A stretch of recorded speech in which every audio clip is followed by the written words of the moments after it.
The search begins with Scoot. Fly Gold Coast to Maldives from $379. Fly Scoot, save loot. Good morning, everyone. Good morning to the webcast. Welcome back to day 4 of the Australian Longboard Surfing Open for 2015. Super Saturday, we're calling it today. Starting early, 7:20 this morning with the under-18 boys and girls in the water. A full program today. We're going to look at all sorts of boards on all sorts of conditions out there. Everything from the juniors starting up. We've got the 8-foot shootout happening today. And there's a cross from our sound man. But everything's going to be good today. It's a perfect day down here. Unfortunately, the waves haven't kicked in the way we'd like, but there is still some contestable rides out there for all competitors today. Going through a few of the semis today, which is going to be exciting. These guys vying for a spot in tomorrow's finals, and tomorrow's finals are going to be something to watch well and truly. Some of the best longboard riders in the world are here with the pro division, as well as all the amateurs fighting out for superiority in the waves. We do hope you enjoy the podcast, and thanks to Common Solutions for putting that on. Wherever you are around the world today, welcome to the 2015 Australian Longboard Surfing Open.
All right, guys, we're underway. The clock has started. We're counting this heat down in 5, 4, 3, 2, 1.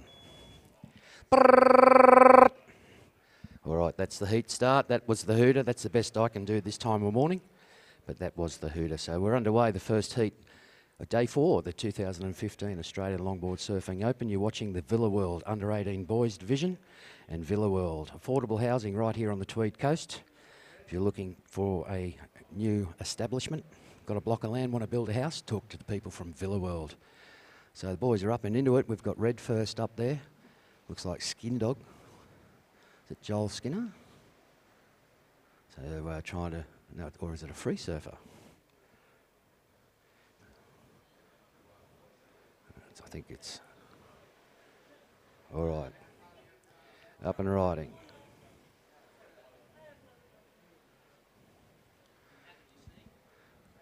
That's not even them. Here, juniors, your heat's already started. I don't think they're even out there. Joel Skinner, Jake Gilbert, Jack Boyd, you should have been out for a 7:20 start. Well, if that's you paddling out, you should have known better. So your heat is underway, fellas. I would scramble. So we're just having the last of the free surfers come in. Clock doesn't stop. You were told a 7:20 start. You had been called a few times. If you're not out there ready to go on the buzzer, that's an education for you and a learning curve. Always be early.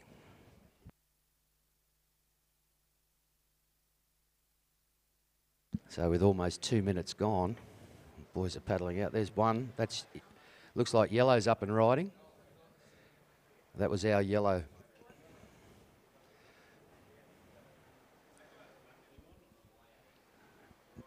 No.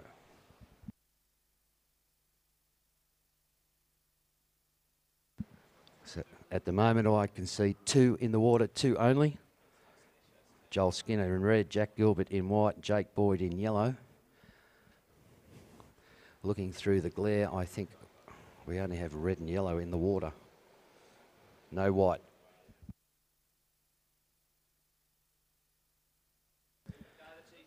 So Jack Gilbert, if you're listening to this PA announcement, that's your heat in the water, son. You should be there right now. All right, that's Joel Skinner in the red, gliding through the little inside line, doing a little switch footing.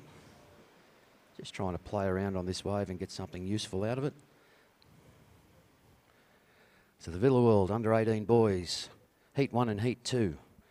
Heat 2, Jake Alameda, Taj Prasad and Frank Murphy. Uncle Owen's all set up down there.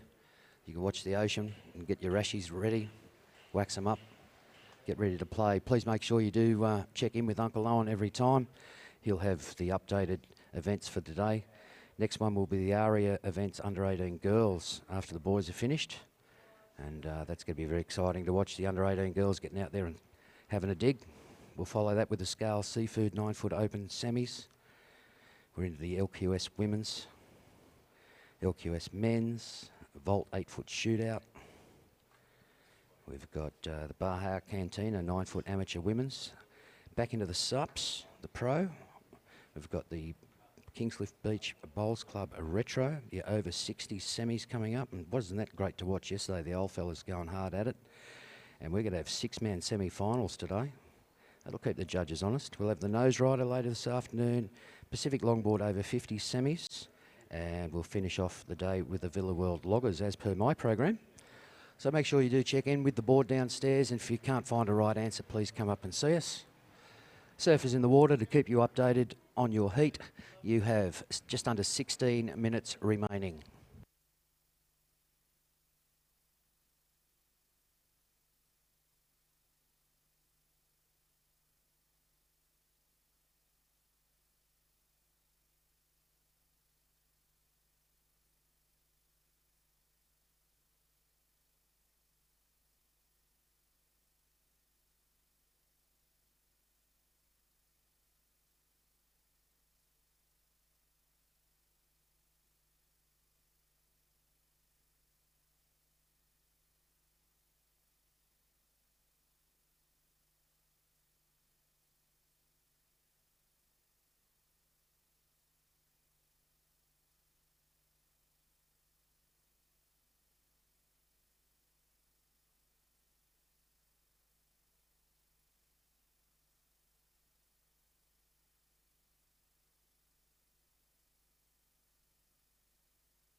Or I've just been informed that there is a spot available in the ARIA Events Under 18 Girls Division, and there's a young lady down the beach really keen to have a go.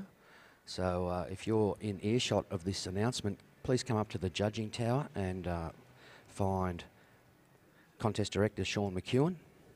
And I'm sure if you bring your money with you, he'll let you have a surf. Surfers in the water, just coming down to 13.5 minutes. And I can only see 2 out there, so Jack Gilbert, if anyone knows Jack. It's not too late to get out there, but paddling into one now. Looks like Joel Skinner, so Joel into it, a little 5, holding the line, looking for some speed out of this small wave to improve his situation. Little floater there, and we've got a heat update for you. We'll wait for those scores to drop and keep you fully informed. But 5.5 for Jake Boyd's second ride. We'll wait for Joel's points to drop, and then we'll give you a heat update as it comes to hand. That second heat of the under-18 boys, the young grommets, Jake Alameda, you're in red, Taj Prasad in white, Frank Murphy in yellow. Hope you're early. You've got your ashies on, you're ready to play. You'll be able to paddle out at the 5-minute mark. We will give you a call at the 5-minute. For your information, the lights up here on the balcony, green means go, yellow means 5 minutes remaining, and red means your heat is over. We will count the heats in and out. There will be a hooter to finish the heat in the water, a short break, and then another hooter to start the next heat. No automatic start. Please wait for the hooters. 12.5 minutes remaining. Surfers in the water right now, 12.5, and a heat update. Joel Skinner into the lead. Joel, your last wave of 4.83 along with a 2.83. You are in front right now of Jake Boyd in yellow. Jake, high scoring ride of the heat of 5.5. You've got a throwaway of a 1.5. You need to improve on that, and no doubt you will with 12 minutes remaining. So a walkthrough. Jack Gilbert never showed. So doing a phantom on us at the moment. It's still time to get out there, Jack. You only need 2 waves. If you can hear me, you're late. Sleeping in, those young kids. So a tough battle out there at the moment. Jake Boyd needing to improve on a 1.5, which he will do. And Joel Skinner holding the lead right now.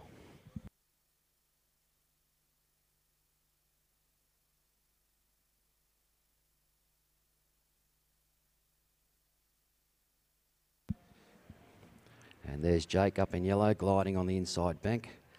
Getting a little wiggle on, hoping that wave sits up for him. Using it to its best potential, but no power left in that one. Just when you thought we would get a pulse of swell, it didn't pulse at all. So it's going to be difficult out there, and obviously, like all competition, wave selection will be the biggest priority. 11 minutes remaining. Jake, your last wave didn't improve your position. It did improve your scores. You've got a 5.5, only a 1.83 for that last one, mate. Still holding second place. Joel Skinner, the surfer in red, holding the lead with a 4.83 and a 2.83. But with 10.5 minutes remaining, I'm sure anything is possible and anything can happen. The young grommets out there, full of Vegemite and energy. They get the right wave, they'll smack the end of it. And as you watch Jake just slide into another one right now. Little pop re-entry over the back of that one. So there's not a great deal of power in the waves out there, so push it as hard as you can and keep the speed going. We'll see what happens.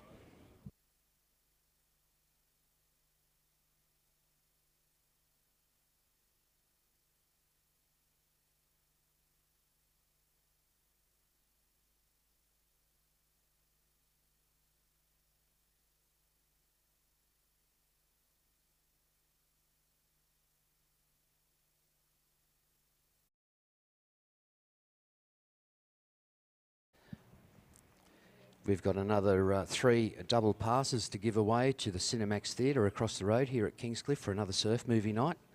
So later on today, when my co-commentator Andy Mack gets here, the guru who knows everything about what there is to know about surf, a man of a lot of history and a lot of knowledge. Andy Mack will be on the mic later. We'll work out a couple of quizzes, and we will have another 3 double passes to the Cinemax Cinema here at Kingscliff to watch another great surf movie tonight. So make sure you're around, listen carefully when those questions come to air and get a free ticket, double ticket to the movies. All right, 9 minutes, surfers in the water, 9 minutes. No situation change at the moment. We have Joel Skinner in red leading the heat from Jake Boyd in yellow. And Jake, you only need a 2.17 to take the lead from Joel. You have caught 4 waves. Joel's sitting on 2, so being selective out there at the moment, young Joel Skinner, but holding the lead in this heat so far.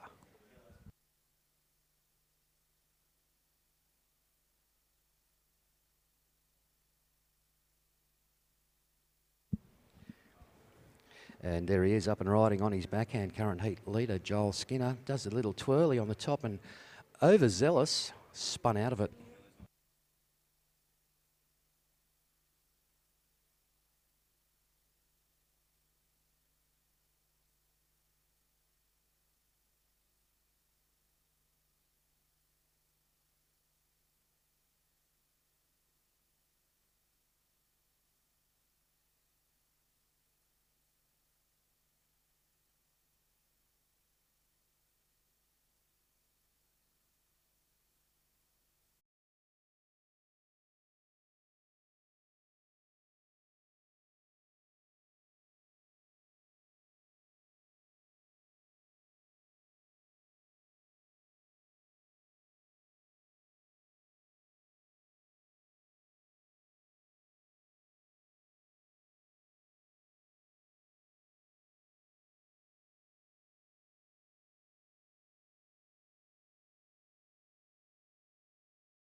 Plenty of time to get out there. Jake Alameda will be in red, Taj Prasad in white, and Frank Murphy in the yellow.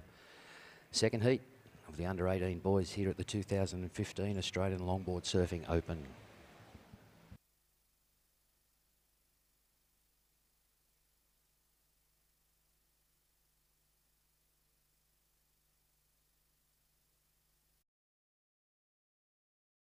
Right now, Jake Boyd moved into first place. Your last wave of 3.67. Jake has put you into first along with your 5.5. You are in the lead. Joel Skinner on a 4.83 and a 2.83. Joel requiring a 4.35 now to regain first spot. So we've had a situation change, yellow over red. Jack Gilbert. Well, are you a Superman? If you can hear me, you've got just under 6 minutes to get out there and catch 2 waves. You've missed your heat. Thanks for coming. All right, Joel, your last wave not improving your scores. So situation change at the moment. We've got Jake Boyd in the yellow currently leading the heat. Taken over from Joel Skinner in red, who was leading the heat all the way through. And with 5.5 minutes remaining, what can happen? What will the ocean provide and what can these young kids do? Been entertaining on small waves. That next heat, boys, you may now paddle out, make your way across the sandbank. Remember, do not go too far south. If you do sit up too high on the bank, we will call you down. If the judges can't see you, they can't score you. Anytime you're in doubt in any competition you may be in, if you're not sure where to sit in front of the judges. If they can see you, they can score you. So that next heat, please make your way out into the ocean, and we'll continue with the Villa World under-18 boys. We're into the furious 5 minutes. Jake and Joel. So you have less than 5 minutes remaining. And current heat leader, Jake Boyd, on a 9.17 total. Joel Skinner requiring a 4.35 to get back into the lead.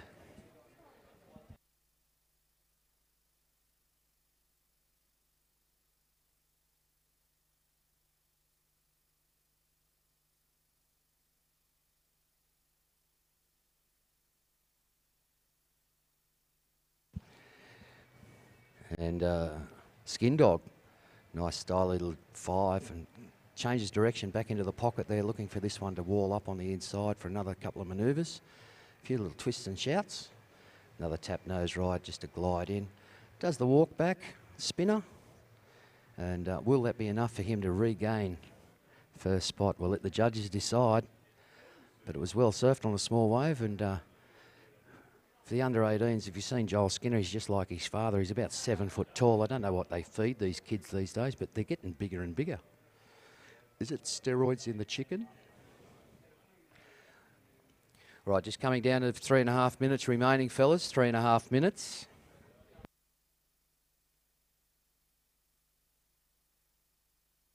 And yes, there has been a situation change. Joel Skinner, your last wave, came in at a 4.77. Along with your 4.83, you're back into first place. Jake Boyd requiring a 4.11 to regain first. So Jake with a 5.5, highest wave score of the heat, backing it up with a 3.67. You require a 4.11 to go back into first place. So a good tussle between Joel and Jake out there.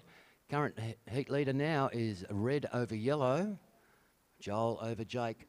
And with just under 3 minutes remaining, if the waves supply, there could be another change. So another topsy-turvy heat and good competition between the under-18s out there. First heat of the Villa World, under-18s division. Second heat, you guys that are in the second heat, just remember, sit out there together. Do not surf. Do not go too far up. There will be a countdown and a buzzer to end the heat in the water and resetting of the judges, and we will count you in for your heat. No need to panic, boys. 2.5 minutes remaining, surfers, 2.5 minutes.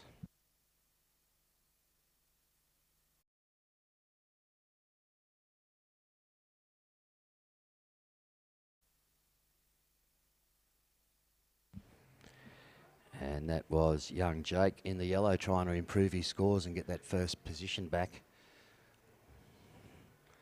2 minutes remaining, fellas. 2 minutes.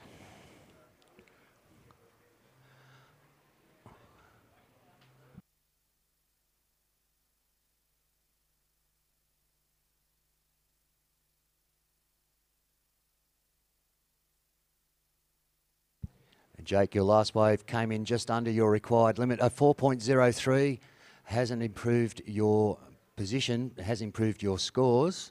Jake Boyd still holding second place in the yellow, and Joel Skinner with a 4.83 in that last wave, a 4.77. You're holding first place. It's only a 0.07 lead, but Jake needing to replace a 4.03 with a 4.11 to regain first. It is a walkthrough. Jack Gilbert, unfortunately, hasn't made it into his event. That is unfortunate for him. So a walkthrough for the boys. First two will go through to the final. Finals all being held tomorrow. And the next heat, that should be a beauty too. We've got Jake Alameda sitting out there in red. Taj Prasad, current Queensland junior champion, I think Taj is. And we've got Frank Murphy out there in the yellow. So with under a minute remaining, with 50 seconds left in the mad minute, we will count the heat down and reset, and there will be a count in for the next heat. So don't panic, you juniors. As we watch the skin dog, Joel Skinner drop into another one. Go straight to the tip on that one. A little click behind the 5. Nice change of direction there. This will see the last roll of the dice for this heat, and Joel just dominating right now, putting the authority in and saying, well, I'll watch this, boys, catch me. All right, 15 seconds. 10 seconds. We're going to count this one out now, and very entertaining it was. In 5, 4, 3, 2, 1. All right. End of Heat 1, Day 4 of the 2015 Australian Longboard Surfing Open, and that was a good opening exchange between Joel Skinner and Jake Boyd. Very well surfed, gentlemen. Sit out patiently at the moment there, fellas. We're just waiting for a judge's adjustment and a sheet adjustment. And as soon as the screen goes blank, that means we're ready to rock and roll, and we'll press the button. So Joel Skinner, first place. Jack Boyd, walk through. Here we go. You right, boys? Yep.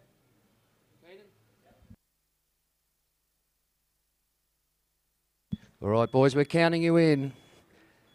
In 5, 4, 3, 2, 1.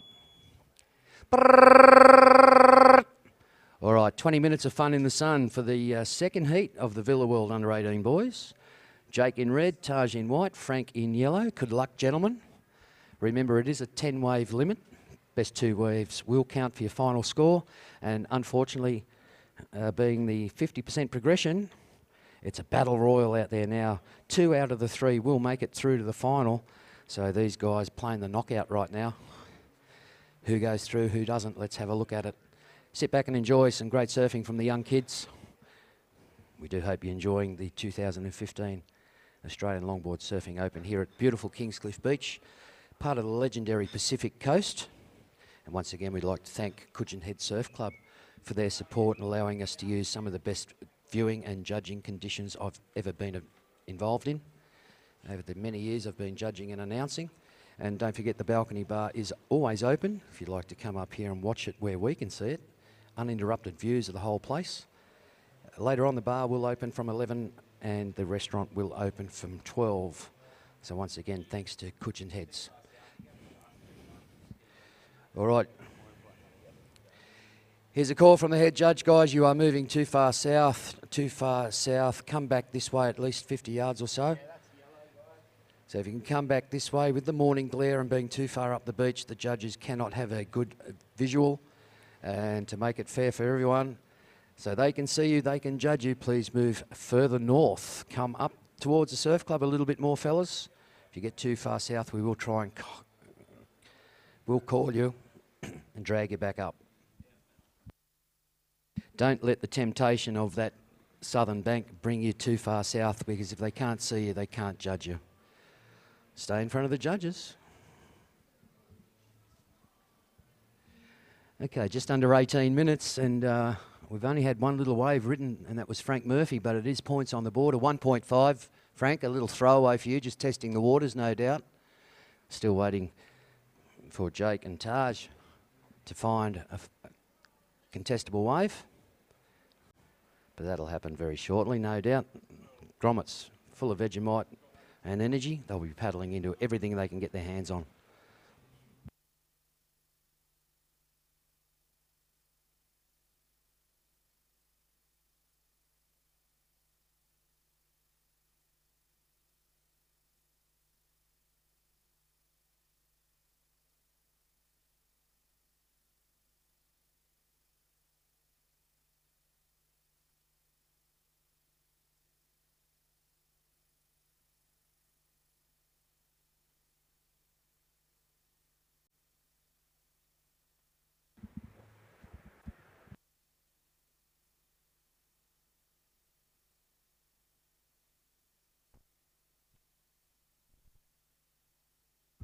All right, a little test of the waters there for the surfer in red, Jake Alameda.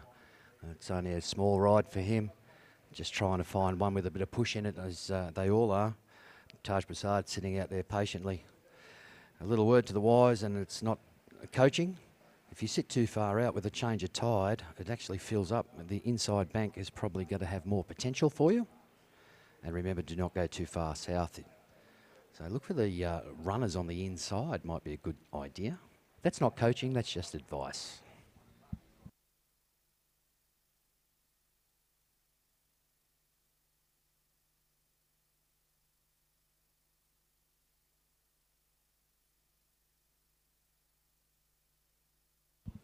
"16 minutes, guys. 16 minutes remaining for your heat. Heat number 2 of the Villa World Under-18 boys. We're going to go into the ARIA events Under-18 girls. Now, ARIA events, they run the markets and things like that, so thank you very much to them. And the Under-18 girls, Morgan Griggs-Kennelly is in the first heat. She'll be in red. Lola Schremer will be in white, and Lily Ellis will be in yellow. So you can go down and see Uncle Owie, rub his belly for luck. He's always very lucky, Uncle Owen. He's our official beach marshal. When you're ready, girls, you can head down there and your board's ready to go. Just over 15 minutes remaining. You do have plenty of time. Remember, do not paddle out till we announce the 5 minutes. And the Under-18 girls will be next in the water.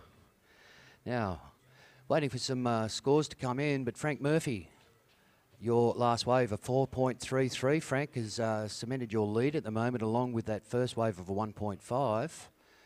Jake Alameda still in second, but a small wave for him, and Charles Taj just waiting to open up the account. So we'll wait for the judges to get some scores in and update it as they come to hand. I know the Ocean's not playing the right game right now, but that's wave selection for you, and you can't play with the Ocean. Huey just decides. So, as I said, if you get too far out there, you might be in deep water. The change of tide, the inside runners. 14.5 minutes remaining, boys. Good luck to you. One of you, unfortunately, will miss out with this 50% progression. 2 go into the final, so congratulations to Joel Skinner and Jack Boyd from the first heat into the final. And we'll find the other 2 at the end of this heat and see what the results are.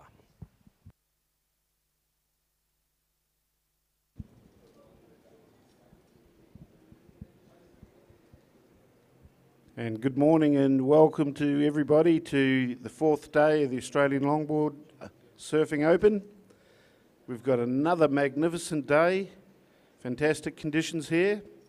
We hope that you're enjoying, if you're here at the beach watching what's going on, or if you're watching it on your computer with the live broadcast, hope you're having a really fantastic time watching some excellent young surfers. 13.5 minutes remaining, surfers, 13.5 minutes. Frank Murphy, last wave came in at a 2.67. You have improved your lead. Along with your 4.33, you are holding first place. Jake Alameda, just a throwaway rating to improve. You need a 5.84 to take the lead. And Taj, Reggie's dad. Taj is out there. Taj, you only need to get on the board, son. So keep moving, keep paddling and keep looking. Just over 13 minutes remaining.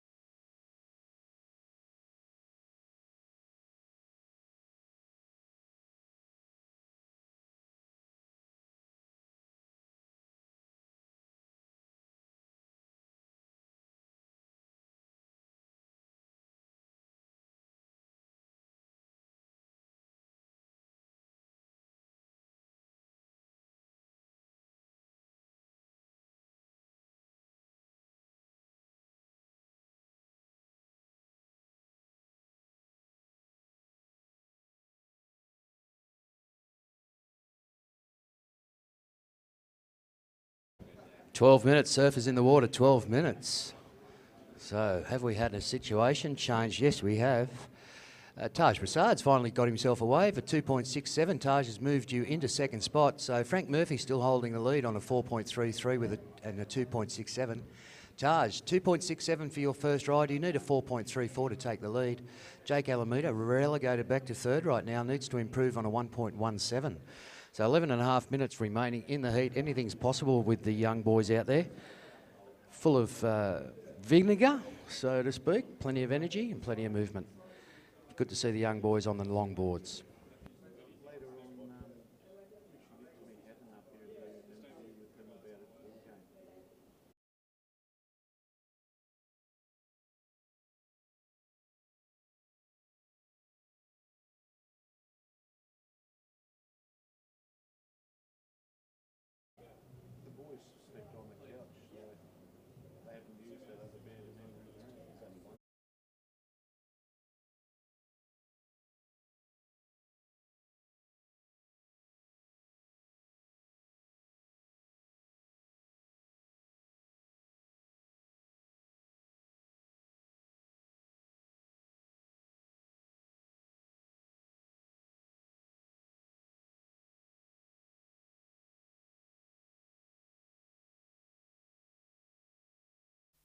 All right, there will be multiple changes through on the bank during the day, being a sand bottom, playing with the tide. But waves to be had as we watch. Surfer in yellow just hook around on the inside there. Taj saw him out the corner of his eye and said, I'm out of here. And we have had another situation change right now. Jack Alameda. Jake, your last wave came in at a 2.1 along with a 1.7. 1.17. You're back into second. Taj relegated back to third at 2.67. Taj, you just need a good strong ride. A 0.61 will move it, and little take off and pull out. But Frank Murphy, looks like you've improved and solidified yourself into that first place. Just waiting on a couple of scores to drop for your last wave. Currently the highest wave of the heat, a 4.33 from Frank Murphy, the surfer in yellow. And a score to drop. And there it is, a 3.27 for your last. So cementing yourself into first place, Frank Murphy, the surfer in yellow. Taj, you've just improved your score. You need a 4.94 to get the lead now. Jake relegated back to third, and this is what happens with these heats and the energy these guys, they can scratch into any wave and improve.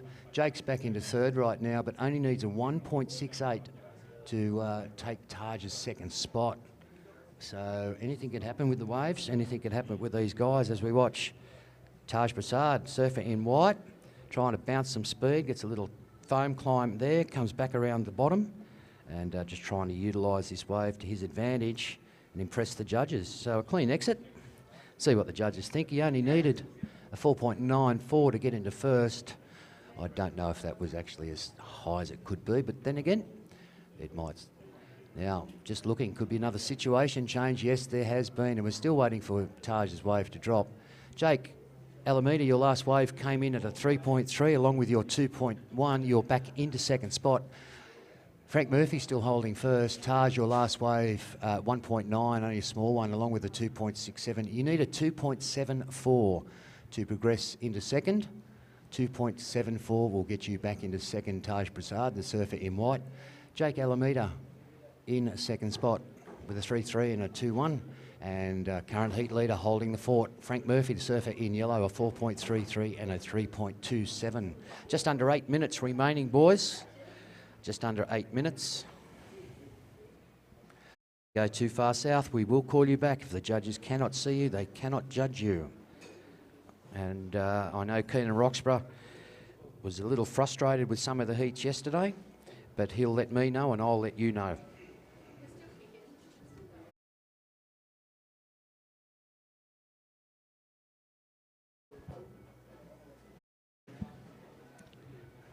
And I can honestly say right now, if you're in earshot, Jake Alameda, I would not go any further south than that. That is probably the limit.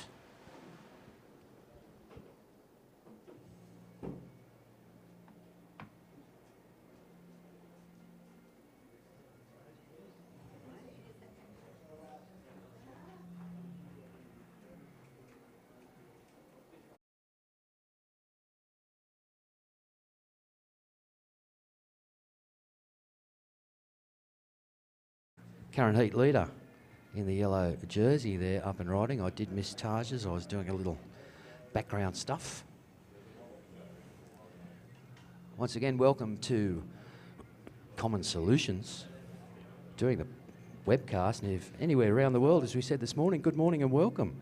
Go to all the W's, Australian Longboard Surfing Open /live. You can catch it.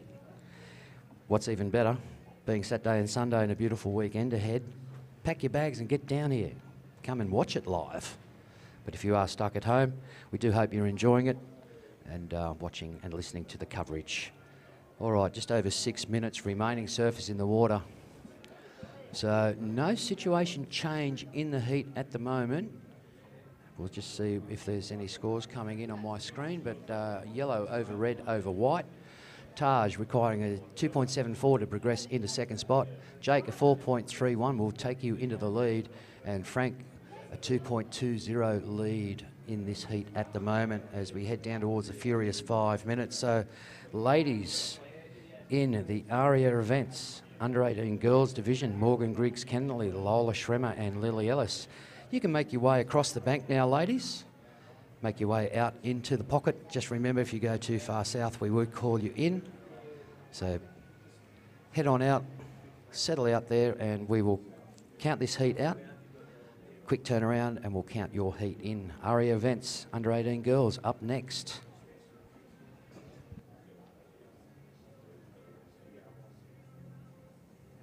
All right, busy weekend being a Saturday, Sunday. Beautiful weather, beautiful conditions. Just hoping Huey throws a few more waves our way.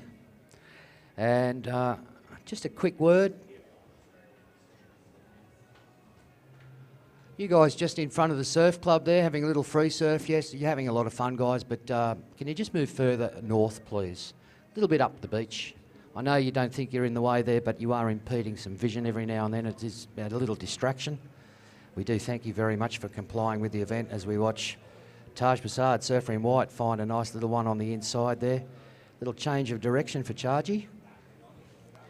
Current Queensland shortboard junior champion, I think. I know his father will smack me in the back of the head if I got that wrong. But we are looking at a situation change. Now, there already has been one. So, Frank Murphy still holding the lead right now. Taj, before that wave, a 4.67 along with a 2.67 has put you back into second place. Jake Alameda relegated back to third, a 3.3 and a 2.1. You need a 4.05 to get into second spot. And there's just under 4 minutes remaining. So, as you can see, the juniors out there frothing on anything that comes through, trying to improve their scores. Taj, your last wave of 2.53 hasn't affected your current standing, but you have moved back into second. And Frank Murphy showing the dominance right now, the young fella, still holding the lead in the yellow jersey. 3.5 minutes. And as I speak, current heat leader, Frank Murphy on a little one in the inside, looking, that's a nice little trim there, little tap 5. As that wave shuts down in front of him. And he's just looking for something to wall up on the reef form, but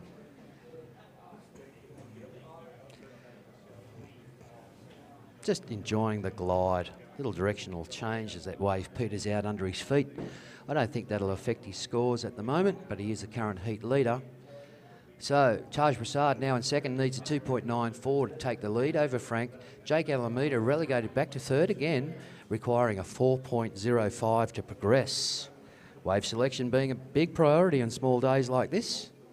And the young fellas out there doing their best, showing us what they're worth, and it's been a great heat to watch. Heading down towards the 2.5 minute mark, the ARIA Events Under 18 Girls Round 1 Heat 1, Morgan Griggs Kennelly, Lola Schwimmer and Lily Ellis should be paddling out. Don't forget, girls, we'll count this heat out. There will be a short break and then we'll start your heat. When you do make your way out the back, please just sit a bit further south at the moment and stay out of the lineup so the boys can finish their heat without any interruption. Just over 2 minutes remaining. Well, we have had a situation change. Now, this is huge. Jake Alameda from third back into first. Jake, your last wave, a 4.9 along with a 3.3 has put you into first place. Frank Murphy, who led the heat, is now relegated to second. You need a 3.88 to regain the lead. Taj Prasad back down into third again, Taj. You need a 2.94 to get into second place. So, topsy-turvy heats. So they should be. So we need Taj Prasad, the surfer in white, and in requiring a 2.94 to take the lead. He has a current heat score of 4.67 and 2.67. You need to improve that 2.67, mate. A 3 and 3.5 will get you there. But Frank Murphy, relegated into second in the yellow jersey, was leading the heat. A 4.33 to 3.27, but Jake Alameda found the wave to his liking. A 4.9 along with a 3.3 has put him into first place. And with 1 minute and 10 seconds remaining, we're heading down towards the mad minute. These guys will be scratching into everything right now and trying to get themselves a spot in the Villa World Under-18s boys final. Unfortunately, one will miss out, but it has been an exciting heat and very entertaining from the young fellas. And that's the way competition is. Someone goes through, someone doesn't. So who will it be? Taj Prasad in third right now, requiring a 2.94. Can he find one to improve that score? Big turnaround. Jake Alameda is back into first place. He has a lead. It's only a very narrow lead, but Frank Murphy, who was leading the heat most of the way through, being relegated to second. Frank, you need a 3.88 to regain that number one spot. And surfer in white, Taj Prasad, a 2.94. will actually get you into second, into the trophy round. Not much happening and I'm going to tell you guys, There is 10 seconds remaining, and we're going to count this out. Unfortunately, Huey not playing the game for you. So in 5, 4, 3, 2, 1. All right, that is the end of round 1, heat 2 of the Villa World Under-18 boys. Very closely contested. And official standing at the moment, congratulations, Jack Alameda in first place, Frank Murphy in the yellow second, and unfortunately missing out, surfer in white, Taj Bassard. But well fought, boys, very entertaining.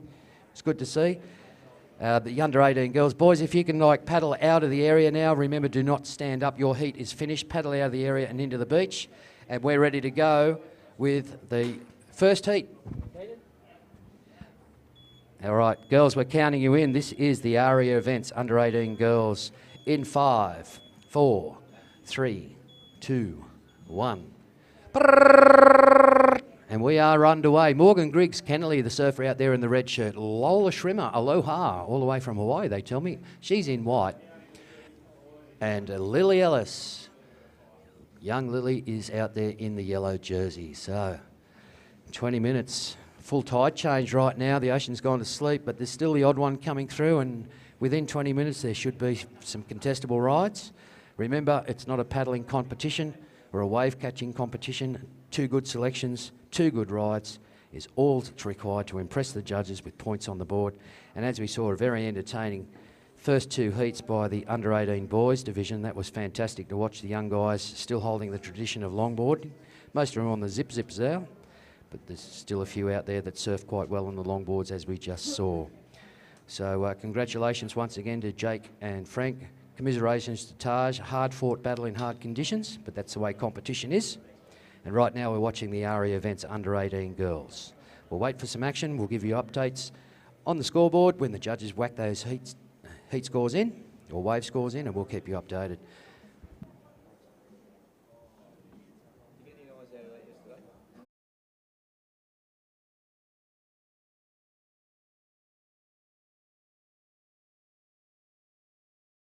All right, taking first blood, it looks like it's Lola Schrimmer, and I understand there's a whole bunch of Schrimmers.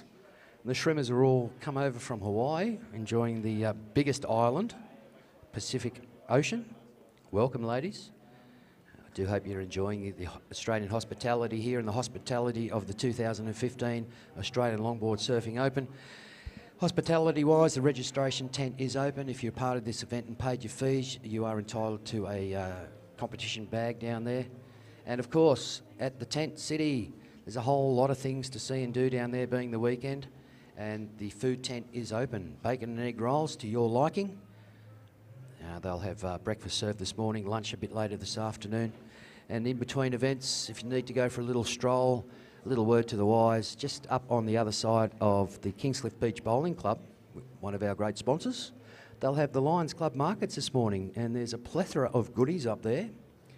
And while you're up there, you can go and see my sponsor, or one of my best friends, because he gives me free wax.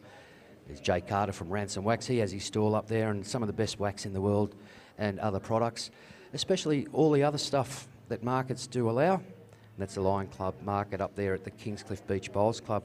In our park, we've got some lifestyle stalls set up. The Bent Silver. Go and check that out. Make all this jewellery out of forks and stuff. It's really cool. We've got some clothing stores down there, and of course we'll have Hobie and Waterman setting up their stalls to show you all the latest in SUPs. Sup Saturday. Sup. What's up? All right. Coming down towards 16 and a half minutes at the moment, and Lola Schrimmer, your first wave, darling, came in at a 4.5, so you're current heat leader at the moment. Ocean being a little quiet for the girls, but they're jockeying for waves and position. We could have a bubble here. Have we got any action? No, fattened out under the bank, that one. So as we said, with the tide change, the bank will change, but once again, a reminder to all competitors, do not move too far south. We will call you back. Keenan Roxburgh, the head judge, will let me know, and I'll let you know. If the judges can't see you, they can't score you. That's all I'm saying. Here's another bit of interest too. All the action in and out of the water. We'll have the classic surf vehicle Show and Shine, brought to you by Shannon's. That's going to be just down the park a little, and beautifully restored vintage and older cars, lovingly cared for by their owners, and that's really something to check out. As we just watched then, I think that was Lola stamping down the Authority with a second wave ridden. We'll just get the results on. But the first wave, a 4.5 for you, Lola, and that second one's looking pretty good as well. So girls playing catch up, and as I speak, Lily Ellis, little Lily, drops in on a backhand and just gets one little turn out of that before the wave just beat her. But that's points on the board. And Surfer in Red, Morgan Griggs Kennelly playing the waiting game, looking for something substantial. Lola, your last wave came in at a 3.33, along with your 4.5, your current heat leader at the moment, Lily Ellis, a 1.33. That's waves and scores on the board for you. And Morgan Griggs Kennelly still waiting to open up her account with just under 15 minutes remaining. Girls, no need to panic. Be selective. Don't forget, tonight we've got the Miss Beach Girl, brought to you by Scoot. Now, if you'd like to be a contestant in the Miss Beach Girl, you must be over 18. It's going to be at the Kingscliff Beach Hotel from about 5 o'clock this afternoon. The winner, and this is how easy is this, girls, put on your best bikini, strut your best stuff, be the Miss Beach Girl at the 2015 Australian Longboard Surfing Open and win 2 return tickets, FOC, that's free of charge, to Singapore. And thank you very much to Scoot. Remember, fly to Asia with Scoot, save loot, get to the Singaporean hub and fly anywhere you like around the world. So put your best bikini on, quick strut down the catwalk, get voted as the 2015 Australian Longboard Miss Beach Girl and win 2 free tickets. Oh, nice. Nearly a little cover up there from very exciting surfing from Lola Schremer, current heat leader, surfer in white. Morgan, your last wave was a little throwaway, darling, only a 0.67. We're not going to disparage you on that, but you need to just improve on that. Lola Schremer currently holding the lead. I don't think that's the last wave will make a difference, but you do have a 4.5 and a 3.3. Your last wave at 2.1, still holding first place, surfer in white, Lola Schremer. Lily Ellis, one more wave can upset the apple cart here. You currently are in second with a 1.33, so really just a throwaway score. 2 good turns in the nose ride's got to be 5 and up. Who knows? Anything could happen. I'm not influencing the judges, but it's still very tight right now, and there's 13 minutes remaining as we watch the girls trying to scratch into something out the back. And as Mark McNamara said, if you're in a longboard comp, it's all of the board on all of the wave all of the time. So little coaching tip. Not that that's legal.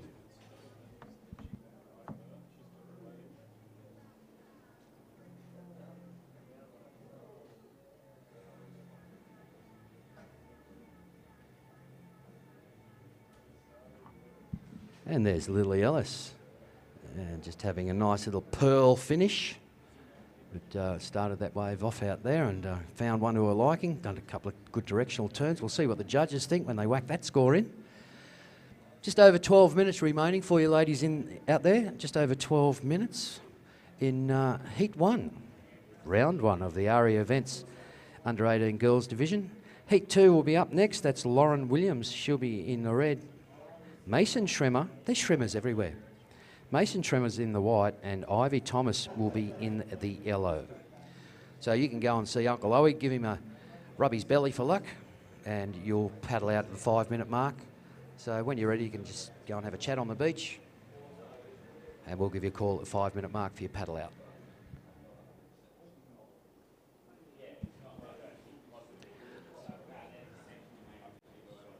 All right, Morgan, another throwaway that last wave's not improving your score, still in 3rd spot right now. And just waiting for some scores to come in for Lily.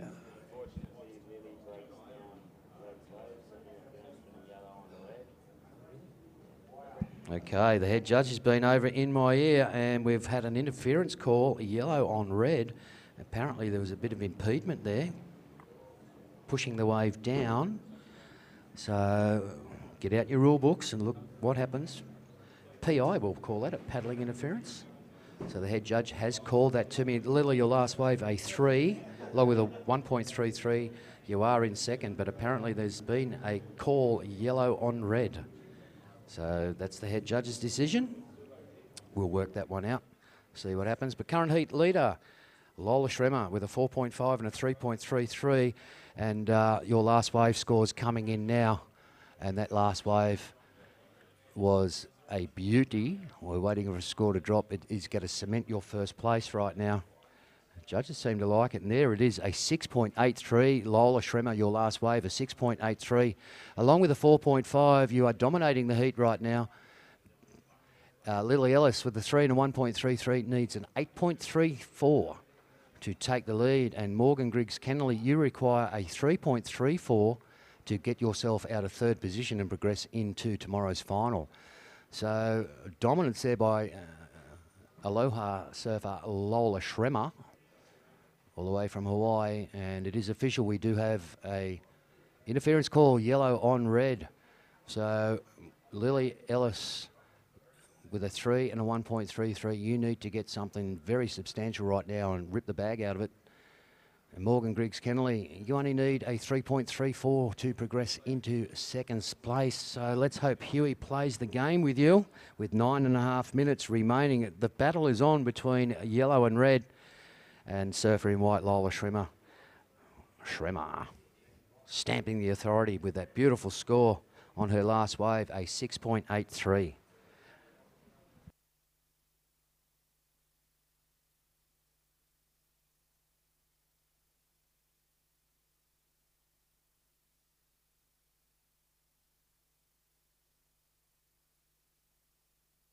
Nine minutes remaining, ladies, 9 minutes.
All right, 7.5 minutes left, ladies, 7.5 minutes.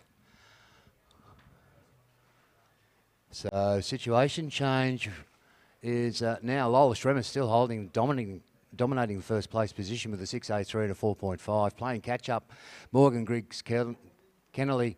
The interference call has been put through, so you're currently holding second. Lily Ellis, you're not out of it, Dylan. A 1.34 will get you into second.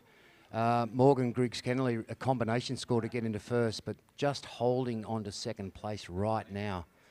So Lily Ellis, you get yourself a nice little wave and run it as best you can. You only need a 1.34 to get out of third back into second, which with 7 minutes to go is not impossible. So controversy corner here with the women, the young girls. We have had the first interference call for the event, but that doesn't mean she's out of it.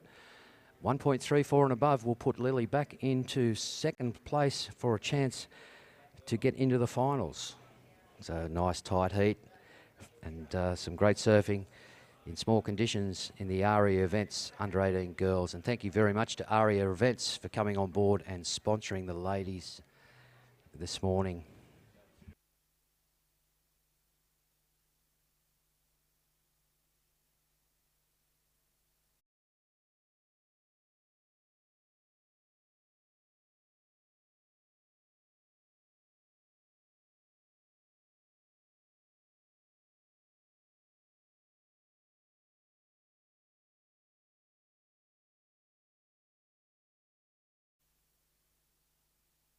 Yeah, 6 minutes remaining. Just like to acknowledge Jane Henry, lady behind ARIA Events. Jane, thank you very much for looking after the younger ladies, the under-18s girls.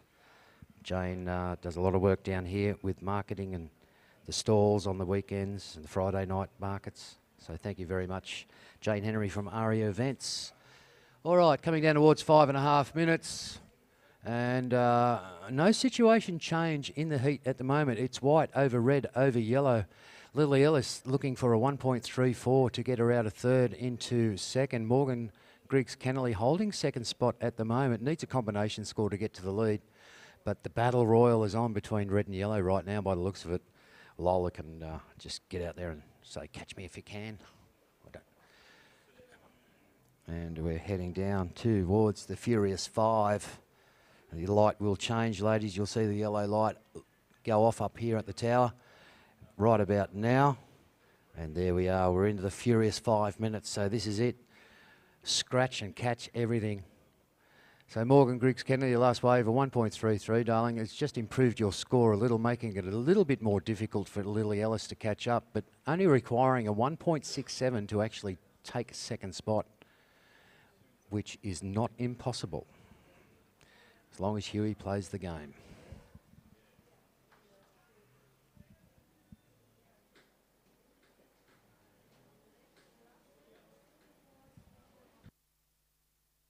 All right, next heat. Ladies, you can paddle out now. That'll be Lauren Williams in the red, Mason Schrimmer in the white, and Ivy Thomas. You girls can make your way out over the bank. Just remember, do not surf till we tell you to. There will be a countdown at the end of this heat and a countdown for the start of your heat. Don't know if we fixed the hooters or not, but I'll just do my best with it. Don't forget, breakfast is being served down there at Tent City. Go and see the girls at the wonderful barbecue and bacon and egg rolls. Get your cholesterol hit and have something to eat and drink. You don't have to miss any of the action. It's like being at your mum's place. They'll cook it for you, they'll serve it to you, and there's no washing up. Remember to say thank you. If you haven't been to the registration tent and collected your goodie bag as a part of the competitor here, there's plenty of other things available over there. Go and buy yourself a couple of shirts from this event and past events. Take one home to your mum. Say, I had a great weekend and this is for you. Well, you've got to do something, don't you? All right, scores coming in, but there has not been a change in the situation yet. Lola Schremer, surfer in white, still stamping and holding the authority there in first place. Has a wonderful lead. A combination score required to get into first from Morgan Griggs Kennelly, but the big battle is between Morgan and Lily. Lily now requiring a 2.02 to get back into second place. First two will go through. Unfortunately, ladies, one of you will miss a spot in the final. That's the way competition is. So let's see, with just under 3 minutes, can the girls get some waves under their belts and improve those scores? The big battle between red and yellow right now, looking for a spot into the finals.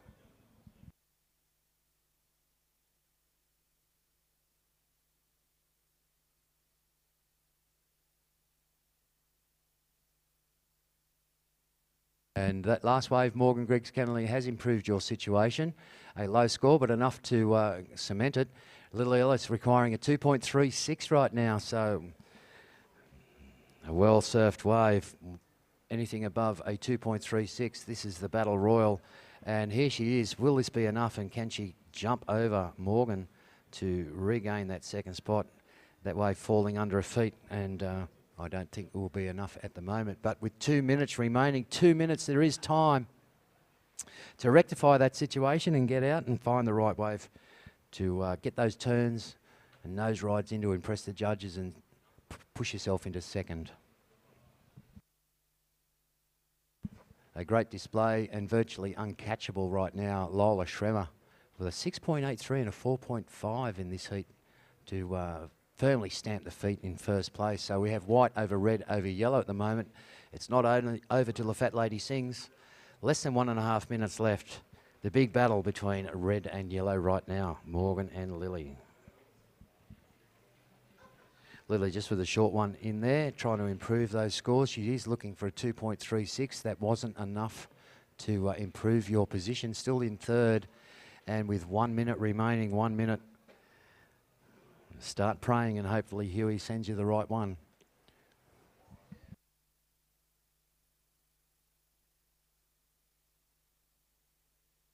Right, the mad minute's on, girls. Under a minute remaining.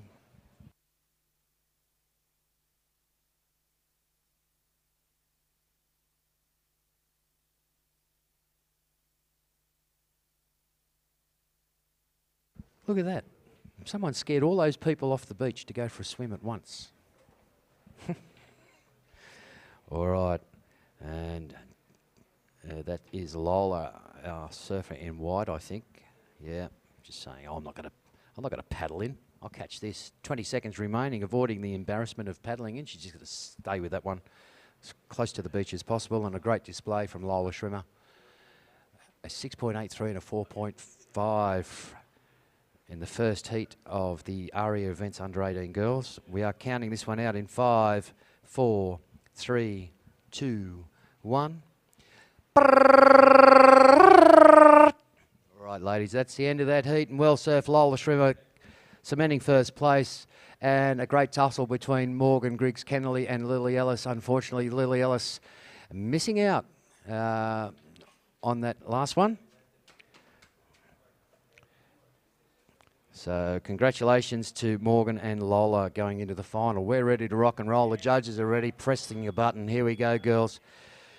Next heat, round 1, heat 2, 5, 4, 3, 2, 1. Okay, we're underway. Out in the water, you'll be watching Lauren Williams in the red, Mason Schrimmer out there in the white, and Ivy Thomas will be in the yellow. Remember, girls, if you go too far south, we will call you back. The judges need to see everything you do clearly to award those points to you. And just a little tip, if you go too far south, it's that glary, we can't even tell the colours half the time. So in any competition you're in, for all you junior kids, just remember, when in doubt, sit in front of the judges. If they can see you, they can score you.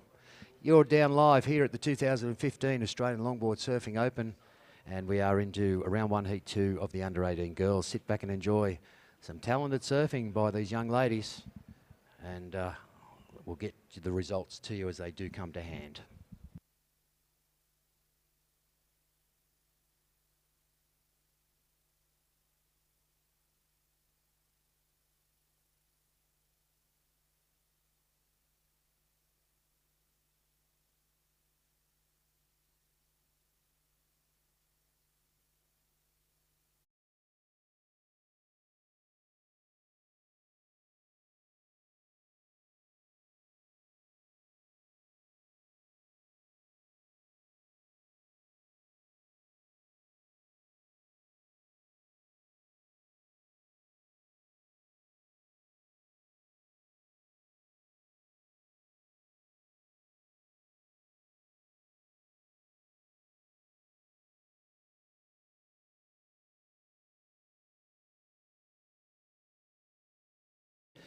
So, but you are on the board.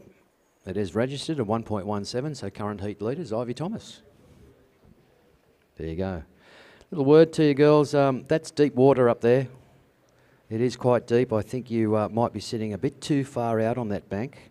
With a change in tide, it looks like the inside runners might have the better line for you, but that's only an observation, not a coaching tip. Anyway, you'll work it out. That's what competition's all about. Find the right wave to suit you and impressing the judges.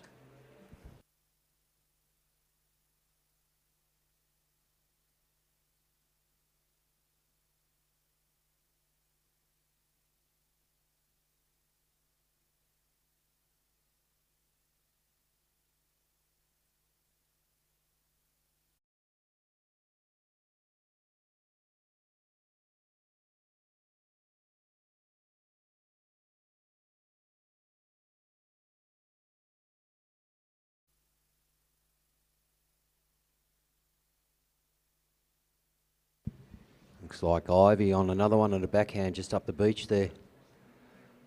Wiggling and wobbling all the way through on that smaller wave, but no doubt that's another wave to her selection. So points on the board, only another small ride, but that's two waves, two scorers. At the moment, she's in front. But as I speak, up and riding, Mason Schrimmer in the red. And Red just saw her in the corner of her eye, said, I'm out of here. No interference for me. Just a small one for Mason Schrimmer there, but that's points on the board, so a situation change, no doubt. Ivy in the lead with 2 waves. That'll bring Mason into second. And then Lauren will go down to third. So Mason, your first wave, a 1.67. Not a huge score, but it is points on the board for you as we watch Lily just lazily fade out of the back of that one as it closed out in front of her.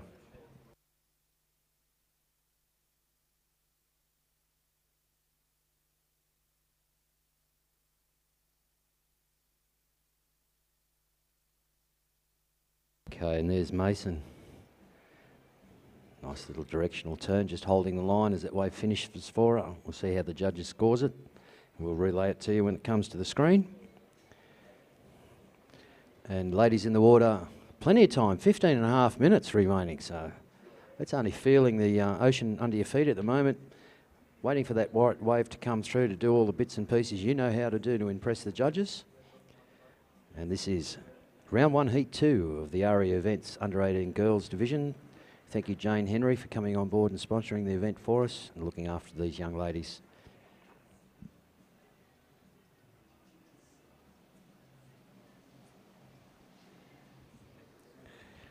So, a situation change. Mason Schremer, your last wave came in at a 4.5. Mason, along with the 1.67, you are in the lead. So here's the Schremers. They're everywhere and they're dominating at the moment. They're coming through early in the rounds. And Mason Schremer, a 4.5 and a 1.67, holding the lead over Ivy Thomas with a 1.47 and a 1.27. Ivy requiring a 4.71 to take the lead. And Lauren Williams still waiting to get on the board. A 2.75 and above will get you into second, but she hasn't opened the account yet. Being a little selective out there, waiting for something to give us, to impress us, and that wave wasn't it. 14.5 minutes remaining, girls. 14.5 minutes.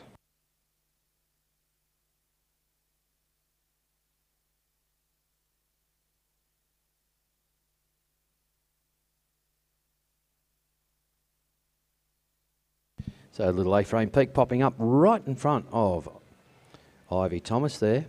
A little scoot and a little kick out, that one fading into the shore. So just a little test for her. I don't think it's going to improve anything. Mason Schremer, your last wave came in at 2.83, so you have improved your lead. With your 4.5, a 2.83, you are currently holding first place over Ivy Thomas, a 1.33. It hasn't improved your score. 1.7, a 1.47. You need a 5.64 to take the lead from Mason. And Lauren still waiting to open the count, but a 3.18 and above will put you into second place as we watch Mason just triple out the back of that one.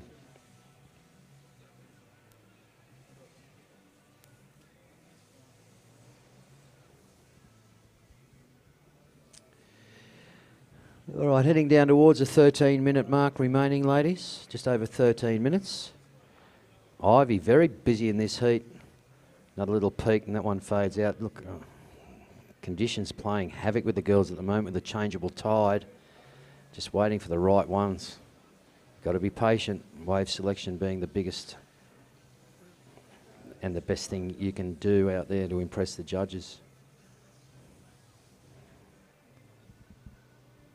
Fortunately, that pulse we were expecting didn't pulse.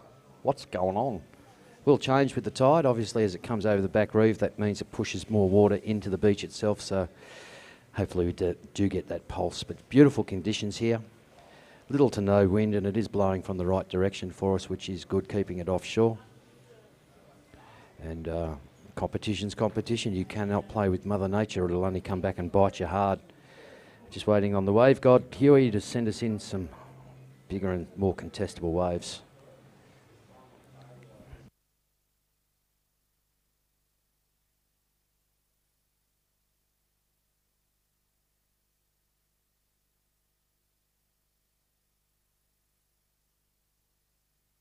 All right, 12 minutes remaining, ladies. 12 minutes after we watch current heat leader Mason Schremer finding a little glide on the inside. Nice directional change there from Mason, looking to improve her scores, but currently holding first place. Ivy Thomas requiring a 5.64 to take the lead, and Lauren Williams still waiting to score, only needing a 3.18 to jump Ivy and get into that second spot. Lauren, unfortunately, haven't had the wave selection yet, but there she is. She's opened the account. That's little Lauren. And she's dancing and dancing and then jumping and jumping. But you've still got plenty of time, sweetie, so get out there and smash them out of the park with 11 minutes and 22 seconds. But that is a registered score for you. The judges will put that down. We'll give you an update and tell you how you went. So it was only a low range score, but you do have time to improve that situation. And up on the top bank, busiest lady in the event so far is, that was Ivy Thomas, unfortunately, getting a little ahead of herself. Swung the board out and the board kept going and she didn't. So there'll be no improvement there on her second place right now. Lauren Williams, a 1.53, Loz. You need to improve on that, darling. You only require a 1.65 to get into second place. 1.65 will get you into second. Ivy Thomas holding that second spot, requiring a 5.64 to take the lead out of another dominant surfing display from the Schremer family. There's sister Mason out there with a 4.5 and a 2.83 currently holding the lead. Halfway through, girls, just on 10 minutes remaining. So don't panic. Find the right wave, do the right thing, show the judges what you can do with all that style and grace, and they'll award the points to you.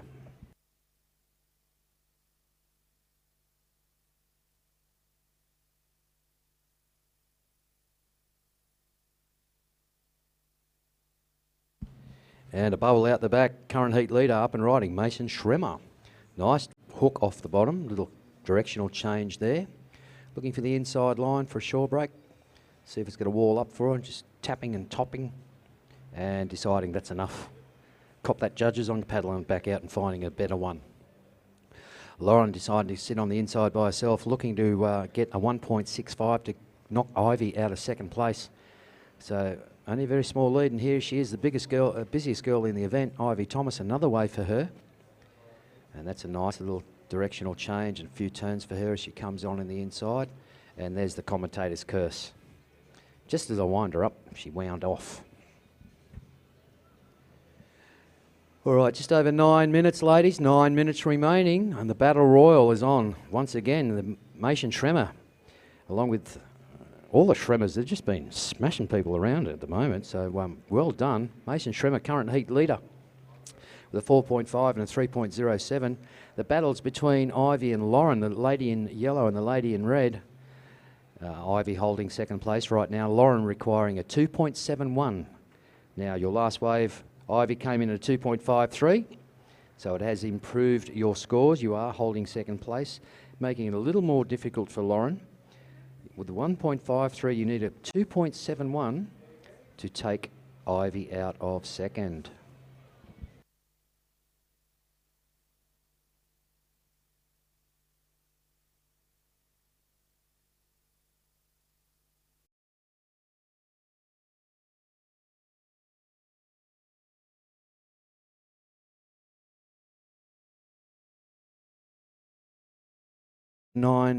Scale Seafood 9 foot semi-final 1.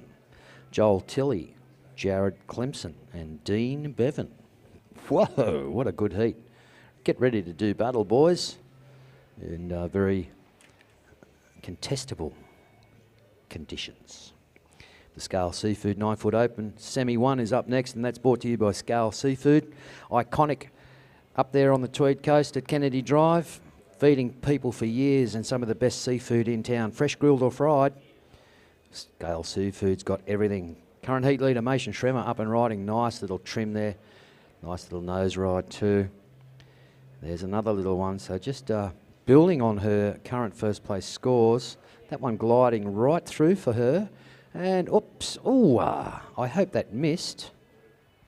That looked like a rail facial for a moment there, but I think she's okay. Was a close call.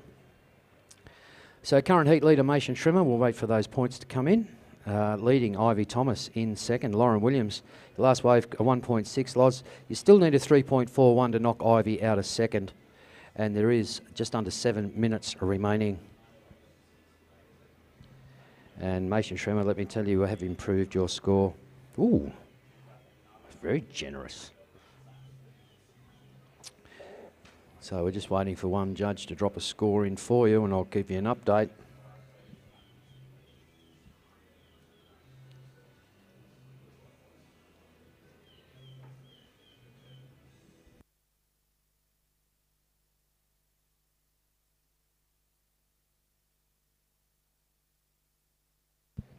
All right, Mason Trimmer, 7.33. The judges like that last one of yours. Well controlled, good line. Good bit of nose work. 7.33, you have been rewarded and just stamped your authority even further, holding first place in heat number 2 of the ARIA Events Under 18 Girls. 7.33 along with a 4.5 is a dominant lead right now. Ivy Thomas requiring an excellent range score of 9.65 to take the lead. She's currently holding second over the lady in red, Lauren Williams. Lauren only requiring a 3.41 to knock Ivy out of second spot. And there is Ivy right now.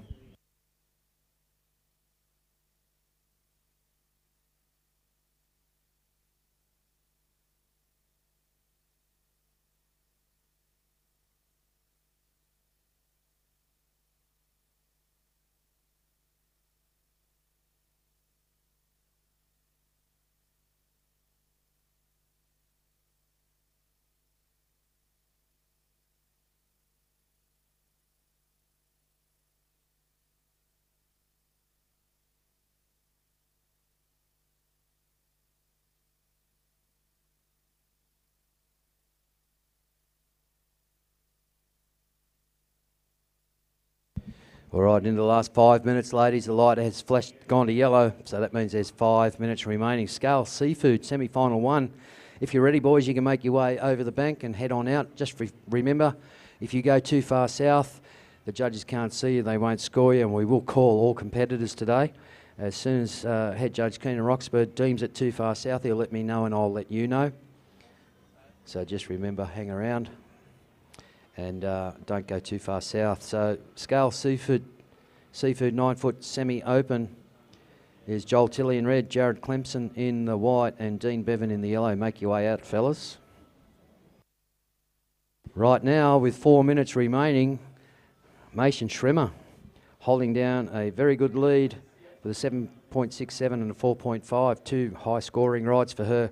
Ivy Thomas, you require an 8.98 to take the lead, but that's not the battle we're worried about right now. Mason Schremer dominating. The big battle is between yellow and red. Lauren requiring a 4.14 to take Ivy out of second place and progress through to the final. So very entertaining heat. Unfortunately, someone will miss out. And we've got the busiest lady in the heat catching a heap of waves, Ivy Thomas, on a backhand there, gliding onto the inside, looking for some power to get these turns in. Lines it up. And had a little lazy tumble. All right, always try and finish clean. Use the board to your advantage. It might be small, but a clean finish is a clean result. All right, watching up the beach, out of the pocket. Current heat winner, and that's dropping into the A-frame, is Mason Schremer. Right into the sun's glare there, but that wave fading out under her feet.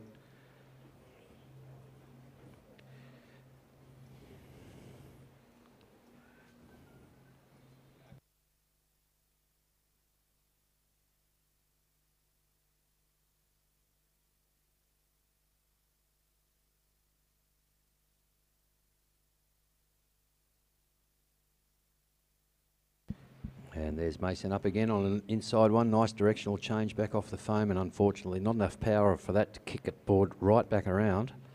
It's a little throwaway for her. And oh, straight up and straight under. Unfortunately, that was Lauren Williams. So no improvements on Mason Schremer's scores. Dominating with a 7.67 and 4.5, comfortably holding first place. The battle royal between Ivy Thomas and Lauren Williams, yellow over red right now, with 2 minutes remaining. Lauren requiring a 4.14 to take Ivy out of second spot, and a combination excellent score required by Ivy to get into first.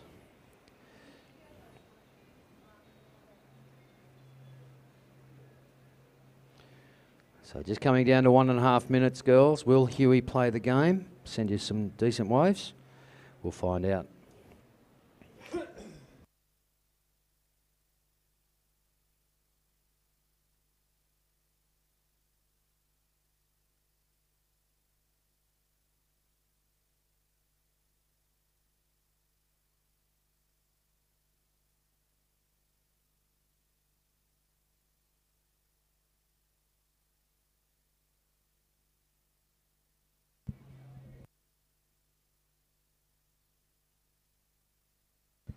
All right, ladies, we're into the mad minute. 1 minute remaining, girls. 1 minute. So no situation change at the moment. It's white over yellow over red. And Mason Schremer, a comfortable lead right now, holding first place on a combined score of 12.17. Ivy Thomas requiring a big score to catch Mason into first, but comfortably holding second right now. Lauren Williams only requiring a 4.14 to actually take Ivy out of second spot and get into the final. So unfortunately, one of these ladies will miss out on the final, 50% progression. And there is Ivy just trying to hold that second spot even more comfortably, and a nice little ride for her. A couple of wiggles and a wobble.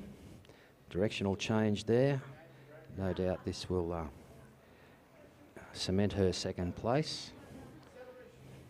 4, 3, 2, 1. All right, ladies, that is the end of that heat.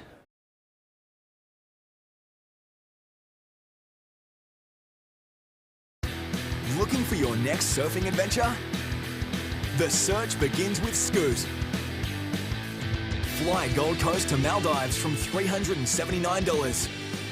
Fly Scoot, save loot.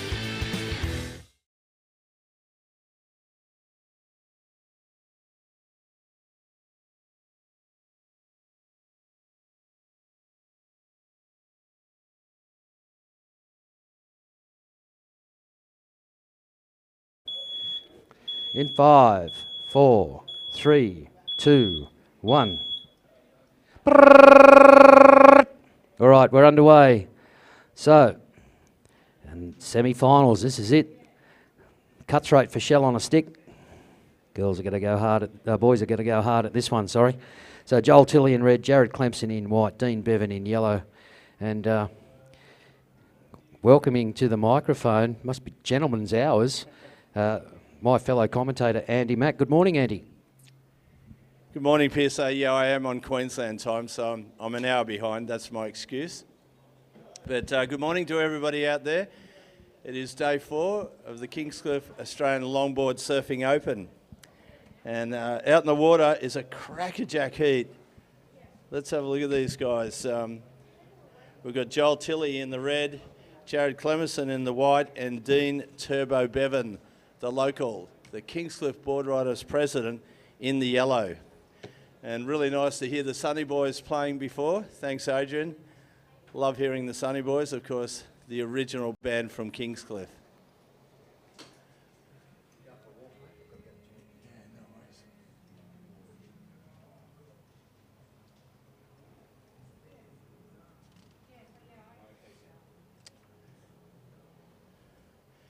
So this is the Scale Seafood 9-foot division, and a dynamite semi-final heat out there at the moment with Joel Tilley, Jared Clemison and Dean Turbo Bevan.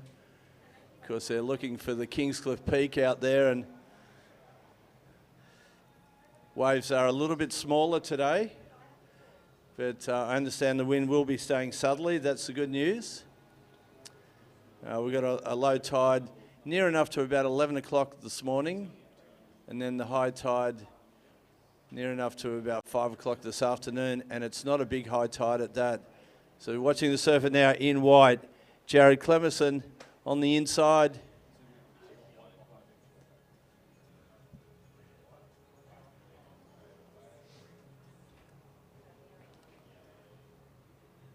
That's yellow, isn't it? Okay, so that is yellow. That's Dean Turbo Bevan getting a nice little inside wave, getting all the way through there and negotiating the backwash as well. So that'll be an opening score there for Turbo.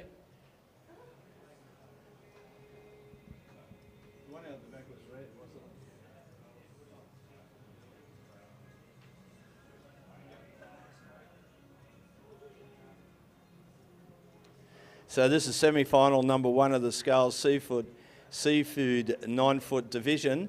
First and second into the final. Coming up next is Joel Skinner, Kane Archurch and Kyle Slab. That's semi-final number 2. So welcome to Kingscliff. Beautiful Saturday morning down here. There is plenty of activity happening all around the Coogin Surf Club. Got the surf lifesavers and the paddle boards up the beach. We've got the competition out front.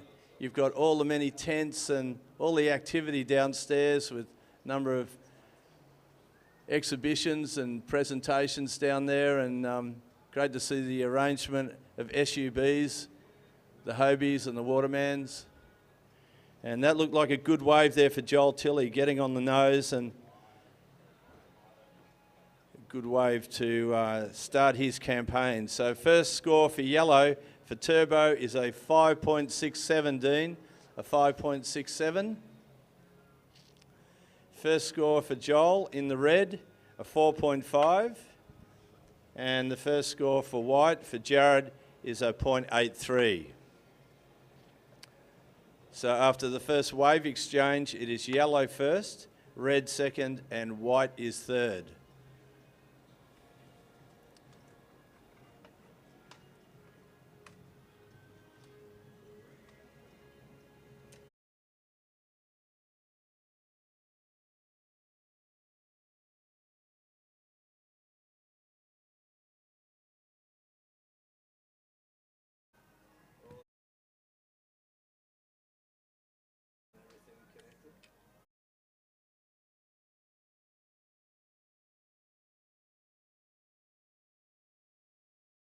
So 15 minutes remaining. We just had to fine tune the old siren and the alarm. Thanks very much. It's got its own sort of mindset, our little siren there. Sometimes it works and sometimes it doesn't. And when it doesn't, then we've got to resort to the human siren. So I've heard a couple of funny versions of that. I think Leroy's was like Yogi Bear. And I haven't quite sort of penned Pearsow's one yet. It's very unique.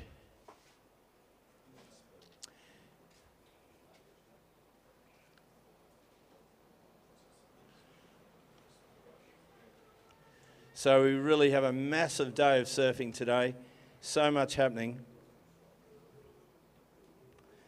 We've already had the Villa World Under-18 Boys Heats, the area event Under-18 Girls. Now we're up to the Scales Seafood 9-foot Amateur Division. And that'll be followed by the Pretty Shade LQS Women's.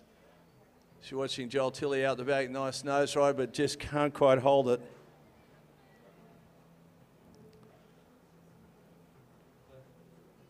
We've got the Vault Wetsuit 8-foot Open Division. And the last event of the day will be the Baja Cantina 9 feet women. So we've got a bit of everything happening today. And then of course tomorrow being Sunday's finals, you've got the whole range of categories.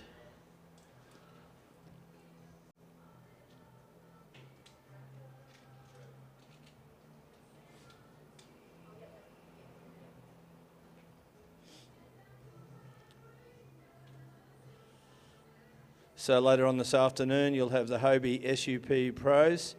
Fantastic competition yesterday from the SUPs. The Kingscliff Beach Bowls Club Retro, the over 60 semis, the Nose Rider semis, the over 50 semis, and the Old Mel semis. That'll be on this afternoon. But right now we've got semi number 1 of the Scales Seafood 9-foot division. And last score of reds, a 3.33, has put Joel Tilley into the lead. Turbo is in second. Surfer in yellow, now needing only a 2.17 to retake the lead. And the surfer in white, Jared, your last score was a 1.5. You now need a 5.28 to take second.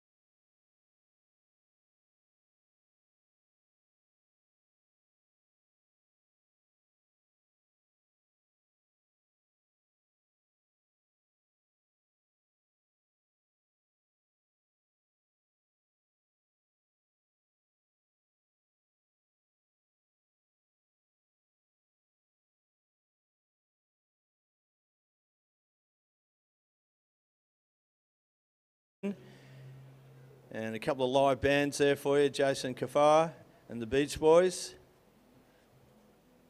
Brian Wilson's flying out especially for that performance.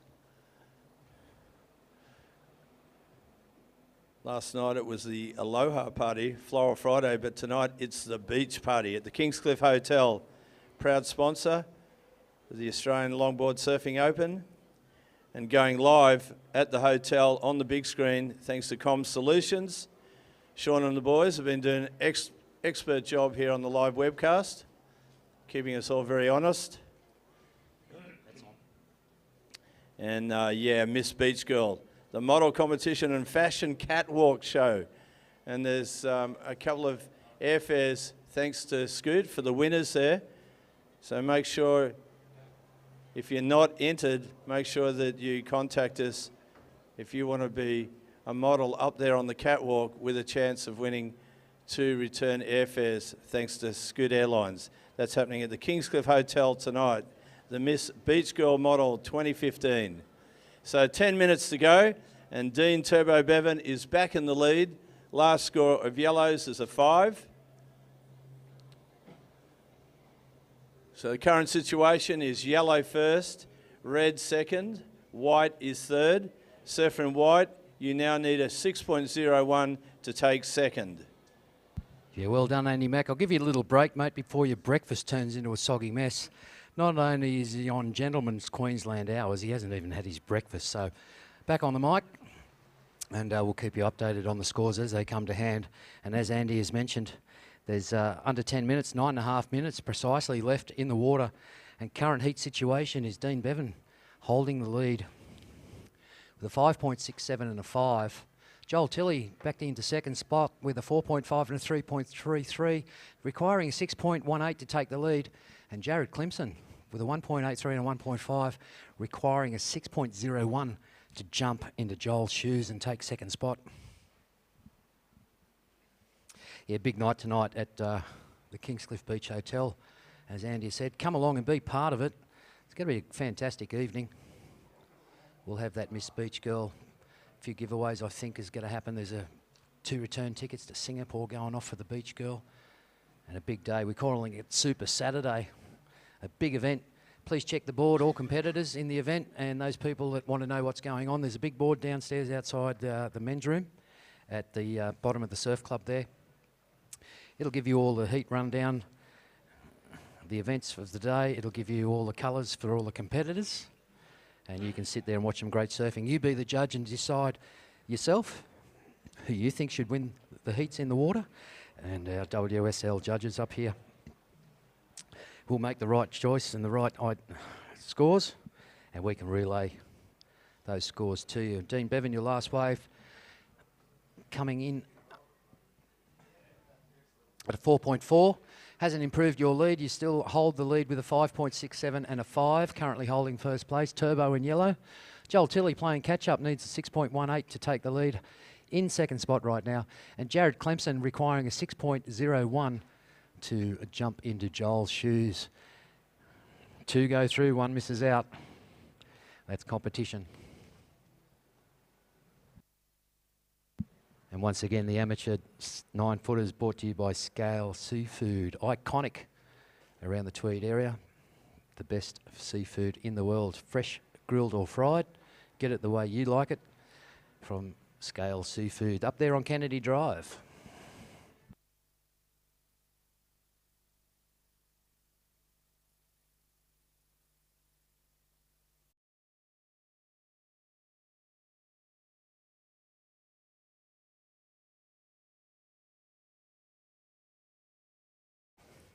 All right, gentlemen, 7 minutes, 7 minutes. Who is this masked man coming and finishing out of the glare? Oh, it is quite glary too. So hopefully you're wearing some glasses, and some of the best glasses in the world come from Bars Optics and Sin Eyewear. We've got 2 sunglass companies helping us out this year. So remember, if you need some sunnies, talk to the people from Sin Eyewear or Bars Optics. Bars Optics also do a bifocal sunglass lens. So for you guys that are getting a little aged on, can't read properly, but still like to enjoy the sun and read the newspaper. There's a bifocal model out from Bars Optics, and there's something really handy to have if your vision is slightly impaired. No impairment from the judges though. They've got great vision up here. Some of the best judging and viewing facilities I've ever had the pleasure of being in, and that's the Coogin Head Surf Club. Thanks very much for their hospitality, again allowing us to use their facilities to judge and compare this event. And don't forget, the balcony bar is always open for some of the best uninterrupted views of the whole Kingscliff Beach area. From Cook Island down past the Groin, you can see just everything, and you can watch all the action up here. The bar will be open from around 11 and the restaurant's open from 12. And if you are hungry, don't forget, the Australian Longboard Surfing Open barbecue tent is up and running for all your breakfast requirements. Plenty of bacon and egg rolls, hot tea, coffee and cold drinks at very reasonable prices. So we'll wait for some scores to drop in at the moment and see if there's any situation change. But right now it's yellow over red over white. And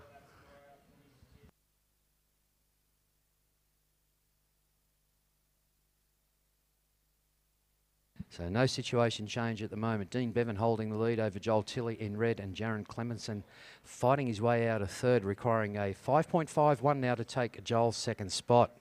Joel requiring a 6.18 to jump into first. First two will go through to the final.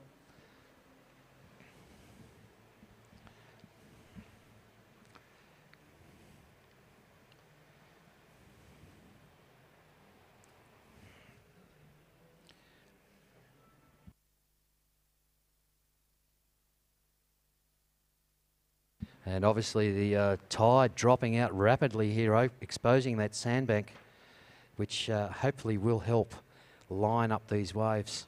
Morning, Ruben. Ruben Roxy come up to enjoy the view, the uninterrupted view from the balcony. Surfed very well in the SUPs yesterday. A very strong competitor, both on the longboard and the SUP. And especially the big aerial with the paddle, Ruben. I love that one. I noticed that Channel 9 News got that. Very good. You've been immortalised. The dismount, was it? I thought it might have been for the Olympics, you know, like disc throwing. Yeah, javelin throwing, that's the one. All right, situation in the water is unchanged, and there is just over 3.5 minutes remaining for you surfers in the water, so we are into the last 5 minutes of the event. Scale Seafood 9 foot Semi 1, Semi 2, Joel Skinner in red, Kana Church in white, Kyle Slab in the yellow. You guys should be making your way across the bank right now. And just a little safety warning for the people down on the sandbank with those young children.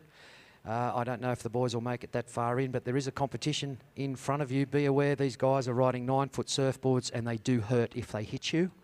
Be aware there is a competition on in the water. These guys are vying for spots in finals. If that wave will continue through that area, they will surf it to the best of their ability, so be aware and keep an eye on your kids. 3 minutes remaining, surfers in the water, 3 minutes. Situation at the moment, Dean Bevan in first place, Joel Tilley in second, and Jared Clemson in third. Jared requiring a 5.51 to progress into second. 2 minutes and 45 seconds remaining.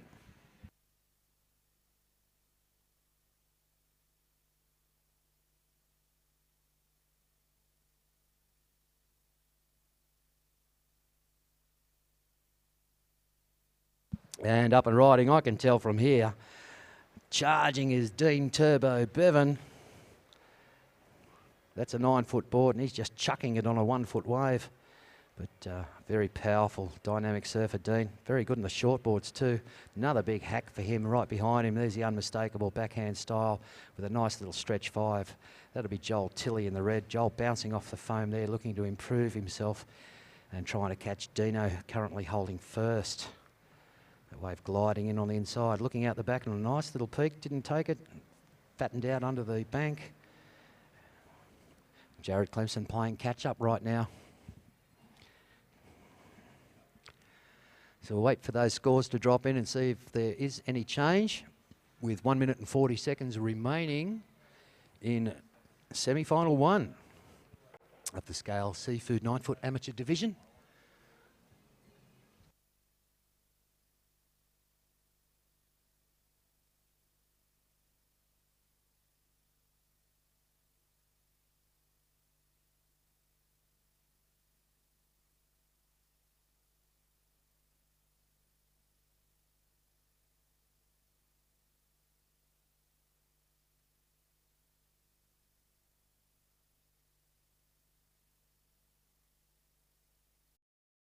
All right, Dean, your last wave came in at a 4.6. There has not improved your situation, but you are still in first place with a 5.67 and a 5.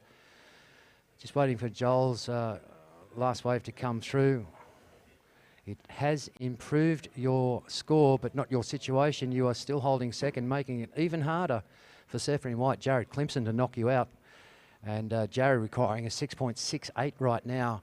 And we have got only 30 seconds remaining, so the mad minute is well and truly amongst us. 30 seconds remaining, surfers, as we watch Dino just slide into a little cover up there.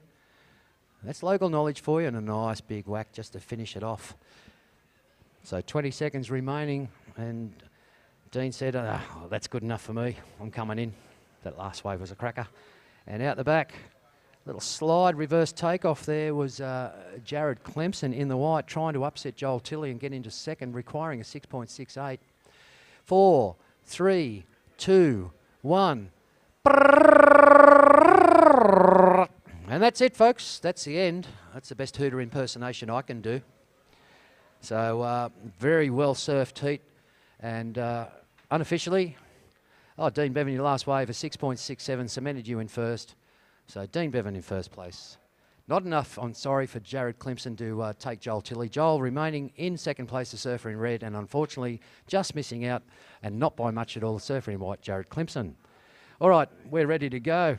So the button's being pressed right now, boys. Semi-final number 2, we're counting you down. In 5, 4, 3, 2, 1. And we are underway, semi-final 2. In the water, you're watching Joel Skinner in the red, Kanar Church in white, and Kyle Slab will be in the yellow. 2 go through, 1 misses out. The competition is on. 20 minutes of fun in the sun at beautiful Kingscliff Beach here for the 2015 Australian Longboard Surfing Open.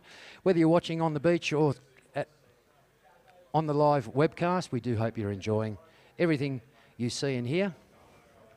Someone's got to do it.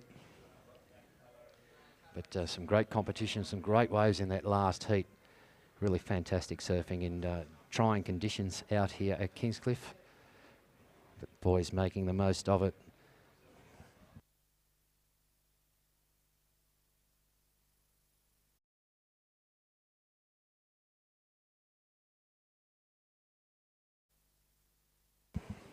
After this Scale Seafood Amateur Semi, we'll be looking to get underway with the LQS Women's Round 2.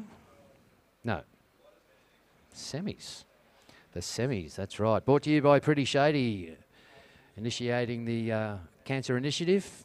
Putting sun cream on and wearing a hat is a good idea, but wherever possible, stay in the shade. There is nothing cool about melanoma. And I've had a bit of a scare lately, as I've mentioned during the week. Had one cut out and plenty burn off.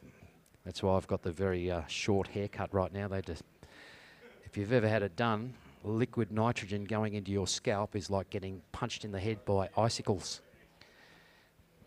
So be aware of the skin cancer and stay in the shade wherever possible. Wear a hat and wear sunglasses. And put on the sunscreen. Kyle Slab.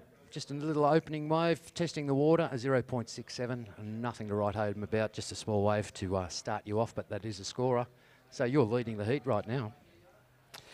Semi-final number 1 for the LQS Women's Pretty Shady Division. We'll be looking at the French champion, Victoria Vergara, against current world champion, Chelsea Williams. Now, both of these girls very stylish. Victoria very stylish in the water. Chelsea Williams, the pocket rocket. She finds it and she can hit it as hard as any of the men, and that's why she's the current world champ. So this will be a terrific heat to watch. Semi-final number 2, we'll see Georgia Young against the California killer, Karina Rozonko. So welcome to Australia, Karina. She's been surfing very well all week as well. Be aware, ladies, you are the next heats in the water after semi-final 2 of the Scale Seafood 9-foot amateur.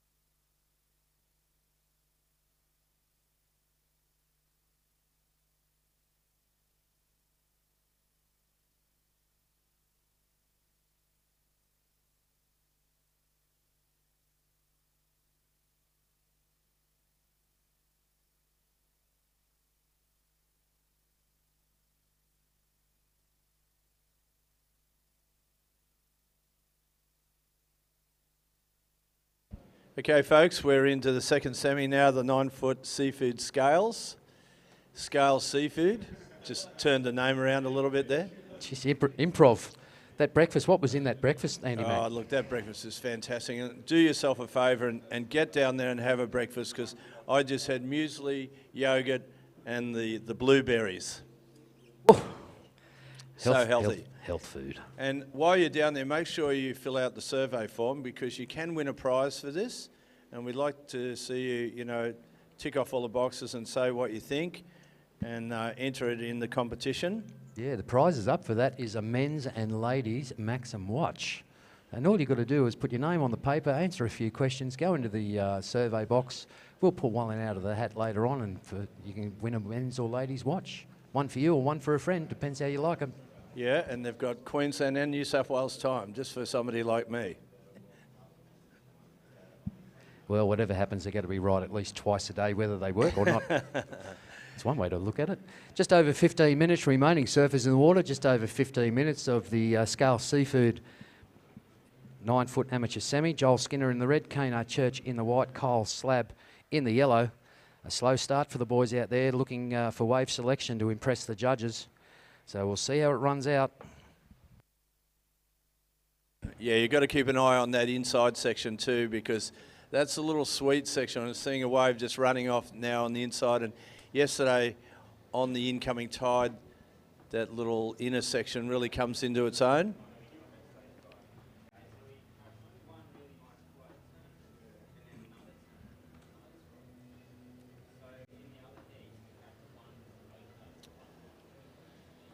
$14 minutes on the clock, and a little bit of a slow heat here. Kyle Slab on his opening ride, only a .67.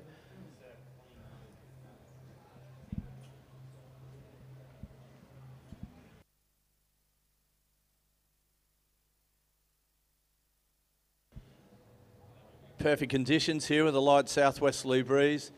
The swell has dropped a little overnight, but it's still super clean. And it should improve throughout the day, especially later on today with the incoming tide, when we've been seeing those little tide pulses with the tide. All right, there will be a situation change, Joel Skinner.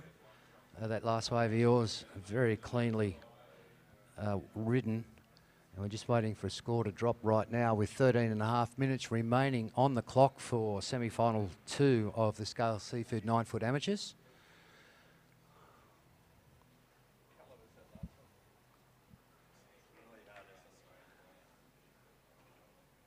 And Kane's on the board. He's had a short one out there.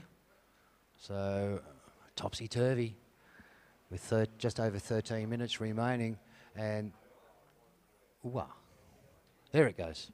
All right, Joel Skinner, your last ride came into the 6.5. It has rocketed you into first place right now. Kano Church with a 1.67. You're holding second. Kane, Surfer in white. Kyle Slab relegated to third.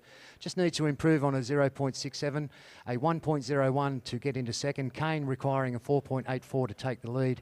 And the leader of this event, Joel Skinner, the Skin Dog, out there in red with a 6.5 for that last well-surfed ride for him. And the judges awarded you appropriately for it. So 12.5 minutes left, a wave each. A very slow start to this heat considering the conditions out there. The boys are being selective, getting the right wave for the right manoeuvres. Yeah, good little wave there for Kyle Slab. He was leading the heat on a 0.67. You could hardly call that a lead, but his second wave's going to be a whole lot better. And wow, he's only looking for a really low score to take second or take the lead. So we'll just wait for that second score of yellows to come in. As you said, a great opening ride there for Joel Skinner. 6.5.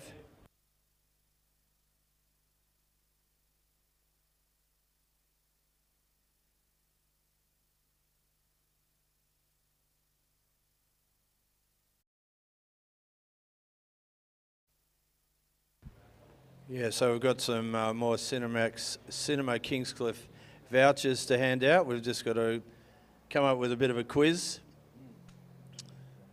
Has anyone got today's paper? Get a couple of questions out of it. We'll work something out. I've got a really good one for you.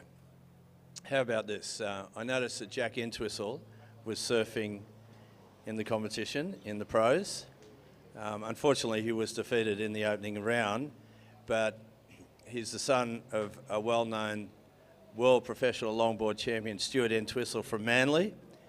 If anyone can tell us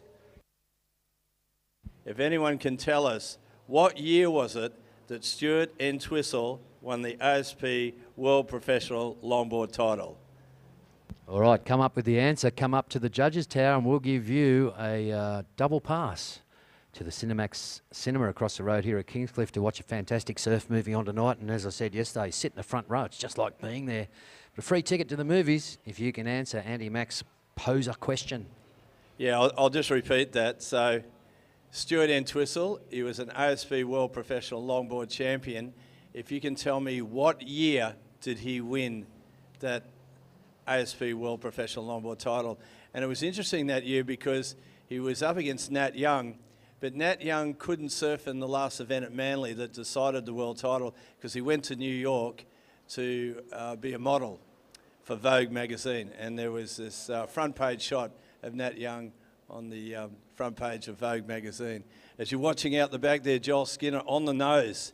And there's only, well, there's plenty of time remaining, under 10 minutes remaining.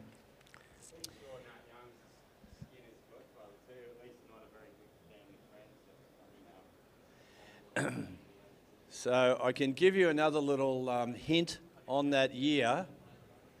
Oh, no hints. Come on, keep it tight. Because I'm seeing that everyone's sort of struggling with that one. But how about the bicentenary year?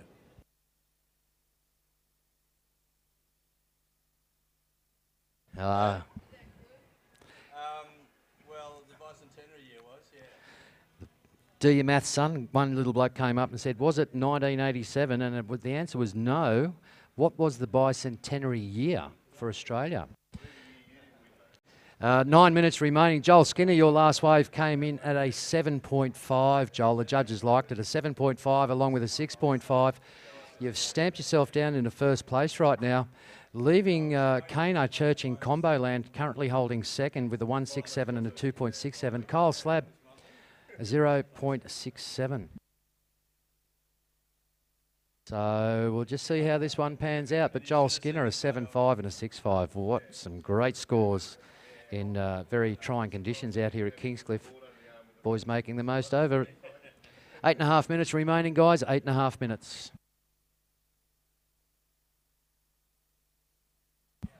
So 2 free tickets to the movies. What year did the Twiz win the ASP World Longboard title? And the extra hint or clue was it was the bicentenary year. Which one was it?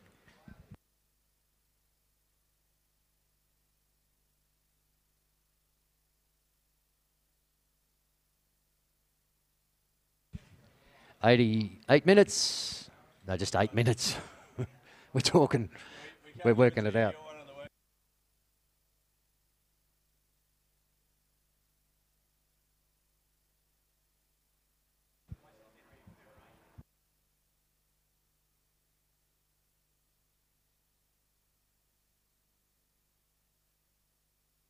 All right, 7.5 minutes remaining. No change in the situation right now. A couple of waves ridden by our surfers in the water, but Joel Skinner holding the lead. So red over white over yellow at the moment. So the battle's on between white and yellow now to improve. Kyle Slab requiring a 3.68 to push Kano Church out of second place rather, and Kano Church requiring a combo to take Skin Dog out of the first place situation.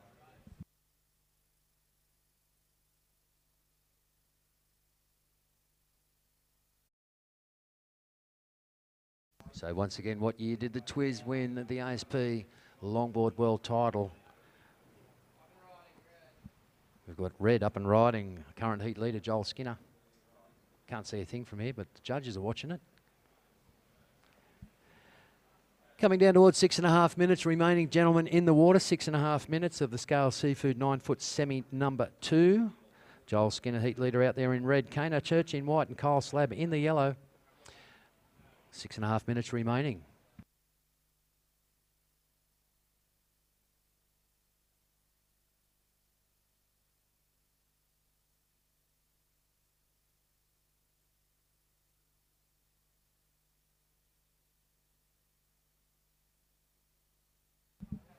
So, Kyle, your last wave of 2.33 has improved your total. You still require a 2.85 to push Kane out of second place right now. Kane's still requiring a combo to get the skin dog. Joel Skinner in red. But the battle royal between white and yellow. One will miss out, unfortunately. Two go through to the final. All finals tomorrow here. Sunday tomorrow. Don't forget, New South Wales residents, it is voting day. You must vote for someone who's going to fix it or mess it up one way or the other.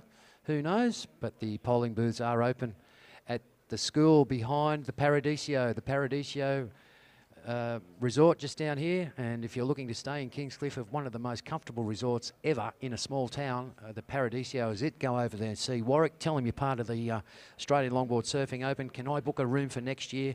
And I'm sure he'll give you a great rate and look after you. Oh, the kid, has this kid done his maths?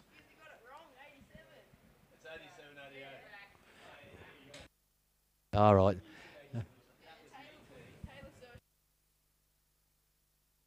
Well, look, there's a little clue for trivia.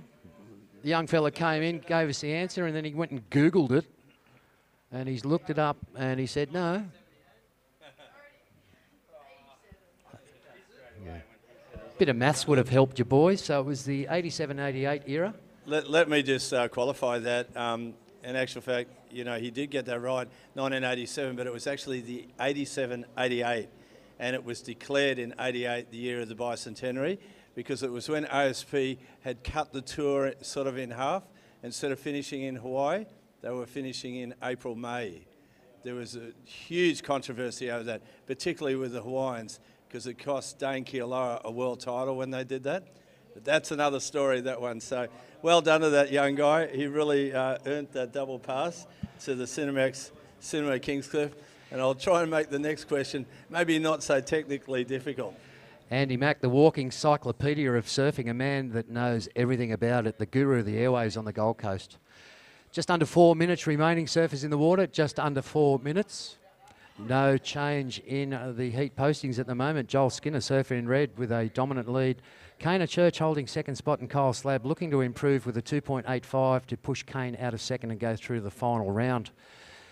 Some great scores there, though, in tricky conditions by Joel Skinner. A 7.5 and a 6.5. That is some of the best scores we've seen so far today, which just shows that it can be done out there on wave selection. Kana Church and Kyle Slab, both small scores there, but working their best to stay in contention for the final. So the Battle Royal, once again, between a second and third, white over yellow, and Kyle Slab only requiring a 2.85 to jump into second with 3 minutes remaining.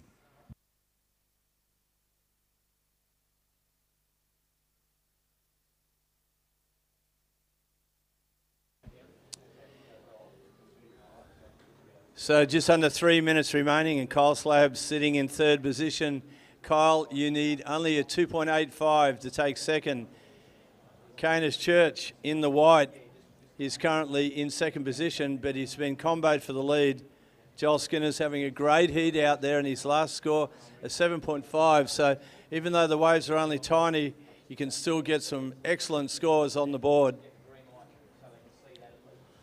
So 2 minutes to go now, with red first, white second, and yellow is third.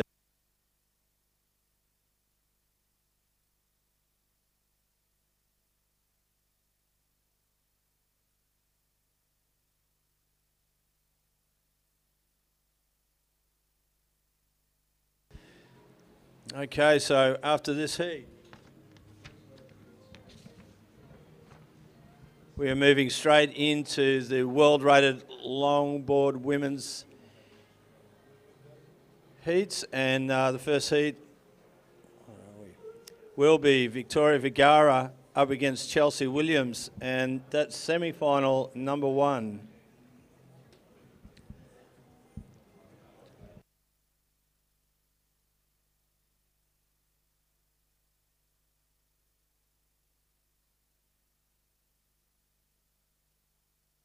So we'll just have a small break in between this heat and the women's semi-final number 1 while we get the hooter fixed up. There is 1 minute on the clock. Kyle Slab sitting in third, needing a 2.85 to go to second. Kane Archurch holding on to second position in the white.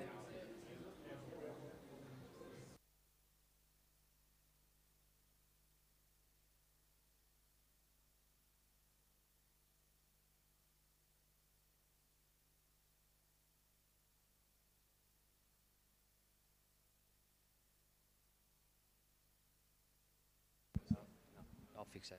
All right, 30 seconds remaining, guys. 30 seconds remaining, so no change at the moment to the situation in the water. Joel Skinner in red, first place. Cana Church, second in white. There might be a situation change here, and I think it will be. So the battle royal between white and yellow as we're coming down towards the last 10 seconds of this heat. And 10, 9, 8, 7, 6, 5, 4, 3, 2, 1.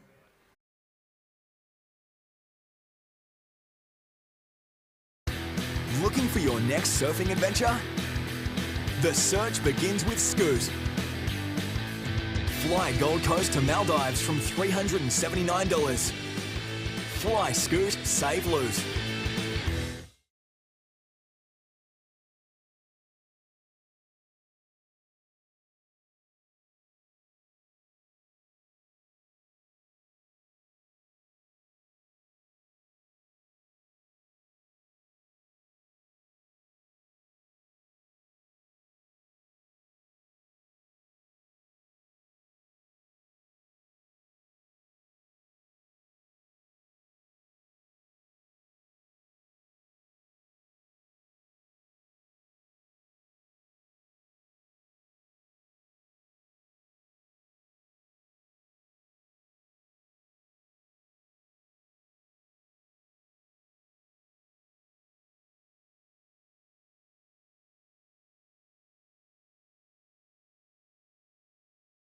It's not going to be much of a break, ladies. We're just adjusting the lights and hopefully the siren.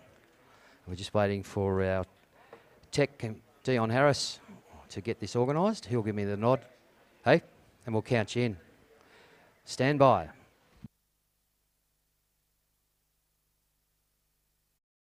Right, ladies, here we go. We're going to press the button. We're counting you in 10, 9, 8, 7, 6, 5, 4, 3, 2, 1. No. It's back on the. So we're underway. We're looking at semi-final number 1 of the LQS women's event, brought to you by Pretty Shady, initiating the Cancer Initiative. Remember, stay in the shade wherever possible.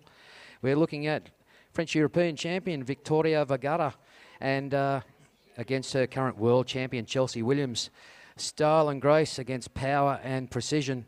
That's how I'm going to call it. And semi-final girls looking for a spot into the final. One will go through to the money round final. They're all getting paid one way or the other, I suppose. But yeah, prestige and history looking at the finals tomorrow. So Victoria Vergara and Chelsea Williams, sit back and watch some exciting surfing. When the waves come in, these girls know exactly what they're doing and they'll make the most out of every situation. Yeah, well, it's all happening down the beach here. I mean, the Coogin Headland Surf Club, they've got the red and yellow flags flying. They've got the girls out there doing a snorkeling class by the looks. You've got the paddle boards out there. There's tents, there's SUP boards in the park. It's got a real festival atmosphere here. Kingscliff for day 4, the Australian Longboard Surfing Open. If you've just turned up at the beach, it is semi-final number 1 now of the women's, the world-rated longboard women's.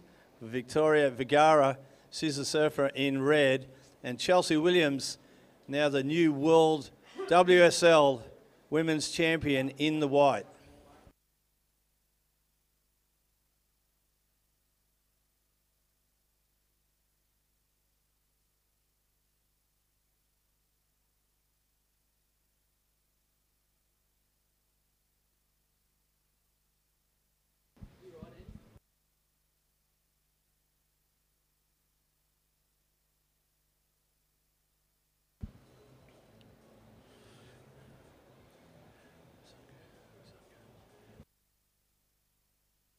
And coming up next will be Georgia Young and Karina Razonko. There'll be semi-final number 2. Okay, do we get a paddle? We have a takeoff, and it's Chelsea Williams, the world longboard champ. Looking for a nice little inside section on the nose, so casual. Beautiful footwork. And just looking cool as a cucumber on that wave, the world champion, Chelsea Williams.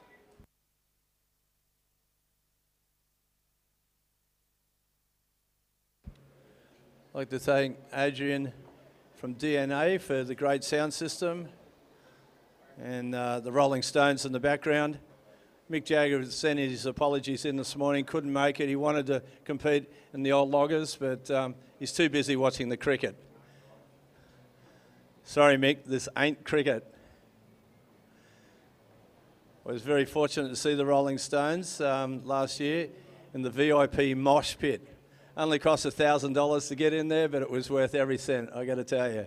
For 70-year-olds, my God, can they still rock. Maybe we should be having an over 70s category and invite Keith Richards and Ronnie Wood for next year's event.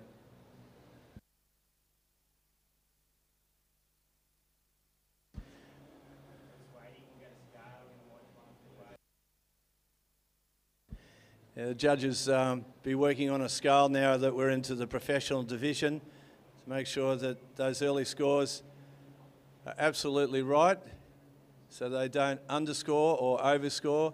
Get that scale right through for the duration of the heat.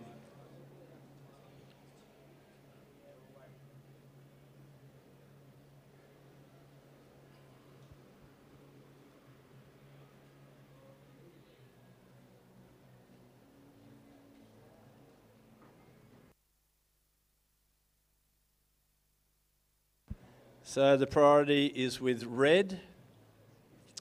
That's Victoria Vergara. She's actually from Reunion Island. It's a beautiful island just next to Madagascar, Mauritius, and off the coast of South Africa. Fantastic waves. In fact, they had a world professional longboard title. I think it was back in 1995 there. And off memory, I think it was Rusty Kailana that won that. He was able to surf both ways, forehand and backhand. And it was just amazing at Reunion in 1995. And Victoria Vergara sitting out the back. She's spotted a wave here. She's going to have a paddle. She's going to have to really stroke in hard to try and get this wave.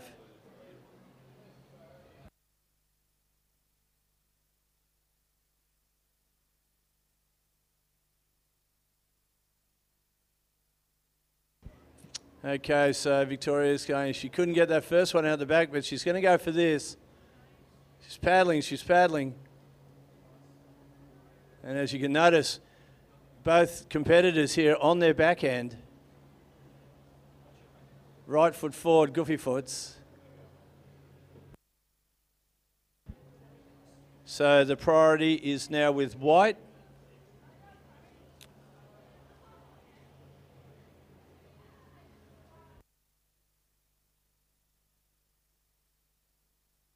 Just a shout away.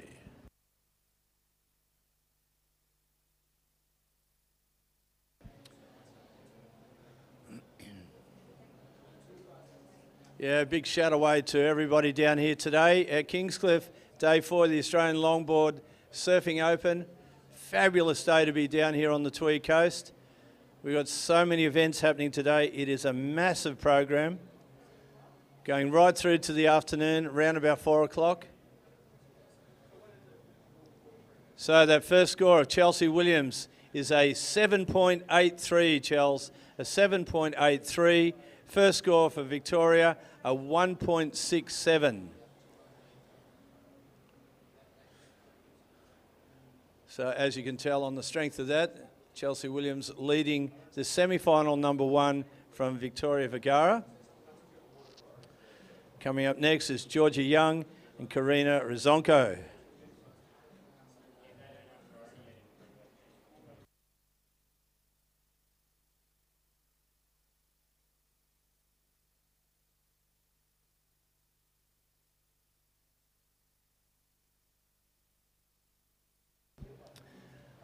Also tonight at the Kingscliff Hotel, Miss Beach Girl Model 2015.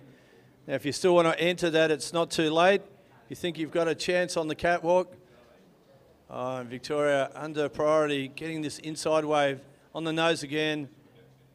This is a far better wave for the girl from Reunion Island. Wave number 2, and adept fancy footwork there. Just over 12 minutes remaining for the ladies in the ocean right now. Semi 1 of the Pretty Shady LQS semi. Semi 1, 12 minutes remaining, ladies. Coming up next, second semi-final of the Pretty Shady LQS women's. We'll be looking for Georgia Young in red and Karina Rozonko in the white. After that, we're into the semis of the WSL men's LQS division with a great match up here. Ruben Roxburgh and Harley Ingleby in semi-final 1. And then for Taylor Jensen and Edouard Del Perro in semi-final number 2.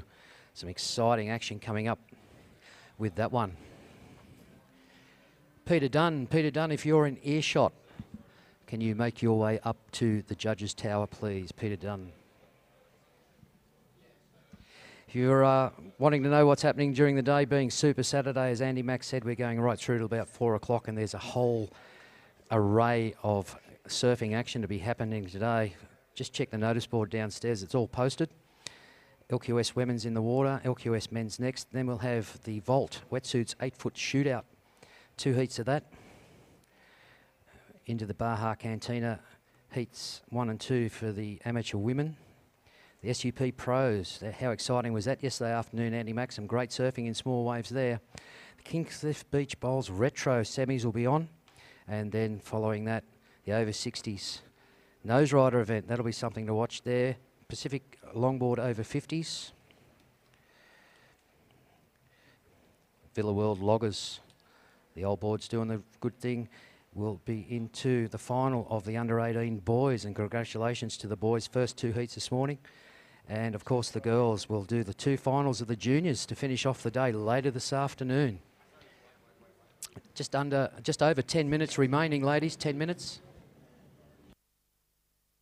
Priority is with white, so Chelsea Williams sitting out there in the white is holding down priority. She's also holding down the first good score, a 7.83, but last score of Victoria Vergara's was a 5. So Victoria, your second score was a 5. You are now chasing only a 2.84 to take the lead. So Victoria Vergara, the French lady from Reunion Island, holding on to 2 scores here, a 1.67 and a 5, currently in second position. Chelsea Williams, the World Professional Longboard Women's Champion, holding on to 1 wave, a 7.83.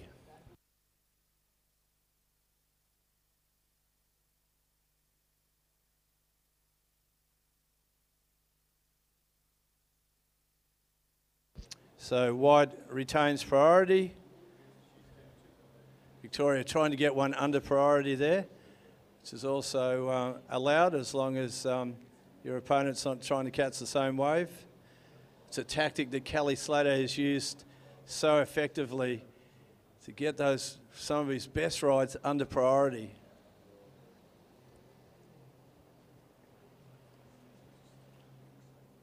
Exactly 9 minutes remaining, ladies, 9 minutes. Well, it looks like Victoria might had a look. She's having a sniff, but that wave barely broke. So she realises that Chelsea's just sitting out there commanding the takeoff position, sitting with priority. So the next best thing Victoria can try and do is get a wave under her priority.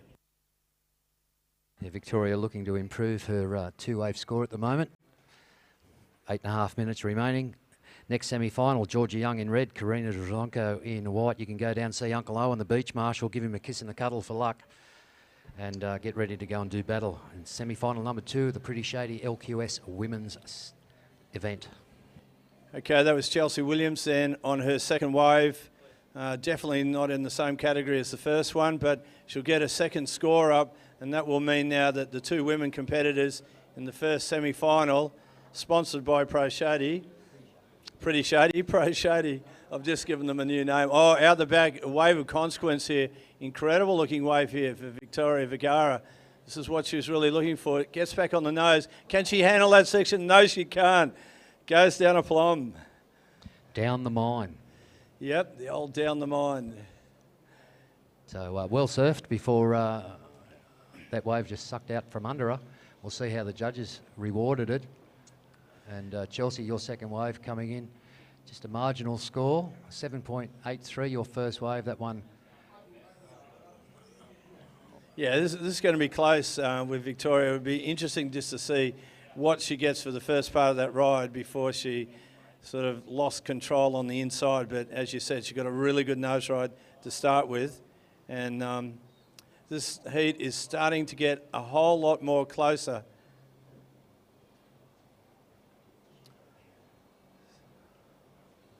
Okay, so last score for red is a 6-point ride for Victoria Vergara, has moved her into the lead.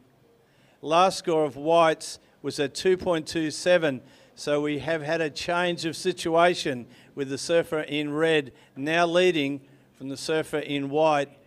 And there is 5.5 minutes remaining on the clock. 6.5. Okay, make that 6.5 minutes. Morning glare playing havoc up here. But change of situation there. Victoria Vergara really getting a good wave on a last score, and a 6-point ride to move her into the lead over the World Longboard Women's Champion, Chelsea Williams, who now needs a 3.18, Chelsea. You need a 3.18 to retake the lead. And ladies in the water, there's actually 6 minutes remaining for you. 6 minutes. So yes, Andy Mack, a situation change. And consummate professionals, both these ladies. And let's see what happens. Will Huey supply the waves to get the throwdown in? And Chelsea Williams only requiring a 3.18 to regain the lead.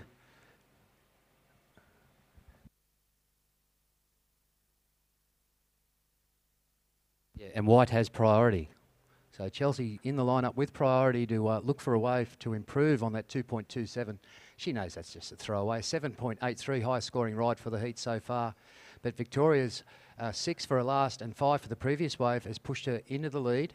A very narrow lead it is, but Chelsea requiring a 3.18 as we head down towards the 5-minute mark. So you'll see the lights change on the tower light set up here. When it does go yellow, that means there is 5 to go. The ladies out there know that, and they'll be looking to improve those scores. So as we speak, the light will change right now. 5 minutes remaining, ladies, 5 minutes. Yeah, an incredibly tight heat going on here at the moment. There's less than a point separating the two women competitors. In semi-final number 1, Victoria Vergara from Reunion Island, the French competitor, is currently in the lead with Chelsea Williams, the World Professional Women's Champion, in second, but only requiring a 3.18 to retake the lead, and 4 minutes and 30 seconds to go. So it's going to get down to the final minutes here to decide who is going to move into the semi-final. Into the final, should I say. Thank you, PSA, for correcting me on that. So yes, they're going for a spot in the final here. And that second semi, a great heat to watch too. Ladies, you can make your way out now. It's Georgia Young in red and Karina Rozonko from California in white. That'll be another great one to watch with 4 minutes remaining, ladies. And a general announcement, Peter Dunn. Peter Dunn, if you're in earshot, can you make your way to the judges' tower, please? Peter Dunn.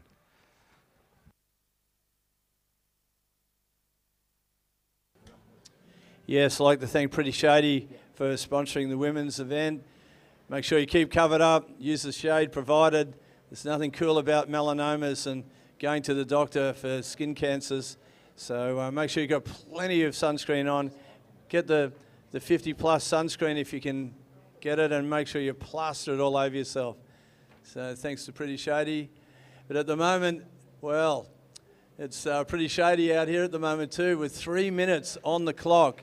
And there's a lot going on in this heat to see if Chelsea Williams, who's currently in second position, can find that 3.18 to retake the lead and get into the final. Or are we going to see the French lady from Reunion Island, Victoria Vergara, who's sitting in first with a 5 and a 6.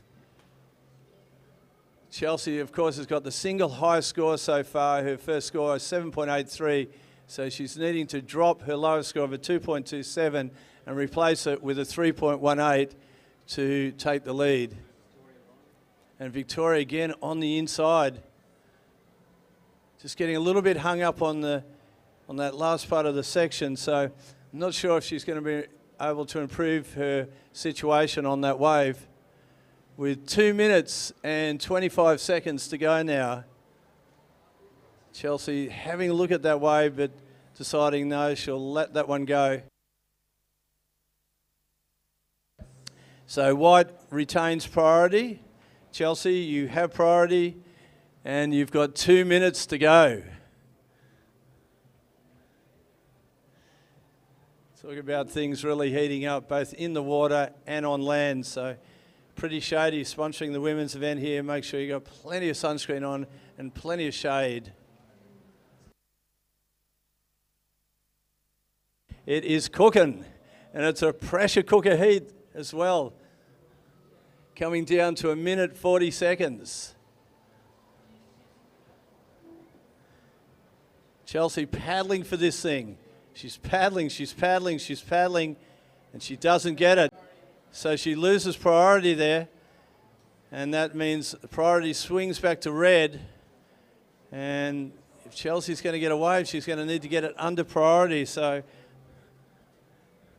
I don't want to put too much sensationalism on this heat, but it's coming down to the mad minute. It couldn't be more mad if you tried. Watching the paddle, Victoria knows that she's holding priority. Chelsea's got second priority. They're both going for this wave, but 55 seconds to go. It all hinges on this last wave.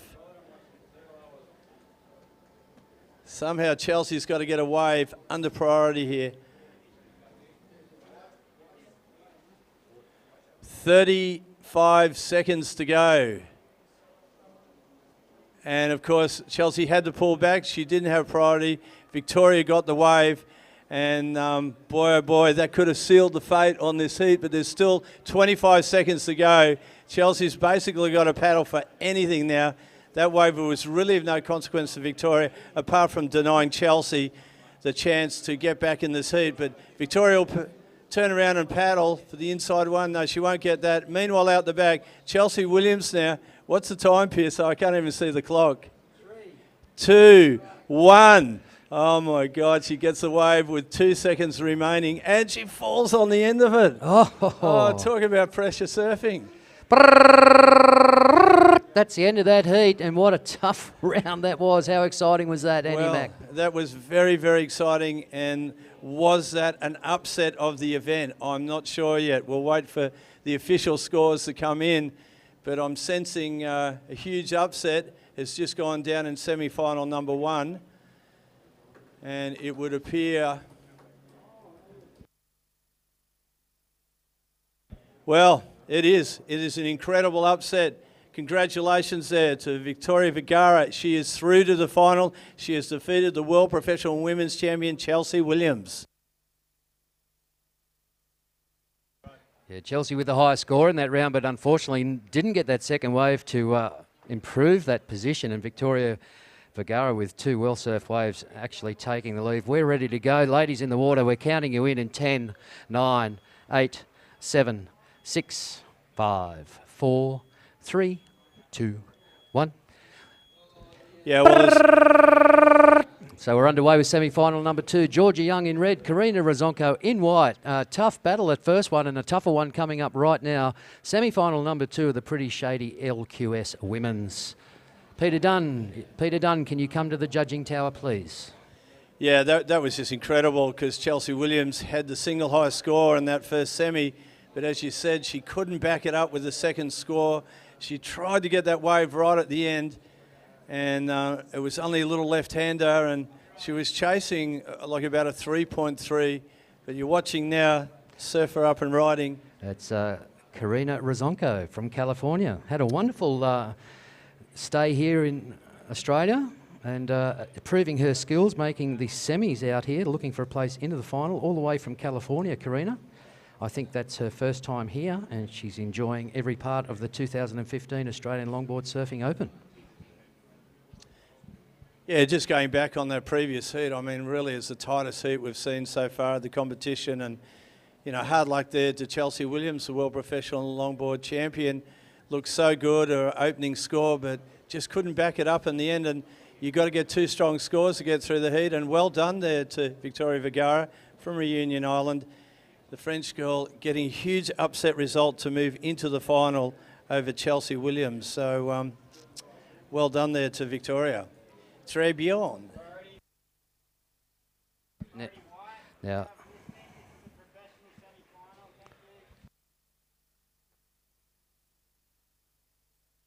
so head judge Keenan Roxburgh said priority is now with white. Priority with white. All right, looking to scratch one onto the inside is Georgia Young, our surfer in red. Georgia up and riding. And nice little inside bank for her. Goes to the nose and holds it well. Trims the line, looking for a bit of speed and push on the inside section. Dances up, dances out, dances over the top of that one, and a nice clean finish for Georgia Young. Yeah, excellent opening ride there for Georgia Young. She's from West Australia, and she got that wave under priority, which was really clever. As you're watching outside, looks to be Karina Rizonko from California. This is her second wave. Beautiful Malibu style there, and walking up the front, walking back. So that will be the second wave there for Karina.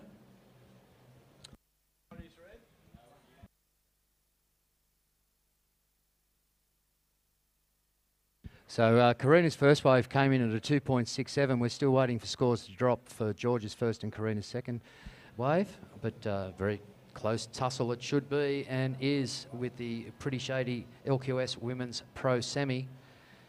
Yeah, let's just explain how priority works. I mean, you have to be out to the takeoff position to establish priority. Just because your opponent has caught a wave doesn't automatically switch over to the other person. You have to be back out to the takeoff position to establish priority. So after that last second wave, Karina Rizonko is now in the lead with a 4.83. Last score of whites, a 4.83. And first score for Georgia in the red is a 6. So that is a good opening score there from the young girl from West Australia. Currently in second position. Last score for red is a 6.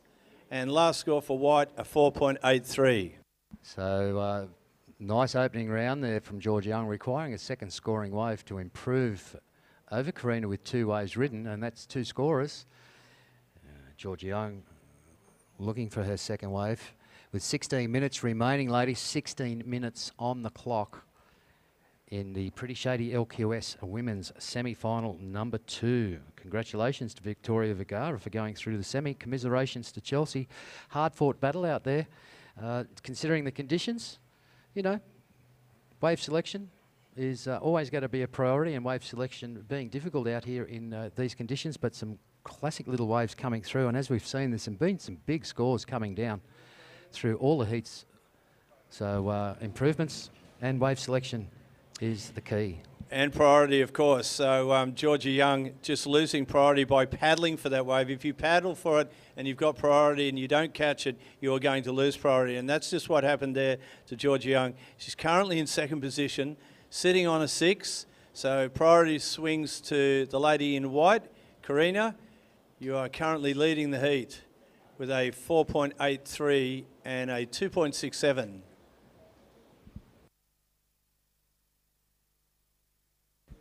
There is 14 minutes and 50 seconds to go in this semi-final number 2. It's the Pretty Shady world-rated longboard women's semi-final.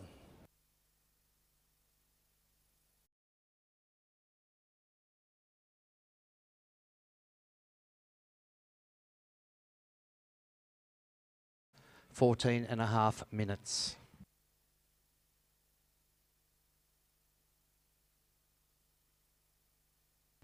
And the pressure's on up here with the judging panel and the priority markers. Keenan Roxburgh, head judge, making sure everything is run according to the rule book, the WSL rule book, and making sure the judges are on and they've got their scales ready to rock and roll to award the ladies with all the right manoeuvres. 14 minutes, girls in the water, 14 minutes.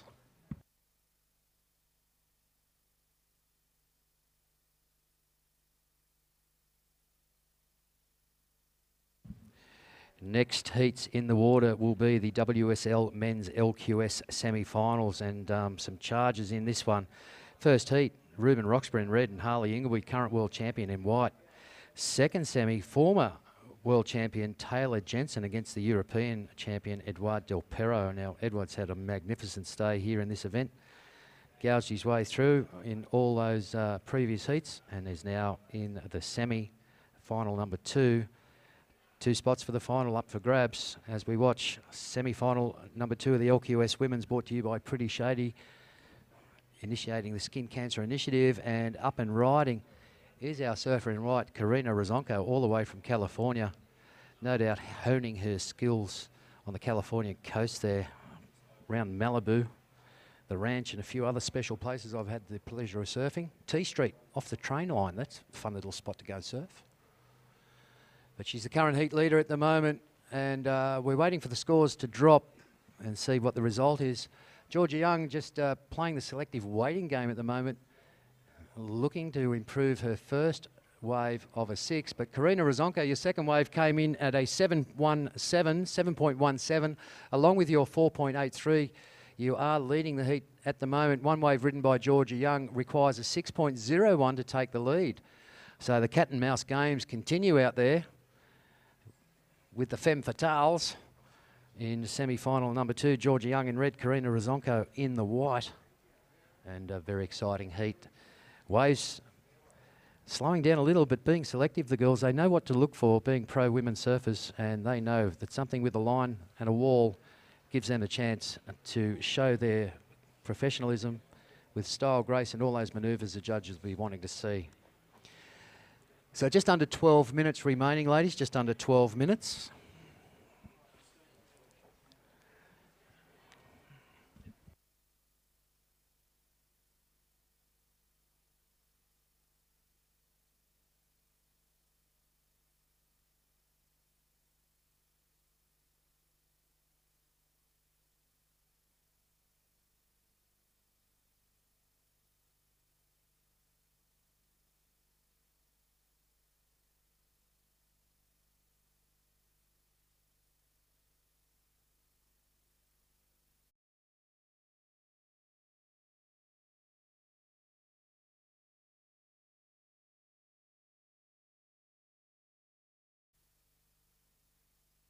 All right, 11 minutes, ladies. Huey playing the waiting game while you are as well. Ocean having a little nap right now with the change of tide. But as Andy Mack said, we are looking forward to an incoming tide virtually for the rest of the day. Not a big change in it, but hopefully the incoming tide will give us the incoming pulse and improve the wave quality out there. So girls just jockeying around for position right now.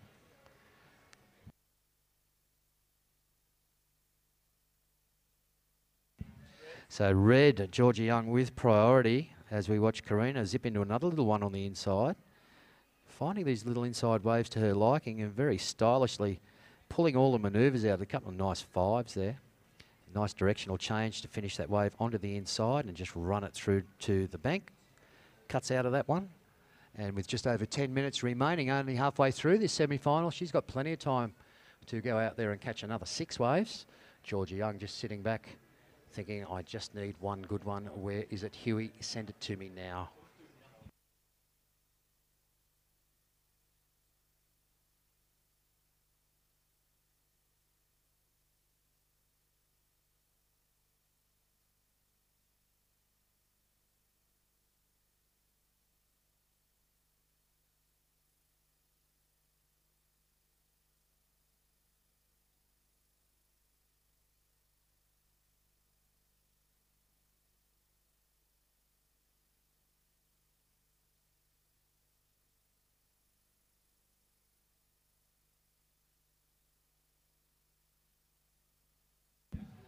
So, Karina Razonko, your last wave did improve your score. A 6.93 has been handed down by the judges, along with the highest scoring rider this heat, a 7.17. You are holding a quite commanding lead at the moment over surfer in red, Georgia Young.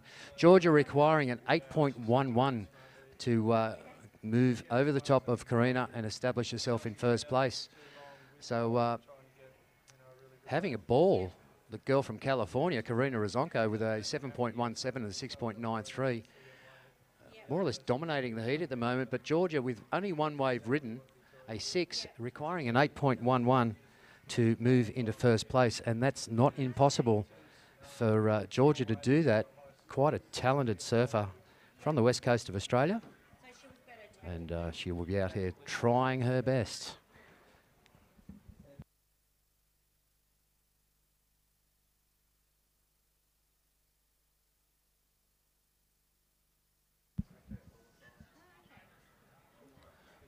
So we're just heading down towards the 8-minute mark, ladies. 8 minutes remaining for you in semi-final number 2 of the Pretty Shady LQS Women's.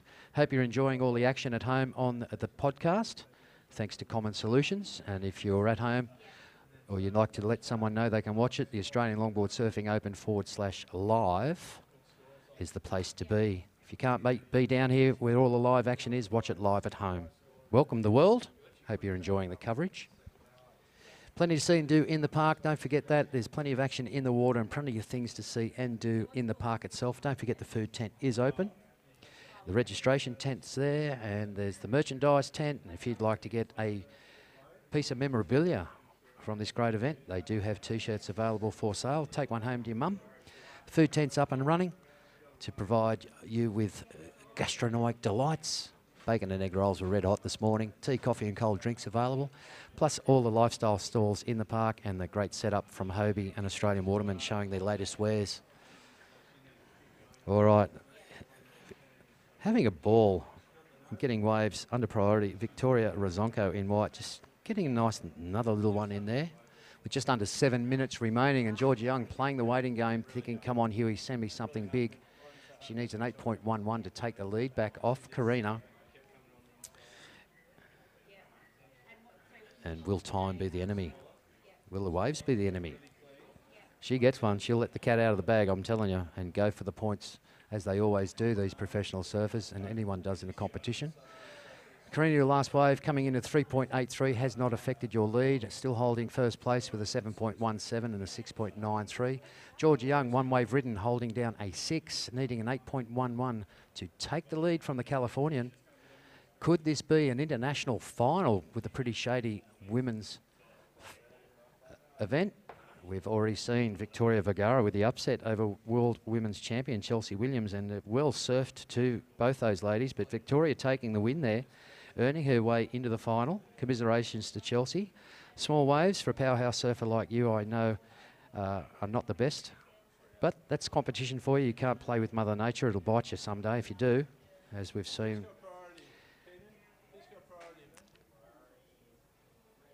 Red still holding priority in this heat, Georgia Young, with only the one wave ridden.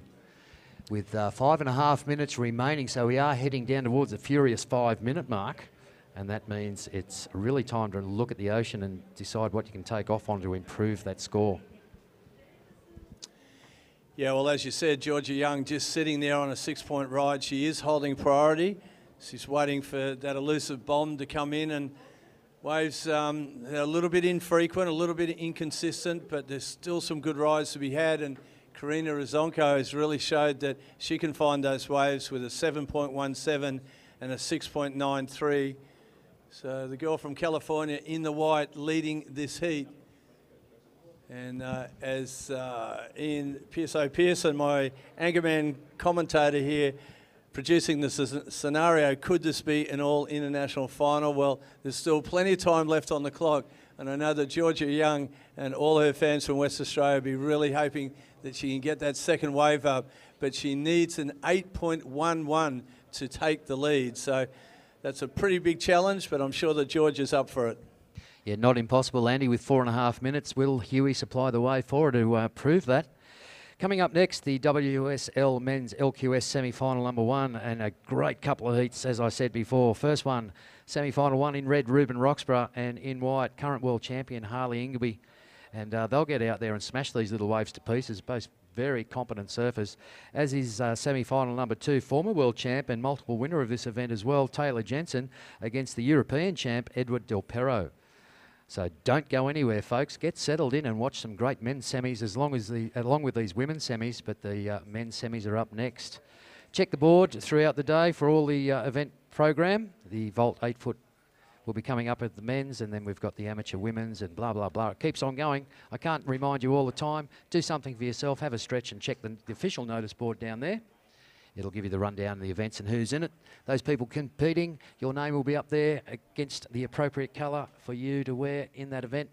And congratulations to everyone that's made the semis today. Work hard and look for that place in the final tomorrow. Okay, Pearso, there is 3 minutes and 20 seconds to go, and of course the situation is totally unchanged, with Karina Rizonko leading this semi-final for a shot at the final. Can she make it an all-international affair? Or can Georgia Young, sitting on priority out there in the red, get her second wave up? At least get a couple of waves with 3 minutes to go. Wave God Huey's sort of gone to sleep on us. I think he's out there on that yacht having a sail on the horizon. But I can see a few lines of swell starting to materialise out the back. So hopefully they'll come in before the end of this semi-final number 2, the Pretty Shady world-rated Longboard women's.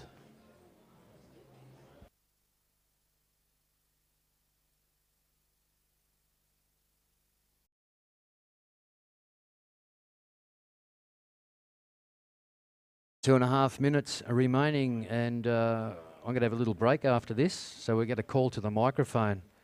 A man of a lot of knowledge, the man behind the whalebone over there in Perth, will be Peter Dunn, coming in to assist our other co-announcer, Andy Mack. And Dunny's got a lot of talent and a lot of knowledge. Between the two of them, they'll be able to run you down all the events. So I'll have a little break for a while. We've lost Leroy. He's gone to where's he gone? The Blues Fest. Lucky him. Yeah, he's working in the music festivals now. He's going to go and see Billy Idol tomorrow night. Oh, rebel yelling. 1 minute 45 seconds remaining, ladies. 1 minute 45. Yeah, Simero Winery. What a great venue that is. So 1 minute and 40 seconds on the clock. Georgia Young sitting out there just praying for a good wave to come her way.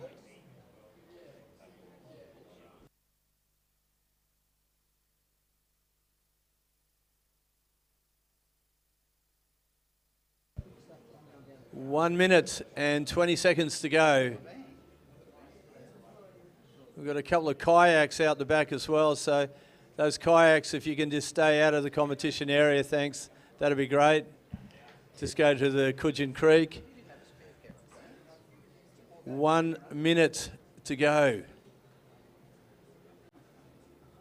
All right, into the mad minute now, and can Georgia Young find that elusive wave to improve that one wave ridden of a 6 to take over current heat leader Karina Rizonko with a 7.17 and a 6.93. Georgia Young needing an 8.11, and if the wave god supplies, I know she can do it. She's done it before, but could this be an upset, Andy Mack, with an international final? Yeah, well, I don't want to say anything till the fat lady sings, as they say in the classics, but I mean, it is going that way, and it's definitely not going Georgia's way at the moment. The West Australian girl is an outstanding surfer, but she's only on one score in the semi-final number 2, sponsored by Pretty Shady, and needing an 8.11 to take the lead and to try and get in the final. And Andy Mack, there's 9. time We are is counting gone this one on her. out. It's gone. It's 5, 4, 3, 2, 1.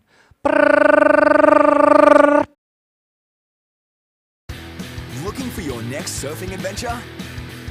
The search begins with Scoot. Fly Gold Coast to Maldives from $379. Fly Scoot, save loot.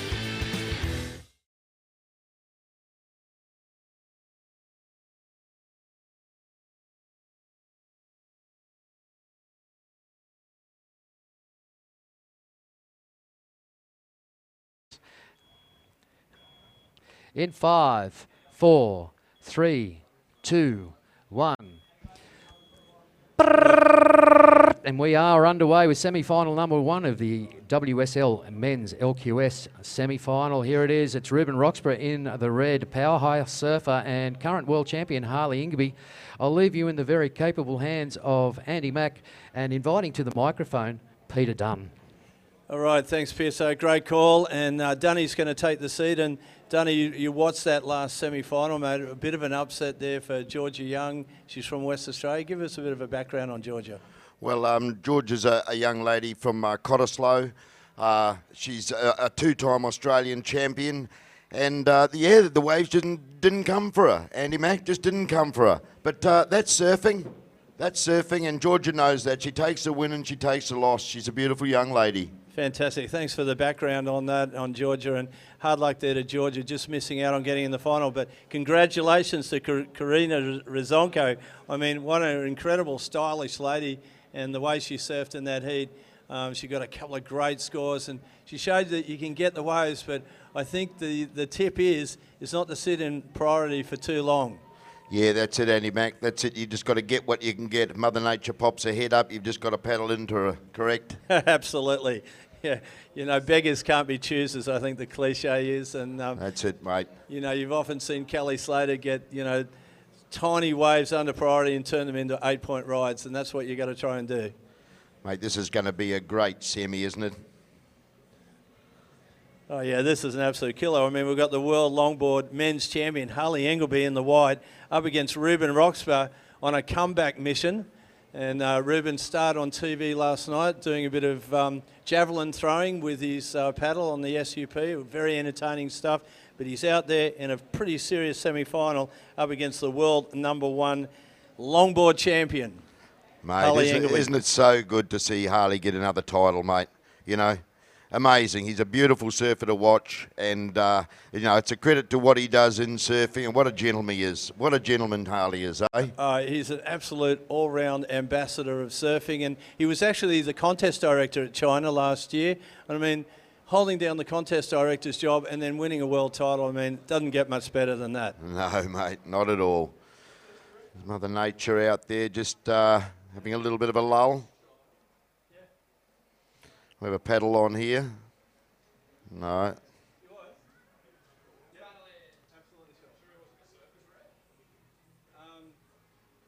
No, I think he was contest director.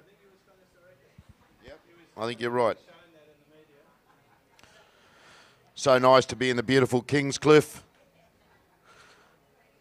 Such nice people around at Kingscliff. Thank the surf club, the Coogin Surf Club.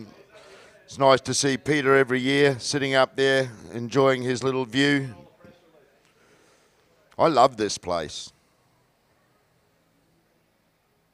Missing some trees out the front since I was last here, Andy Mack. Oh, look, they had one of the most atrocious erosion storms here in 2013, Peter Dunn. It was really critical. They almost lost the whole surf club, the park. It was so bad that the locals were down here packing the sandbags onto the erosion banks to make sure that, you know, the whole thing wasn't going to get swept out to sea.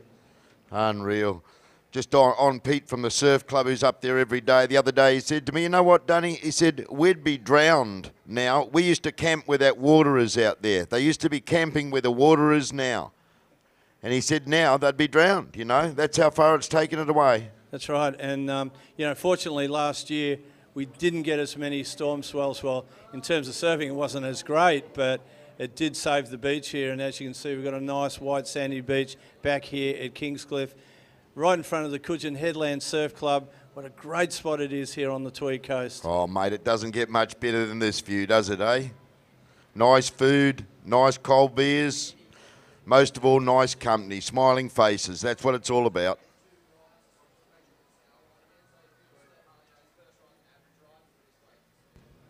Okay, so Staith Galbraith is just letting me know from the judging panel. They want to get the scale right here, Dunny, and you know how important it is get that scale right. So they're deliberating on that first score of Rubens and Harley's before they absolutely establish first scores, just to get the scale right, because they don't want to overscore and they don't want to underscore. Yes, they know what they're doing. They're the best at their business.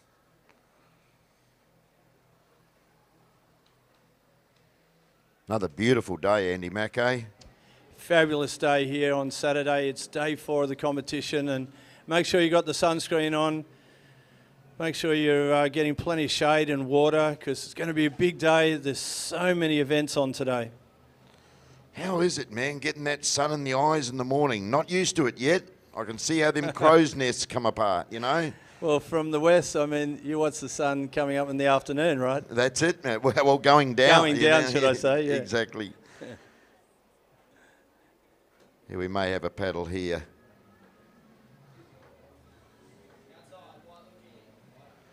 Harley Ingleby, a beautiful cut back by Harley.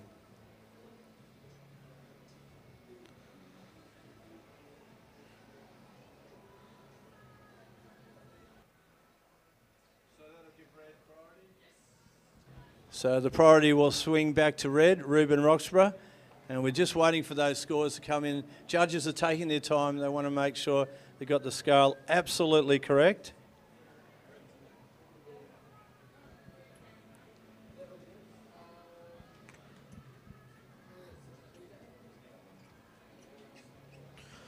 So nice to see all the families, all the young kids involved with the ocean. Do it so well over here, Andy Mack. It's just so good. Everyone looks so healthy, so alive.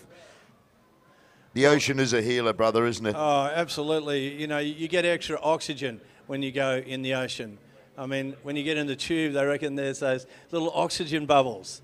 Scientists have actually said that there's extra oxygen inside the wave.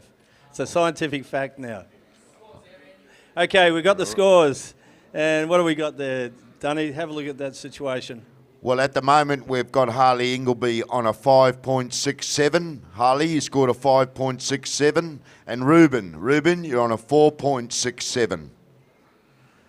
So, Ruben, you need a 1.1 to take over the lead.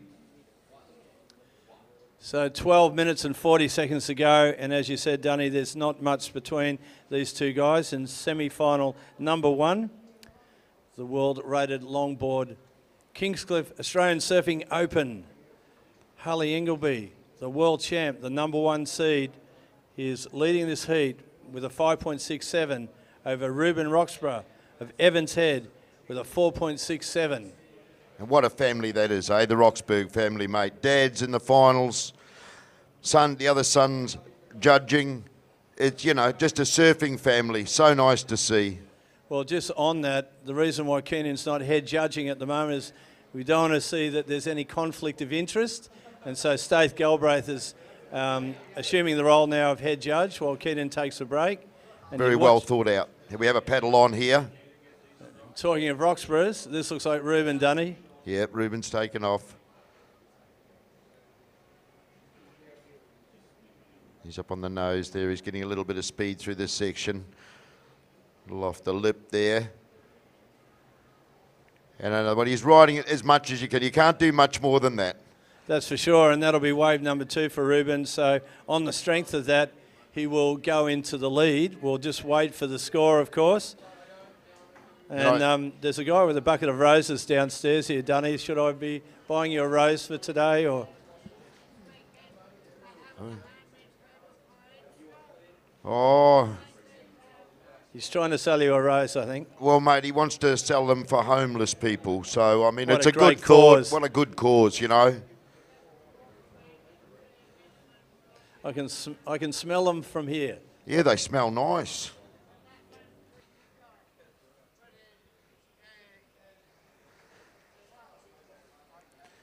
Yeah, so much going on around the town. Incredible. The shopkeepers are very happy. You know, it's all going on. The restaurants are nice. We had a nice breakfast there this morning in the restaurant. We're trying to, us West Australians and a lot of the crew are trying to go to a different place every day, Andy Mack, and spread ourselves around and feel the place out and give them a little bit of money here and a little bit of money there, you know? Yeah, good on you, Dunny. That's what it's all about. Spread it around. And, I mean, that's what an event like this does to a local economy. You know, it generates that tourism, that wealth and camaraderie and the spirit of surfing and coming to the coast. Kingscliff's really come into its own. I mean, it's just this incredible bouquet village, I think you could call it. Yeah, man, it's beautiful. It's nice walking up and down the street in the evening with the lights on the trees, and had a beautiful feed at the Mexican restaurant the other night. You know, lovely big bats in the tree. I love them things, man. As long as they don't bite you. Yeah. 9 minutes and 40 seconds to go, and Ruben Roxburgh, his last score, a 6.67. So Ruben into the lead.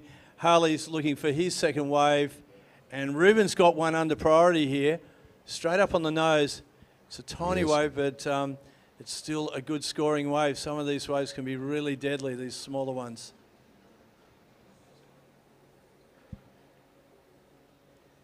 There's Ruben's other way. I spoke to him the other day, and he says to me, Dunny, I'm back. You know, I see him out there in the semi-final of the SUPs. You know, and he's serving so well. Look where he is. He's in the semi-final of the Australian Open, mate. That's a big call. He is back. Absolutely. Huge. And I remember when Ruben was just a young junior, he was the leading Australian junior longboarder. And, you know, a lot of these guys hadn't even started when he was just dominating that junior section. And then he got into the Opens, became an Australian champion. And as you said, you know, he's had a few years off competing, maybe 4 or 5 years, but he's back again and he's stronger than ever. He is, mate. He is. And he wants to do it too. He wants to make his little mark, you know. He's told me he's coming to the Whalebone for sure. So, yes, Ruben Roxburgh's back. Okay, excellent. The Whalebone Classic, of course, in July. So what's our situation? That last score for Ruben. It was a throwaway. It was a 4.33. Harley needs a 5.68 to take the lead. Harley has only had one wave, but it was a 5.67. So Harley needs a 5.68 to take over the lead. So Harley's sitting on priority. The surfer in white has priority. We have 8 minutes to go.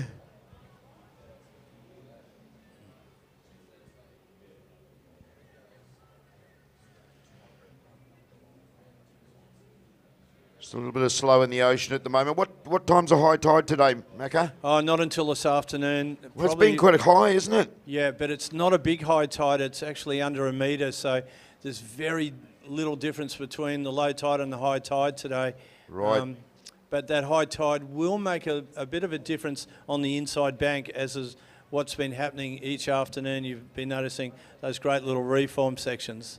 Yes, yeah, where there's a little bit more water over that bank. I think we're looking at around about 4 o'clock for a high tide this afternoon.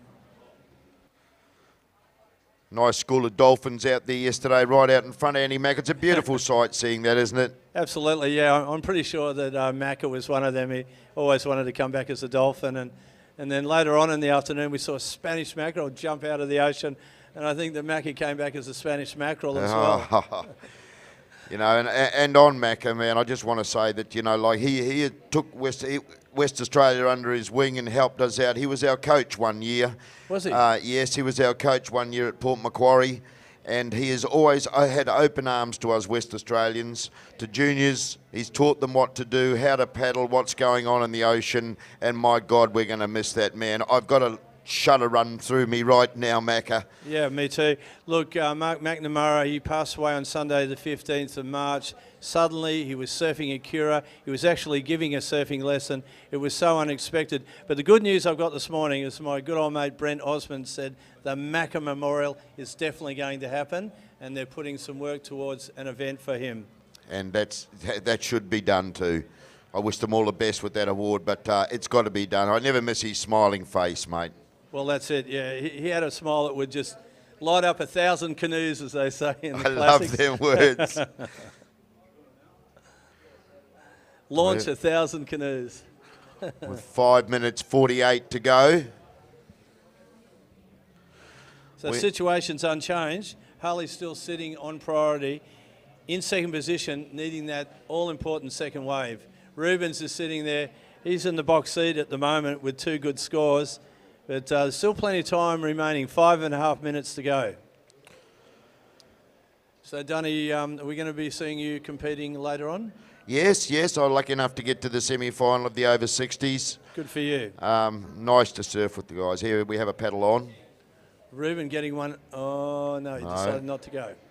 Yeah, mate. Yeah, I'll be out there later on. It's so nice to surf with the people like Gleavy and, you know, just amazing being out in the water with them guys. We had a sup with him yesterday. Just what a man, you know. He is Mr. Soul. Absolutely. The godfather of soul, Ray Gleave in the over 50s and in the amateur SUPs. Now, There's a Harley's little lump. having a look. You'd have to think he'd go for this one, wouldn't Well, you, Dunny? I think so. He would. Yeah, it looks a nice wave too. The current world champ, Harley Ingleby. Oh, straight over the top of Luke Straight up on the Sorensen, nose. trying Look to at get that. the water shot. And a beautiful off the top there. Look at the speed he's rotating here, and a beautiful off the lip there. Beautifully surfed. You can't do much more than that. Ladies and gentlemen, the current world champ, Mr. Harley Ingleby. Yeah, that was all class, that wave. I mean, he set it up. He paddled even that much harder to get the speed up for that initial set-em-up bottom turn. The old set-em-up bottom turn to get the manoeuvres in on the end of the wave. You can see the angle he was at to get into that wave there, Macca. You know, Yep. he had to go into a certain angle, and only a person like Harley knows how to do that. Yeah, that's for sure. And he did it as you would expect a world champion would, and that's going to be a great score. And no doubt that's going to be challenging Ruben for the lead, so we'll just wait for the score to come in. The early indications are that he's probably done enough to take the lead on that wave. Yes, that's one score's dropped in there.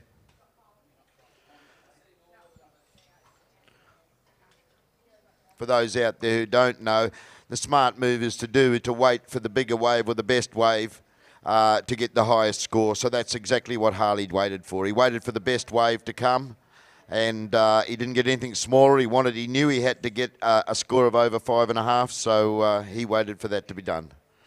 Oh, we have the scores. Yes, we have the score dropped in now.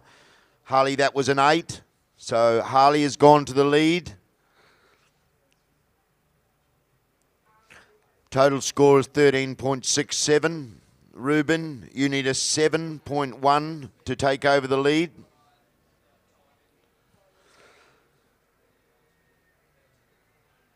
So Harley's on 13.67. Ruben, you're on 13.34. And you need a 7.1 to take over the lead. We have 2 minutes 38 left. Well, that was just great patience of a virtue example there from the world champ, Harley Ingleby. He just sat out there, just waiting for the wave of consequence and nailing an 8-point ride on his second ride. To be sitting now in the box seat with Ruben in second in the red. Ruben now needing a 7.01 to retake the lead, and that is totally not out of the question for Ruben, but the time is ticking away with 2 minutes on the clock. Just such beautiful surfing by the world champ, mate. He does it all. He knows how to, you know, you can't get much better than that. That's what we are looking at. That is what is happening now in world-class longboarding. That's the benchmark, isn't it? That's the benchmark. Setting That's the the bar. word. Setting the bar. And he can do it on the retro board too. Did you see him ripping on the retro? Amazing. He could do it on an old door. I've seen a few of those around. Yeah, I saw some on the net the other day. Some guys riding Taj and Kelly riding tables upside down. Toe-in tables. Yeah. Here we have a paddle on. Ruben, here he goes. Nice bottom turn too. The nose there. Oh, what a Ooh, shame. It's a shame. There was a nice little wave too. Wasn't it a beautiful carving fade turn, I think we used to call it in the old days? Yes, fading. Ruben won't like coming off that little beauty. Her score's dropped in there. It was a throwaway, so Ruben still needs 7.01 to take over the lead. We have 52 seconds left. And the priority is with White, with Harley Ingleby, sitting in the lead with two really great scores, an 8 and a 5.67. Ruben in second with a 6.67 and a 4.67. 30 seconds on the clock. Every wave that's come through that should have been ridden has been ridden. There's no waves that have gone through that haven't been ridden. So, you know, and there's not a lot out there, mate. There's not a lot out there. Yeah, there's not a lot out there, but in the end, it's only your two best waves that count, and they're the ones that you've got to really concentrate on. 10 seconds. 5, 4, 3, 2, 1. Woo! We almost had a triple siren going there. So I'd like to call back Ian Pearson. He's our anchorman, commentary man, and together with Peter Dunn, I'll just take a break. Thank you, gentlemen. Tim Macca. So well done, Andy Mack and Peter Dunn. Great commentary on a great event out there. What a close tussle between Harley Ingleby and Ruben Roxburgh. Yeah. Official results, it's Harley Ingleby in first place, with Ruben Roxburgh in second. No dispersions, great event, great entertainment. We're ready to go. As soon as the judges are, we'll get the nod. And another great semi-final coming up with Taylor Jensen, former world champion and multiple winner of this event, along with the European champ, Edward Del Perro. So... Geez, Edward's surfing well at Noosa. They both surf super good at Noosa. Yeah. It's about Taylor being 6'5" and Edward being 5'5". The long and the short of it, so to speak. We're ready, Keenan? Go. Buttons are being pressed. We're counting you in, boys, in 6, 5, 4, 3, 2, 1. Now just...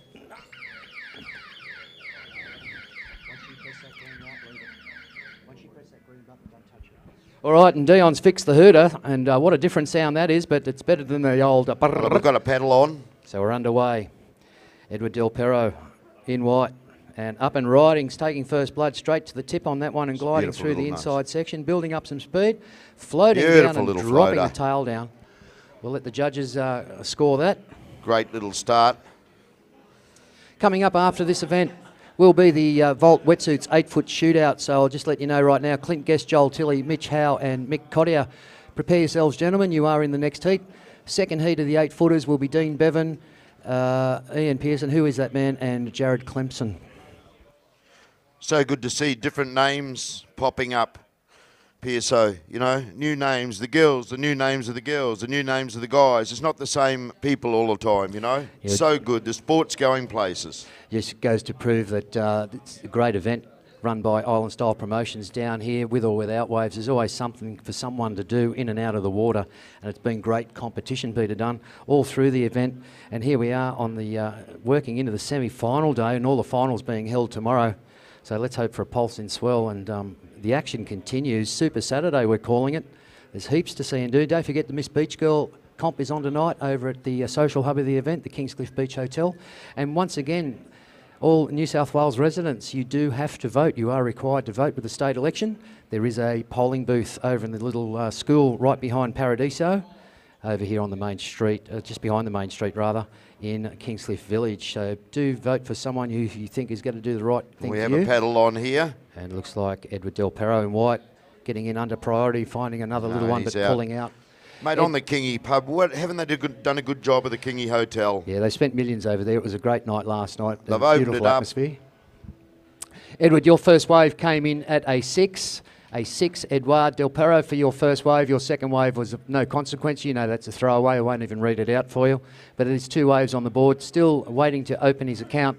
Taylor Jensen, it says here you require a 6.84 to gain the lead, and this looks like the big man, Taylor Jensen. There he is, up and riding, fades in, goes straight to the nose. Little 5, drops it round. Look at that swooping turn from a big man on a big board on a very tiny wave.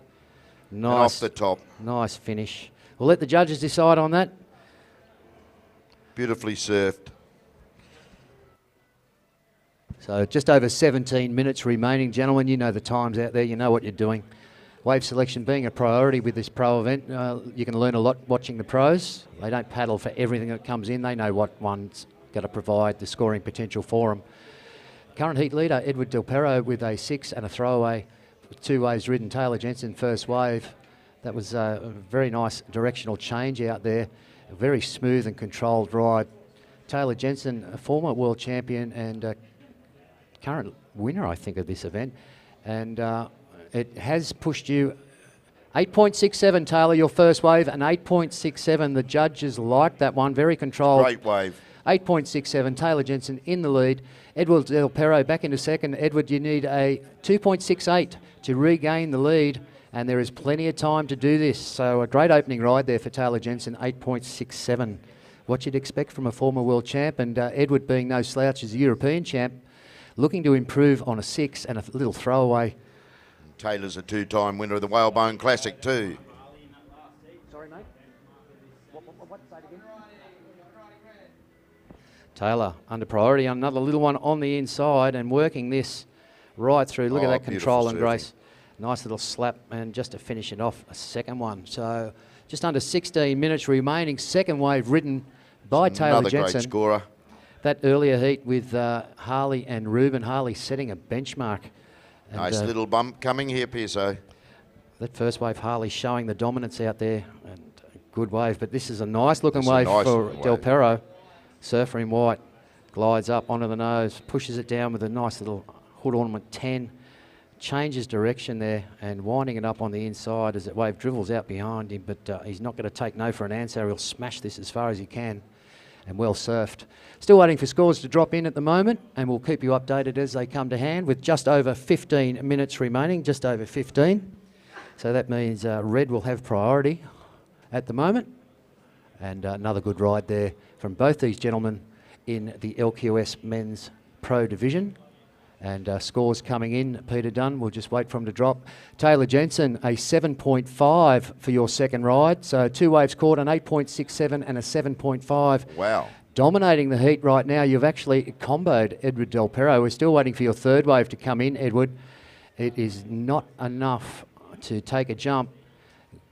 First wave scored a 6, second one a throwaway. Your last wave came in at a 5, Edward, a 5. So you are in combination land.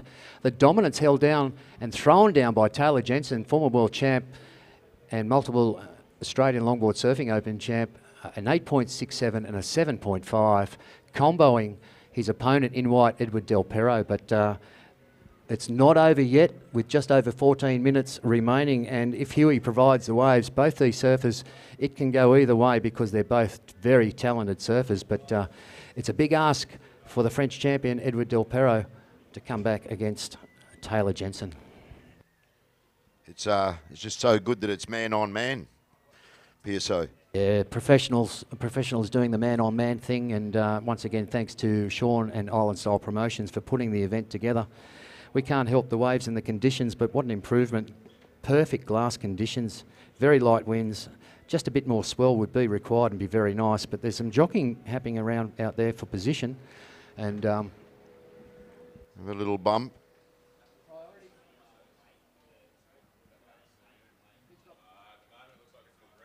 all right, it looks like Red has the priority at the moment with Taylor Jensen Taylor. holding down the bank at the moment. It'll be his decision. Edward might try and go under his priority on an inside one, but we'll wait and see what happens. Both professionals, they know the rule books in and out, and both very, very talented surfers. We've seen Edward Del Perro, along with Taylor Jensen, and of course Ruben Roxburgh and Harley Ingleby fight their way through some very talented surfers through the heats in the round 2 and round 3. And the cream does rise to the top, so that fantastic first heat between Ruben Roxburgh and Harley Ingleby, what a great expression of surfing that was, and the judges were kept very busy. Harley throwing down the benchmark on one of those waves. It was very well ridden, and right now we've got Taylor Jensen, former world champ, with an 8.67 and a 7.5, holding down first place, leaving Edward Del Perro in a combination position at the moment. But with plenty of time to go, 12 and a half minutes, two excellent scores can change the book any time. Gee, I'd hate to be a betting man. It's too close to call in all of these heats, but what's some great action. So close. So close. It's such a... Here we got to paddle on. No. I mean, considering the size of these waves and their infrequency, once these guys get hold of them, they will just choke them to death. And as you can see, very talented with all the surfers in the event. They make the most of what they've been presented with, and that's all you got. The best longboarders on the planet.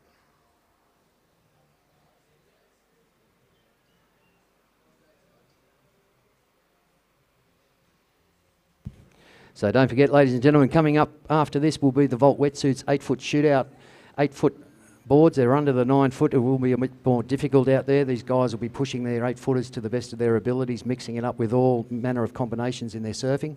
First heat will be Clint Guest in the red, Joel Tilley in white, Mitch Howe in yellow and Mick Cottier in the blue. Check the board, guys. There is a second heat. Dean Bevan, myself and Jared Clemson. Check in with Uncle Owen when you're ready to go out. And we've got just over 11 minutes for semi-final number 2 of the men's pro division in the water right now, with Taylor Jensen holding down the lead. The combined score of 16.7, leaving Edward in combo land at the moment, but there is time for him to improve his 2-wave scores and get another 2 to improve his position. Just under 11 minutes. Boys are frantically looking out to sea there, just hoping Mother Nature pops her head up. And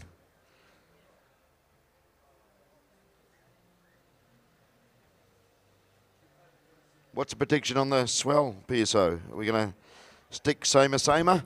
I think you're looking at it, Pete. Yep. I can't predict anything, mate.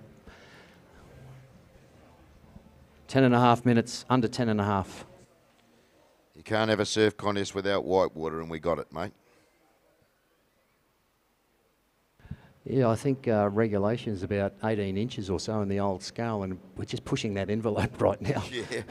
Yeah. Being a beach break with the tide, it will change all day. So the peak is movable on the sand bottom bank here. Up on the nose there. As we watch Edward glide through and just trying to improve to catch current heat leader Taylor Jensen. And very classy little style there of the French champ. Well surfed. And we'll let the judges whack down the scores and give you an update. Was it enough to get him out of the combination? We'll find out very shortly.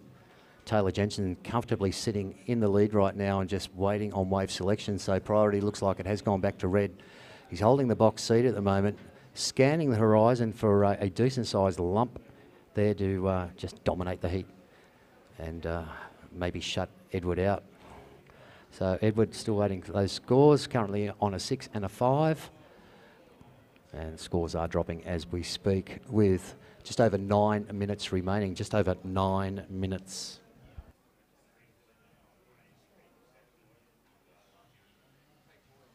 A beautiful Saturday morning at Kingscliff. Yeah, intermittent weather between the sun and the cloud, but don't forget you can get just as burnt on under cloud cover. It tends to magnify UV rays, so heed the pretty safety message. Put on the sunscreen, the hat, and make sure you do use the shade provided wherever possible. Edward going under priority, looking for an insider to improve his scores. Up and riding, French champion Edward Del Perro, dragging the 5. There's a nice little perch 10. Holding it through that section and bouncing for a nice finish and just grabbing the rail as he comes out of it. 8.5 minutes remaining, Eduardo. 8.5 minutes. Your last score did improve your situation of 5.4 along with your 6. Has improved your tally, but you are still in combo. That wave will get scored now by the judges. We'll see if it changes the result.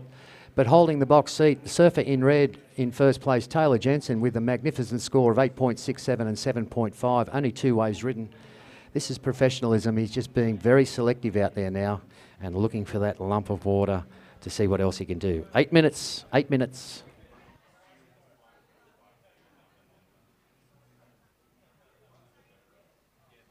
A lot of smiling faces around Kingscliff again this morning.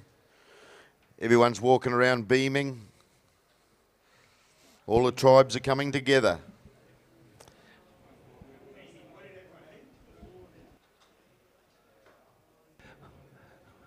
That might have been the people that haven't voted yet and waiting for the New South Wales election result tomorrow. There could be a couple of sad faces around. 7.5 minutes, gentlemen in the ocean, 7.5 minutes. And Edward, did improve your score. Last wave came in at a 6.23 and a 6. You are out of combination, but you do require a 9.95 to take the lead. You are currently in second place, requiring a 9.95. Not impossible from the French champ. And playing the game, holding priority. Taylor Jensen sitting out there in red, just looking for that extra size lump for the big man. 6'5" of pure dominance. Taylor Jensen, the surfer in red, former world champ, multiple Australian Longboard Surfing Open champ, and a very nice man with his beautiful family, Navi and Jagger, their new little daughter, enjoying themselves down here at Kingscliff at the 2015 Australian Longboard Surfing Open. We hope you're enjoying it here live and watching it live on the podcast thanks to Common Solutions. So all the W's, Longboard Surfing Open /live is the address. Right down on the bottom bank. Looks like Edward up and riding out of the corner, stalling around, and that one not playing the game. He's cut off and said, I can do better. With just over 6 minutes remaining, it's Huey's call. Will they send the waves in? Looking and looking and looking. I would say Red retaining priority there and just waiting for the lumps and bumps. It's like a little bump coming now. Is there anything on the horizon, Peter Dunn? And I think there is. Can we expect some more swell? Edward just needs a... So Edward Del Perro playing the catch-up now. And Red has priority, so we'll look and see. There's both surfers paddling. And... With a paddle on. All right, Edward knows that Taylor had priority, and Taylor swooped in this one. 5-10 combination, dropping down the face of that, winding up some speed on the inside. Nice big top turn there. And running it through, bang. Very clean re-entry to finish.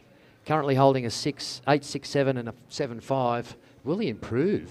Oh, man. And just shut Edward completely out. Edward needing a 9.95 to gain the lead. Currently sitting on a 6.23 and a 6. And they are some good scores too. Don't let anything phase you here, folks. They are good scores considering the conditions we've had all week here.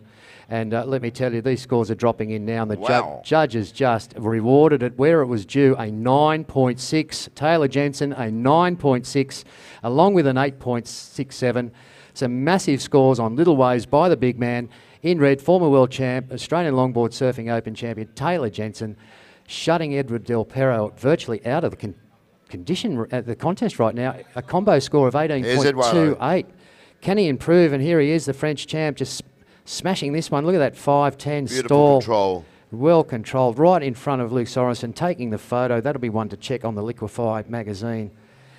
With under the 5-minute mark, and look at this, milking it to Flowing death. all the way through the inside. And a little re-entry on about 6 inches of water. Just shows how good these professionals are, using the whole board all of the time on all of the wave, no matter what, and crushing that wave into submission. And we are into the Furious 5. There is just on 4 minutes remaining, gentlemen, just on 4 minutes. But a big ask from the French champ, Edward Del Perro, to catch the current heat leader, Taylor Jensen, a 9.6 and an 8.67, proving that small waves are nothing to worry about. Have we had a 10 scored? Not yet. Not a 10 score has been yet, righto. 9.6 is damn close to a 10. Damn close. And singlest highest score of the whole event. Wow. 9.6. We're privileged to see that. Here's Eduardo again. He's just having some fun out there now. And Look he's at just, this. I can't catch Taylor, but I'll do something stupid and impress everybody. A Quasimodo exit out of that one and a little swim. With just over 3 minutes remaining, Edward, just over 3 minutes. And a magnificent display by both these surfers, but obviously Taylor Jensen slamming down the authority, looking to get into the final with current world champ Harley Ingleby. So there you are. Both these guys have actually won 2 world titles apiece. Both of them have been multiple Australian Longboard Surfing Open champions. And what a showdown. Won't that be the best showdown ever? Tomorrow, Peter Dunn, when we look at the LQS final with current world champ Harley Ingleby against former world champ Taylor Jensen. Both very lovely men, good gentlemen, great wealth of knowledge between them, and some of the best surfers you'll ever see on the planet, obviously as world champs. They're friends. They'll be out there having some great times. What a matchup. 2.5 minutes, surfers, 2.5 minutes. Edward, last score, I'll tell you what, you did improve your situation, a 7.33 along with your 6.23. You have improved your heat tally with only just over 2 minutes to go. Unfortunately, still left in a combination score of 18.28 to catch current heat leader Taylor Jensen. And that 7.33, that's a massive score, along with 6.23 in small waves like this, just showing the grace and power of these professional surfers. But as close as you could get to a 10 in conditions like this, the judges awarded Taylor Jensen with a 9.6 and an 8.67. So the former world champ and the Australian Longboard Surfing Open champion just belting the Frenchman so to speak. I mean, here he goes, just trying to catch anything to make sure something can happen. And we are 1.5 minutes away from the end of this heat, so the 8-footers, you should be making your way across the bank and jockeying for position. Please stay wide of the competitors in the water and wait for the end of this heat. A quick countdown and the start of the first heats of the Vault Wetsuit 8-foot shootout. 1 minute, 16 seconds. What a display, PSO. Professional surfing at its best, considering the conditions, Peter Dunn. Didn't they make it look so easy, and wasn't it pretty to watch? Oh, he's just so smooth. Taylor is so smooth, and he's a big man. 6'5". Wow. But Eduardo, the French champ, a 7.33 and a 6.23, that is nothing to sneeze about in any competition. His two highest scoring rides, and very well fought between both gentlemen out in the water. Here's Eduardo. He's having fun out there. He's hooting. He's just displaying his Right wares. up the Look at that, a nose. nice 5'10" stall. Beautifully Keeping it served. trimmed into the hard pocket of a very small wave. And look, a full directional change on a 6-inch wave. And a little bounce to finish.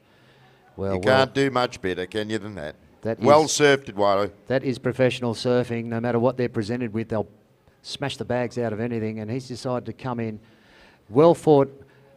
Edward Del Perro, welcome to Australia. You've had a fantastic week. I hope you do come back. It's been very entertaining to watch you. 10 seconds remaining. We're counting this one out. Taylor Jensen's found a little bubble out the back 5, there.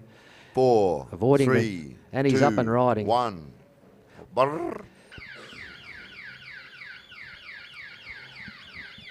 And of course, being the consummate professional, he's got the time clock set in the brain, and he's got to avoid the embarrassment of paddling in and just milk this one right through. I dare say it won't improve that 9.6 or that 8.67. So congratulations to a former world champ, Australian Longboard Surfing Open champion, Taylor Jensen, Wow. on a combined score of 18.27, one of the highest scores of the whole event. contest, yep. And commiserations, but job well done to former French champion Edward Del Perro, a hard-fought event, and very good to see. The 8-foot shootout, first semi. Back to co-commentator Andy Mack along with Peter Dunn to keep you informed and entertained. Looking for your next surfing adventure? The search begins with Scoot. Fly Gold Coast to Maldives from $379. Fly Scoot, save loot. 5, 4, 3, 2, 1. Righto. Se- In red, we have Clint Guest. In white, Joel Tilley. Yellow, Mitchell Howe. And in blue, Mr. Love Peace McCottier.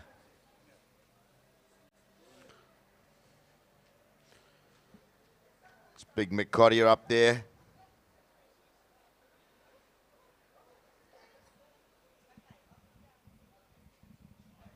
A little bit of style from Mick. Always nice to see his smiling face around all the contests and his colourful clothing. Giving young and old some advice. Here we have a paddle on.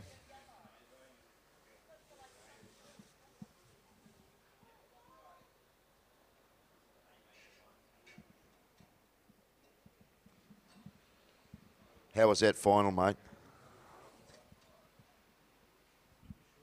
Great semi.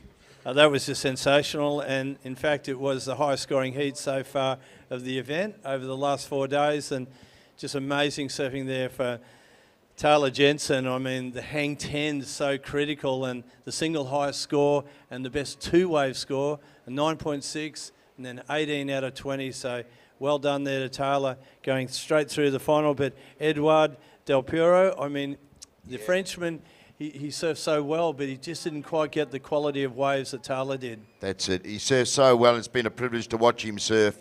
Thank you, Eduardo. Well, that's right. He's the younger brother of Antoine, Yep. who's, 2 times world ISO world champion, who's now gone on to the world professional SUPs. I saw a photo of Antoine, nose riding on a 10-foot wave on his SUP. So he's definitely taking it to another level. But I'm sure we're going to hear more about Edouard Del Perro. Originally, they come from Marseille, on the Mediterranean side. They were skateboarders, and then they sort of learned to surf in the wind swells of the Mediterranean, and then they headed to the Basque Country, Biarritz. Mate, I saw him surf up in Noosa, and he went out on a finless. He went out on a 10-foot, and he went out with nothing, just body surfing, and he killed it, mate. It was a beautiful exhibition of a waterman.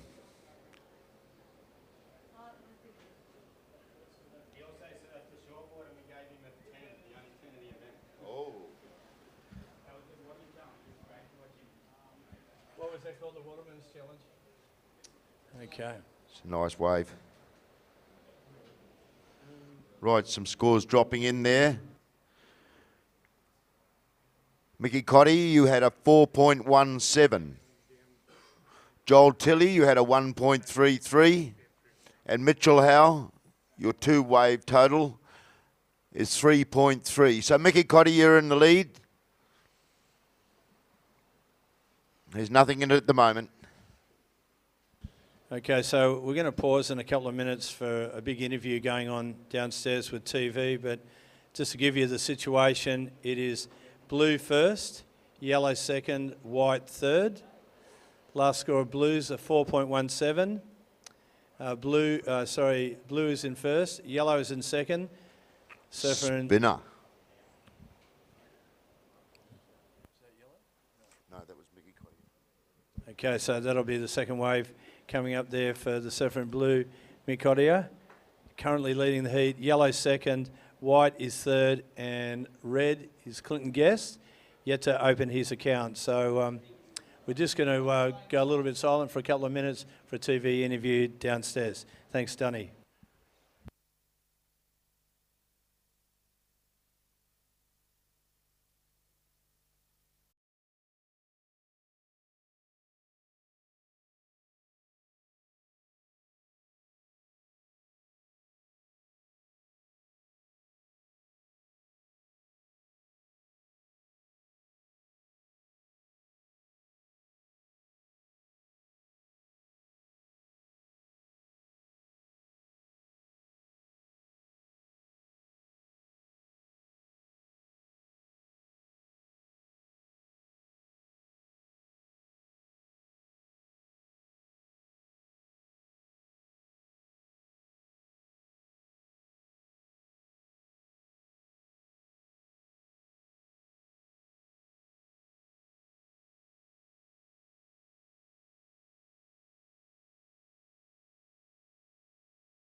Okay, we're back.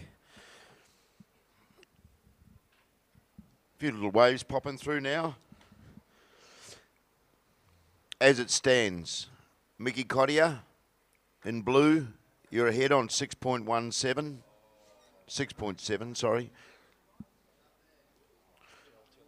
Joel Tilley on 6.3 in white, second. Mitch Howe, third on 4.83. Joel, you need a 5.58 to progress to first. Mitchell, you just need a 3.88 to progress.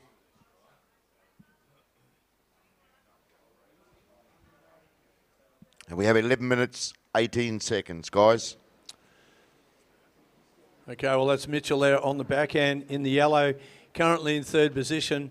He's not chasing a hell of a big score to take second to challenge Joel Tilley, who's in second. Mick Cottier, though, he's just having a ball out there. He's throwing the arms up. He's doing all sorts of new sort of cross-step styles. He's just sort of making it up as he goes along. He's such a showman, Mick. He's having fun.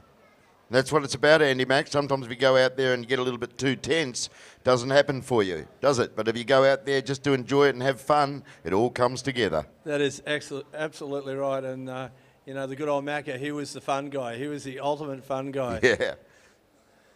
And talking about the fun guy, here goes Mick. He's been a bit of a wave magnet in this heat, doesn't he? Yes. Oh, another little quasi. What was that? So almost a head dip above the lip. Head dip above the lip.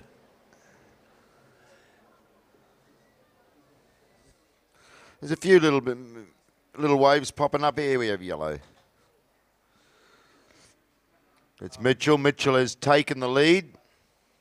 Yeah, a bit of a situation change on Mitchell's last score. A 4.67 yellow. Last score of yellows a 4.67. So Mitchell Howe go from third to first. And now you've got Mick Cottier in second in the blue. Last score of blues a 1.57. And Joel Tilley are now in third. Joel, you need a 3.58 to take second. Mick, you need a 2.94 to retake the lead. So there's really nothing in this heat. Nothing in it.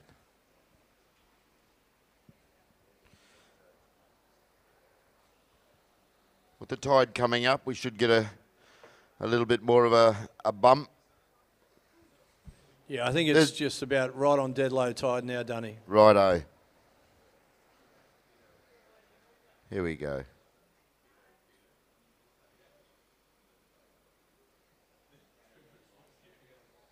Well, this is a good-looking wave here for Joel Tilley. He's really Pumping. hoping to get a good... Oh, the one leg surfing. And he's pulled it off. Marco Calupo is very good at that, the one leg.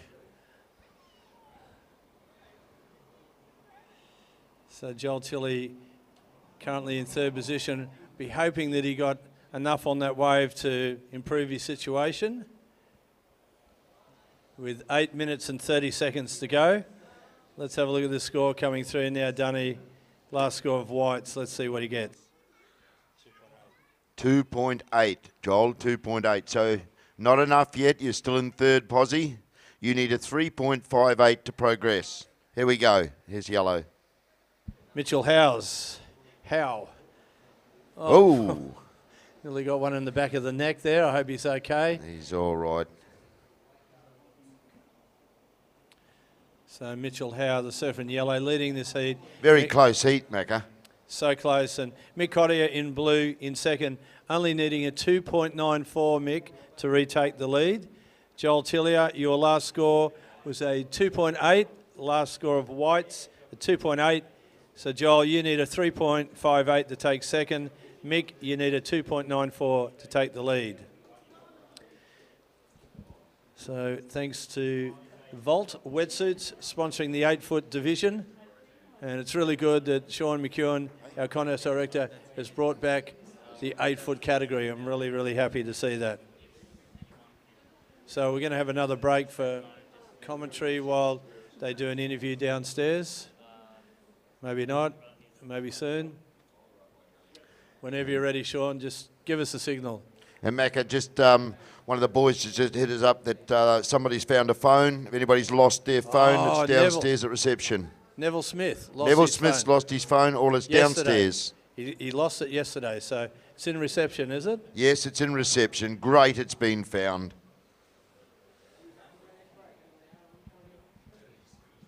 And, you know, Neville will be back today because he's in the over 60s. So hopefully that phone that's been found is yours, Neville. So check with the reception here at the Coogin Headland Surf Club. There's probably a couple of more phone calls on that one, but, you know, at least you'll get the phone back. He'll get the phone, but that's the main thing. A few calls to New York and London. Hey.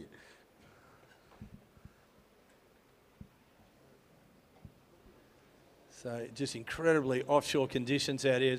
The wind is just a very light south-southwest. Perfect conditions here for Kingscliff. Obviously the swell's a little bit infrequent today, but every now and then there's a really nice wave coming through. But a great day for the beach. Great day for the beach. We have a paddle on.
Okay, thanks very much, the live webcast guys, doing a fantastic job. And thanks to Common Solutions, Sean and the boys. But we've had a couple of situation change while we're down there. Mick Cottier went into the lead with his last score, or his second last score of a 3.93. But Mitchell Howe is back again, doesn't he? Yes, just a narrow. Michael, you need 4.11 to take over the lead from Mitchell Howe. Mitchell, you have an 8.27 total. Mick Cottier an 8.1. And Joel Tilley, not far away. You only need a 4.58, mate. And there goes Joel now, so he'll be hoping to get the score on this wave. So the situation is we have yellow first, blue second, and white third. Another very close heat. With 2 minutes, 17 seconds, guys. 2 minutes, 17 seconds. So it's Mitchell from Mick, from Joel.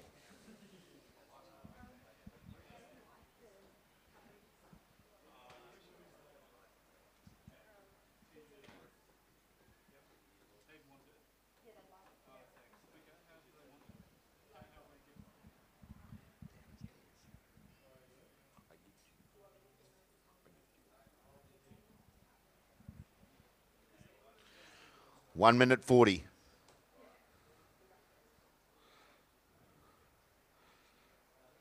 Here's Joel.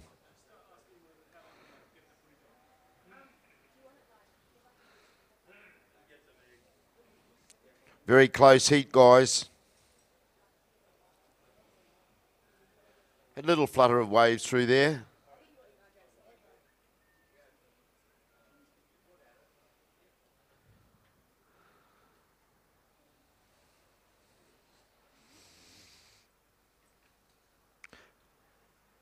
Coming up to 1 minute, guys. You have 1 minute left. Okay, the mad minute, and it's yellow first, Mitchell Howe. Second is Mick Cottier in the blue, and Joel Tilley in the white is third. Joel, you need a 4.58 to take second. Oh, we have a paddle on. Oh, I think Joel's going to go left on this, Joel's gone left. and Mick's gone right. Mick's gone right. Splitting the peak. Oh. Oh, it's... Even when he wipes out, he's so stylish, isn't he, Mick He's got a lot of style, a lot of flair. I can see Luke Sorensen thinking, do I save myself or do I get the photo? Okay, we're ticking away now with about 15 seconds on the clock. Joel Tilley at that last wave, the left-hander. I'm wondering if he got the score required. So nice with Luke out there. Eh? Get some beautiful shots in the water out there, mate. Isn't it so clear? 3, 2, 1. Super clear. Okay. Macca results. Last score in for White.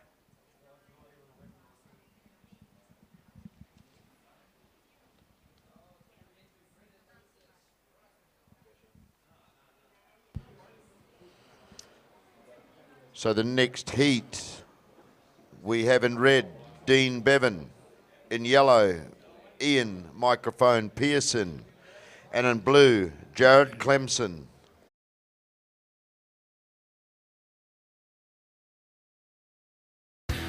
Looking for your next surfing adventure? The search begins with Scoot. Fly Gold Coast to Maldives from $379. Fly Scoot, save loot.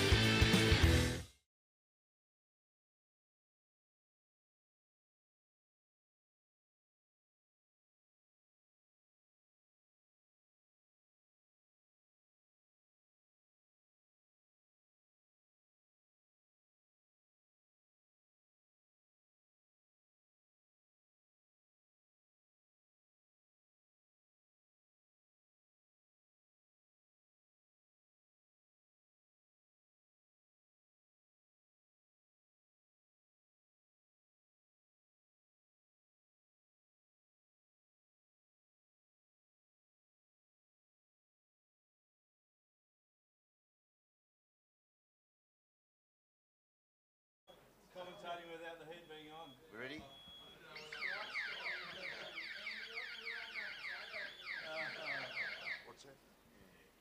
Okay, we're getting so enthusiastic. We forgot to start the heat on that one, so the heat is officially on. We're on. Great, started with great wave. And Pearso, look, he's been checking this inside section from the commentary panel and he's got straight onto it. Meanwhile, looks like Turbo's gone right out to the takeoff area, Yeah, they. followed by Jared Clemerson. So you guys, you don't want to go too far around the corner there, otherwise the judges are going to be straining to see you.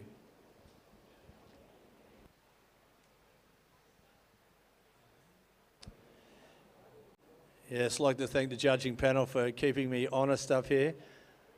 Not got away with ourselves there, Macca. Just completely got away with it until they said, oh, you haven't started the heat. Too much fun to be had up here.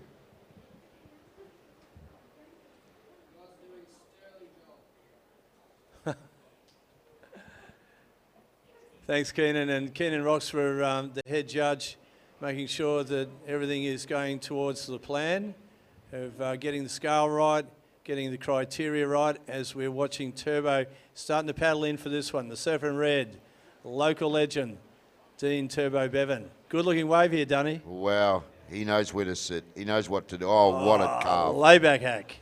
Yeah. That's localism. Well, you know, Turbo and his brother, Shane Bevan, they were part of the Kingscliff, Fingal, Jay Phillips mafia there for a while. They were just incredible, these guys. And, of course, they joined the Snapper Surf Riders, a very integral part of the Snapper Surf Riders. But, you know, in recent years, Turbo came back to Kingscliff to get the Kingscliff Club going again.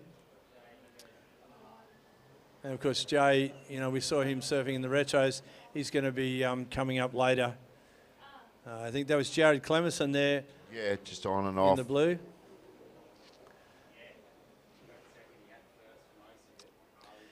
Okay, so the first score is going down for Ian Pearson. Pearson, your first score, a 3.67. You're currently in the lead. First score for Dean Bevan in the red is a 2.33. And first score for blue, a 1.8.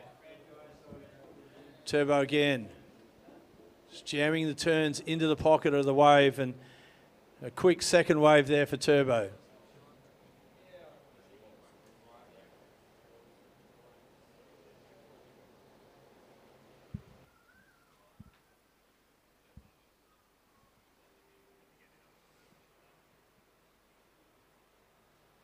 Must say again, what a beautiful town this is, Kingscliff. Beautiful, friendly people. Everywhere I've been, everybody's been welcomed with open arms, and it's just got a very, very good vibe about it, Kingscliff. Thank you, Kingscliff. Absolutely, Donny. Yeah, it's got that country feeling about it, hasn't it? Yes, here we go. This is Ian Pearson, our fellow co-commentator. Doing what he can on that small little bank there. And petering out. Oh, Oh, watch nearly- that board. Nearly got the fins on the head there. Oh. Good one, PSO. I don't know if you're getting the extra points for fins in the head, but it looked good. It looked good. Depends how many fins you get in the head, I guess. As Turbo's scores drop down there. Good second score there. Good second score. But PSO's second score comes in, so Ian Pearson, you're in the lead. Your last score, 3.6. Your first score was a 3.67, so almost identical scores there to take the lead. Turbo, your two scores are a 2.33. Your last score, Dean, was a 4.33. That's the single highest score so far in the heat. You're currently in second position, and Dean, you need a 2.95 to take the lead.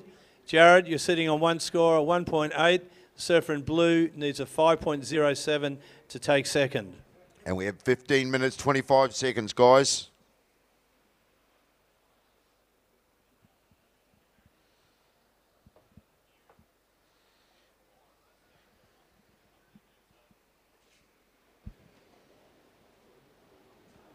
Oh, I see some sort of little line-up here, and Jared was going to go for it, but Turbo's taken around and he's going to go for it. He's pumping.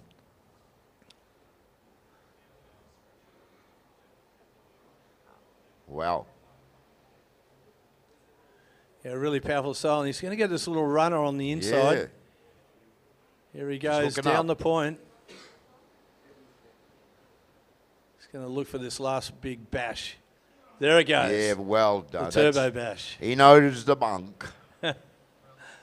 So that'll be wave number 3 there for Dean Bevan. Currently in second position. That'll Need a improve hell of a him. big score to go to the lead.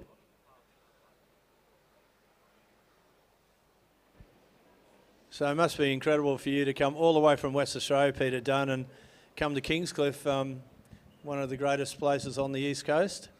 Mate, I love these contests. I learnt off these contests how to run a contest off Sean at Rainbow Bay, and the malfunction, you know. Being at Noosa and the malfunction just gave me so much of a buzz and so much stoke to go back to Western Australia in 1998 and form the Whalebone Classic. It's 18 years and we've been running that contest, but I've learnt off these guys. I come over here to pick up every little bits and pieces, and also to spread ourselves around and get guys and girls to come to Western Australia to surf, you know. Oh, it's a great connection. Love going to the West. That's Jared out there in the blue. Wow. Oh, he's going for the fin first. And here he goes, the anchor man, Ian Pearson on the inside. Nice little wave too. He's been watching this bank a while. For the last 4 days. Yeah. From the commentary position. Spellbound. He's got it down. Oh, look. Oh. Oh, he's done a flippy. Yeah, on contests, you know, we've only got 2 professional contests in Australia now. As such, WSLs. This Right. one here being a 1-star, and we have a 2-star. But we've got to keep the Stoke alive. It's a beautiful thing. It's so good seeing the young juniors coming up. You know, and there's more and more new faces every year. And there's a feeling that is just around longboarders. It's a very nice feeling. And you don't have to be a surfer to know the feeling. That's it. You don't have to be a surfer to know the feeling. I mean, of course, you know, there is one corporation that sort of go for the other side of that coin, but I love to say you don't have to be a surfer to know the feeling. And Sean McEwen, he throws everything at this festival. I mean, there's all different categories. I mean, the 8-foot category, when the Mels came back in the early 80s, we were riding 8-foot boards. That was until the great Nat Young arrived and said, that is not a longboard, a 9-foot is a longboard, and it all changed again. But it's so good that Sean's able to put the 8-footers in, put the retros in. Yes. Put the loggers in, put the SUPs, the women's, the juniors, you name it. It is so good to have this whole category, you know, in one big event. That's it, Macca. Here we go. There's a paddle on.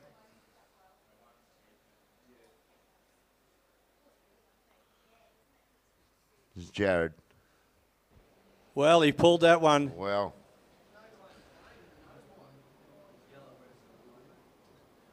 So we have Dean Turbo 11.16, PSO 7.5. You need a 7.34.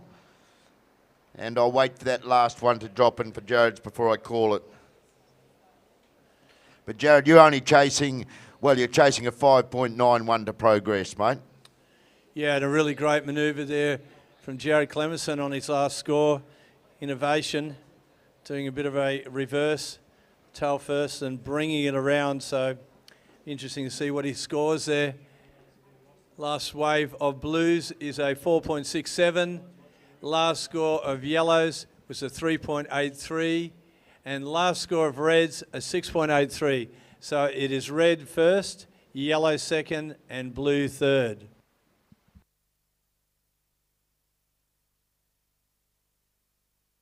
Oh, okay. I'm glad you got your phone back, Phil. So I'm not sure if Neville Smith found his phone yesterday, but at least the phone has been claimed, thanks to Phil Roxburgh. It was great, you know, speaking to everyone on America there this morning on that phone. Hey. Only joking. Yeah, I just ring up the Kiwi cricket team, mate. Wished them the best. Here we go. Beautiful manoeuvre there. Oh, and he's done a spinner. It's all about having fun out there, and the boys are all having fun. Yeah, 10 minutes to go. Turbo in the lead, the surfer in red. PSO in yellow is in second, and Jared in the blue is third. Jared, you only need a 2.84, and he's found that on that last wave. Must have been the spinner. Wow, I think maybe it was the reverse. I think the one before. A 3.43 last score of blues has put blue into second. Wow, he's a little lump. The boys are a little bit too south. So innovation, you know, really being rewarded there for Jared Clemenson's last wave. 3.43 has moved him into second. Jared, you need a 6.5 to take the lead. Dean Bevan is leading this heat in the red. Plenty of time, guys. And PSO, you are now in third position. Your last score was a 3.83. Ian, you need a 4.28 to take second.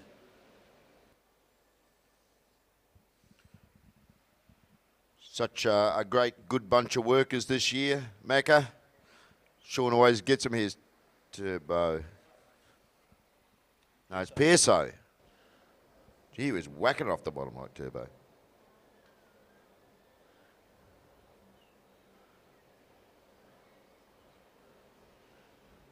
Well, PSO just milking that one for all it was worth, all the way to that last little section.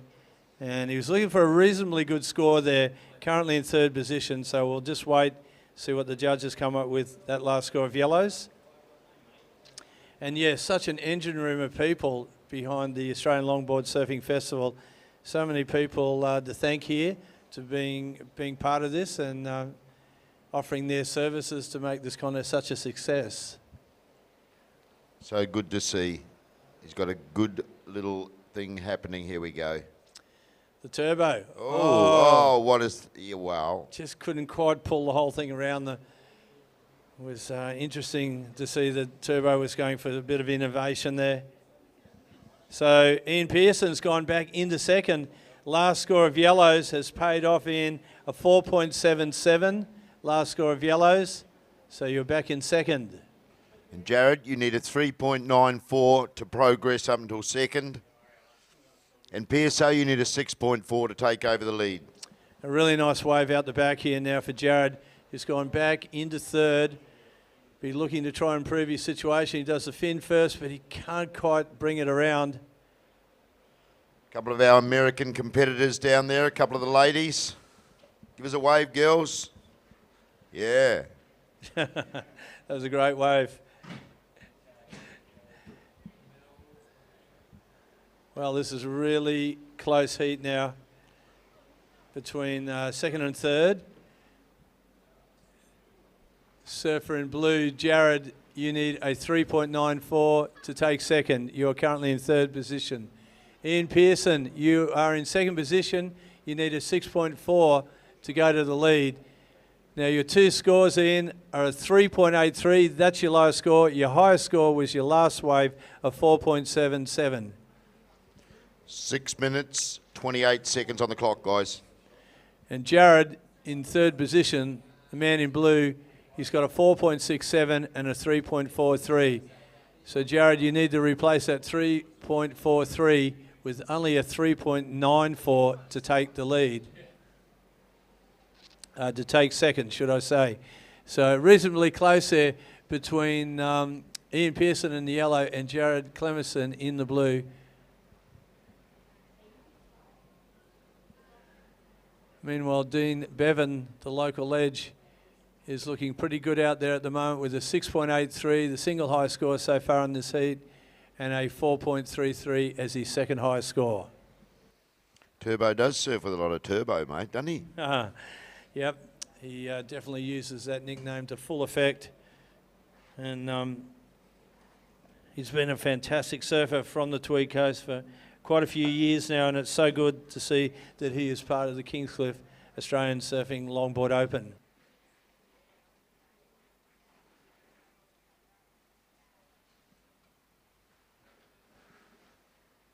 Remembering tonight, we have the Miss Beach Girl model competition. In fact, you know, it's going to be a great night up there, mate. It's going to be a lot of glamour happening up the pub tonight, eh? The Kingscliff, yeah, the Kingy Hotel. It's all been going off there, and tonight it'll really be going off. In fact, there's 2 airfares going off, thanks to Scoot Airlines, for whoever will take out the Miss Beach Girl model competition and fashion catwalk. I know, Macca, that you and our eyes will be frozen open, mate. Yeah, absolutely. You know, I'm a married man these days, so I'll just be... Me too. Exactly. We'll just be admiring the beauty, the youth and the beauty. That's it, mate. The beauty and the beast. They're the beauty, we're the beast. We're the beast. So do we have a change of situation? No, the situation remains the same. Red first, yellow second, blue is third. Blue, you need a 3.94 to take second. Yellow, you need a 6.4 to take the lead. Surfer in red is leading with a 6.83 and a 4.33. 4 minutes to go, guys. 4 minutes to go. Oh, it's another fin first takeoff. Fin first.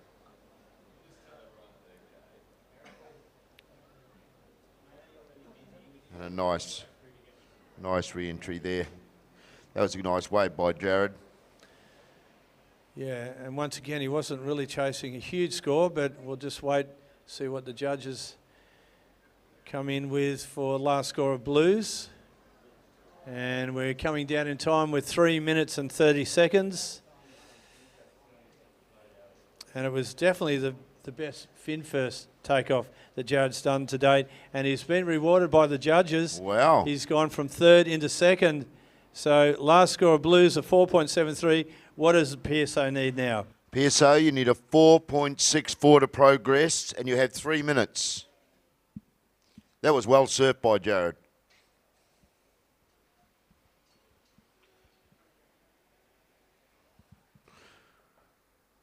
But Dean there, Dean on 11.16, Jared on a 9.4, and Ian on an 8.6. Here we go.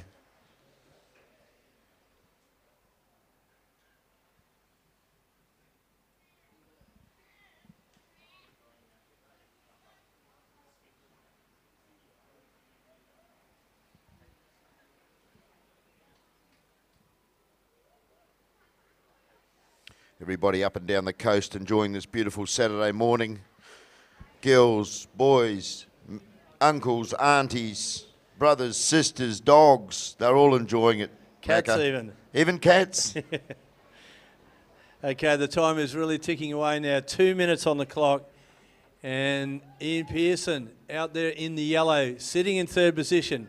He's been jockeying with Jared Clemerson for second position. They've been swapping positions throughout the heat. But at the moment, Pearson is in third. He needs a 4.64 to move into second. There's a paddle on.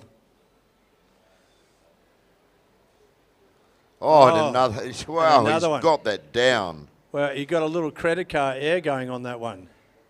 Wow. So that is an incredibly difficult manoeuvre to do. A fin first takeoff and then get a little bit of a bounce going at the same time. So he's really taking the fin first takeoff to a whole new level. Here we have PSO.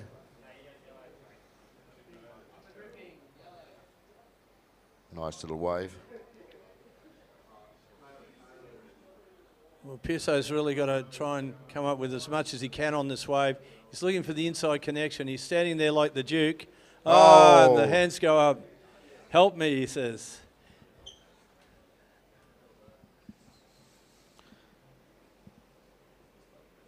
Just under a minute, guys. Pearson's having a little paddle in. He's had a little rest of the voice, but well surfed by Turbo. Dean, well surfed, mate. Yep, 35 seconds on the clock. And Jared's fought his way back from third up to second, Macca. Yep, A bit of courtesy style. That fin first takeoff, he's Yep. really used that to effect. With a paddle on. But, you know, don't give up on PSO yet. No. Although I think he's in the channel. He's Yep. definitely declared his innings. Well done, PSO. Oh, the bounce. The bunny hop air. And out the back there, look, we have Dean on a great little wave. Great wave for Turbo out the back. 3, 2, 1. Oh, nice little wave by Turbo. And look at this. Oh, Almost pulled it around. almost pulled it off, but very well surfed, guys.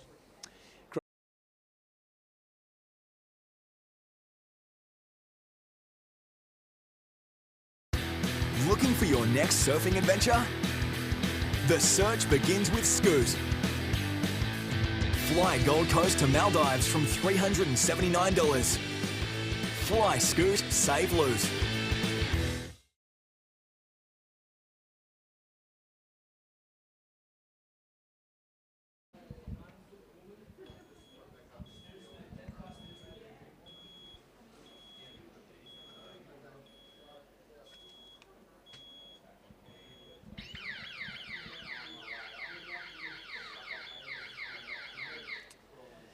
Okay, Dunny, we are into the Baja Cantina 9-foot amateur women's. Who have we got? Mate, we've got Morgan Griggs Keneally. Kennelly, sorry. We have Mason Screamer and Molly Elmo. I gave you the tough head to announce it. Yeah, I knew you gave that to me. A tongue twister to start me off.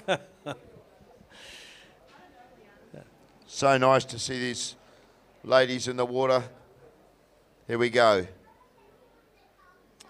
So it'll be Mason Schremer. Now, the Srema family, all the way from Honolulu, Oahu, Hawaii, and they've all got blonde hair too, all the from the mum and the daughters, the 3 daughters. So great to see that they've made it to Kingscliff after Noosa, and they heard about this event at Noosa and thought, well, while we're here, why not come down for it? Yeah, amazing story. I spoke to Mum and she told me that. She says, they're beaming. It's so nice to see. They look so healthy, and you just got to have a look at a family like that and to say to yourself, well, man, I'm going to go and play in the ocean like them, because look at them. They look beautiful. Yep, born to surf and loving every minute of it. Of course, what a great place to learn how to surf at Waikiki. What a great spot that is. Well, no wonder they're beaming. Yeah. Here we go, a little bump coming here.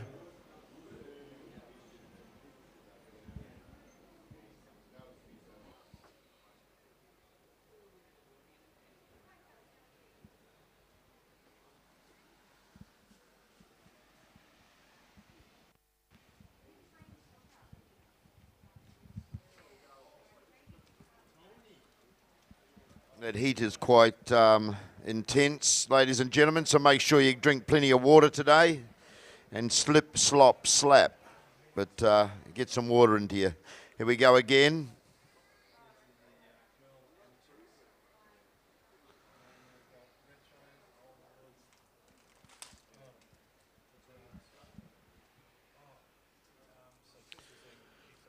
Looks like Mason again there.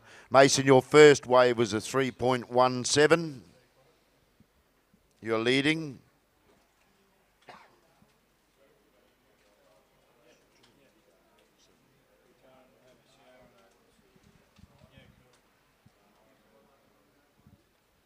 Mr. Michael Cottier walking up the steps there, beaming. He's into the grand final. Good on you, Michael.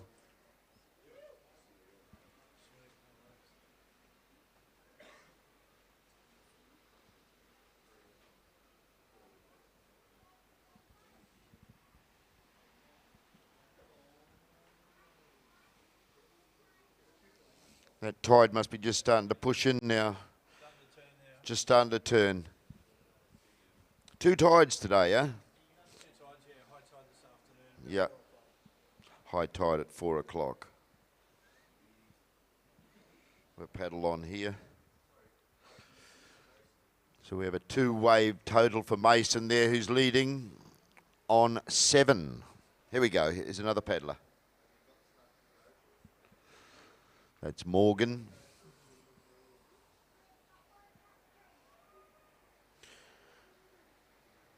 It's like Molly on her first wave. Taking off on the left there is a goofy. Right, we all the girls have a scoring wave. They're going to be dropped in a second, girls.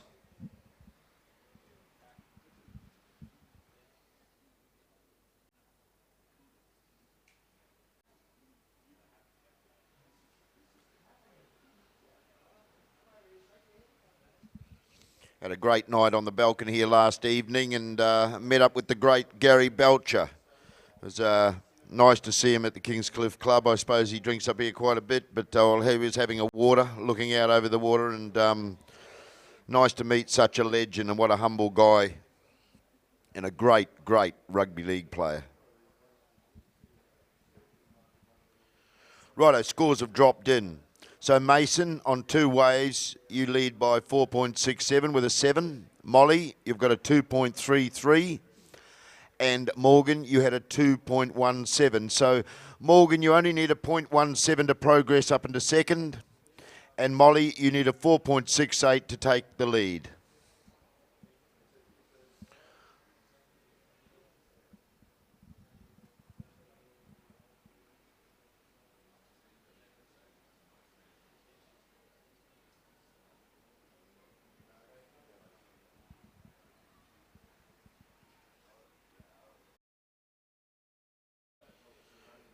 I've got to say again, such a beautiful day here at Kingscliff. The fish are jumping. We're all jumping.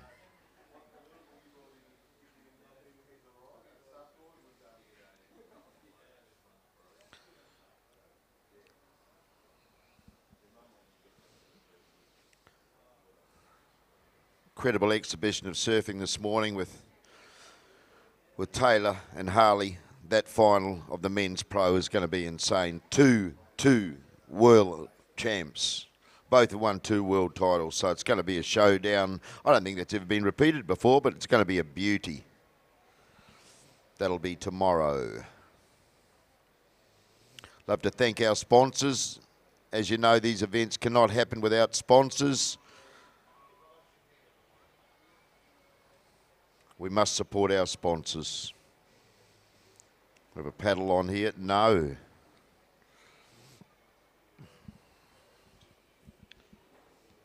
And we thank the sponsors. Without you, these events do not happen.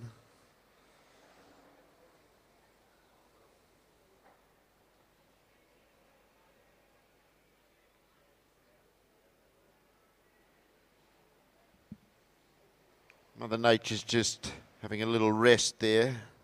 Usually when the girls paddle out, we get the biggest waves of the day. It doesn't seem to be happening just yet, but if we look in the background there, we might be getting a few little bubbles coming in now.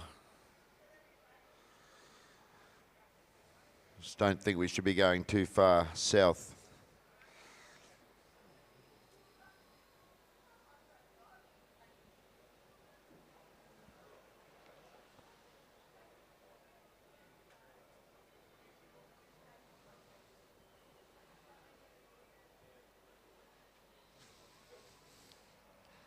Love the T-shirts for this year. Beautiful colour blue. The Australian Open Longboard event. The T-shirts look great. I noticed they've been pimped up by a few of the girls. And them even look better. Here we go. The girls are having a paddle.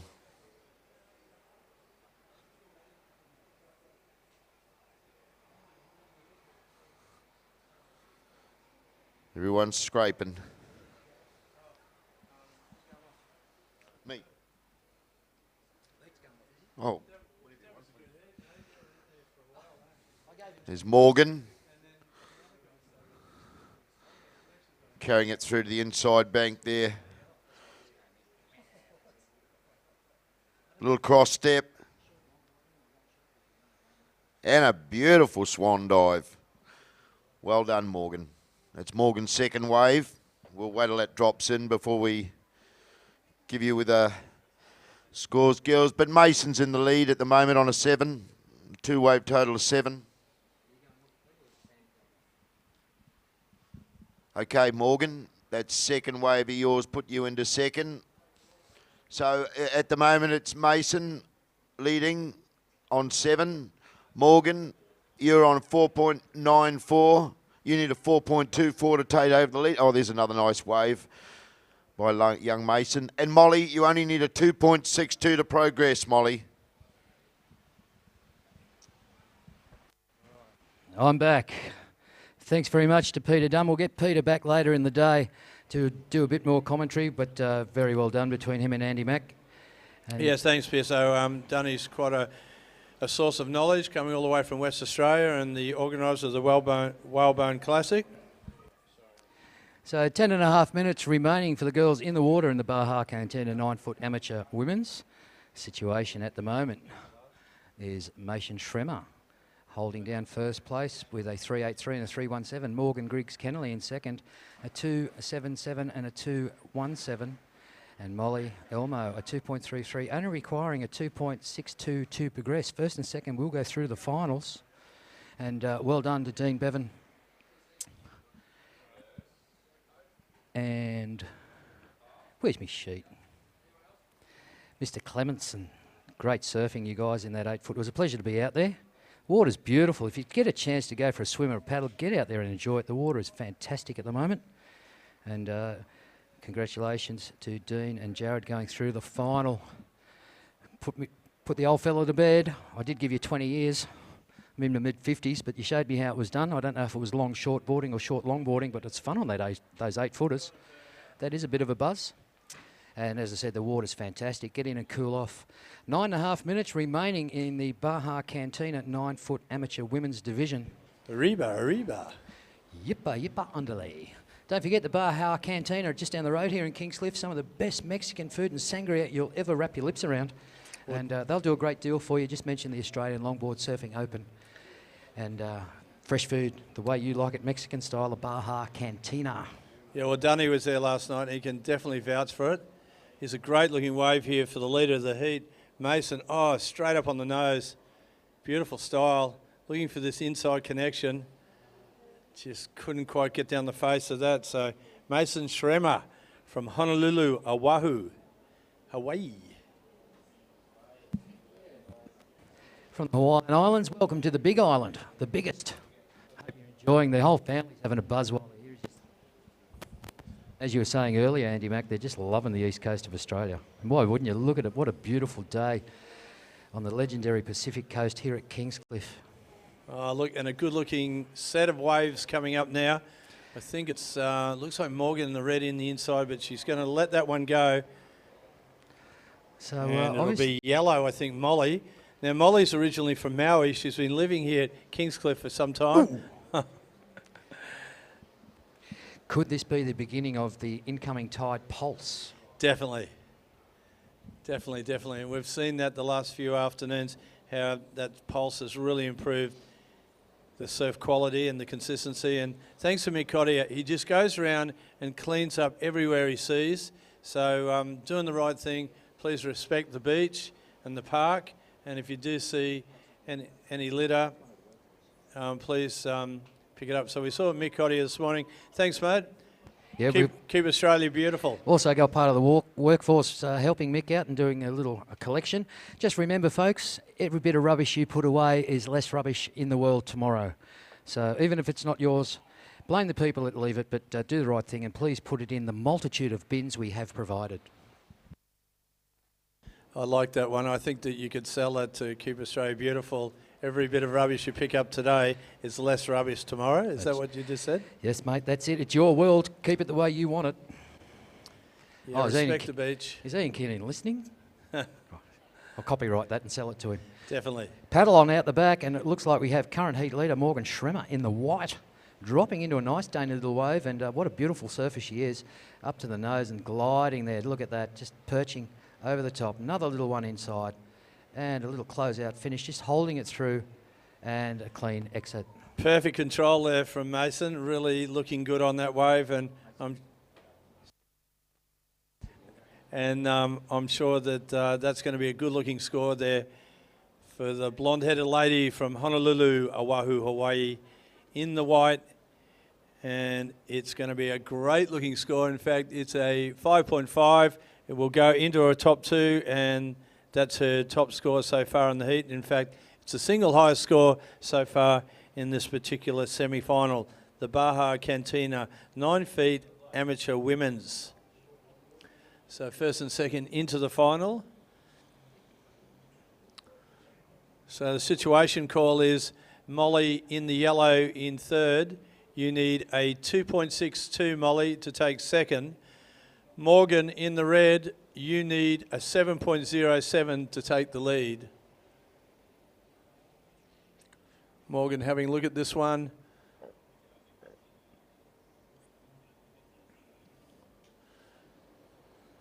Just great conditions here at Kingscliff for day 4 of the Australian Longboard Surfing Open.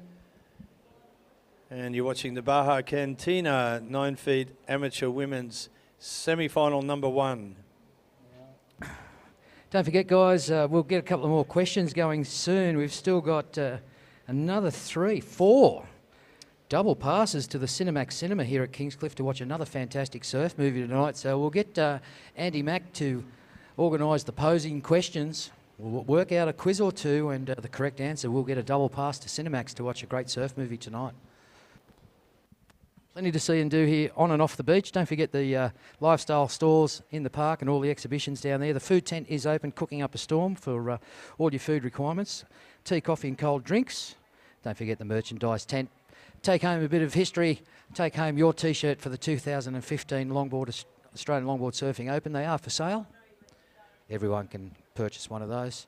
As we watch Mason Schremer just finishing off another one with a rollover finish. That was interesting. But current heat leader at the moment Yeah, that little inside section's got the backwash component, so you've got to be really sort of careful of that.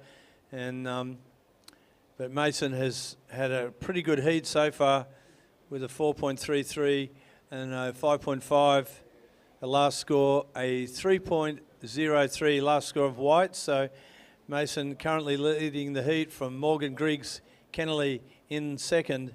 Morgan, you only need a 7.07 to take the lead. And Molly in the yellow, Molly Elmo. There she is.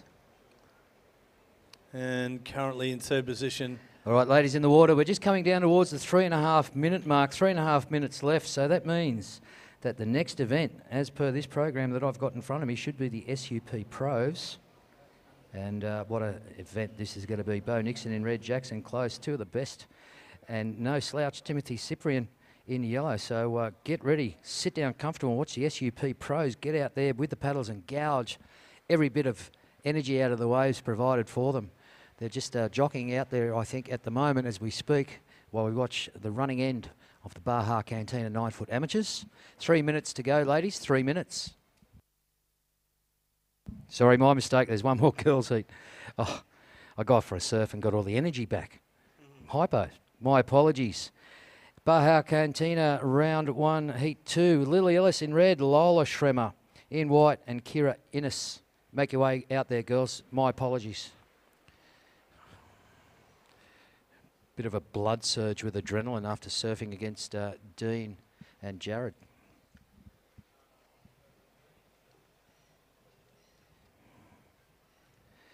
So 2.5 minutes remaining, ladies, in heat 1 of the Baja Cantina 9-foot amateurs. And well surfed, all the girls out there, but establishing authority right now is Mason Schremer over Morgan Griggs Kennelly and Molly Elmo. Just needing a 2.62 to progress into the next round, Molly, and it is possible. You know you can do it. The right wave, the right manoeuvres will award you the right scores from our professional judges.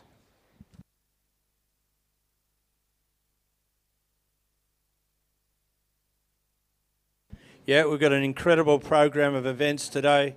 So you're watching the Baja Cantina 9-foot amateur women's. Then you got the SUP Pros coming up next. Well, in fact, a heat after next. Then the Kingscliff Beach Bowls Club Retro. You've got the over 60s semis, the Nose Rider semis, and the Pacific Longboarder over 50s. And then the last heat, or the last two heats of the day, will be the Villa World Loggers semi-finals. So huge program of events today, all happening here for day 4, the Kingscliff Australian Longboard Surfing Open. Coming up next will be Lily Ellis, Lola Schremer and Kira Innes in semi-final number 2 of the 9-foot amateur women's. There is 1 minute on the clock.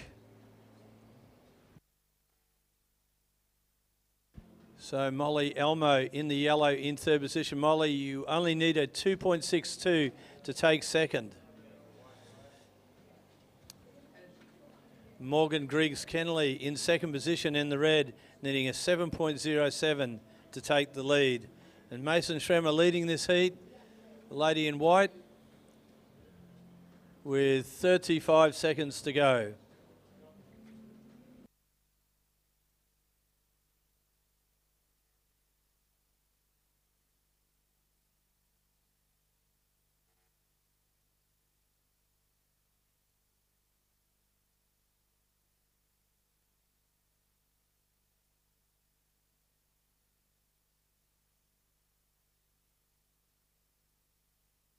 All right, ladies, into the 10 seconds in 9, 8, 7, 6, 5, 4, 3, 2.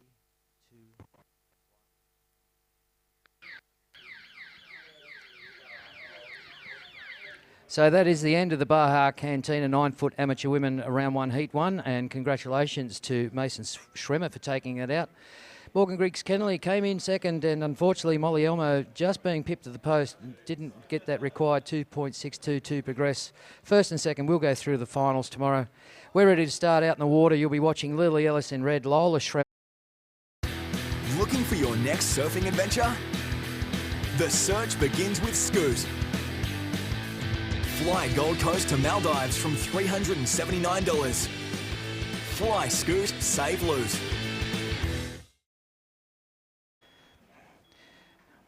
In 5, 4, 3, 2, 1.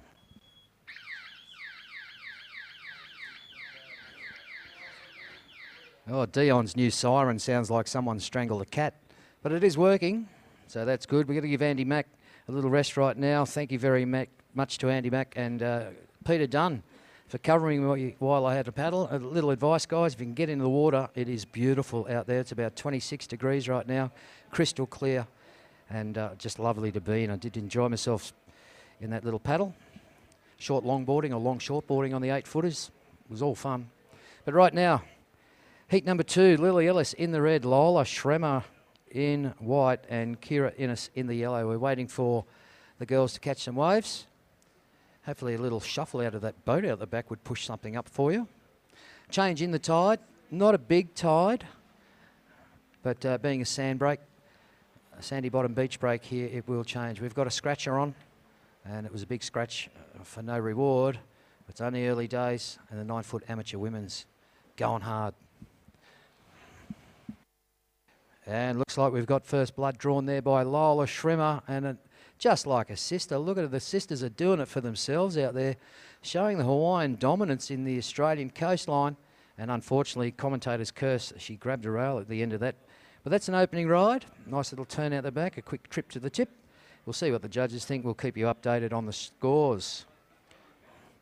So the girls amateurs really having a dig at by the Schremer sisters. Aloha, mahalo plus tax. Thanks for coming.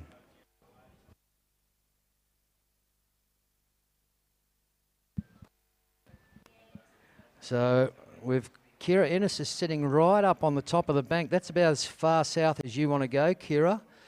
And the other girl's electing to sit on the inner sort of sanctum bank, so to speak, looking for the push.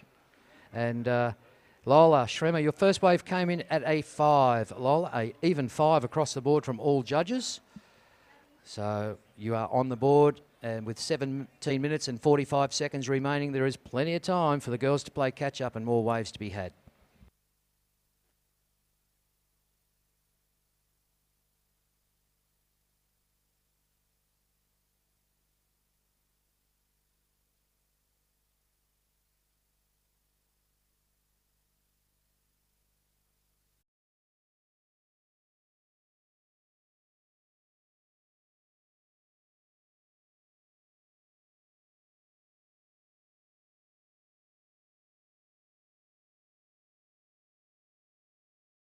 And don't forget today to commemorate 100 years since Duke gave his exhibition in Australia down at my old stomping ground, Freshwater Beach.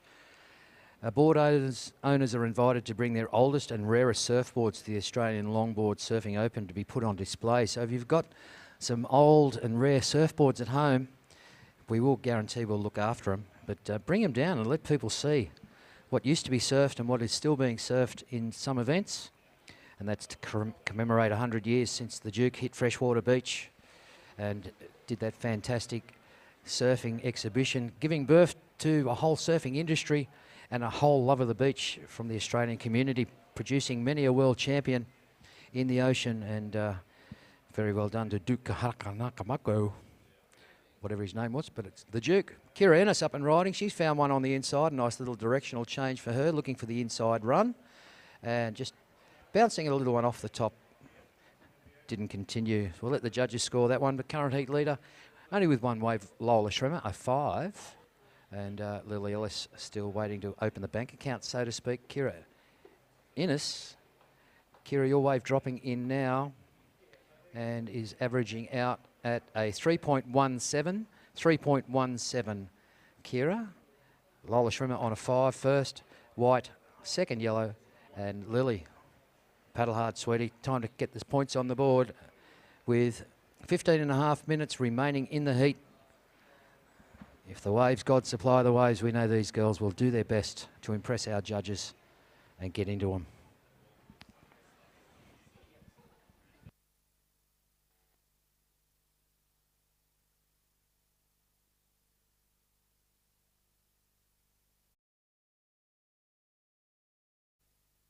All right, scratching on the inside, going straight for a little tip time there and hooking it back around. Current heat leader, Lola Schremer, and whoops, commentator's curse, bounced off the backwash and got thrown into the air. Win this board for your chance to win this magnificent firewire board, beautifully decorated by renowned Indigenous artist Scott Rodimer. Submit a silent bid at the registration tent. A silent bid. How do you win a board if you're putting in a silent bid? I have no idea how this works. You can talk to Jackie and the girls at the registration tent. Submit a silent bid and go into the chance to win the beautifully decorated Indigenous art from Scott Rotmer on that firewire. All proceeds go to the One Wave organisation to help their work with mental health. And yeah, mental health is one of the biggest things affecting Australia right now, especially with the availability of a lot of cocktail drugs and a few other things. And just with the hard life some people do have, mental health, we have to watch out. Remember, mates for mates, talk to your friends, open up, don't hold it back. Look at these waves. Whoops, commentator's curse again. But yeah, anyone, look, it's always good to be nice to people, say hello. And if you know anyone that might be lonely or suffering from a bit of mental health, talk to them. It's all they need is a bit of talking to, a bit of friendship, a bit of understanding. Just coming down to 13.5 minutes remaining in the ocean. Lola Schremer, your last wave came in at a 4 along with your 5. You're still currently holding the heat lead. Your last wave dropping in will not be one of your keepers. Kira Ennis with a 3.17 and a little throwaway coming up, a 1.37. You're still holding in second spot, the lady in yellow. And the lady in red, Lily Ellis, a 0.83 and a 1.23. Lily, you just need the right wave with a 3.32 to progress into second spot. So it's still early days, still close, still wave selection playing the biggest game out there with on 13 minutes remaining. The second heat of the Baja Cantina 9-foot amateur women's well and truly underway. And some great surfing by these young ladies out there. Now coming up next, it will be the Hobie Stand-Up Paddleboards SUP Pro semi-finals, and what some exciting action going to be happening in them. We'll keep you updated when as we watch. Lily Ellis trying to improve and get a 3.32. Was that enough? The SUP Pros in red will be Bo Nixon, white Jackson Close, and yellow Timothy Cyprian. Or Cyprian? I don't know. It looks good. But 3 very competent SUP riders, and these boards are getting shorter and shorter every time you see them, and these guys are hacking and gouging every piece of wall of wave. They're smashing these waves. Second one's Justin Holland, James Casey, and Ruben Roxburgh. Now, the first 2 will go through to the final. It is a prize money round, $1,000 first up, 500 second, 300 third, and 200 for fourth. So these guys doing battle for the cash, the prestige, and the shell on a stick, so to speak. SUP Pro Semis coming up next, brought to you by Hobie. Right now, though, with 11 minutes and 40 seconds remaining, is the Baja Cantina 9-foot amateur women's. Current heat leader in white, Lola Schremer, over second place, Kira Ennis in yellow, and looking for a 2.75 now. Lily Ellis in red. A 2.75 will get you into second and go through to that final. So good luck, ladies. Keep hunting those waves up and keep doing your best.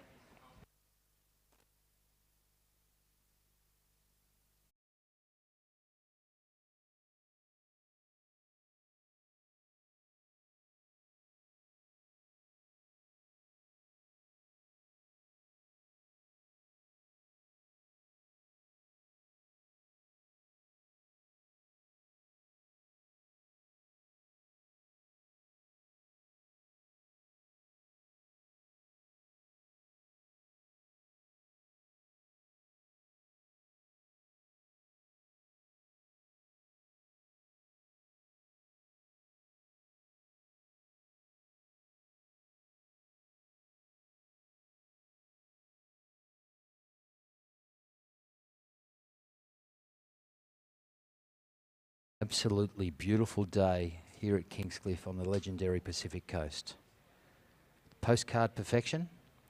little more swell would be terrific, but very contestable waves out there. We've seen some earlier heats this morning with some very high scores going through, especially in the pro semis with Harley Ingleby and Taylor Jensen.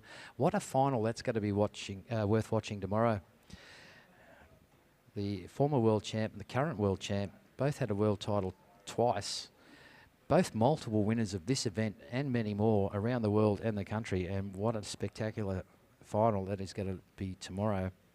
All finals day will be tomorrow after we've finished today's big Super Saturday event. Plenty of things to see and do, and plenty of action still to happen in the ocean and in Tent City.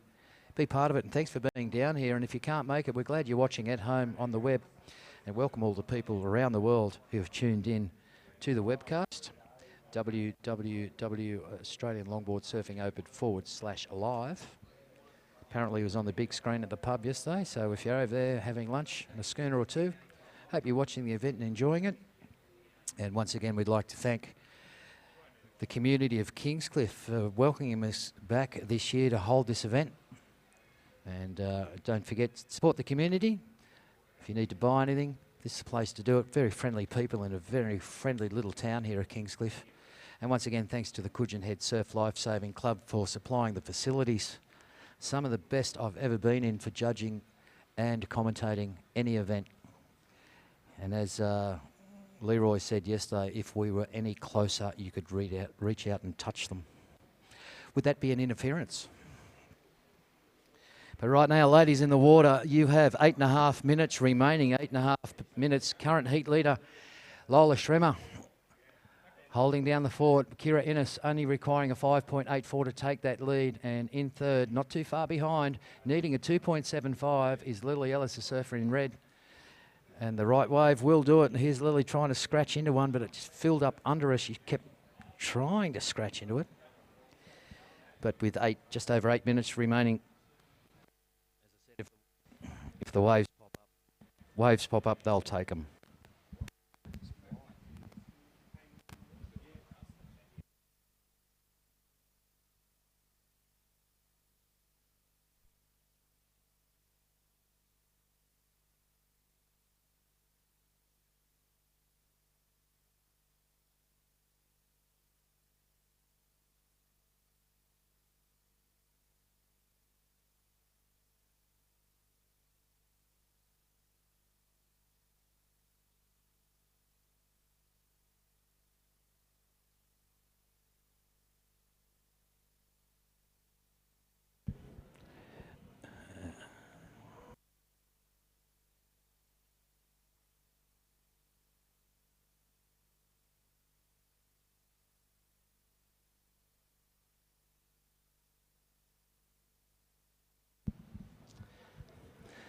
Seven minutes remaining, ladies in the ocean. 7 minutes.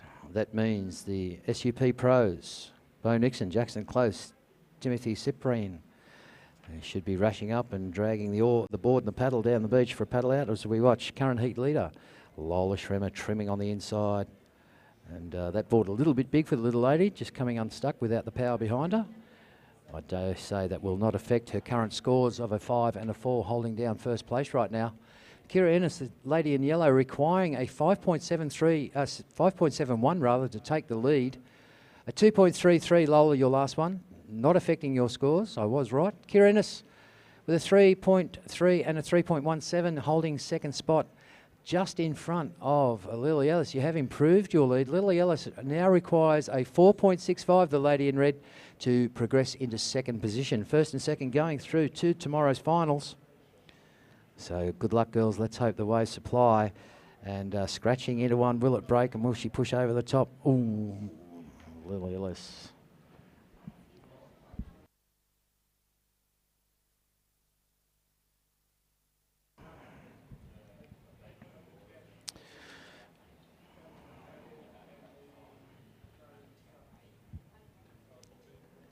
Don't forget, there's something for everyone here. Tomorrow, on Sunday, there's going to be the Shannon's Surf Vehicle and Classic Car Display. Now, that's going to be down the southern end of the park, I gather. And these cars, old cars and new, very beautifully restored and kept. There's a mirror finishing on all of them. Get down and check that out as we watch Up and Riding Currently in third, looking to improve. Lily in red. Nice little toe tap there. Brings it back down. Just hold on. And that way, for closing out, she'll just see, let the judges sort it out. Did I get enough? And we are heading down to the furious 5 minutes, girls. That light will go to yellow very shortly. And there it goes. We are into the furious 5 minutes. So waiting for the scores to drop there, but no change as yet. Will this be it? Lily, your last wave came in at 3.6. 3.6, it has improved your total score, but to jump into Kira Innes's second place, you only require a 2.88 now to jump and take second place from Kira. Lola, surfer in white, holding down first spot. Kira, lady in yellow, holding second. Lily Ellis in red. One more wave, a 2.88. Lily will get you into second spot, but that's in case Kira gets one and improves her scores as well. So the ladies having some fun out there with just over 4 minutes remaining. The SUPs, what's up? SUP Pro semi-final number 1. You guys can stroke your way out.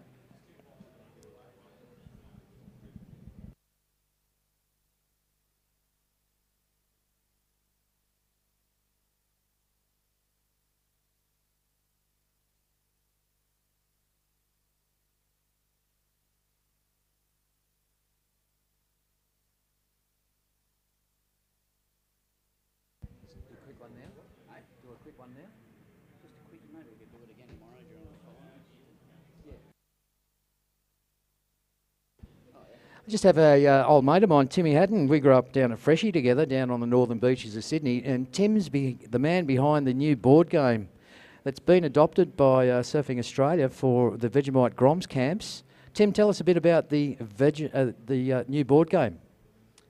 Yeah, thanks, Ian. It's the Hot Grommet Surf Star Challenge, and it's actually a board game that trains kids to recognise dangerous surf conditions, tells them what to do when they're caught in a rip, teaches them CPR, first aid, which way to paddle on the wave, respecting women in the surf, respecting kids in the surf, people on the beach, anti-drug, anti-alcohol, anti-smoking, fitness training, diet, all sorts of stuff. It's more of a life messages in a surfing board game, really, I guess. Sounds terrific, Tim, and a good education for all the young kids that have adopted surfing as their national pastime and the most popular sport in the world. And Tim's got one of those board games on display down at the registration tent, and he'll be around to show you how it's played and how it's done. But obviously great lifestyle training for the younger children around Australia and the world, if you can get it plugged around the world, mate. Foreign languages. Yeah, absolutely, mate. It's, the good thing about it is it will save kids' lives, and they're going to have fun while they're doing it.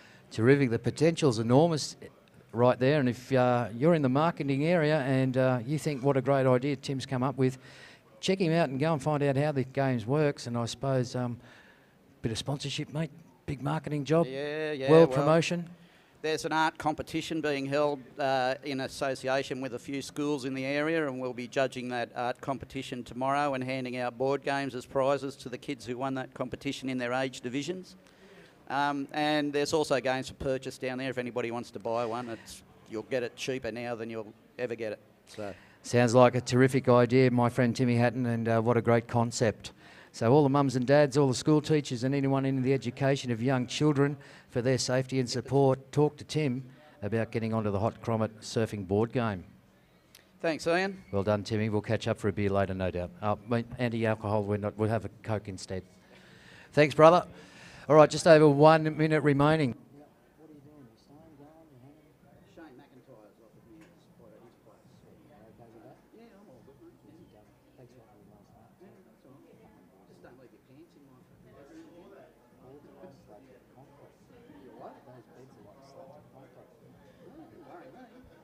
All right, we're into the mad minute, ladies. There's 40 seconds remaining, so no change in the situation yet. But could speak too soon. Don't want to jeopardise anyone at the moment. With another score coming in for Lola Schrimmer, your last wave of 4.8 has cemented your place into first along with your 5. Currently holding first place, the lady in white, Kira Ennis steady in second, the lady in yellow. And come on, Lily Ellis, only needing a 2.88. I'm not being judgmental, but competition's competition. And here she goes, Lily Ellis. Last throw of the dice as we count this heat down in 5, 4, 3, 2, 1.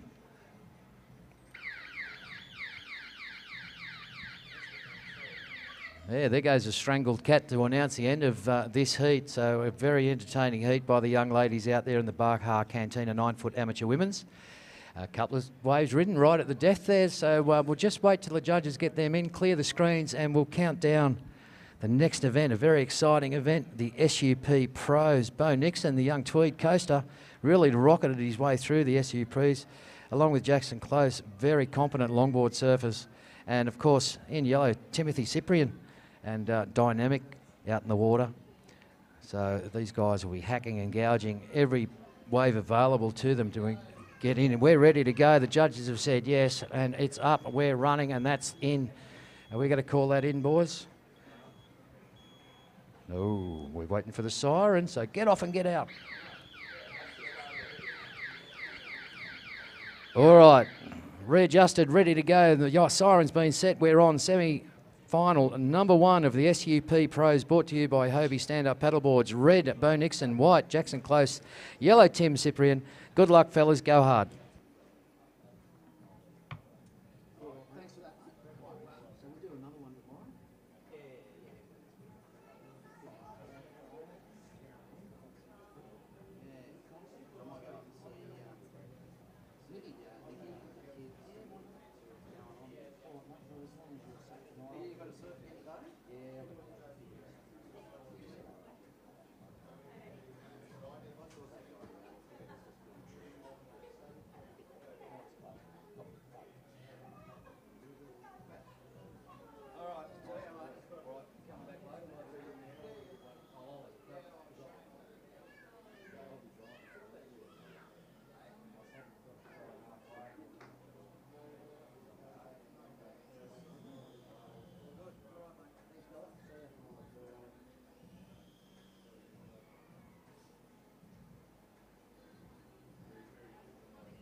Just a general announcement. Scotty Penwan, are you in earshot? Now, Scotty, you know a lot about the SUPs and you know a lot about the boys. I was just wondering, Scotty, if you're in the area, can you come up and maybe lend a hand on the microphone and give us some commentary of the SUP Hobie Pro Division?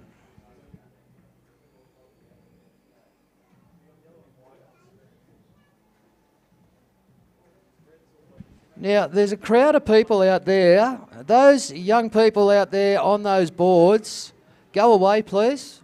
I'm sorry to say it, but you are right in the middle of a professional surfing event.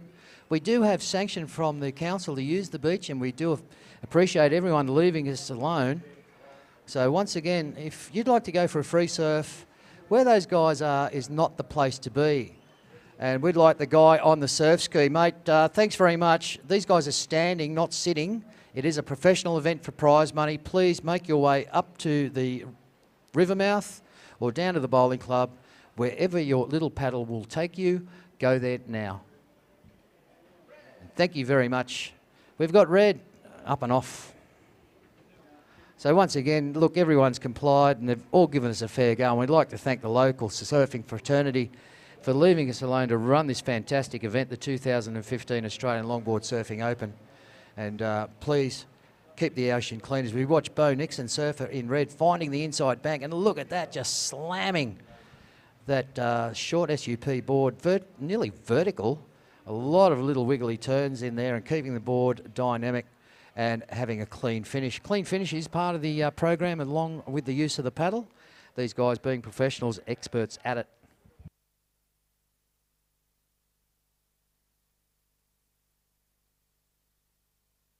All right, just a word for the head judge. It's great that the free surfers are heading south, but a word to the competitors, not you. If you go too far south onto that bank, you're out of the judge's vision. So we will ask you to paddle back to the north, please. Don't let that outside bank tempt you whatsoever, because if the judges can't see you, they can't score you. Yeah. And don't forget, down in the park, Hobie have set up their great display with all their new models, and they're all demo boards. So if you want to have a go at this surfing craze of SUP, go and see the boys at Hobie. Grab a board, grab a paddle, but head off somewhere else down the beach and go and have a practice. Well, some great surfing going on out there at the moment with the SUPs, and it is semi-final time, first and second through.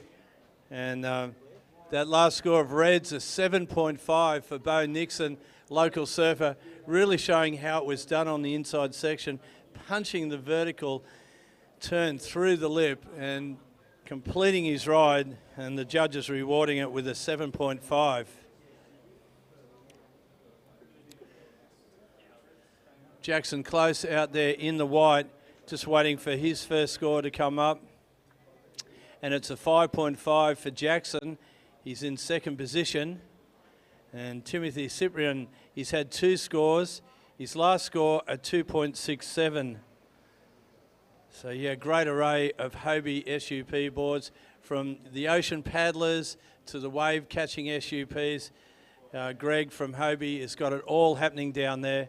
What a great lineup to choose from. And if you want to have a go, there's some demo models to be loaned out. So go and see Greg from Hobie and he'll fix you up. So you're watching Jackson Close there in second position in the white. He's the Australian SUP champion.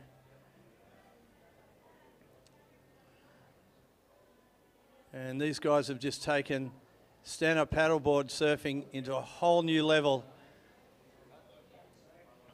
Outside in the yellow is Timothy Cyprian.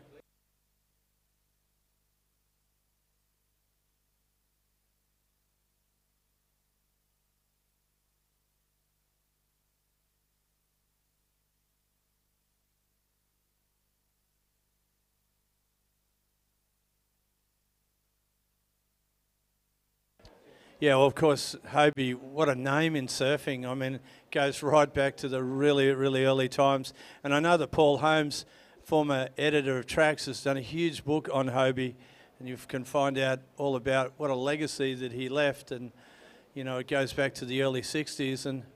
But Kingscliff is also the home of world champions. And I just saw the father of a world champion, 6 times world professional and 2 times World ISA, and I'm talking none other than Stephanie Gilmore and her dad Jeff, who was quick to remind me that Kingscliff has got its share of world champions, and man, you don't get any better than Stephanie Gilmore. 6 times professional and 2 times World ISA. All right, paddling out is the surfer in yellow. Whip, whip, whip. Look at that turn on a very small wave, gouging the paddle in. Now paddling in for a bit of power. Looking for the backhand slam and just floats it over, holds it through the foam and drags that one off for a flick finish. Let the judges score that one. Yeah, that was really a great backhand floater there from Timothy Cyprian, currently in third position. And it just amazes me what these guys can now do on the SUPs. They've got them down underneath 8 feet and they're able to do shortboard type maneuvers, really jamming it in the pocket, big lip turns. Oh, and there's... So Hobie did pass away, but look, Greg's come up with a book by Paul Holmes, The Master of Water, Wind and Waves. What an amazing hardcover version there that Greg from Hobie has just supplied us with. And boy, if you can get a copy of that book, I definitely recommend it. Yeah, just having a quick flick through the pages here, there's some amazing photos from past and present, from the beginning and the origins of surfing, and watching it progress right through, and even the great work he's done on sailing. Oh, look, just a great wave there for Jackson Close. Really snapping it in the pocket. Another big hack. Gets a little tail slide out of the lip and finishing off that wave. Jackson Close in the white, challenging for the lead. Yeah, very nice manoeuvre there, the hack layback on the finish. So wonderful score, or no doubt. Currently in second place, will that be a decider? The judges are looking. It goes straight to the lead. Bing. With an 8.77 last score of whites for Jackson Close, an 8.77. Now Bo Nixon in second, he's got a 7.5 and a 4.67. And here goes Bo now, up on the top bank, looking to wind up, slapping this board of his with the paddle in and out of these waves, building up some speed now and looking for that inside. Talking to the inside, there's Jackson on the inside. But it's a closeout. And look at that, Bo Nixon, 2 quick snaps as that wave just shut down on him. So we'll see what the judges think. Now, I did notice, PSA, you were onto the inside connection out here at Kingscliff. I saw you got a couple of nice little waves on the inside there. I've been watching the fat little side. They've got a bit of wall on them. They They're suit sort a of fat little sneaky, bloke. aren't they? A little bit elusive. Yeah, they suited a fat little bloke like me. But yeah, well surfed. It's a fun little bank out there, and as I said, the water is so clear and so warm. Almost too warm, but very, very nice to be in. So if you do get a chance, go for a little swim on the inside gutter, but don't go out in the competition area. Fantastic, beautiful day. We've got the flags up Yeah. here, so thanks to the Coogin Headland Surf Club. So do the right thing and please swim only in the flagged area. Don't forget the sunscreen.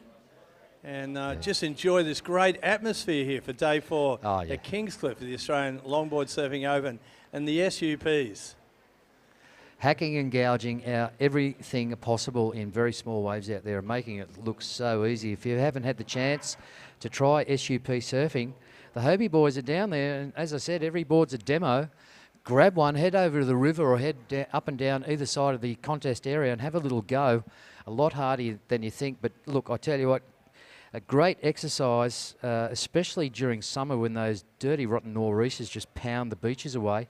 Grab one and go for a paddle.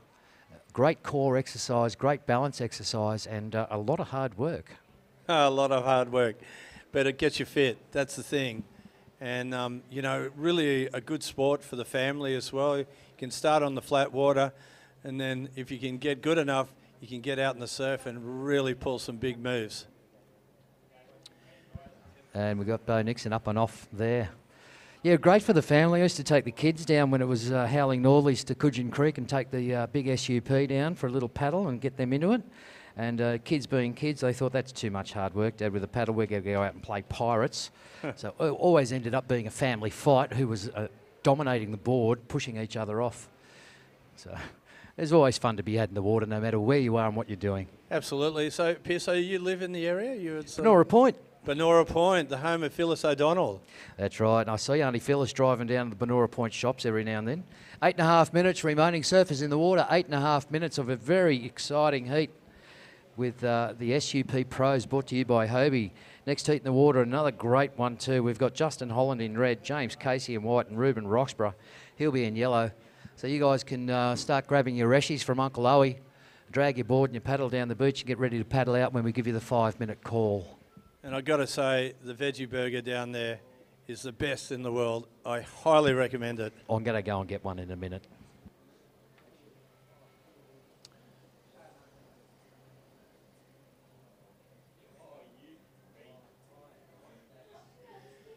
Two minutes and 50 seconds to go, guys.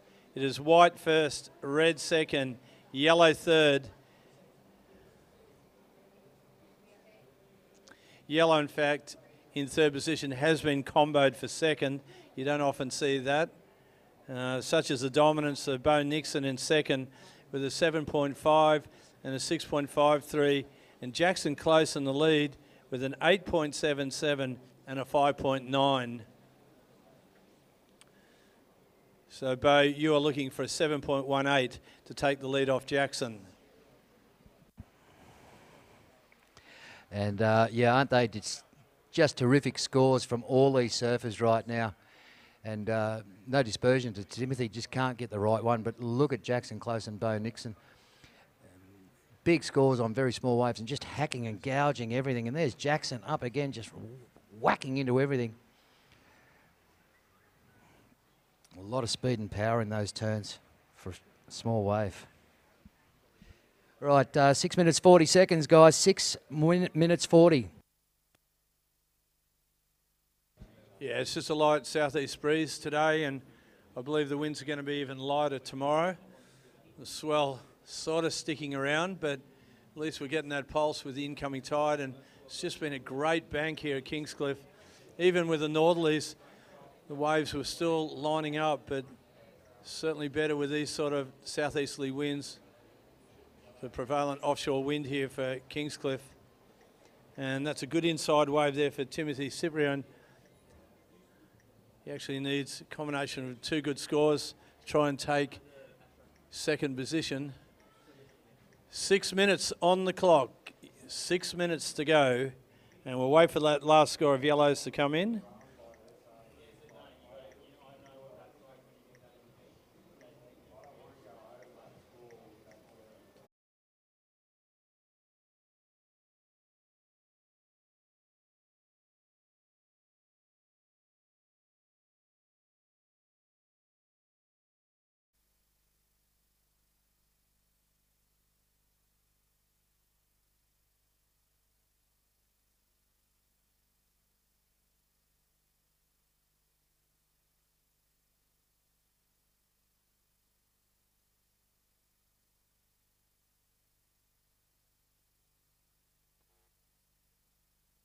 All right, just coming into the Furious 5-minute mark, surface in the water, Furious 5. The yellow light will change. It means there is 5 minutes remaining in this very entertaining heat, and there it goes. We are into the last 5 minutes. Jackson, no improvement on your last score. Currently holding first place with an 8.77 and a 5.9. Right behind him, Bo Nixon, a 7.5 and a 6.3. You need to replace that with a 7.18 to get the lead. And unfortunately, no improvement on your position right now. Tim, you're actually in combo land to get the lead. You have a 4.43 and a 3.2. So very dominant attack out there by Jackson Close and Bo Nixon. And they're just standing there jockeying around. And 9-6 to progress. High nines. Yeah. Tim, a very excellent score required to get into second place as we watch Bo Nixon tear and gouge on a small wave on the inside. A beautiful day with great vision from the balcony bar here at the Cushion Head Surf Club. If you need some shade, need a cool drink or want something to eat, the bar and restaurant is open, and uninterrupted, perfect views of the whole competition site out there in the water. Just under 4 minutes remaining, guys. Yeah, a fabulous day down here at Kingscliff for day 4 of the Australian Longboard Surfing Open, and plenty of heats coming up this afternoon with the retros, the old loggers. You got the women's, you got the 50s, the 60s. So many different categories, PSO. As you said, I heard you out in the water earlier with you and Pete having a talk. Sean McEwen, the man behind the Australian Longboard Surfing Open, just opened the event right up with a multitude of categories to more or less give everyone a dig in their favourite event on their favourite board. So well done to Island Style Promotions team and Sean McEwen.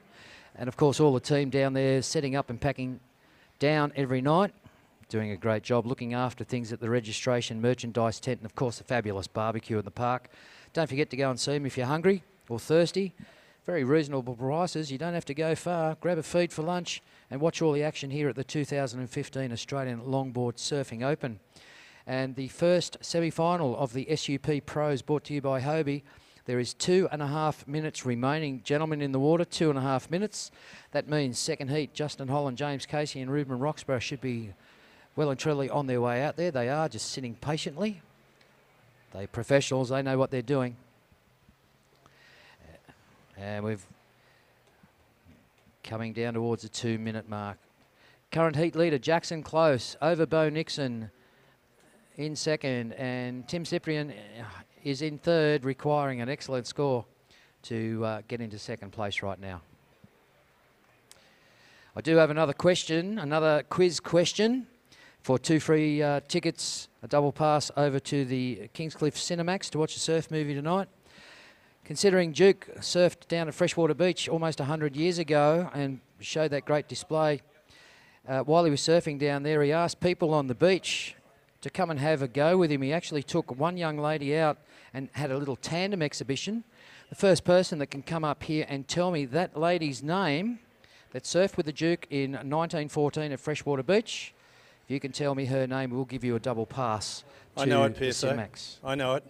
Oh, me too. I was born down there. Freshie's my home break. Oh, there you go. But I have lived up here now for 16 years, and I will call Benora Point and Rainbow anywhere from Rainbow Bay to Byron Bay, my local break.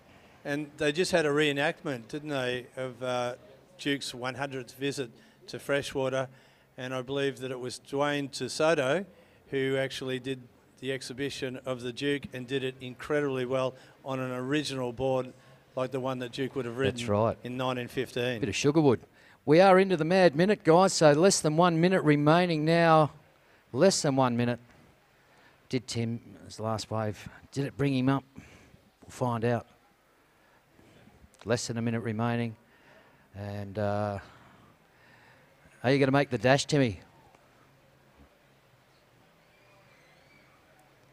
Yeah, never say die. There's always a chance, always a chance. But with 25 seconds remaining, there's not much of a chance, unfortunately.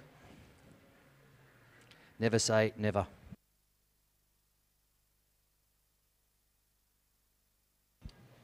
Ten seconds. All right, we're counting this one out, boys. In 5 seconds, 4 seconds, 3, 2, 1. Looking for your next surfing adventure? The search begins with Scoot. Fly Gold Coast to Maldives from $379. Fly Scoot, save loot.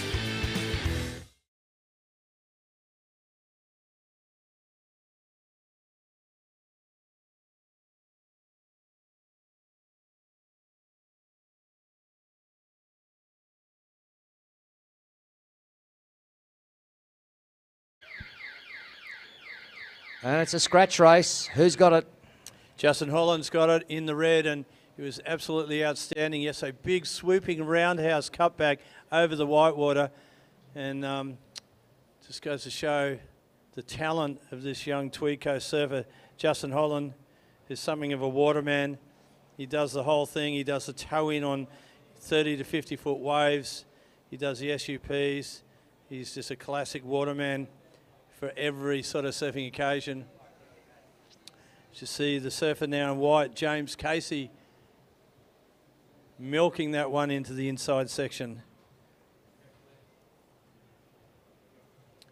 So a bit of a Grand Prix start there for Justin Holland, straight into it off the buzzer.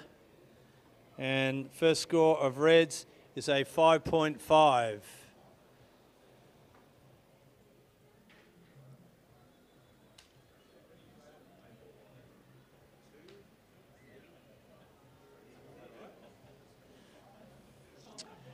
And this will be Ruben Roxburgh now.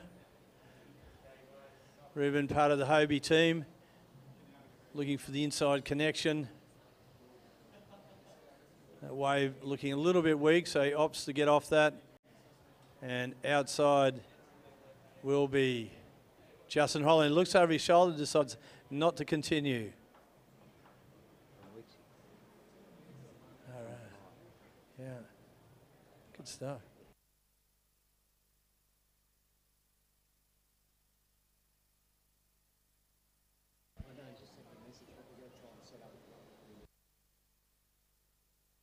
Just got a message from my friend and last year's co-announcer, Jason Weeks, all the way from WA.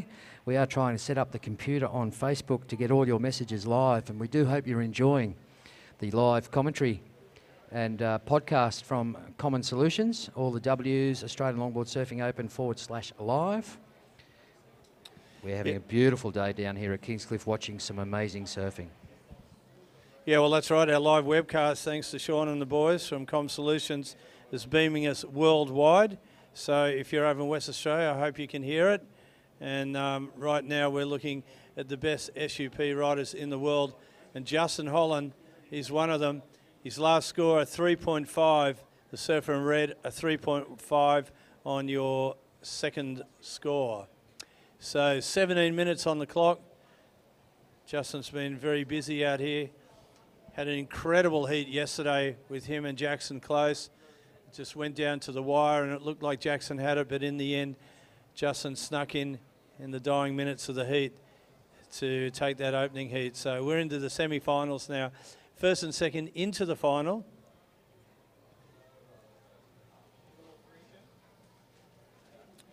So first score of Rubens is a 1.33, and first score of Whites for James Casey is a 1.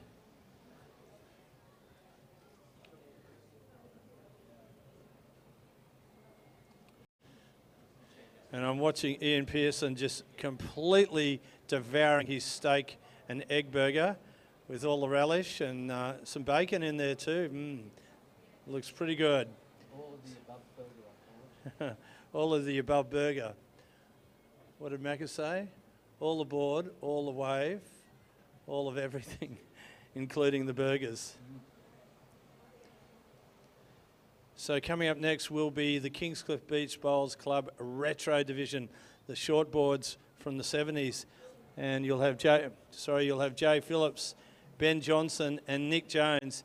That is a killer heat for semi-final number 1 of the Club Retro, thanks to Kingscliff Beach Bowl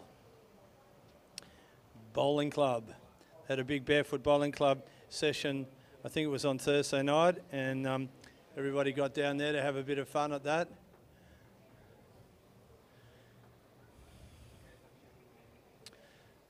So a couple of scores coming in.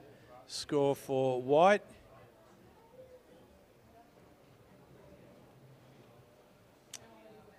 So semi-finals of the Kingscliff Beach Bowls Club Retro up next. And that'll be followed by the over 60s, the 2 semis, followed by the Nose Rider semis, followed by the over 50s semis, and then followed by the World Loggers semi-finals. So all semi-finals now, folks. First and second into the finals for Sunday's big finale here at the Kingscliff Australian Longboard Surfing Open. There is 14 minutes and 40 seconds on the clock. And the last score for Red, Justin Holland, is a 5.6. So he is extending his lead. Last score of Whites for James Casey is a 3, has moved White into second. So Ruben Roxburgh in third position.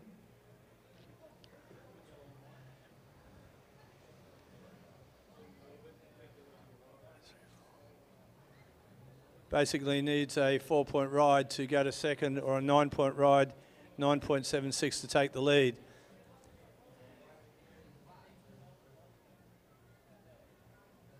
James Casey here, and doing a nice little whitewater climb, trying to find that inside section, really using the paddle for effect. And if you were on a normal surfboard, you wouldn't have made that section, but here he goes onto the inside. He's got the great connection going. And another turn in the whitewater, so that's a great looking wave there for James Casey, and that's definitely going to see him improve his situation. Whether it's enough to take the lead, well, he needed a fairly good score there, so we'll leave that up to the judges.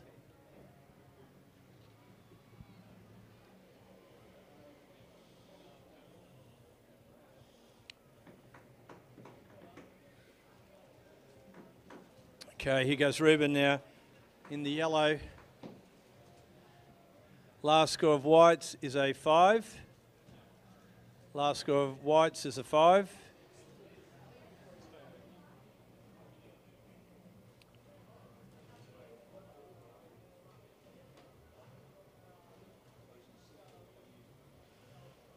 So Ruben's going to be, his last score for Ruben, a 1.93 for yellow, and basically chasing a 7-point ride to get into second.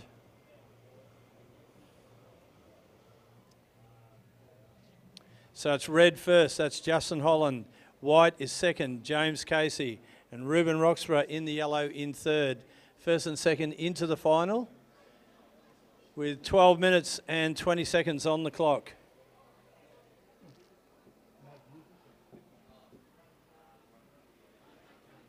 Here we go on the inside.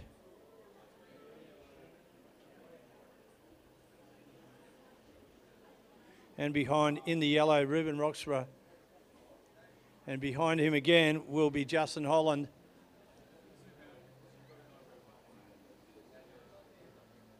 So watching Justin Holland now in the red. Couple of big turns. Another one bashes the lip. makes that with a little bit of a layback. Great recovery.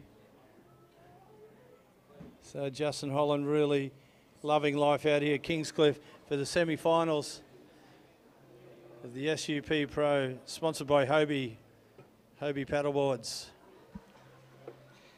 Yeah, thanks, Andy. 11.5 minutes remaining. Thanks for covering for me while I just ate my lunch.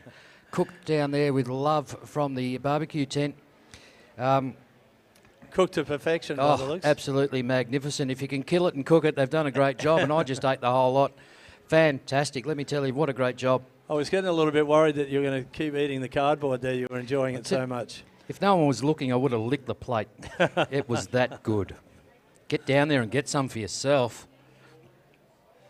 Okay, last score of Reds. It's a doozy, an 8.1. Justin Holland extending his lead. As you're watching now, James Casey is currently in second position.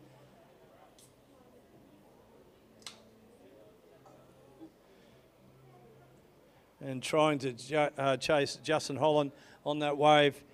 Ruben Roxburgh in third. And last score of yellows, a 4.33, is slightly improving your situation, Ruben.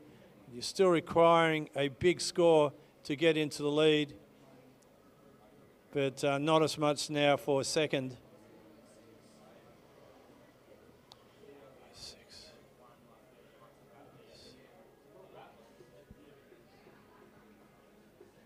Beautiful fade turn from Ruben Roxburgh. He's going left and then right, snaps it around and looking for an inside connection. Finds a little whitewater climb, and Ruben's starting to catch up now. He'll be looking to drop his lowest score of a 1.93 with 9 minutes and 45 seconds to go. Semi-final number 2, PSO, and it's a beauty. All three servers now, they're trying to chase the leader, Justin Holland, and Ruben Roxburgh mounting a bit of a comeback in this heat. All right, quick safety message. All your young kids right in front of the judges area there, in front of the surf club, it is time to leave that area. Get into the flags and do the right thing. You're part of the surf club, you should know better. There is a competition on. These guys are on stand-up paddle boards with great big oars that are sharp-edged. They will be surfing for a prize money. They will surf through that area wherever possible for your safety and for the impediment of the judges. Move out of the way, thank you, right now. Get back between the flags and do the right thing. Thank you very much.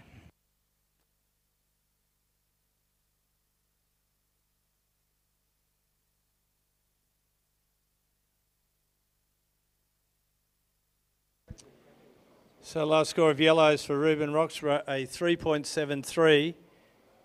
Ruben still in third position. Needing at least a good 4-point ride to go into second.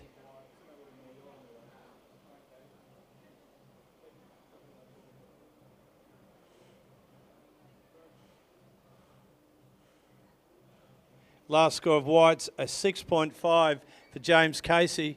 Just making it that little bit harder now to go into second position for Ruben. And Justin Holland sitting on an 8.1 and a 5.6. The surfer in red leading this heat with now 8 minutes on the clock. 8 minutes of fun in the sun and some dynamic action from our SUP surfers. Big scores going down. The chase is on. First two will go through the final. And it's only unfortunate that one has to miss out after this great display in both these heats. Fantastic surfing to watch. Don't forget the twin pass for the Cinemax tonight. The question was, Duke Hanamoku did the first surfing exhibition in Freshwater Beach, Sydney, 1914. While I was on the beach, he encouraged other people to come in the water and have a go. And one local lady did such thing. Who was that local lady? What was the lady, the young girl that surfed with Duke Hanamoku down at Freshwater Beach on his display in 1914? First one up here with the right answer gets a twin pass to Cinemax tonight to watch another surf movie. Free. Yes, because she was written into history in a big way, that lady. She was a local lady and just so happened to be down the beach at the time, and someone said, "You want to join Duke and learn how to surf?" She said, "Yes, please."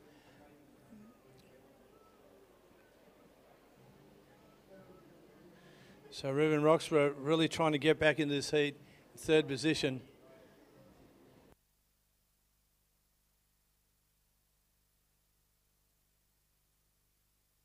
And James Casey in the white. He's the man that's holding on to second, like his life depends on it.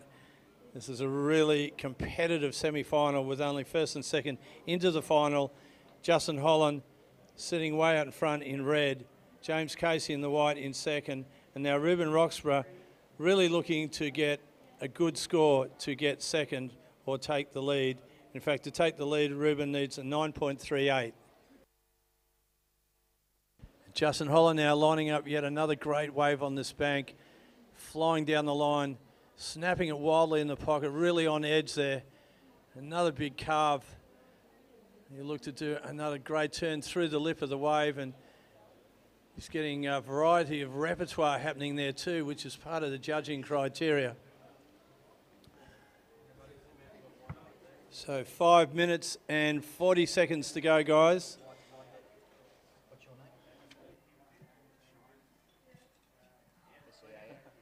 Well done. Okay, we've got a winner. Isabella Lathan. Amazing. Written into the history books in a big way. Good stuff. Enjoy the movie. A double pass. Yeah, correct answer. That was right, Isabel Latham. And we've got Sean there, just walked away with a double pass to Cinemax to watch a free movie. Got a couple of more vouchers to go, so we'll think up some more interesting questions for you. I've got a great question for you, but we'll just leave it for the moment. But it is a local question too, by the way, so be listening out to score a double movie pass. All right, guys, the lights changed. We're into the Furious 5, less than 5 minutes remaining of another very entertaining heat at the Hobie SUP Pro Semi 2. And Justin Holland holding authority right now over James Casey. And Ruben playing the catch-up game. Well, Ruben was throwing everything at that last wave. Both surfers are actually comboed right now. Comboed for the lead, that's right. Justin Holland, that last wave of yours came in at a 9.27, 9.27, along with an 8.1. You've pushed the other guys way down. You're actually comboed both surfers at the moment. So the battle royal continues with James Casey and Ruben Roxburgh.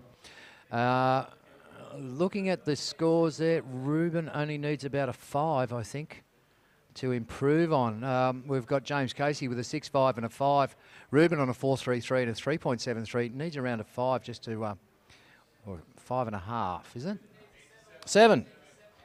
7.7, there it is. 7.17. Someone knows their maths better than me. 7.7 to progress.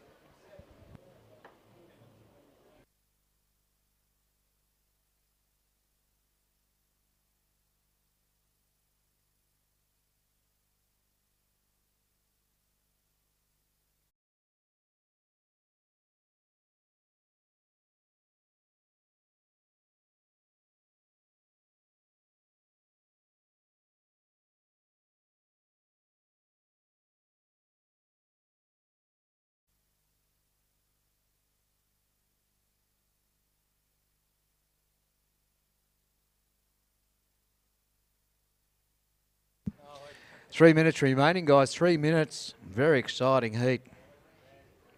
What's up next, Andy? The Kingscliff Bowls Retro. All right, Jay Phillips, Ben Johnson and Nick Jones in the first one. What a dynamic event that's going to be on the small boards, just slashing. Yeah, that's going to be a super heat. And in fact, Nick Jones from the Sunny Coast is a really good shortboard rider as well.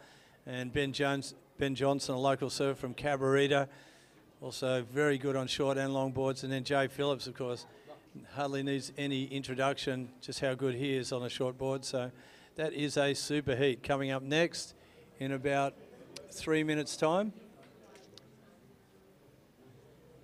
So last score of James Casey was a 4.2, and he's going so well he doesn't even need that in his top two.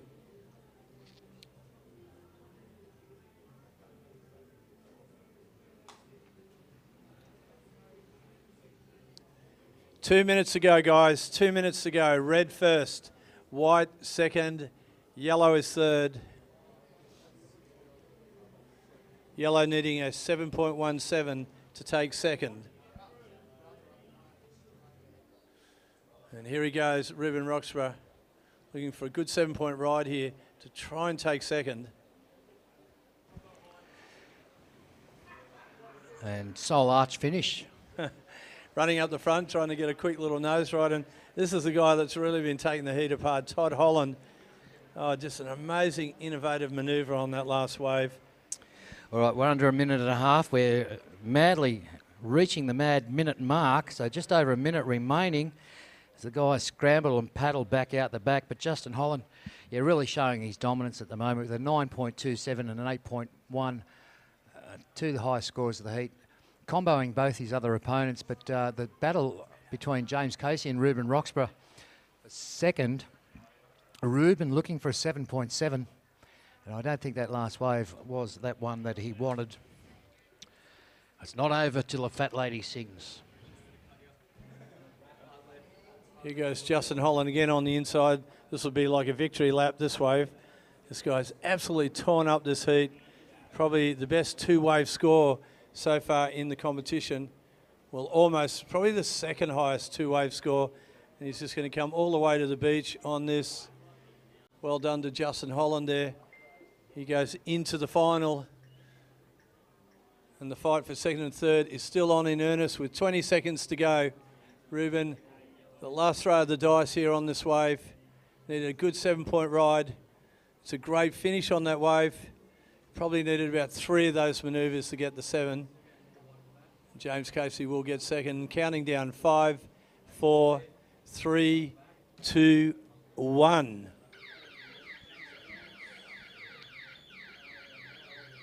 There you have it, folks. Congratulations there to Justin Holland first into the final with James Casey in second.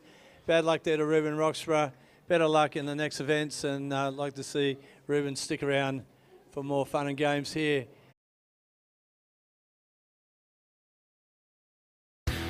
Looking for your next surfing adventure? The search begins with Scoot. Fly Gold Coast to Maldives from $379. Fly Scoot, save loot. Have it. Retro boards, here they go.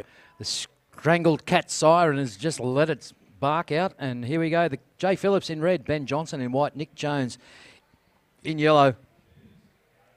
Difficult conditions on the small boards, on the small waves, but watch these guys just slam it. All proficient surfers, all very powerful, and you'll see some very exciting stuff on the retro-shaped model surfboards out there. Look forward to this one.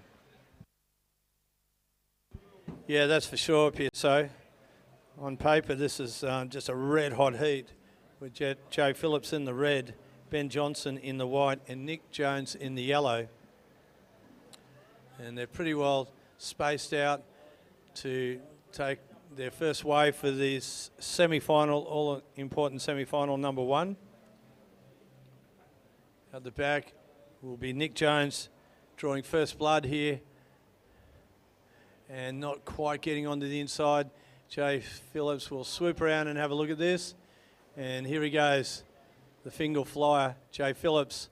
And right behind him in the white is Ben Johnson, both from the Tweed Coast, and have both competed against each other throughout the 80s and the 90s. Jay continues to compete for the Snapper Surf Riders Club and all the teams event, and he is the president of Snapper. So 2 good waves going down there for Ben and Jay with 18 minutes on the clock. So a really quick start there for Jay Phillips in the red, Ben Johnson in the white, and Nick Jones a little bit unfortunate on his wave.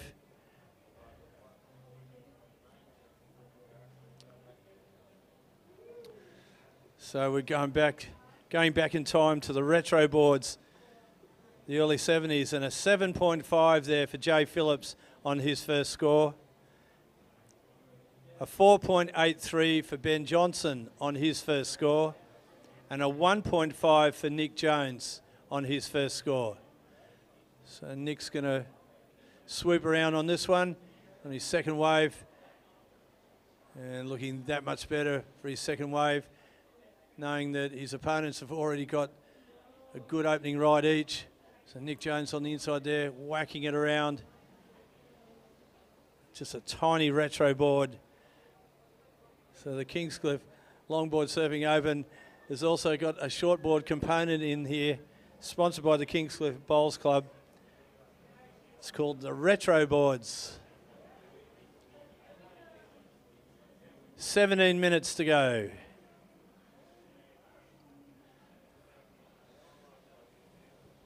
Second score for yellow is a 5.27, so that moves Nick Jones into second position. Nick Jones has got 2 waves under his belt, a 1.5. The last score of yellows, a 5.27 to move yellow into second. Surfer in white, Ben Johnson in third. His opening score was a 4.83. He needs a 1.95 to go into second.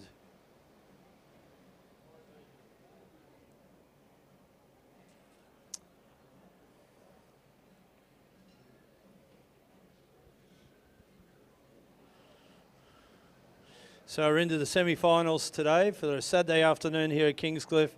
Following from the retros, we've got the over 60s, the nose rider, the over 50s, and the loggers will finish it out here at Kingscliff, and then setting it up for a big Sunday's final at Kingscliff. Hope you're enjoying yourself out there. Make yourself really comfy. Make sure you got the sunscreen on, plenty of shade, either under the tents or upstairs in the Coogin Headland Surf Club with the best view of everything that's going on out here.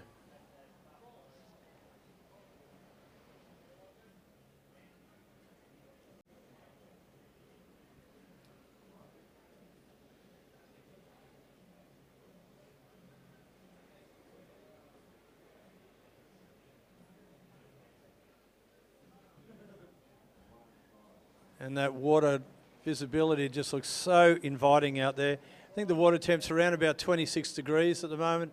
It's incredibly warm for this time of the year. Just a light southeasterly breeze.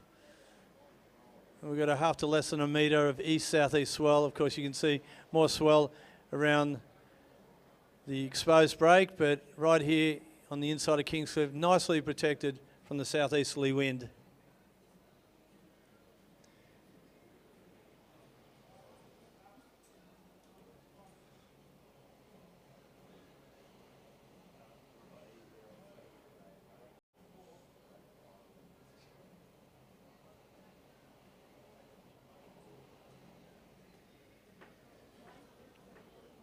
Coming up next will be Cameron Gleave, Matt Aldridge and Dalton Shaw. That'll be semi-final number 2, the Kingscliff Beach Bowls Club Retro. And after semi-final number 2 of the Retros, we go into the over 60s with Mike Pym, John Murray, Ronnie Silcock, Dennis Carberry, Neville Smith and Ian Linton. That'll be semi-final number 1 of the over 60s. Semi-2 will be Woody, Graham Woods, Phil Roxburgh, Chris Newling, Dennis Lowe, Peter Dunn, and Greg Bedgood, Bedgie. In the nose rider, semi-final number 1 will be Dane Pioli, Taylor Jensen and Nick Jones. Of course, Nick Jones surfing out here at the moment on the retro boards. So that's going to be a super nose riding heat. Second semi-final of the nose riders will be Jared Neal, Matt Aldridge and Harley Engelby. So Harley Engelby goes through to the final of the pros earlier this morning. In the Pacific Longboarder over 50s, we've got Mick Gett, Ray Gleave, Michael Thompson, Storm Carter, younger brother of Jay Carter. I did say that Storm had come up with the tag team yesterday. I meant to say it was his brother Jay, but they basically came up with that format on the way back from Bells Beach one year. John Hippocrates and Philip Blanche. In the second semi of the over 50s will be Tony Ray, Scott Durrow, Tony Abood, Mick Jackson, Ian Pearson, our anchorman commentator, and Stephen Chernich. And the last 2 semis of the day will be the Villa World Loggers, the old boards, the old dungers. You've got Harley Engelby, Dane Pioli, Jared Neal and Ray Gleave. And the second semi, Nick Jones again, Taylor Jensen, Joel Tilley and Edouard Del Piero, the European French champion. So plenty of surfing action happening throughout the afternoon. As you're watching now, the surfer in white is Ben Johnson, trying to make something out of that wave, but it just fills up on him. And only 12 minutes remaining. Surfers in the water. We're down to the 12-minute mark.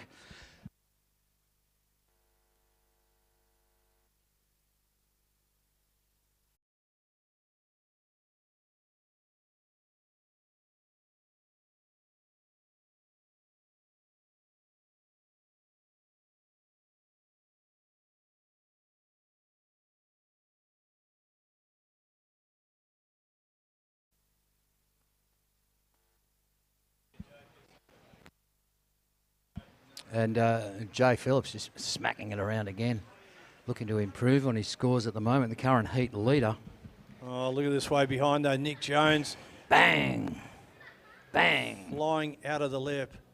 And some big moves there from the big, tall, lanky Sunshine Coaster. Nick Jones whacks it again out of the lip. And that's going to be a really good score. He's going to be challenging now, Jay, for the lead after that last wave. A very progressive, full commitment surfing there on a very small wave by surfer in white. Surfer in yellow, Nick Jones, and that will replace the 1.5. Jay Phillips, a 7.5 for your first wave, waiting for the scores to drop in for that second, currently holding first. But here's the scores coming down, and both those waves copying excellent scores. And Ben Johnson just getting a quick in and out. But yeah, it's that last score of Nick Jones really going to do some damage, and we're getting the second score coming through of Jay. So there's a tussle now between red and yellow for first position. Yeah, and here they come. There has been a situation change. Nick Jones. Wait for this.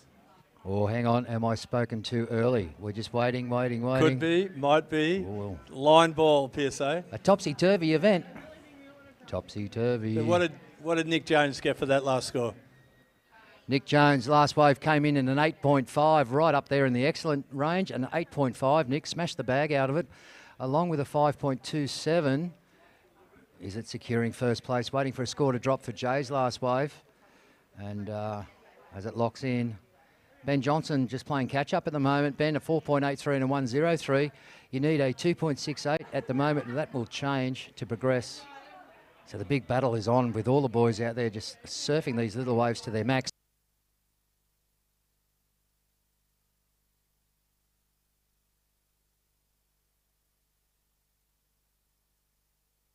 Little back chat there. The girls sounded like a chook farm. Oh, look, come on, PSA. That was the Miss Beach girls. You know, they're all just sort of so pumped about being nice to them at later. the Kingscliff Hotel tonight, and they look pretty damn good from what I see of them. Yeah, just a bit. That last score of Jay's, we're just hanging on that score to see whether Jay did enough to take the lead, or is he going to fall into second position.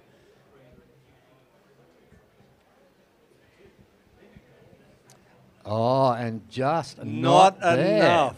Jay came in at a 6.23 along with a 7.5. You're in second, comfortably in second. But Nick Jones with an 8.5 and a 5.27 has jumped into first place. So yellow over red over white. Ben Johnson a 4.83 and a 1.5. You really need to improve an 8.91 to progress into second. Not impossible with these guys on the small boards in the retro. As the right wave comes through, they'll just tear them apart.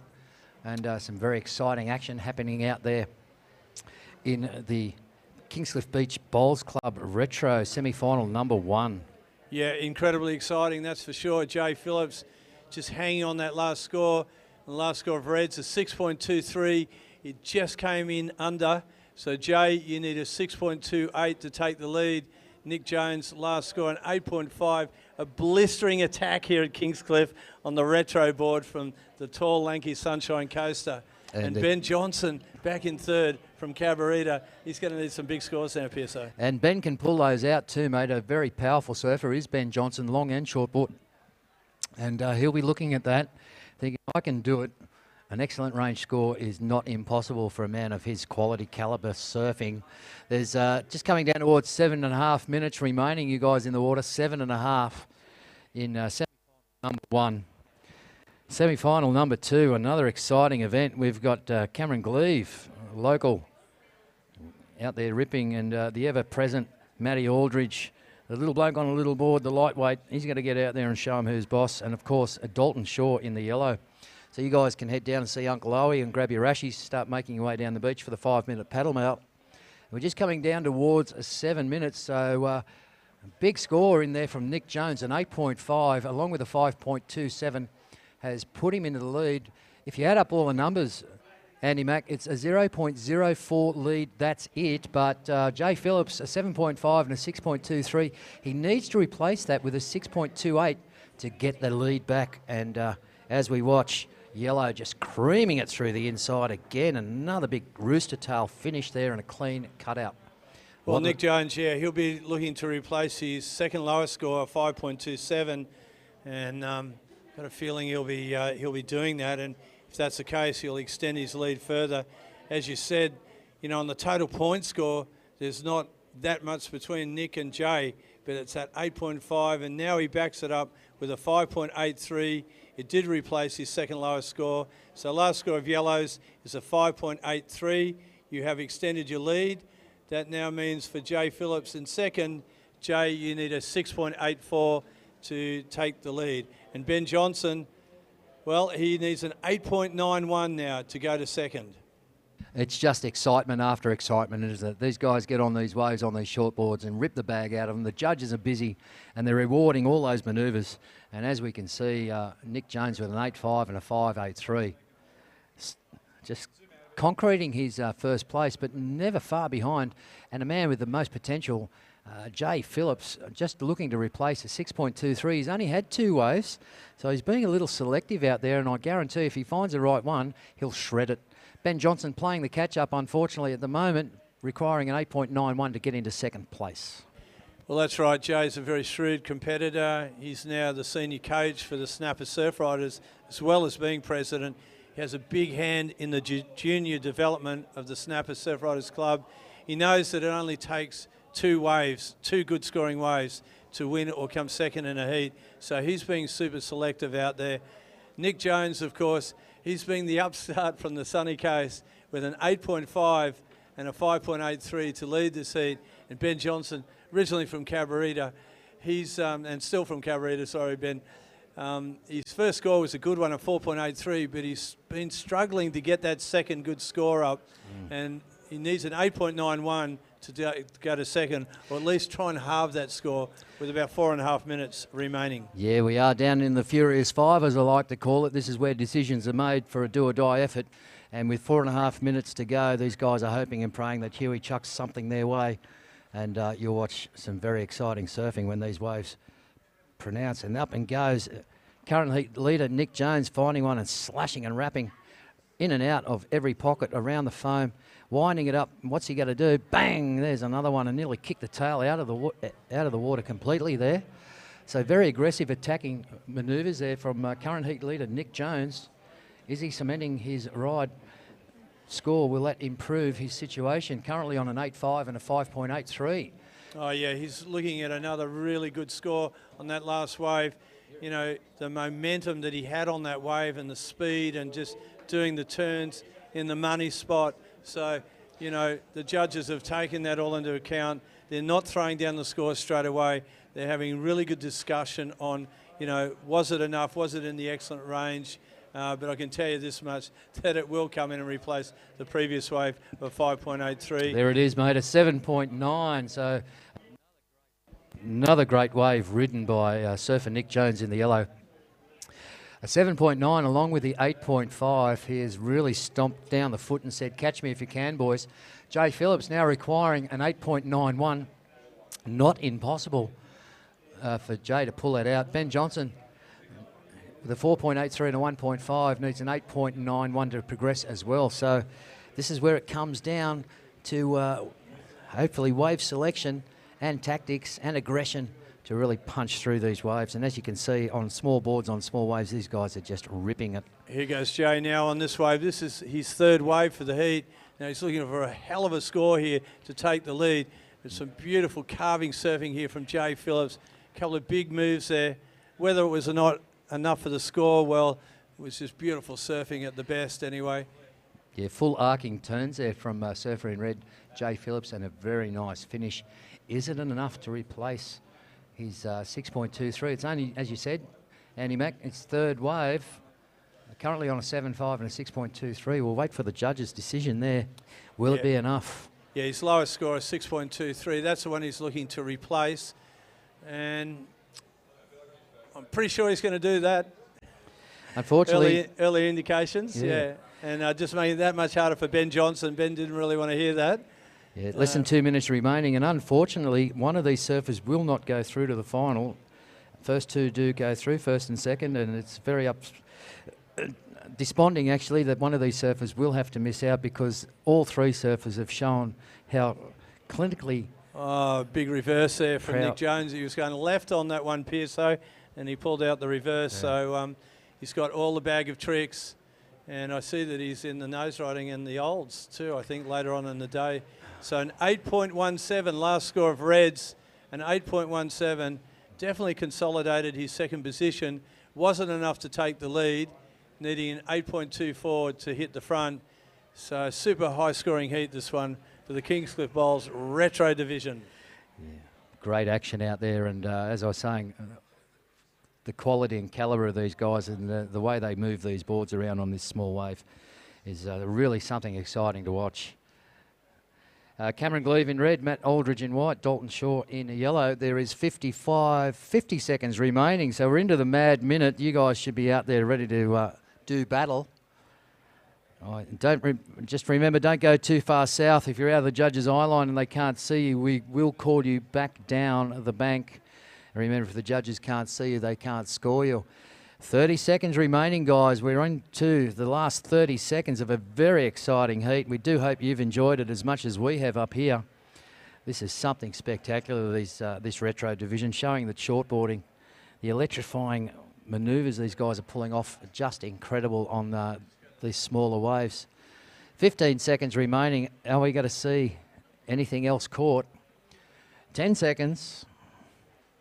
And we're counting this one out in 5, 4, 3, 2, 1.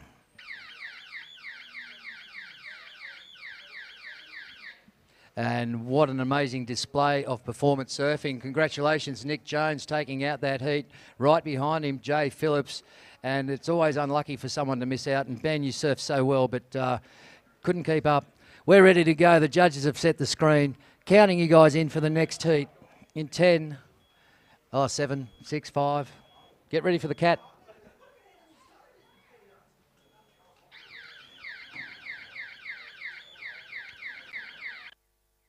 All right, the sound of the strangled cat is the hooter, and that means semi-final number 2 of the Kingscliff Bowls Club Retro is underway, as I mentioned before. Cameron Gleave out there in red, Matt Aldridge in white, Dalton Shaw in yellow. Another exciting heat by very competent surfers right out there right now. Sit back and watch all the action.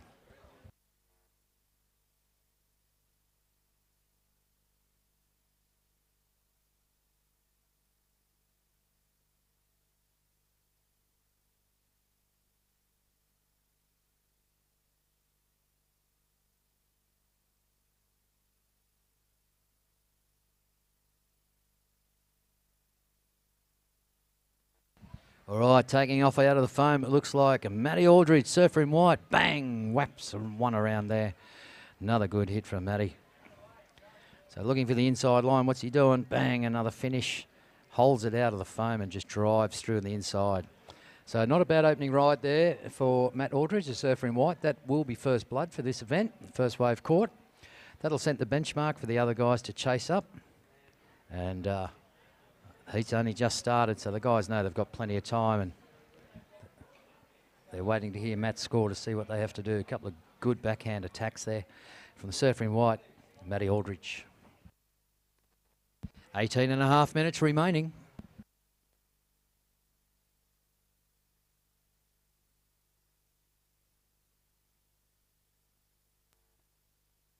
Got some action in the ocean, a little peak there. It looks like it could be Dalton Shaw. It is up and riding. Dalton Shaw, the surfer in the yellow, looking for some speed to punch out of that white water, flat water back into the foam. And winding it up on the inside, trying to finish this one. He does so cleanly.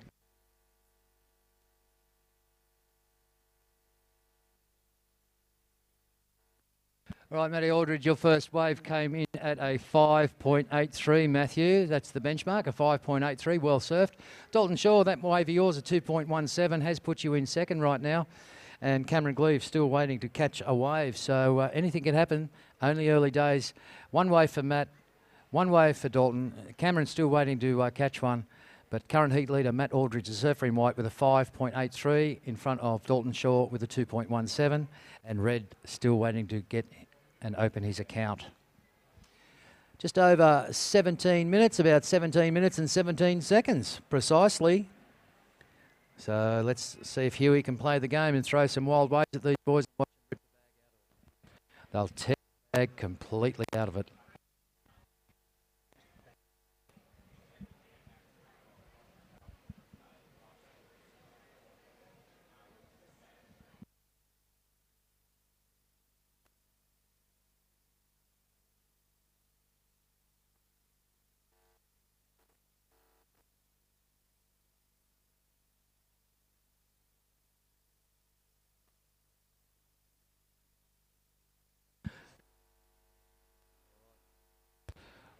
All right, guys, 16 and a half minutes remaining for the heat in the water. That is semi-final number 2, the Kingscliff Bowls Retro.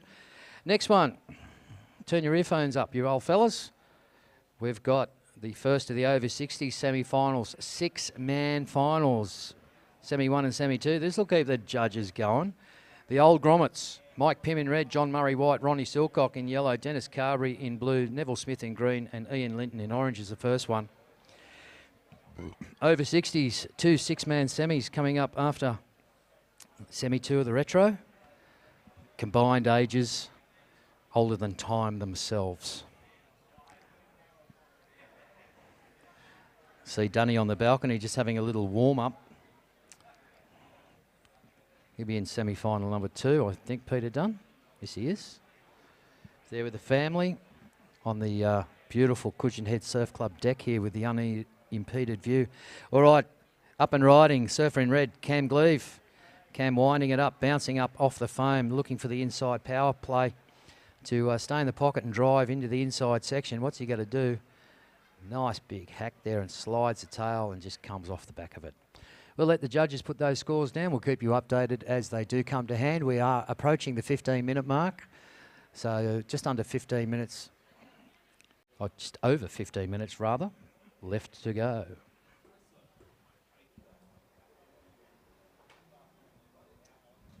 All right, Cam Gleave, that has put you into second spot. That wave of yours came in at a 5.33, Cam. 5.33. Dalton Shaw with a 2.17 needs a 3.17 to progress. And very tight between Matt Aldridge's 5.83 opening right and Cam's 5.33.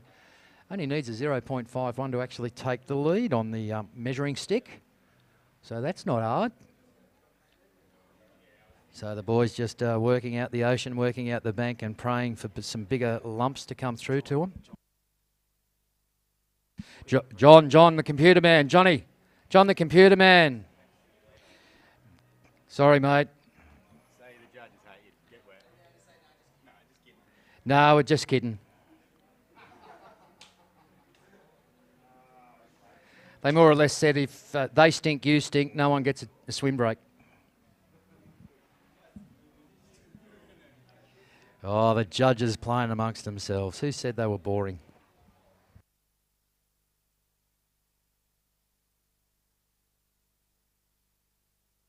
All right, all three surfers out the back now, hoping and praying Huey sends a lump or two at them. Got the perfect conditions, just need a bit more swell to drop us some waves in here. Let's hope and pray that it all works out, but very exciting, the retro. That first heat was a cracker. The boys are working their way into this one slowly with just under 13 and a half minutes remaining. And coming up next, as I did mention, the over 60 semi-final 6-man heats. That'll keep the judges on their toes. Probably blow the computer. That'll be followed by one of the most excellent events anywhere in the world, the Nose Rider, professional Nose Rider division. Points awarded for nose rides only. And then we're going in, as Andy Mack described, the over 50s, the Villa World Loggers, and God knows what else. Super Saturday, we called it. 7:20 start this morning with the under 18 boys and girls, and some great surfing there. Now we're into the retros. Don't forget, New South Wales residents, it's voting day. I did mention it. Don't get caught out. If you're over 18 and pay your taxes, go and vote for someone that's going to fix it up or mess it up. It's your choice. That's a democracy we live under. But you are required to vote. There is a fine or penalty if you don't vote. Got a race over here when the comp's finished and put an X or a number down next to somebody I probably don't even know. All right, just over 12 minutes remaining and the ocean's got a little quiet. Boys are being selective out there. A few lumpy bits sort of moving across. If you're in the right spot, let's hope it does pop up in front of you. Matty Aldridge has heard the call and said, check this out, Pearso. This one will do me. So there he is on his second ride. Matty Aldridge, a little hook back, little wind up, slapping it down in submission and then finishing off with a nice little over-the-top backhand re-entry. Matt, being a goofy footer, finding anything to go left and just finishing that one off on the little foam ride. We'll wait for that score to drop in and we'll keep you updated as it does come through. So all surfers with one wave apiece. Matty Aldridge currently in the lead with a 5.83. And waiting for a score to drop, Matt. We'll give you an update. 2.9, Matthew. 2.9 for your last ride, mate. It has improved your score. It means Cam Gleave with a 5.33 requires a 3.41 now to take the lead. And not far behind him on 2.17, Dalton Shaw in yellow only requires a 3.17 to progress into second spot. So another cutthroat battle out here on the small waves of Kingscliff Beach in the Kingscliff Bowls Club Retro. And the guys working their hardest and their darndest, praying for surf. And hopefully, as I said, something pops up to impress the judges with their scoring abilities. All right, almost halfway, guys. About 10.5 minutes remaining on the heat in the water, or in the heat on the water. 10.5 minutes.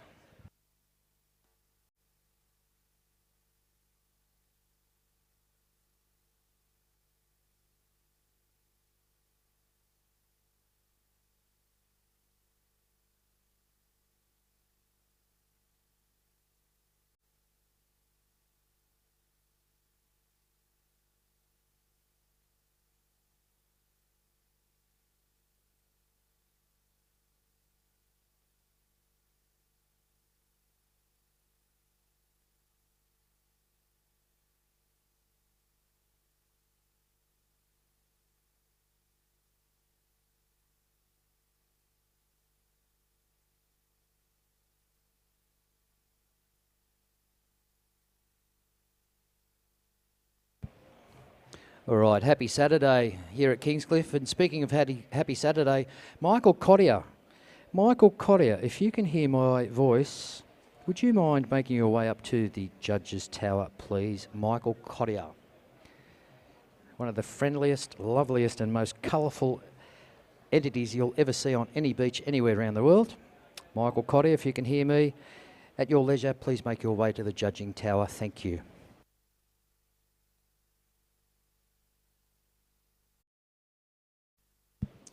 All right, 9 minutes remaining. Surfers in the water, 9 minutes. Ocean's gone to sleep, but there's a little lump out there somewhere with your name on it. Who's going to get it? Jockeying into position. What do we got? Like surfer Cameron Gleave, surfer in red, looking to improve his score. Only one wave ridden with a 5.33. Big bang off the top there by young Cam. Winding it back up, pulsing through the inside section. Bang! Another rooster tail gets let out and a clean finish. We'll get those scores to you. Current heat leader Matt Aldridge in white on a 5.83 and a 2.9. Cam with a 5.33. I'm pretty confident that wave of yours will put you over the top of Matty. Just briefly, who knows what's going to happen next. And Dalton Shaw with a 2.17. Dalton, you need to improve your scores. You require 3.17 to progress into second place right now.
Cameron Gleave up and riding. There's a couple of scores coming in, and that one didn't help. But Dalton Shaw, your last wave of 2.4 along with your 2.17 hasn't moved you out of third place. You require a 6.34 to progress. Cameron Gleave, your second wave came in at a 7.5, highest scoring wave of this event. Along with your 5.33, you are leading. Matt Aldridge requiring a 7.1 to take the lead back with a 5.83 and a 2.9. So a great, powerful display there from local surfer Cam Gleave in the red, a 7.5 for his second wave. And that last one, Cam, was just up and down, not worth mentioning. It was pretty to watch. Just over 6 minutes remaining, surfers in the water, just over 6 minutes. And we're going to give Andy Mack a little break for a couple of minutes, or a little while, a couple of heats actually. Andy, you've done a great job. Just go and have a little relax for a minute, mate. Go and socialise and relax the voice. And helping me out doing the coverage for the Grand Old Men of the Sea event, the over 60s, will be one of the nicest men in the world. Always a happy day for Michael Cotillard. Welcome, Michael. How are you? Happy Saturday to you. Thank you very much. It's a joy to be up here in this beautiful position to watch the surf. There's a lot of people getting the benefit of this beautiful Cudgeon Surf Club here, watching what's going on. Yeah, the balcony bar is open for your liquid refreshment or dining experience. Both the bar and the restaurant are open. And also, if you're not coming up the club and you're watching from down the beach, remember the food tent. I had the steak sandwich with the lot and I'm still drooling about it. I nearly licked the plate, but someone was watching. Very well cooked with a lot of love down there. All right, we're into almost the 5 minute mark, guys. This is it. We're coming down towards the furious 5. That means 5 minutes left in this heat. And you can only really say that there's only been 2 waves caught apiece because Cam's third one was just a ridiculous nothing. So we are into the furious 5, guys. Less than 5 minutes remaining out there. And current heat leader in red, Cam Gleave, with a 7.5 and a 5.33. Playing catch-up right now is Matty Aldridge with a 5.83 and a 2.9, and Dalton Shaw with a 2.17 and 2.4, hoping for something miraculous. Beautiful water shot there from Luke Sorensen, just shaving of the big, colourful man himself, Mick Cotillard, with 5 over the nose. So terrific shot, that one. Too much fun. Luke Sorensen, Liquify Magazine. Get your eyes onto it. You'll see some extraordinary photography. Absolutely deep, beautiful colour. Crisp as Luke Sorensen. All right, we are heading down towards 4 minutes remaining in this heat, so that means the over 60s. Hey, can you hear me, you old fellas? You guys should be paddling out. Mike Pym in red, John Murray in white, Ronnie Silcock in yellow, Dennis Carberry in blue, Neville Smith in green, and Ian Linton in orange. 6-man final. What a matchup with the old boys. So as we watch Matty Aldridge backhand attack, slamming on a very small wave, but Matt's only a small man, so it makes it look twice as big. No dispersions on you, Matty. But 3.5 minutes remaining. Let's see what the judges think.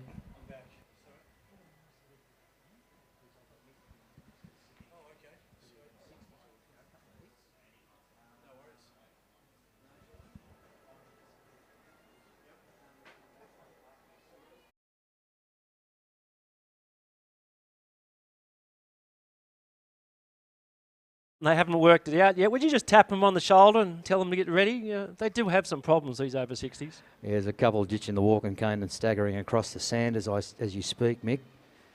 Oh, let's give it to them. Because they're out in the water and we're up here, we can always lock a door. All right, 3 minutes remaining. 3 minutes. Matt, your last wave came in at a 3.5. It has improved your score, but not the lead. You're still holding second place right now. A 5.83 and a 3.5. You require a 7.1 to catch current heat leader Cam Gleave with a 7.5 and a 5.33. Dalton Shaw, you require a 6.94 to get into second place. Get into the money round. Another cash prize up for the winner of this one. First 2 go through, and unfortunately one has to miss out, but that's competition. We don't call them losers, we just call them non-progressors. Some great talent in all the surfing down here this week, Michael Cotillard. And these retro boards, explosive on these small waves. We've both been out there. We both know how difficult it is to surf. There's not much power in them. It is a struggle, absolute struggle out there, but they're champions and they're showing what they can do, any conditions. And they're bashing it well too. All right, The 2 minute warning's up. 2 minutes to go, guys.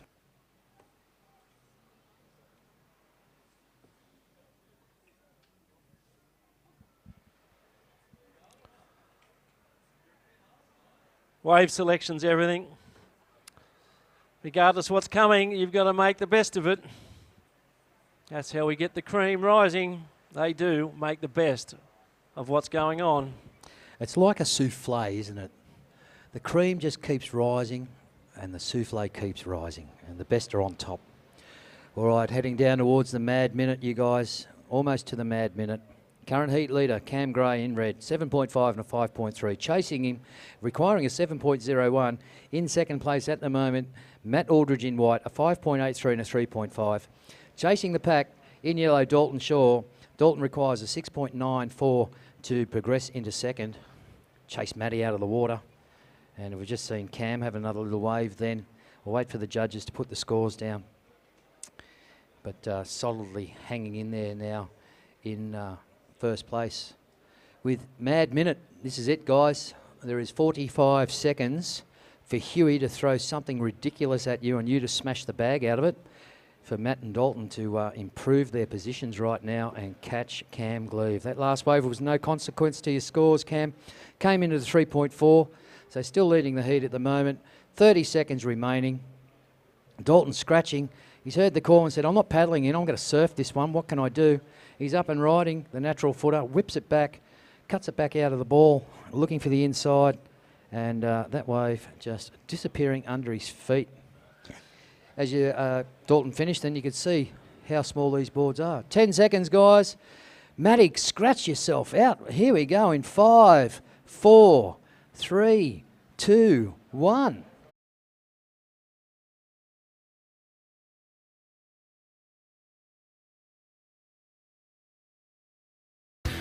Looking for your next surfing adventure? The search begins with Scoot. Fly Gold Coast to Maldives from $379. Fly Scoot, save loot.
Chris Newling there, bringing that one as far as he can. Green up and riding. Neville Smith. I wonder if it was his mobile phone that was found. Neville bringing it through. Not a lot of power in that wave, but he's working it. Red's picked up the other end of it. That's Mike Pym in red. These surfers are very experienced. Most of them have been surfing most of their lives, which is quite a lot of years when you're dealing with over 60s. In orange there, Ian Linton getting the distance he wants. It's not a lot of performance in the wall though.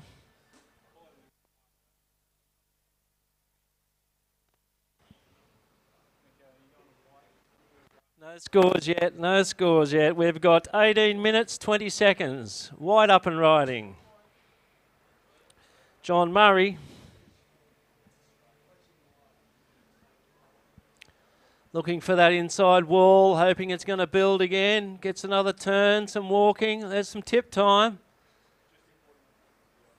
Judges will give that the due score. I hope you're all coming to the Miss Beach Girl tonight, Kingscliff Hotel.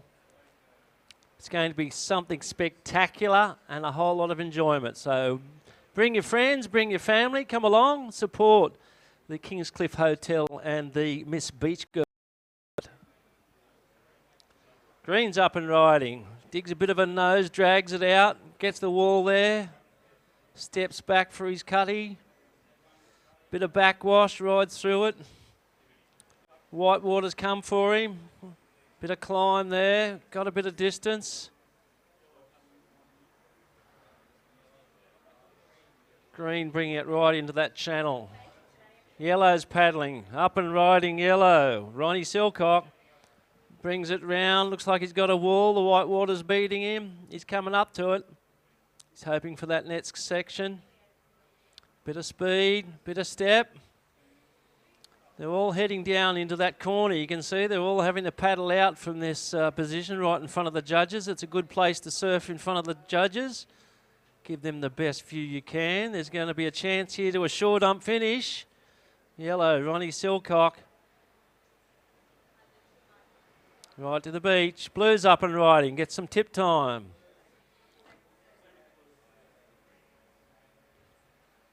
Dennis Carberry. Still working that inside.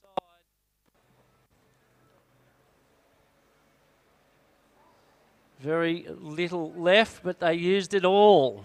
They used it all up. There is now 16 minutes, 10 seconds. 16 minutes and 10 seconds, surfers, in this semi-final of the over 60s.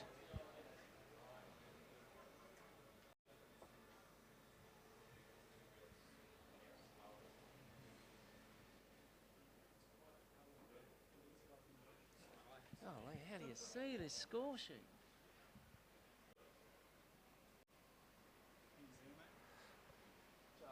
It's quite glary, eh? It is.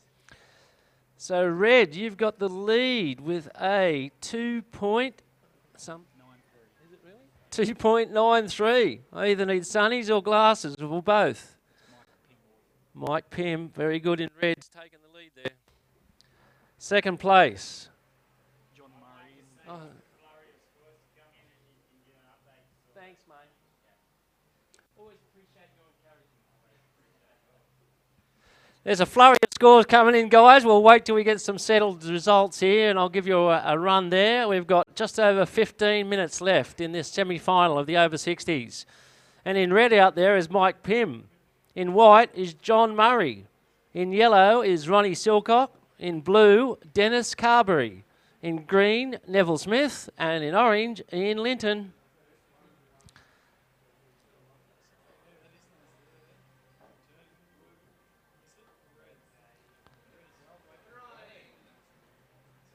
So we've got a few scores come in. It looks like green's taken the lead at the moment. I'm surprised I can't see that. Are you having trouble? Well, that's not just me.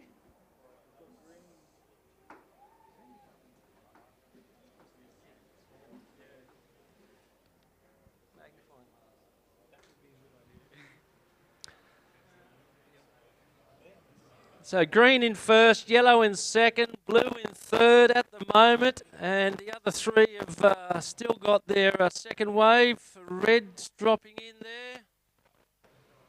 We've got 6 on the screen here, folks, so when you multiply 6 into what we were using for 4, the numbers get a little smaller. So us older persons have, well, it's not just older persons, even the younger persons having trouble here, so I'll take that back. Yellow paddling, oh, just doesn't get the drop. That's Ronnie looking at that one. Now after the second score's dropped, we've got red in the lead with a 10.43 all up. Green in second place with a 9.07. Yellow in third with a 6.27. Oh, you're not wrong there, Michael. I've got the glasses and I can still hardly read it. All right, we've got a car parking issue.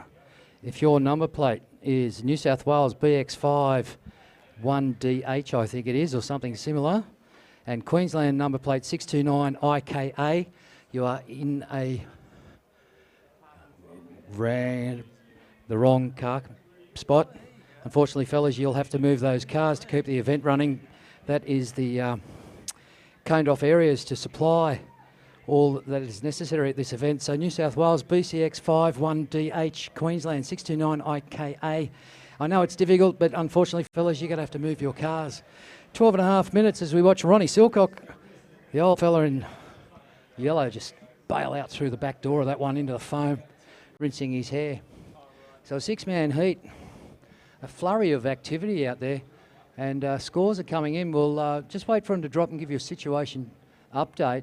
But at the moment, Mike Pym in red, the highest scoring rider of the event so far, 7.5 and a 2.93 in the 60s division, holding down first place. Second place, Neville Smith in green, a 4.77 for your last one. Along with a 5, you are in second place. Ronnie, a throwaway for the last one, but you are in third with a 4.77 and a 1.5. The Python, Dennis Carberry, a 3.2 and a 2.5. You need a 6.58 to progress up into second. Ian Linton with a 3.83, only one wave ridden. That's going to change when he gets another one. And John Murray, one wave ridden at 2.77. With 11 and a half minutes remaining on the clock, fellas, I'm sure if the waves present, you'll be able to improve all those scores amongst you. The Grand Old Men of the Sea, the over 60s division. No sponsor for this one, so if you own a retirement village, an oxygen supply company, or an retiree's benefit, there's an opportunity to come down and sponsor. I'm surprised we don't have a over 60 sponsor. It's the baby boomers special, isn't it? And let me tell you, Michael Cottier, the over 60s was one of the first events to fill. So virtually all spots taken bar one, and it was one of the first events for this year to meet the quota of full heats. They've got the commitment and the passion, Ian. Yeah, it just goes to prove that surfing is the fountain of youth. Stay young forever and learn how to surf. All right, so heading down towards the halfway mark, 10 and a half minutes remaining in the ocean right now, and the boys are all jockeying out, looking for something to improve their scores with current heat leader Michael Pym. Your second wave, Michael, came in at a 7.07, so he is throwing down the gauntlet and saying, catch me if you can, to the other boys. With a 7.5 and a 7.07, is in the lead right now over fellow surfer in the green, Neville Smith, with a 5 and a 4.77. Ian Linton, your last wave came in at a 3.03, along with your 3.83. You have moved into third, pushing Uncle Ronnie in yellow back to fourth spot. Dennis Carberry back to fifth. He needs a 6.58 to progress, and John Murray has now been relegated to 6 with a 2.77 and a 2.7, and needs a 7.1 to progress up the ladder. First three will go through till tomorrow's final, and the second semi coming up for the over 60s. Woody, I've seen Woody down there already. He's got the red shirt on. He's strutting around like he's a seated surfer, the old fella. Big smile on his face and loving every minute of it.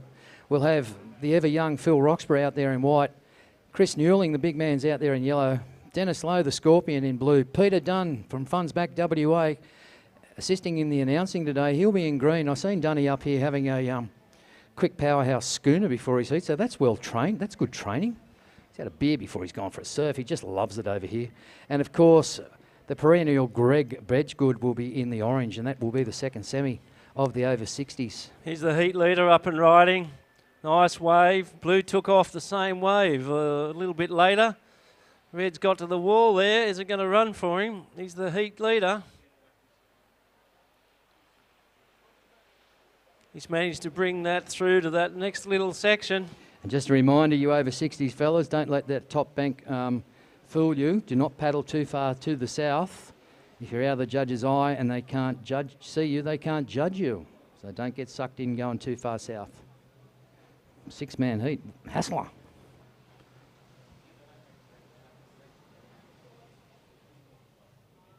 All right, on the inside, looking for a little one, coming in close, surfer in white, John Murray. Yeah, mate. John getting a bit of a hassle there with the nose, trying to bury itself into the sand. So he's having a good go. He's got the last position, John, at the moment. You've got 8 minutes left, John. 8 minutes left in this heat. Plenty of time to get out there That's it, mate. Swim it up. Orange paddling.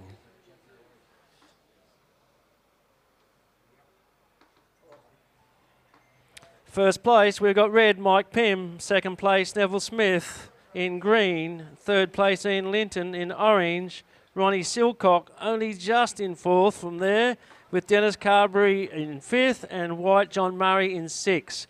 We have just under 7.5 minutes left in this over 60s semi-1.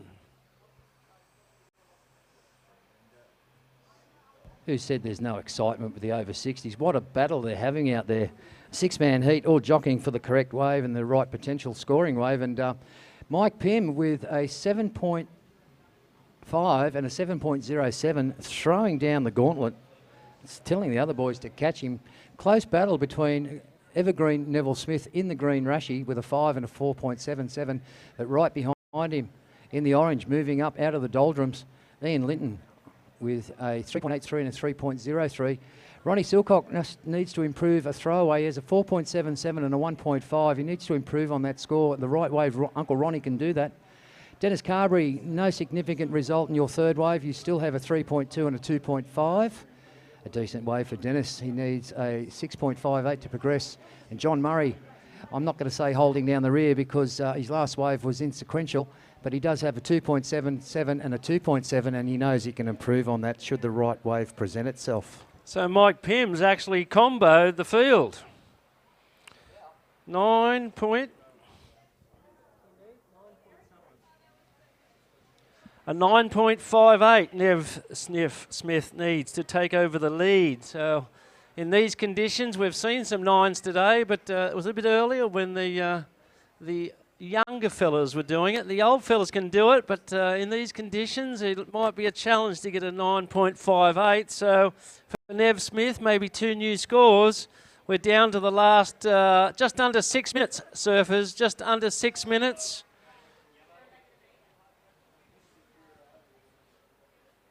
Yellow up and riding. It's a bit of a dribble fest. We've got no white water yet on that wave, but he's on it. Very little power there. Wave selection's everything, but you can't always predict what the wave's going to do. Orange is having a look at this one. Ian Linton, he's in third place at the moment. Bringing it through. Very slow, stability. He's getting some distance. He's getting something to work with.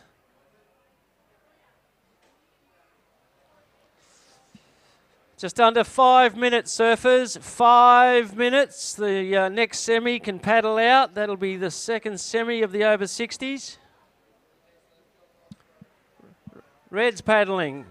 Red's up and riding. Mike Pym, heat leader, hits the top. Deeper down on the bank, this wave. Comes over that little hump, and he's still got the wall to work with. He'd be smiling about that. Throws the toes on the nose. Way out the back. Green's on the paddle. Green's got a wave. That's Nev Smith. He really needs some couple of good scorers to take over Red's first position. He's in second, Green. Some nose time.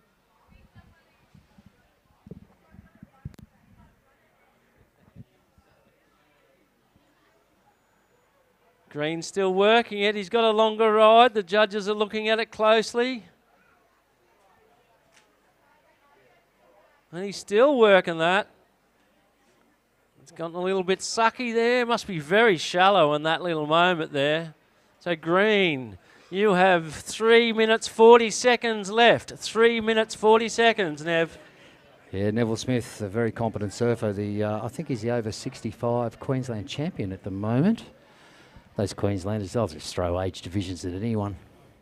But yeah, very casual, very delicate surfer, Neville Smith. Currently holding second place at the moment. Mike Pym, the last wave coming in now. It's not going to be of consequence to the 2 big scores you've got with a 7.5 and a 7.07. But let me tell you, Neville Smith, You will replace your low score of 4.77. I think the judges have brought it up. It is 6.1. 6.1 and a 5. You have cemented yourself into second spot right now. Ian Linton in the orange needs a 7.23 to progress through into second spot. Ronnie Silcock, Uncle Ronnie needs a 6.34 to get into third. I think it's just working itself all over the place here.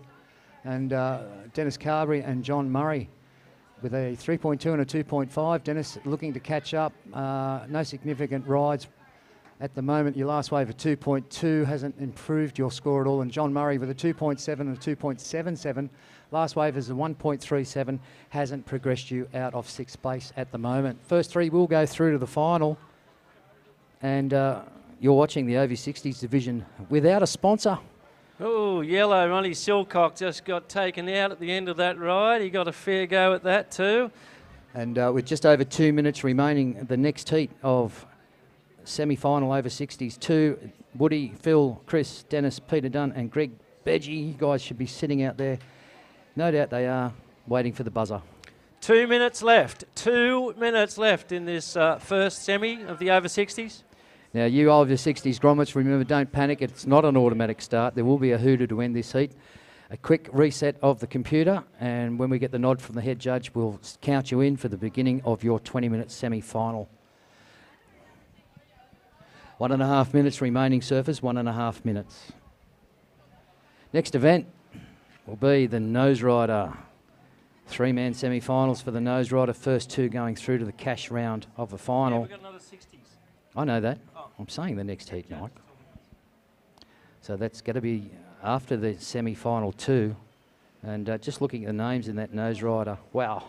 Sit round and watch that as we watch. Over the handlebars there. He's a cheapskate, mate. He saw $1, decided to go and look for it straight away. Missed it. But that's the current heat leader right now, Mike Pym, with two good scores, a 7.5 and a 7.07, really throwing down the gauntlet in the first semi-final of the over 60s. Uncle Ronnie looking for a little bubble on the inside. Looks like he's found it. 50 seconds, surfers, 50 seconds. Ronnie Silcock, little soul arch hand job there. And White. John Murray looking to get out of sixth spot. Will that be enough for him? And with 30 seconds remaining, no doubt Uncle Ronnie's going to just get right into the beach and avoid the embarrassment of paddling in. He's just going to sit there and float and enjoy the water. How warm's that water, Ronnie? Beautiful. Orange up and riding, looking for a scorer. Yeah, Ian Linton trying to get back out of fourth into third. Will this be enough for him? Ronnie Silcock moved into third place there, looking for his spot in the final. Nev Smith and Green's up again, looking for another scorer. It's running out on him though.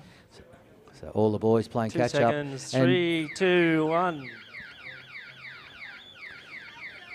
So if you haven't done it, fellas, it's too late now because that heat has just ended. So congratulations unofficially to Mike Pym in red, Neville Smith in green, although scores coming in.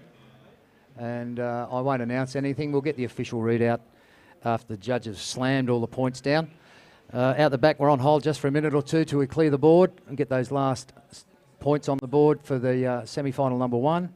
We'll clear the screen. That means we're ready to kick off and I'll count you in. So on hold for just a couple of seconds, boys. Please wait.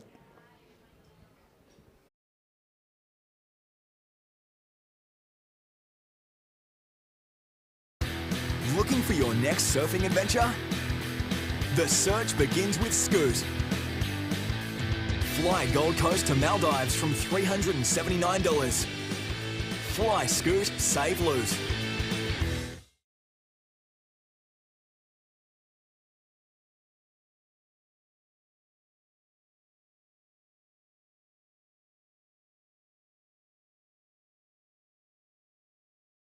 Right, here we go, guys. The screen's been cleared. We're ready to kick you off. So counting down from 10 seconds.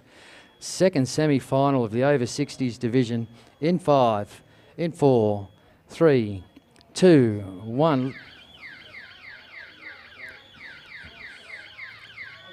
And we're underway. Another 20 minutes semi. 6 people in the water. And congratulations to Mike Pym taking up first spot. Second place, Neville Smith in green. Third place, Ronnie Silcock in yellow. First 3 going to the final. Commiserations for a very tight heat. Ian Linton fourth in orange. John Murray worked his way back into 5th in white. And Dennis Carberry dragged the chain back and got 6th. Phil's already had his first in white. Phil Roxburgh. Here goes orange. Greg Bedgegood, the evergreen Greg Bedgegood. And blue's there, and green's gone left. Oh, there's a plethora of excitement out and here. here comes red. Unbelievable. There's Woody, seated surfer for the event, just laying back into the foam ball and getting pushed down. Was he laying back or did he get a back cramp? We're not sure.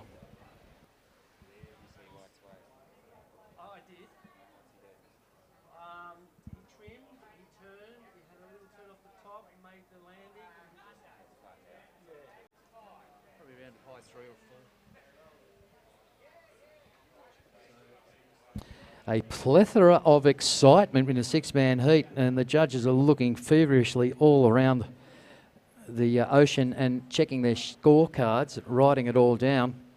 So they'll sort that out. We'll give you an update of the scores sooner or later. But once again, great first heat or semi there from the over 60s. Correct. Congratulations to Mike, Neville and Ronnie going into the final. And all the finals will be on tomorrow, folks. So make sure you're down here for Finals Sunday. I'll have to think up a name for that. Super Saturday today. And then we'll figure out another name. I'll come up with something for Finals Sunday. Plenty of entertainment on and off the water. Don't forget the lifestyle tents, the Hobie and Waterman set up with all their displays down there for SUPs. They're all demo boards, so go and ask them for a paddle. Make sure you go somewhere else, not here. Plenty of food available, cold drinks. It's all down there. The registration tent, if you haven't registered, please do so. Competitors are entitled to a goodie bag. And don't forget, you can buy this year's fabulous T-shirt. Take one home for your mum. Tell them you had a great time.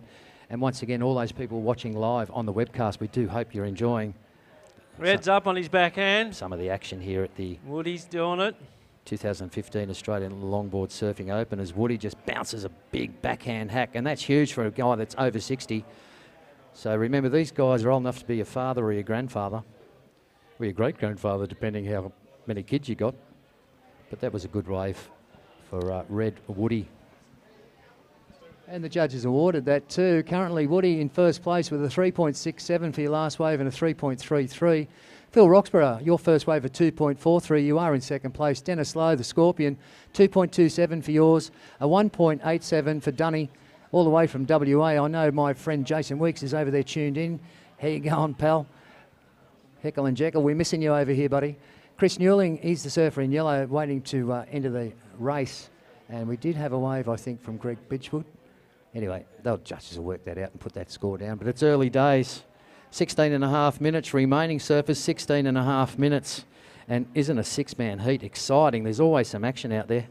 It's really exciting. The judges too, they're scratching their heads and their eyes out trying to work all the scores for all the waves ridden. Current heat leader, Woody. He was stoked. He had that red shirt on about 20 minutes before the heat was even ready to start and just dancing around in it, living the dream. All right, out the back, dropping into one is a surfer in orange, and that looks like Greg Bedgegood. So Bedgie's just finding a little one to his liking. Nice swoop off that bottom turn and just trying to hold the line. On the inside, blue, the Scorpion, Dennis Lowe. That wave not providing a great deal of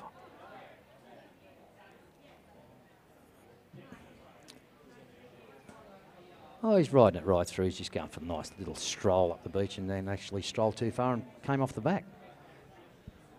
So there will probably be a situation change here because Dennis has got 2 waves.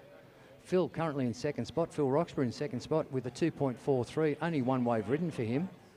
So no doubt as Dennis's wave comes down, that'll turn Phil into third and Dennis into second. Peter Dunn on the 1.87. This could change because Greg Bedgegood's scores are coming in as well.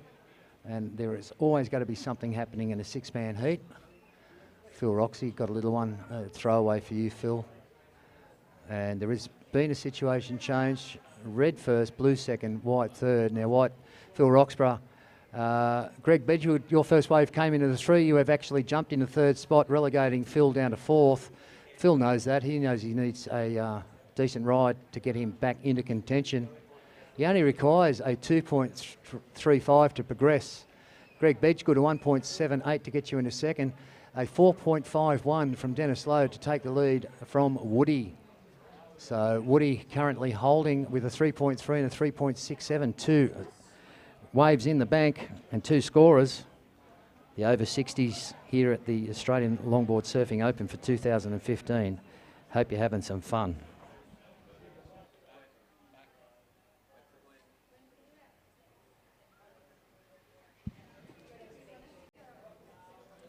Like to make the general call for Andy Mack. Andy Mack, if you can hear me, you'll be required back into the judging tent, or tower rather, in about 10 minutes' time, Andy.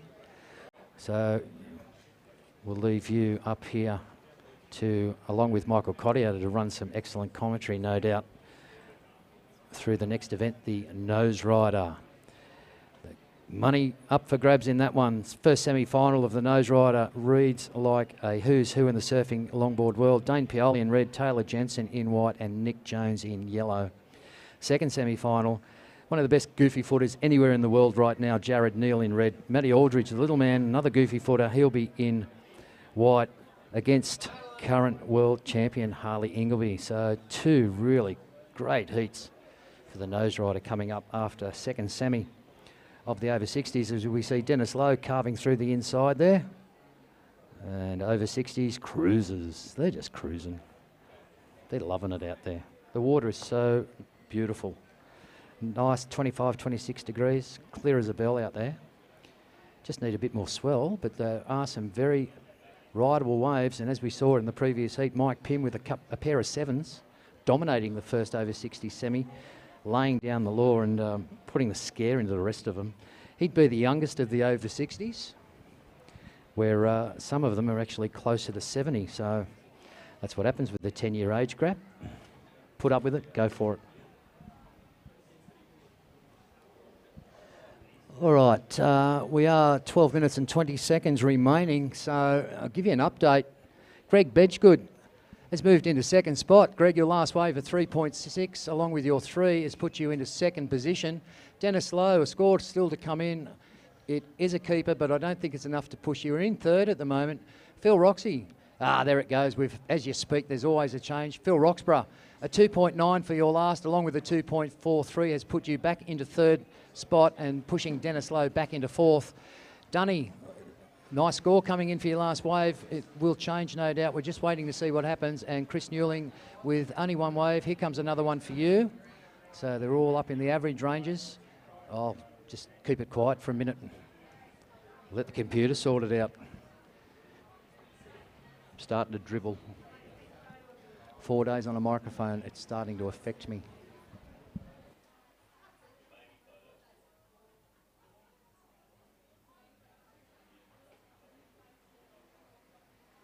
So, as I said, you can imagine 6 people in the water, plenty of action, and our judges watching every wave scored by every surfer out there.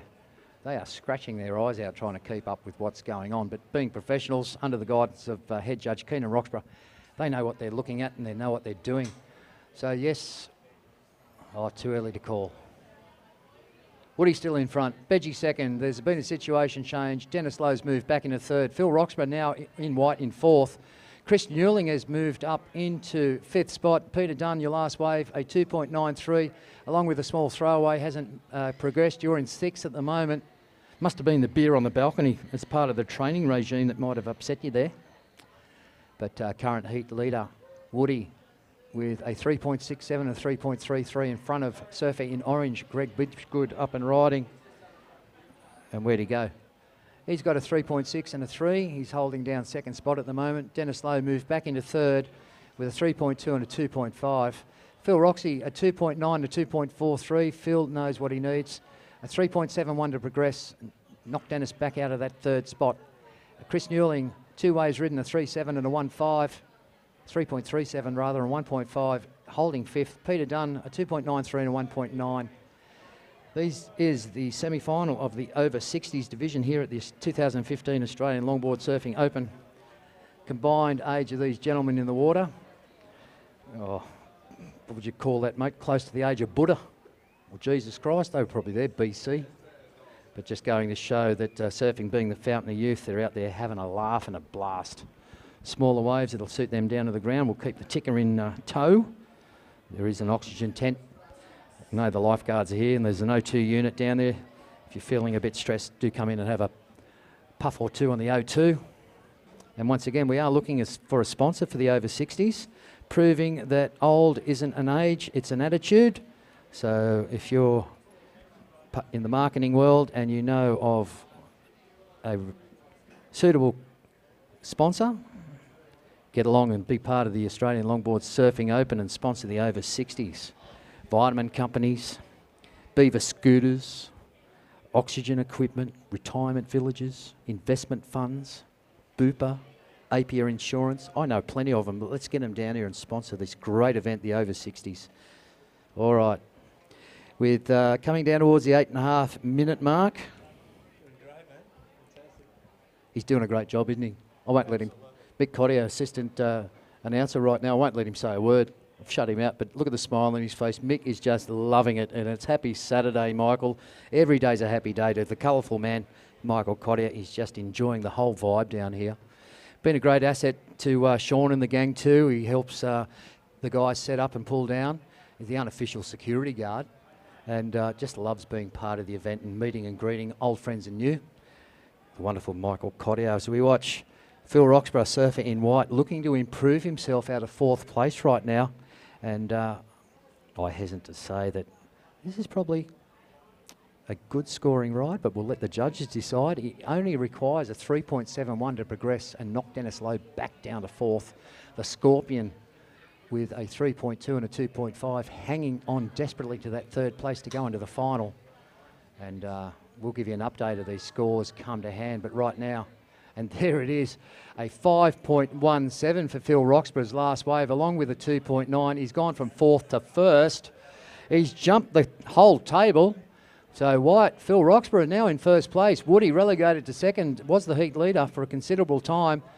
Woody now needs a 4.41 to get his red seated shirt back onto the top. Greg Bedgegood relegated to 3rd. Pushing Dennis Lowe back into 4th and making up the 5th and 6th positions. Chris Newling needing a 3.64 to progress, and Peter Dunn from Funds Back WA requiring a 4.08, which is damn possible with all these experienced surfers out there. With just under 7 minutes left, the right wave will show the right talents to impress the judges. We'll see how things go.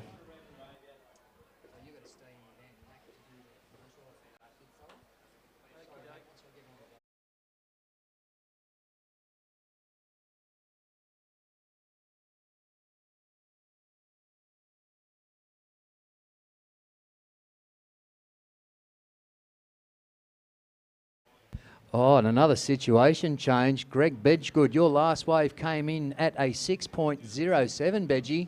Along with the 3.6, you've actually leapfrogged Phil and now taking in 1st place. So the situation changes every wave here in the over 60 semi-final number 2. Phil Roxburgh back down to 2nd spot with a 5.17, looking to replace a 2.9. Easy for Phil to do. Woody now into 3rd. So I hope the smile's still on your face and you're still having fun, but a bit of catch-up necessary now, mate. A 4.44 or 4.1 will get you back in. You're currently holding 3rd. Dennis Lowe, the ever-threatening Scorpion, hovering. He needs a 4.88. Dennis, your last wave, a 2.33, not enough to progress you out of 4th. Chris Newling in 5th and Peter Dunn in 6th, making up the bottom numbers here. But one decent wave for both these talented men. As we've seen, one good wave can do it. We've seen Phil Roxy go from 4th into 1st. Another situation change. Greg Bedgegood now in front of Phil Roxburgh.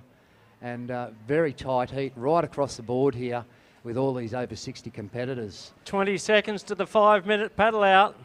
Yeah, well and truly heading down to the Furious 5. So when this light goes yellow, those guys know there's 5 minutes left and they will scratch their eyes out and everyone else's eyes out and go for everything they can to try and stamp down their positions to make the final, the prestigious over 60s finals, on tomorrow here at the Australian Longboard Surfing Open for the final Sunday. Red's up and riding on his backhand. All right, Woody heard the call and said, I better pull something out and do something ridiculous. And he's found a little left here at Kingy. And we are into that Furious 5. So the boys are into everything now. If it pops up, they'll go for it. There'll be a lot of massaging and saunas going on tonight to relax those muscles, especially for the guys going into the 60s. No doubt they'll ask the wife for a rub down and a massage to loosen up all those muscles, and if they're anything like my wife, they'll just laugh at you and keep walking. It's always worth a try. All right, Woody, your last wave came in at a 4.1. It hasn't improved your situation, but you are currently cemented in third place. Phil Roxburgh second. Greg Bedgegood with that beautiful score of a 6.07, along with his 3.6, is holding down first at the moment. But Phil Roxburgh, surfer in white with a 5.17, only has to get rid of a 2.9. A 4.51 will push him into first place. And that's not impossible for the talents of Phil Roxburgh. Woody, a 4.1 and a 3.67 has cemented you into third, but it's not over till the fat lady sings. Dennis Lowe with a 3.2 and a 2.5, actually just sitting right behind you on fourth and waiting for a decent scoring ride to improve their potential. Chris Newling currently holding fifth place. Peter Dunn in sixth. 3.5 minutes remaining, surfers, 3.5.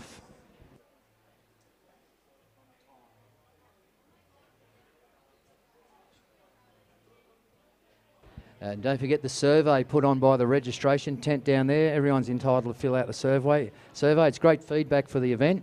And if you fill out that survey and put your ticket into the box, you go into the draw to win a men's or women's Maxim watch. And all you have to do is put your name on a piece of paper, tick a couple of boxes and tell us how great we are. That goes into the Commerce Council and the local government. They get see how good everything was, and that's the survey, the official Australian Longboard Surfing Open survey. Please fill one out, get your name down, and you can go into the draw to pick up a brand new ladies or men's Maxim watch. Just coming down towards 2.5 minutes remaining, surfers in the water, 2.5 minutes.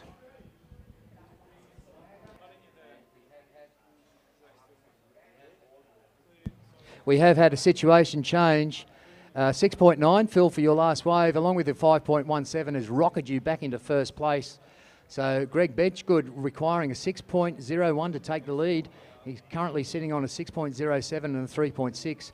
Woody hanging by the fingernails into fourth place with a 4.1 and a 3.67. And down the bottom of the line, Chris Newling with a 3.37 and a 2.9. Dennis Lowe's been relegated back to fifth, so the Scorpion will be fired up now. The tail will be up ready to sting. And Peter Dunn, he's just smiling and loving it. I know Dunn, he's out there having a blast anyway. He's currently in sixth position. So constant changes in the event with a six-man heat, keeping the judges very busy. As we come down towards the 1.5 minute mark, just over 1.5 minutes remaining.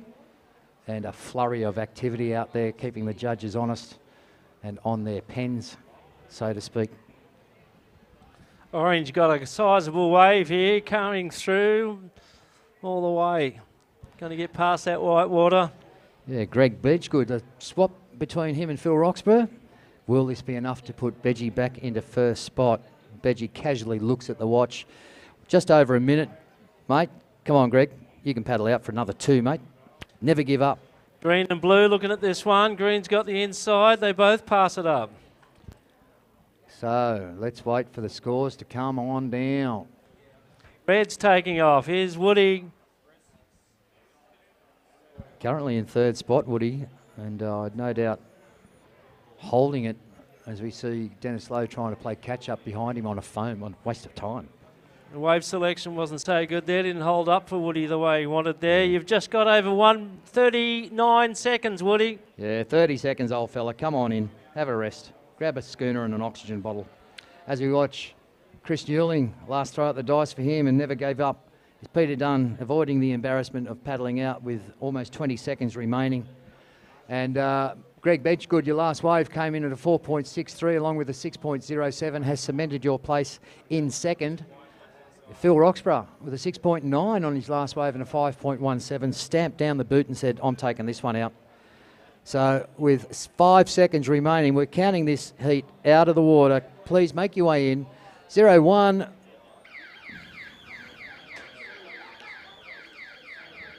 And there's the sound of the strangled cat. Great surfing from semi-final number 2 of the over 60s. Unofficially, Phil Roxburgh first. Greg Bedgegood second. Woody third. Congratulations, you guys will make the final. Chris Newling moved out of the doldrums. Unluckily, Leo, that's still remaining in fourth. Dennis Lowe relegated to fifth. And for the ever-smiling Peter Dunn came sixth. We're going to clear the board and hand the microphone back to co-commentator, the guru of the airwaves and a man full of a lot of knowledge to cover the nose rider, along with guest commentator Michael Cottier, the nose rider next. Thanks, fellas. Thank you, Ian. Doing an excellent job there on the commentary. Yes, PSA, thanks very much. You can go and get a few breaths of air now after that incredible exhaustive commentary of yours. Amazing stuff. And you got to save up that energy, mate, to get out there on the 8-footers. We're expecting some 9-foot semi, over 50s. We're expecting some big things from PSA. As we always expected. So incredibly Screen's entertaining cleared. We're heat. ready to start this heat. Hit the green. 5, 4, 3, 2.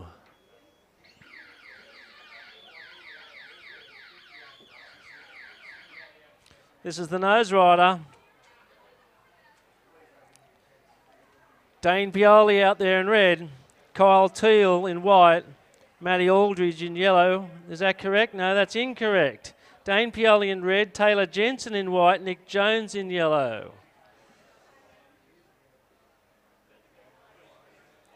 And there's some waves on the horizon there. Got the troops looking left and right. This is the nose rider, so we're going to see all sorts of activity on the nose. Straight there. Cut back, trying to bring it up for some more opportunities. There we go again. Buries it and recovers. Goes over the nose. Red's up. Gets to the nose. 5s and 10s there. Looking for that wall, waiting for it. Here it comes. There's the step. There's the 5-10. Another extraordinary stall effort to bring that opportunity for another touch 5. That's red, Dane Pioli. 18 minutes and 40 seconds.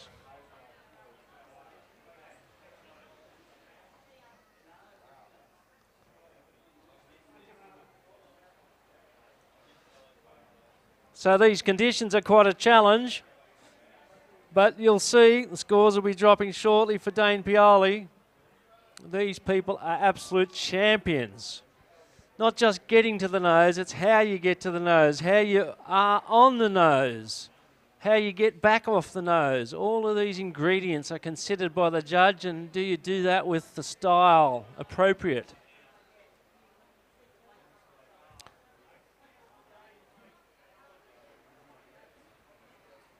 No scores yet for that one. Judge is going to make sure they've got the scale right. All starts with the first wave of the heat. First decent scoring wave of the heat anyway.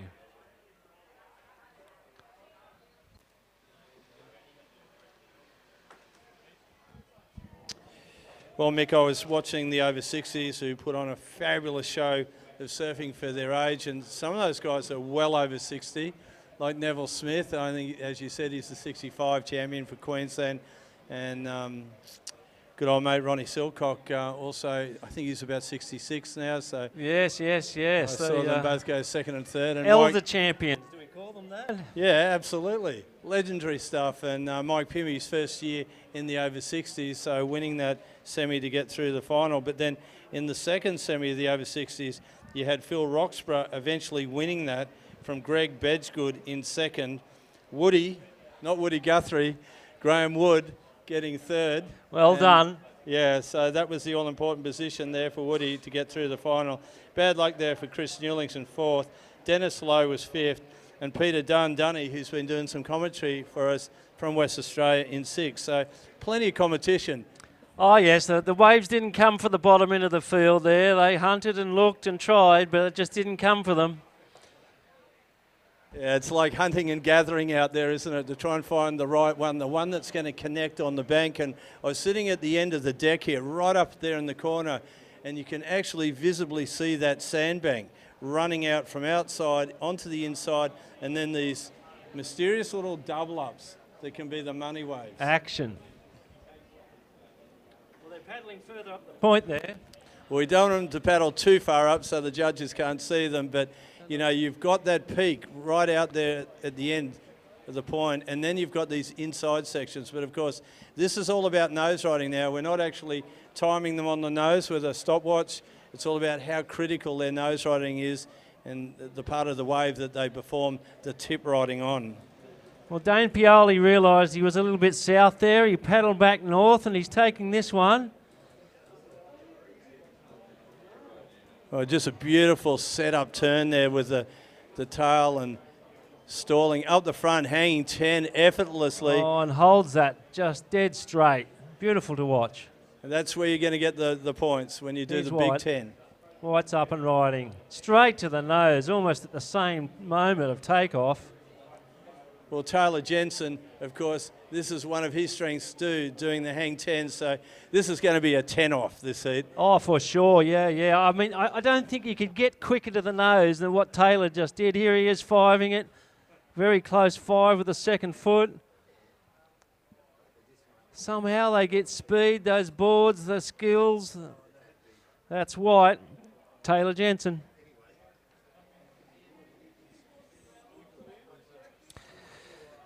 We have 14 and a half minutes left, surface, 14 and a half minutes at the moment. Red's in the lead. Hang on, a score to come, but 5.17 for Dane Pioli.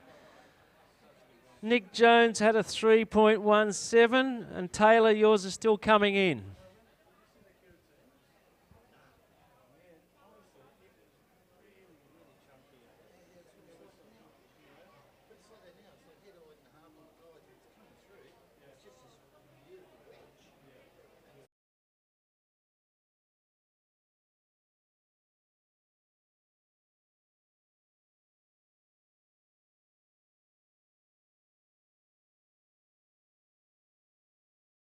Dane Pioli, your second wave is a 7. With your 5.17, you're in the lead with a 12.17. Taylor, you're in second with one wave, an 8. Nick Jones, you're in third with 3.17, a throwaway, I'm sure.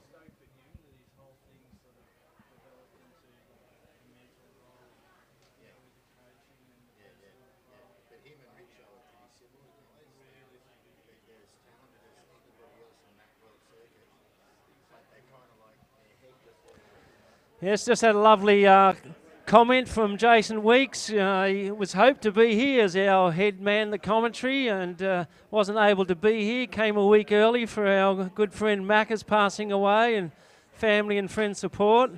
Jason had to go back to other duties. Here's Red taking off.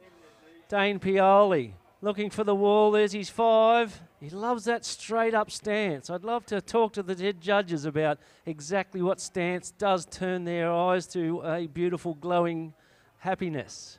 Oh, I love that analogy. That is beautiful, Mick. We might have to get an interpretation from the head judge on that one.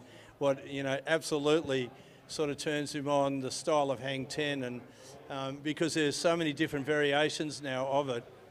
I'd really like to know if Dane Pioli actually just stood there as he does, like an absolute door, if he threw a soul arch in, would they give him more, or would it detract from his beautiful vertical stance? You'd have to think so, yeah. You know, and especially then if he does the 1 foot and lifts the other foot with the hand up in the air, like a little bit of yoga. That bends their head. Then the judges start scratching. Yellow just had a small wave there, nothing to score about. Nothing to write home to mum about, and what a great afternoon it's turned out to be down here at Kingscliff. Day 4 of the Australian Longboard Surfing Open. You know, we're going live all over the world thanks to Common Solutions. Sean and the camera crew here have been doing interviews all over the shop. We've been going live on the big screen at the Kingscliff Hotel, because we've got the Miss Beach Girl competition happening there tonight. That's going to be a red hot show on the catwalk.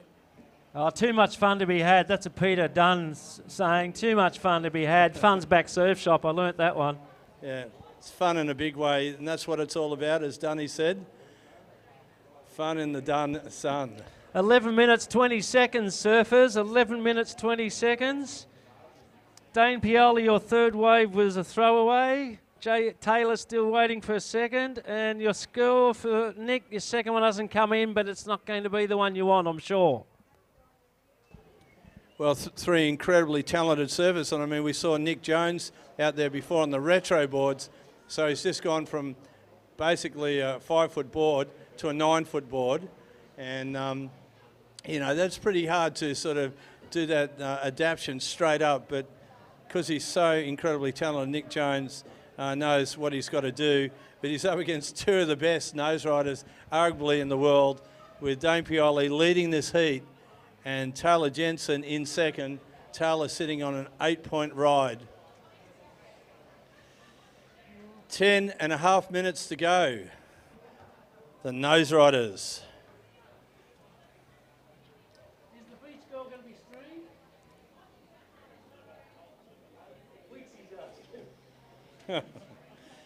Yeah, unfortunately the Beach Girls won't be streamed. You have to be there live to watch the entertainment. You can't be just sitting at home looking on the internet. You've got to go along to the Kingscliff Hotel. So Jason Weeks, who's the commentator that would have been here if he was here, he's just asked about that. That's why we're talking about live. You need to be at the Kingscliff Hotel. And Dane Pioli, by the way, there's a big hello from Weeksy, all the other way side of the world. Yeah, well, we saw Weeksy come out. In fact, he organised, oh, look at this now. Nick Jones on the inside, he goes over the handlebars. I think you've been using that analogy. When you watched him in that retro, you'd say the gods were with him. And this heat, the gods have somehow moved off to the side. Yeah. They stayed on the retro board. They haven't jumped on board the longboard for him. But, you know, no doubt he'll get his act together. But he is up against two of the very best. And they're really putting on an incredible show of nose riding. Dane Pioli in the red, leading this heat from Taylor Jensen in second. Of course, Taylor's only sitting on the one score at the moment, a good 8-point ride, and needing a 4.18 for his second ride to take the lead from Dane Pioli. Just under 9 minutes, surfers, just under 9. Here's Red on the paddle. He's looking for that second wave. Bringing it over on the bank. Look at how he's trying to pick that peak, just so he can hit the nose. Oh, it's Dane. Go, Dane. He came towards the nose, but didn't give it to him at all, did it? No, you could see him scrambling onto that, and he's looking for this little inside connection, stalling the board, waiting to get up the front. There he goes. Little 10-5, still goes with it. And again, and a little spinner just for effect, even though he won't score on that, but you know, it's definitely going to get the judges' interest. So there he goes, Dane Pioli in the red, currently leading this heat. Mick and Taylor Jensen, what's he going to need now? Well, he's waiting on that wave that's going to give it to him. Meanwhile, Dane's taken that last one, and he's shown quite clearly that he's a champion, riding that nose into that less than 1 foot size conditions by the time he got to the shore. Here's Taylor now. Everyone's on this one, 5s it, 10s it, holds the 10, 5s it. Nick Jones up behind him. Judges watching two surfers here. Nick buried it again. He's having a challenge this heat. Taylor goes for the reversed heels and works it. Judge is going to get that one a bit of attention. You have 7.5 minutes, surfers, 7.5 minutes.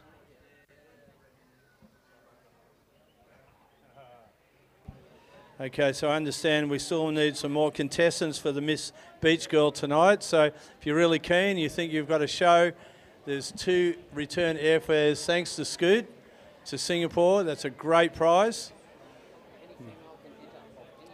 So, yeah, the age is open. Any ladies like to join the Miss Beach Girl tonight?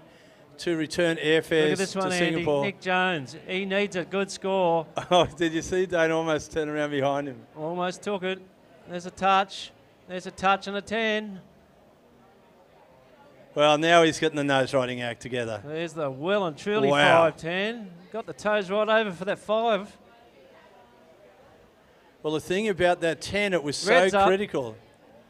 Dane Pioli behind him, but that nose riding 10 of Nick Jones then was so critical in the high part of the wave. He's going to score well for that. 6 minutes, 20 seconds. 6 minutes, 20 seconds for that, Nick. So Nick was looking for about a 4.34 to take second, but then, of course, we've got Taylor Jensen's second score. Yeah, second scoring wave, it's dropping in.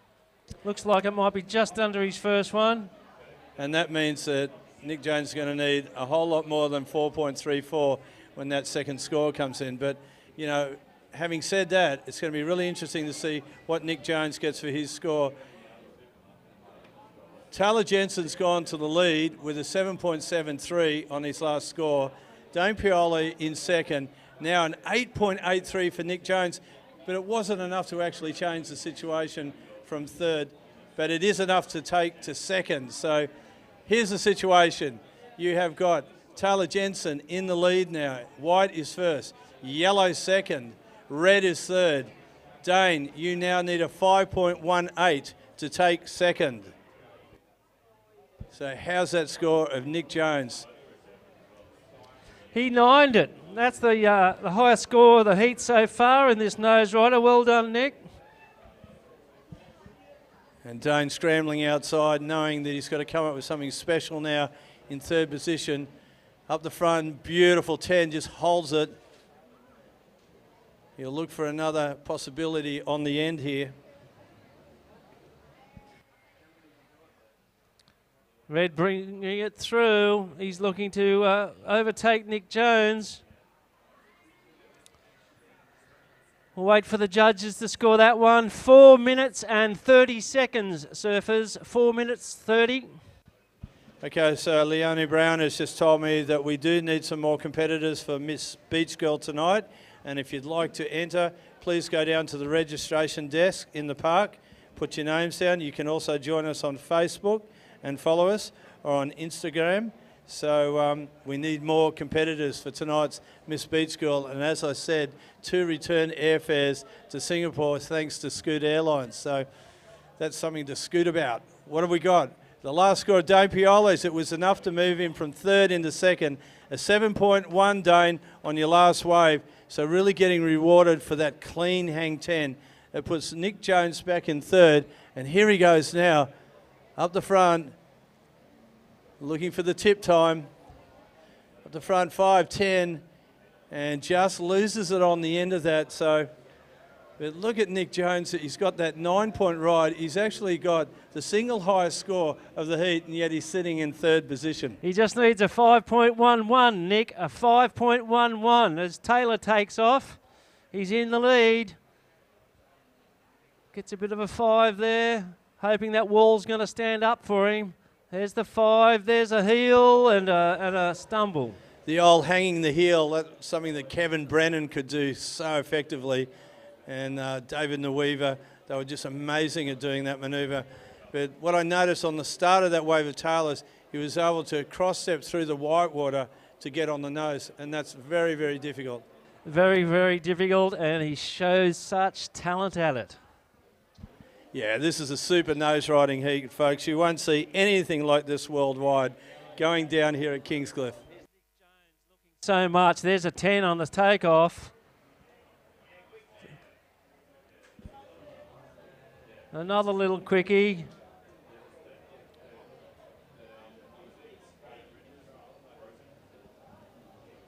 Nick Jones, he is so good at shortboards and longboards, and here he is in the nose riding heat, but he needs to stay on the 10. He needs to, when he gets up there to hang 10, he needs to stay there to score the points. If you just do the quick 10s, they're not going to score as much as the 10s that are in suspended animation. Getting all these messages. I'm getting all these messages whilst we're commentating. I wish I could answer them all, Jason, but there's so much to say. But Dane Pioli's riding a board that he took out there for the Currumbin paddle out there with Macca.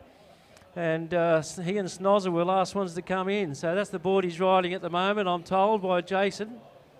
Oh, that's beautiful to hear.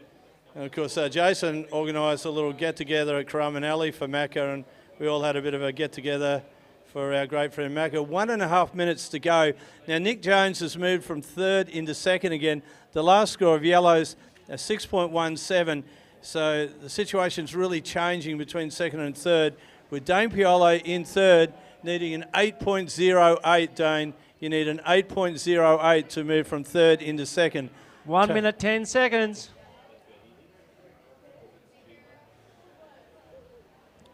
Yellow's going for the inside, Nick Jones. He's actually got his second place. No, that way he doesn't do it for it. 1 minute, surfers, 1 minute. Dane Pioli there started off so well and he's drifted into third place with a mad minute left. There's a few lumps on the horizon. Will they get to him in time? Will he work them? Yeah, 40 seconds to go. Dane Pioli sitting in third, needing an 8.08 to take second. Nick Jones in second, needing a 6.74 to take the lead. 30 seconds. Is there one more throw of the dice here for Dane? He looks at this one. He's starting to put the big digs in with 20 seconds to go. He is looking for an 8.08. What's he going to do? Straight to the nose. Got caught a bit high there. He's coming back for it. There's 10 time. And he stays there. He does too. Meanwhile, White takes off. Taylor Jensen. Red still on the nose there. He's doing lots of nose time there, Red. He's looking for that 8.08. Taylor Jensen's not doing too much with this. He's just bringing it to the beach. Well, Dane Pioli will have to wait for those scores. Looking for your next surfing adventure? The search begins with Scoot. Fly Gold Coast to Maldives from $379. Fly Scoot, save loot.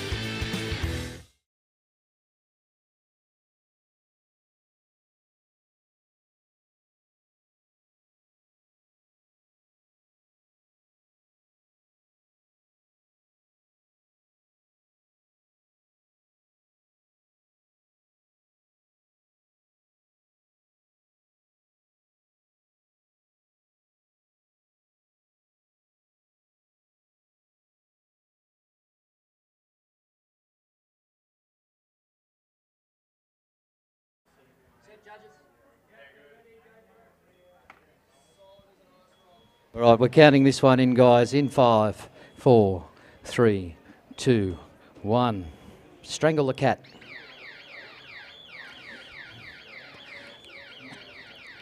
And another exciting nose rider semi coming your way right now. In red, Jared Neal. In white, Matt Aldridge. The two goofy footers against world champion Harley Ingleby in the yellow. All experienced surfers, all great nose riders. Sit back and watch another great display. So official results look like they have come to hand. Taking it out, Taylor Jensen. Dane, your last wave came in at a 7.1, not enough. So Nick Jones second, Dane in third. Unfortunately, one of these guys does have to miss out. So a fantastic display of nose riding ability from Taylor, Nick and Dane. Taylor taking it out, Nick second in the yellow, and unfortunately Dane missing out in the red. And not missing by much, but beautiful to watch. Yeah, well, he needed that 8.08, the Hawaiian postcode, but he didn't get it. He got a 6.6 on that last wave. 7.1. So just incredible, you know, that last heat. Just an amazing, amazing heat. And, you know, a shame for Dane Pioli not coming through on that. But anyway, better luck in the rest of the competition.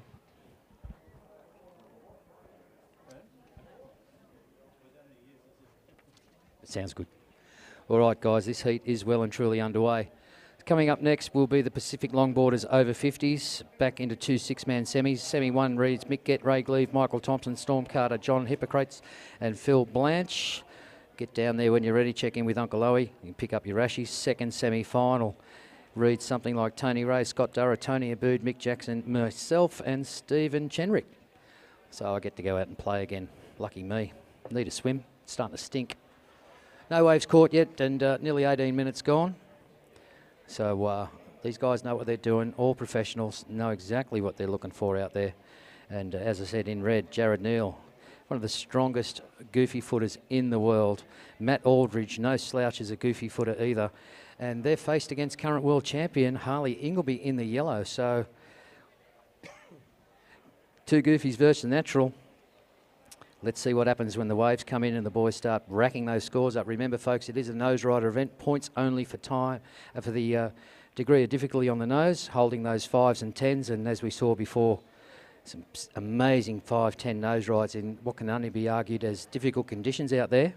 A little onshore breeze just chopping up with a backwash on the tide change, but these guys really know what they're doing. So let's wait for the action and then we can give you updates. Sit back and enjoy some music.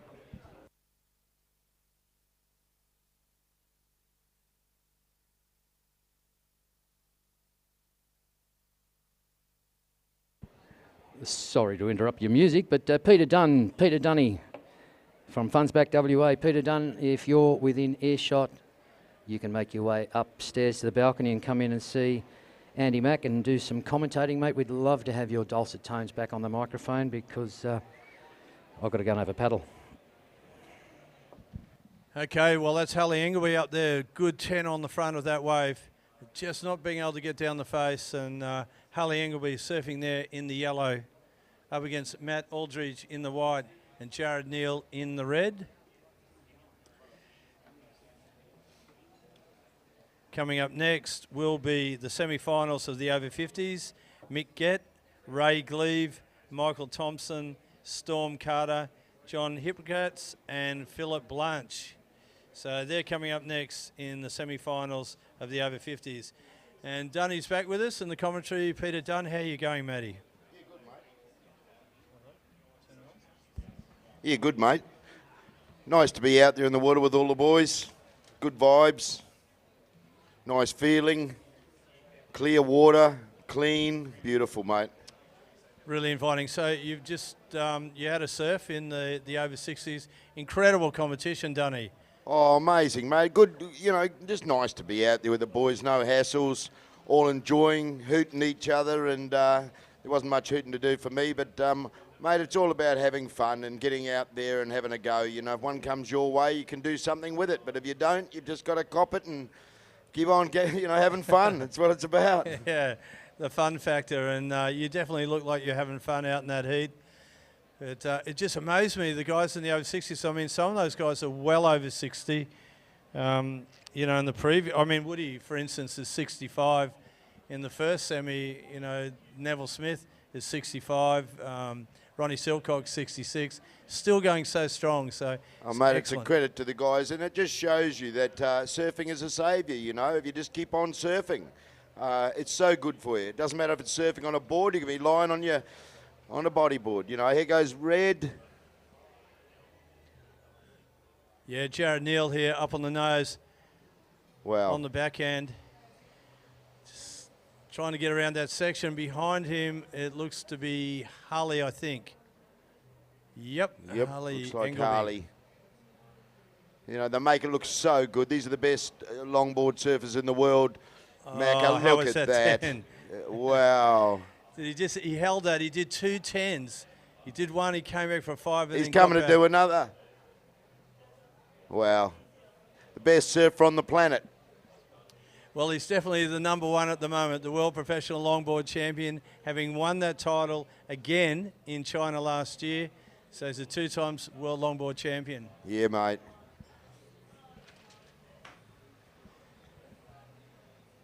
Coffs Harbour.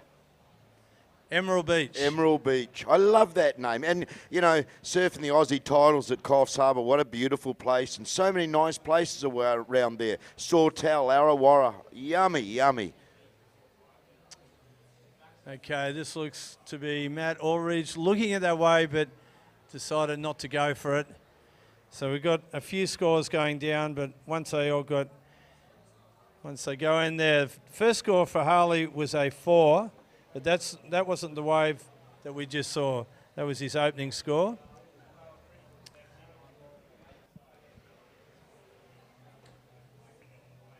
Here comes the score of consequence for Harley, his second score. Wow, look, it's dropping.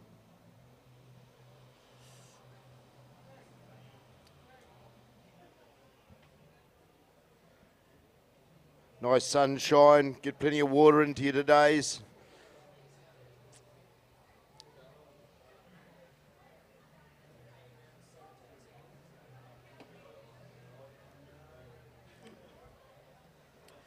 So semi-final number 2 here of the nose riding division, first and second into the final.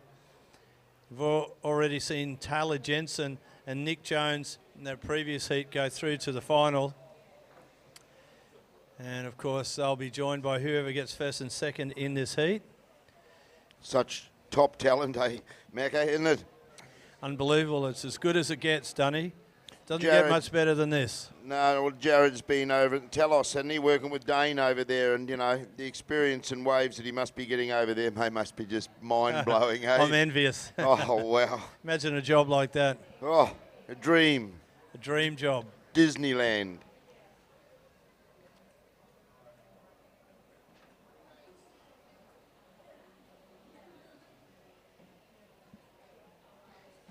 So Matty Aldridge, here he goes, jumps up the front.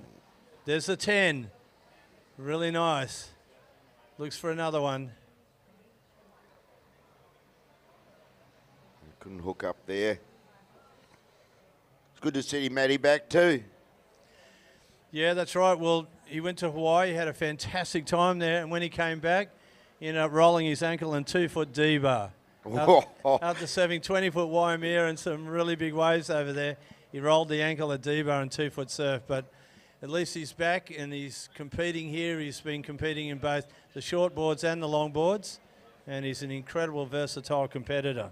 Look at the size of me. He was telling me a story the other day about surfing Waimea, you know, at 20 foot. You know, like, look at the size of him. It's amazing how a lot of them small boys are, you know, like Ant-Man, you know.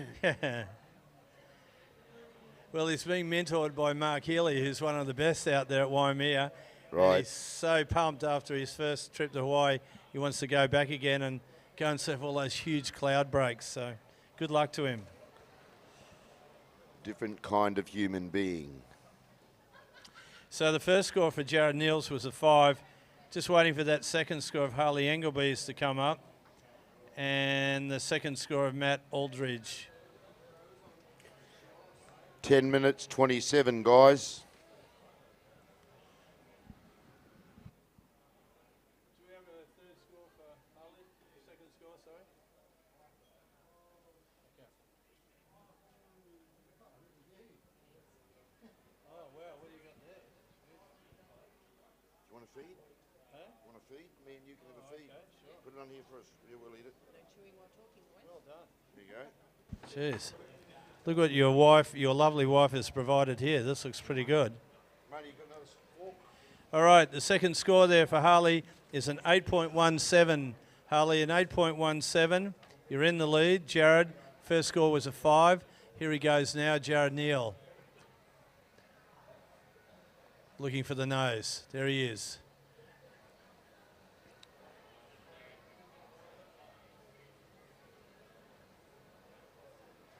Oh, he almost did the old bicycle up the front there. Did you notice that, Dunny? Yes, mate, look at Jared. I mean, he's been surfing Disneyland for 3 months and he's come back and he could ride anything, couldn't he? That's for sure. And Matty Ulrich also on the nose, just behind him there. So 2 backhanders. The old bicycle, that was one of Kevin Brennan's favourite moves. He was an amazing nose rider too. One of the greatest surfers to come out of Bondi in the 60s. They call him the Head Brennan. Went out with Dave Wilson the other night. Dave was telling me a few stories about him, you know, amazing. What he used to get up to, and great stories coming out of big Dave Wilson, who won the over 65s at Noosa last week. Oh, he would have been wrapped on that. Mate, he surfs so well. He's a big boy. He's a big fellow with a big heart and what an amazing surfing history, and his whole family. So that's really great to hear. So Jared Neal on his second score was a 3.83. For Matt Aldridge, his second score a 3.5. So you've got yellow first, red is second, white is third. White needs a 5.34 to take second. Red needs a 4.85 to take the lead.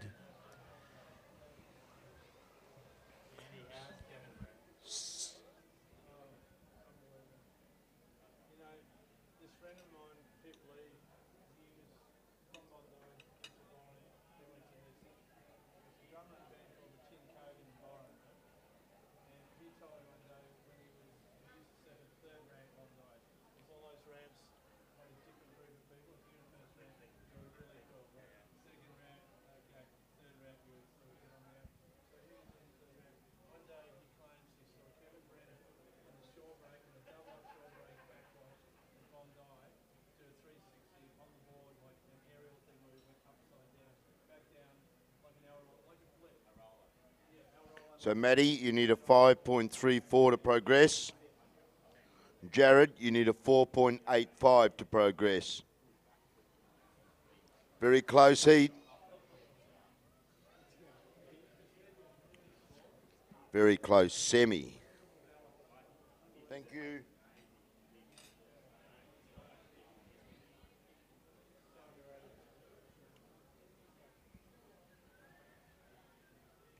Some great stalls downstairs. Had a look around. Some beautiful little bits of clothing and bits of silver down there, and some nice sausages.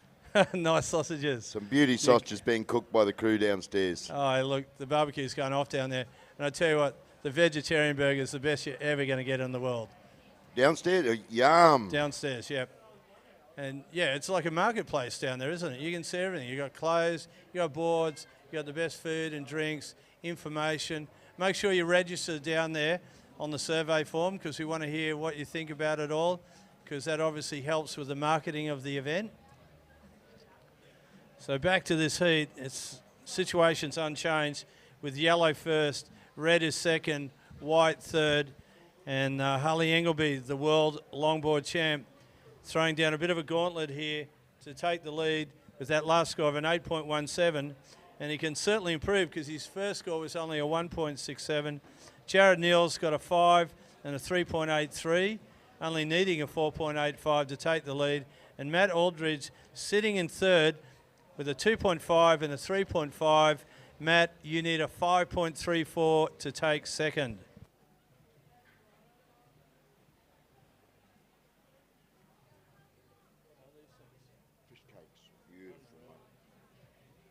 Here's a paddle.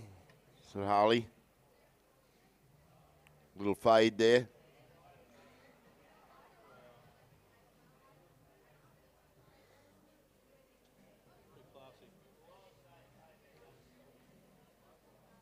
Here we have Jared Neal. Beautiful style Jared's got in his backhand.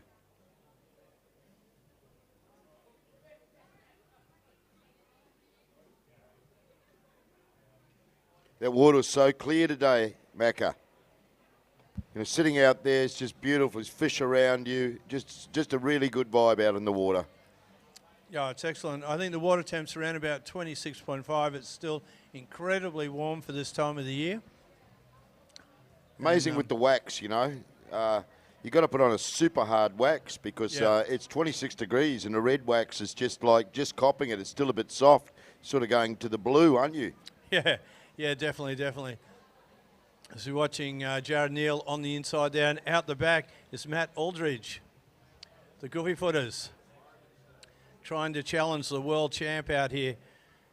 Harley Engelby leading this heat.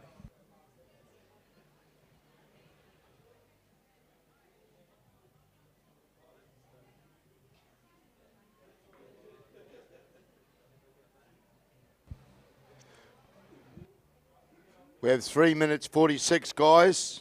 3 minutes 44.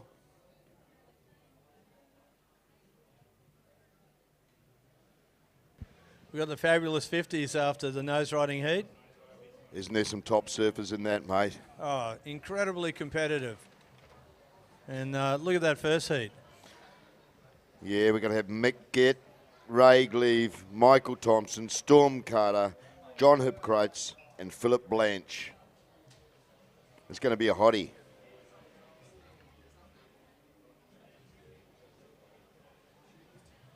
Okay, Jared Neal again in the red.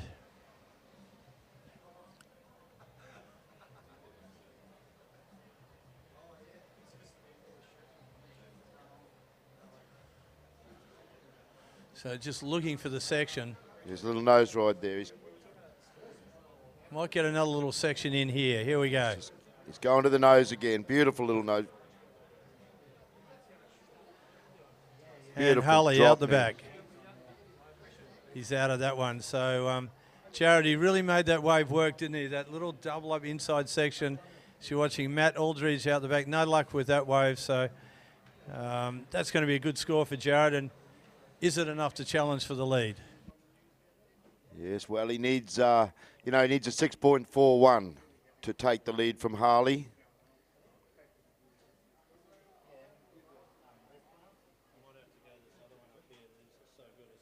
Mate, that's what they're there for, mate. That's what they're there for, to eat.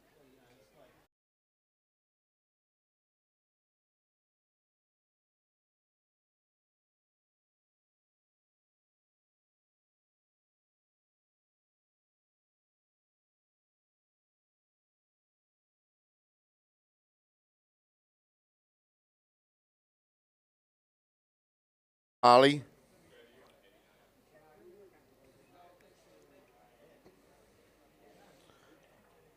These waves haven't got a lot of power, so it's very hard to get up there on the nose like these guys do. It's just they've got a unique ability, and ladies and gentlemen, there is the current world champ, Mr. Harley Ingleby. So Jared's wave. No. A 5.6 for Jared's last wave. So currently in second position. Just can't quite get over the hump to get to Harley. He needed needs a 5.81. Oh, Look good at that. 10 there from Harley. From Jared, should I say.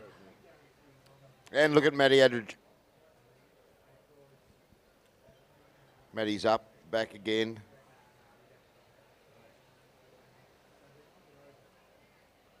Very nimble-footed, Matty. Look at him, up there, back, up there, back. Well surfed, guys. Especially with a rolled ankle. Yeah. Well, that was just incredible there. Jared Neal getting the left-hander and a decent 10. Harley's last score, 3.77, has held him in the lead. So we'll just wait for those scores of red and white to drop, see if it changes the situation. And we're running out of time now, Harley on the last wave with 10 seconds to go.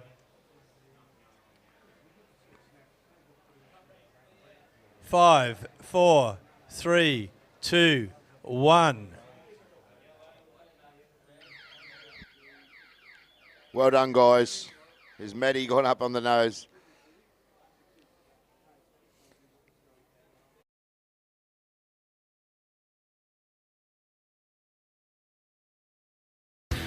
Looking for your next surfing adventure? The search begins with Scoot. Fly Gold Coast to Maldives from $379. Fly Scoot, save loot.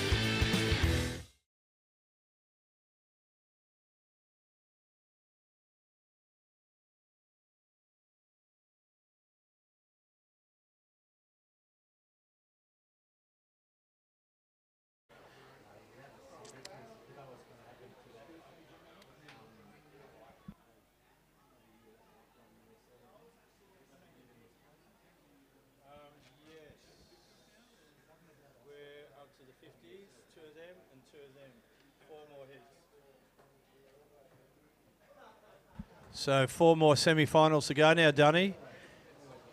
Unreal, all the over 50s are out there. In red, we have Ready? Mick Gett. Hold on.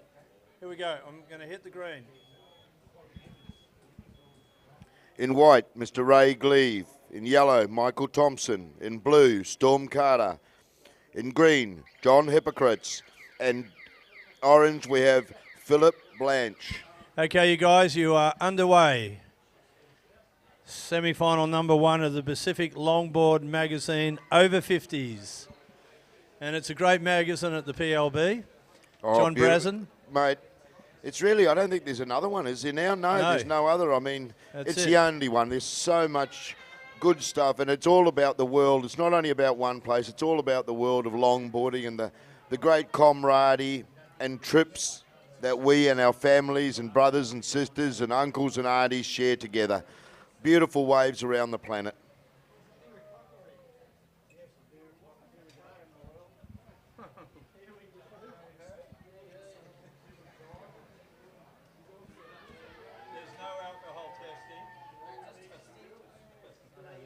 Every Pacific longboarder comes out, they give a free board away each time, you know, for a subscription. It's amazing. Incredible. John Brazen, the editor, he does such a good job. Here we have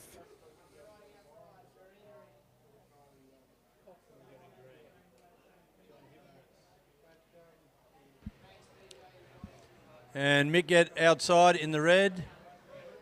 John Hippocrates on the inside, and in the yellow, Michael Thompson. So the over 50s now, semi-final number 1. 6-man heats. This is how it used to be in the old days, Dunny. 6-man heats, first and second, third, through to the next round. Always 50% progression, yep. So that means if you've got 5 in a heat, still 3 go through. Yep. That's 50%. Nice little wave here. Yeah, well, Michael Thompson just working that one from the takeoff all the way in. And good opening ride there for Michael Thompson. Great wave. The boys are pretty south. The tide's still coming in to the high tide around about 4 o'clock this afternoon. And as I said, it's on a big high tide, but it's definitely making these waves reform on the inside. Wow. Ray Gleave. The godfather of soul. Look at him. Beautiful to watch, Ray Gleave. In tune. Totally in tune with the ocean and totally in tune with that wave. It was a good nose ride. And there we have. Is that Storm Carter? Storm Carter, yes, the younger brother of Jay Carter. Oh, Gliding through the inside there.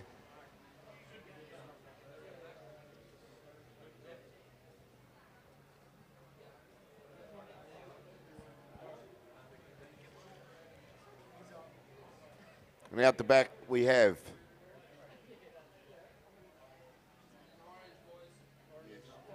Philip Blanche. There's Philip. Nice little cut back there. Okay, so I think we've almost got everyone. We've got Green up surfing now. John Hippocrates. And you can see this inside section really starting to work well now with the incoming tide. Yes, so much better.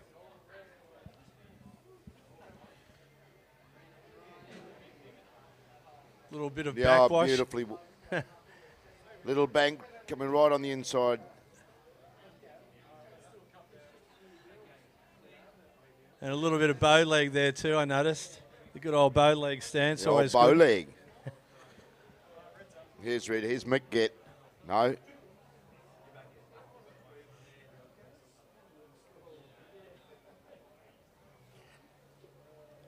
So I'll just wait for those opening scores to come in to give you a situation. These guys aren't waiting for anything. They just want to get into it. And it's a surfer in white now, Ray Gleave, on his second wave. Of course, he's a defending champion. He has been, I think, for about the last 5 years of the over 50s. Yeah. He never seems to get old. Yeah, as Pearso Look at calls that. him the Peter Pan. Oh, there's Oh, the look drop at knee. that. Ray Gleave come Ray back. Gleave drop knee. And look at him, he's surfing back out to sea. Man, he knows this place, doesn't he? Beautifully surfed.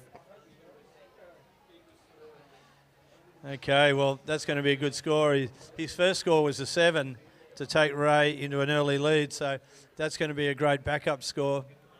So, Storm Carter, your first score was a 5.17. First score of Reds was a 3.83. Second score of Whites for Ray Gleave is an 8.5. So he's hit the excellent range on that second score there, Dunny. That's the difference. That's how you should be surfing it. Well, it's great exhibition from over 50s. Let me just give a rundown of the last scores. Last score of Blues, a 5.17. Last score of Greens, a 1.67. Last score of Reds, a 3.83. Last score of Yellows, a 3. And last score of Yellows, a 2.67. So, Dunny, Ray Gleave's leading. What's the situation after that, man? Well, the situation being that Storm, you need a 15.21 comboed. You know, John, you need a 2.35 to progress to second. And Mick needs a 1.35 to progress. So that all of the boys are in it. You know, Ray's up there in the lead, but all the boys are chasing him. That's exactly right. First is pretty well locked up at the moment by Ray, but second position is definitely up for grabs. Storm Carter is holding on to second with a 5.17. So both green, red, yellow and orange all chasing for that second position now. The ocean looks like it's got a little bit more happening out there, Macca. Yeah, it's that incoming tide pulse. Yes, come on, Huey. It's the inner bank working now. Inner bank. The mid-break to shore break, inner bank. Here we have Phillip. Trying to hook up on that inside there.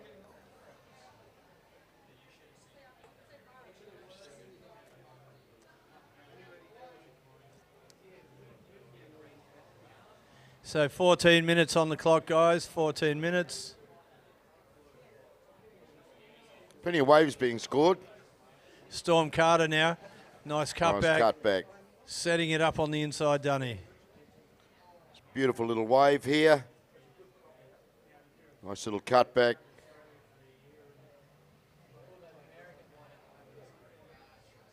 Of course, Storm originally from Bronte, but spends all his time now on the Tweed Coast. Has been living here for about the last 20 years. So no stranger I can understand to this. why. Beautiful waves. It is the mecca of Australian surfing up this way for sure. This is where it happens. Absolutely, yeah. We all end up here eventually.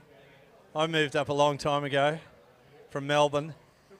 From Melbourne? Yep, a very, very long time ago. Wow, that is a long time ago. I never learned how to surf in Melbourne, but I did on the Gold Coast.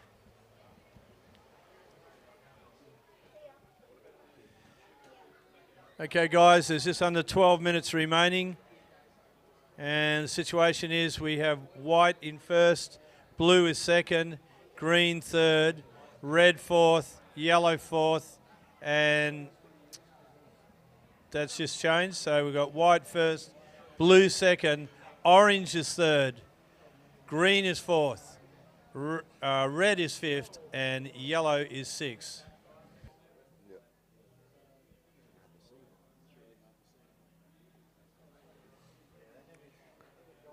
11 minutes left, guys. 11 minutes left.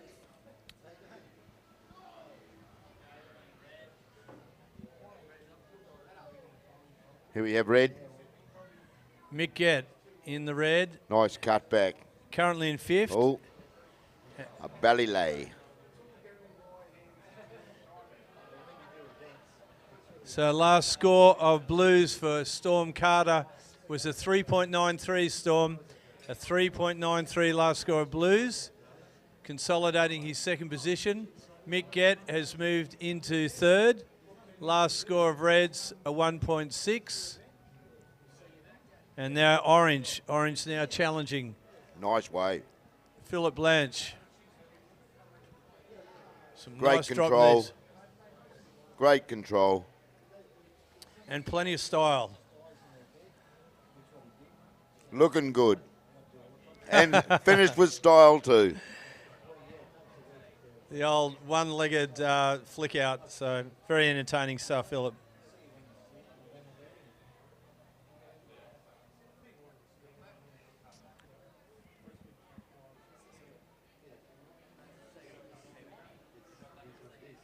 So coming up next in semi-final number 2, the Pacific Longboarder over 50s, Tony Ray, Scott Durrow, Tony Abood, Mick Jackson, Ian Pearso and Stephen Chernick. You'll be surfing in about 9.5 minutes' time. So the wind direction's just sort of gone a very faint sort of light on shore now, Dunny. It's almost gone east-southeast. This morning it was perfectly offshore southwest, then it went sort of south-southwest, southerly southeast. Now it's just turned around a little bit east-southeast, but it's really light on, and you know, the face of the wave is still very smooth. Very surfable, very surfable. A little bit of a rip going to the north out there when you're out in the water, but nothing much. Well, Ray Gleave just been dominating this heat and using all the local knowledge. Look at that bottom turn.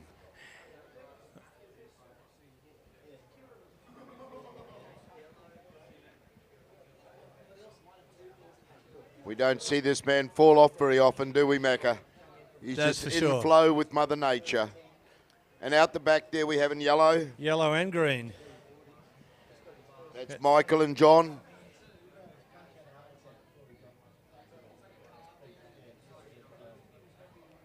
Michael's taking it all the way through. There, he's come off.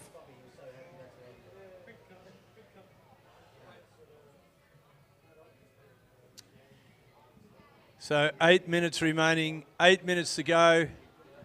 Last score of orange for Philip Blanche was a 5.77. Good score, putting him into third position. Consolidating his third position. Of course, it's first, second and third through to the final. So Mick in red, you need a 5.25 to progress to third. John, you need a 6.2. And Michael, you need a 6.8.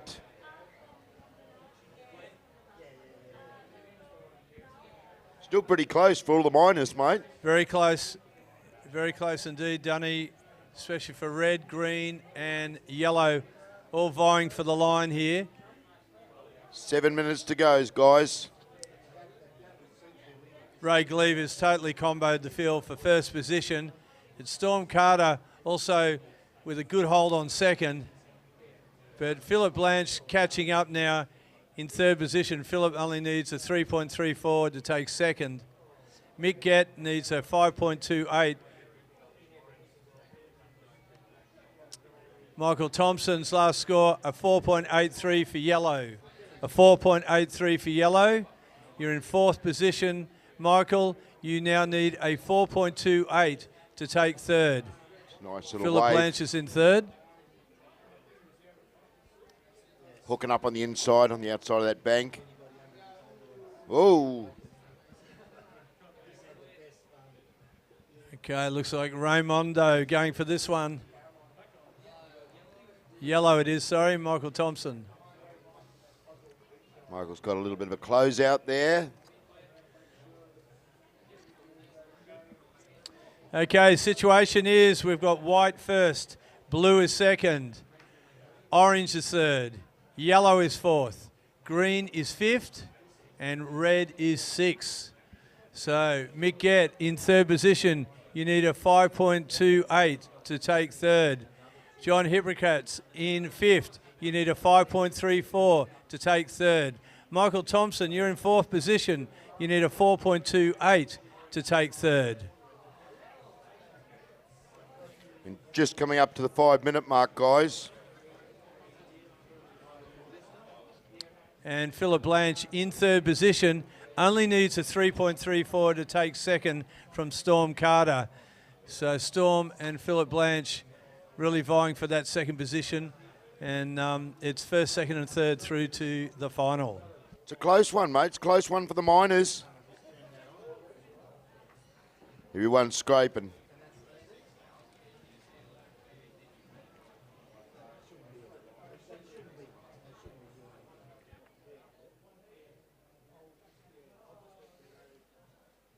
So look, I've got this double pass here, Dunny, from the Cinemax Cinema Kingscliff.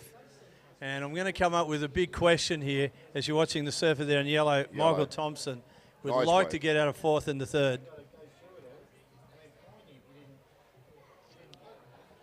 Nice style, Lou. Okay, now Squeezing this is a question, right, and it's a local one. Who is the 6 times women's world champion that lives at Kingscliff? First one that comes up and tells me wins a double pass to the Cinemax Cinema Kingscliff. She's a local lady, the only world champion from Kingscliff, world surfing champion that is. So whoever it comes up, you'll win yourself a double pass to the Cinema Kingscliff. They're rushing up here. They're really rushing, aren't they? Wow. Don't fall over, you fellas. Who is our local world women's champion 6 times? In fact, 6 times professional and 2 times world ISA in the juniors. And it looks like Neville Smith doing a big run up the steps. Look at this. No. No. No, it wasn't. We've had an She's answer from here. Benora Point. Who said Kingscliff? It's Phyllis O'Donnell. No. Macca says no. Yes, Woody's got it. Woody's got it. Woody's got it. It's Stephanie Gilmore. Woody, 6 come times on. world Come champion. up, Woody. Controversy, but no, we know exactly who it is. Stephanie Gilmore.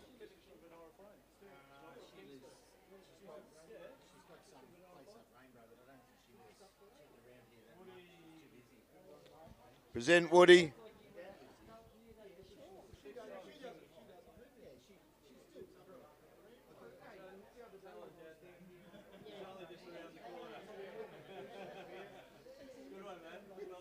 Righto, guys, got 2 minutes 50 left. 2 minutes 50.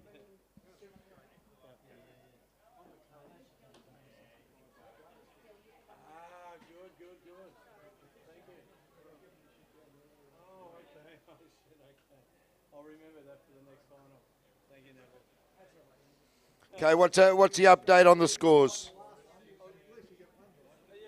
I've been out of touch for a while, so you got to keep me updated. So we got Ray in front. Ray's in front with 15.5. We've got Storm in second on 9.1. We've got Philip on 8.94 on third. And then there's Michael on 8.3. John on 6.5. And Mick, you're on 5.9. There's a paddle net. There's Orange. It's Philip. Philip's currently in third. I don't know how the fuck they've been watching fucking through here.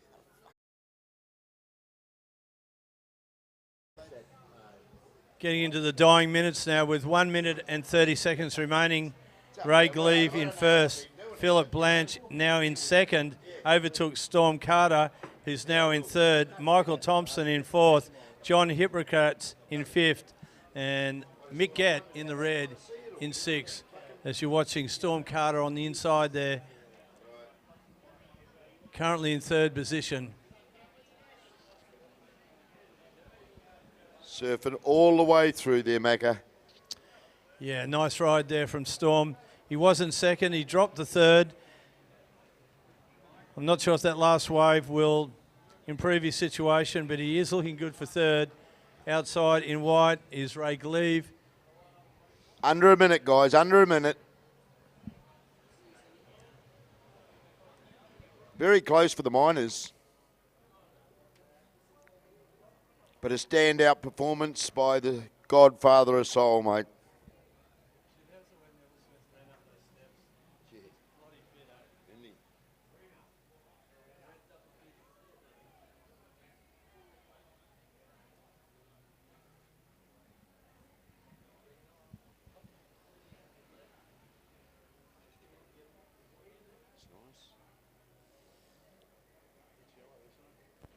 It is. There, Michael Thompson. And an orange, Philip Blanche behind him.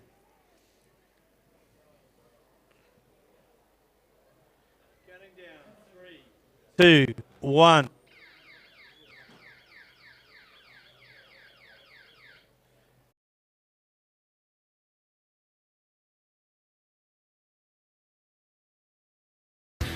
Looking for your next surfing adventure? The search begins with Scoot. Fly Gold Coast to Maldives from $379. Fly Scoot, save loot.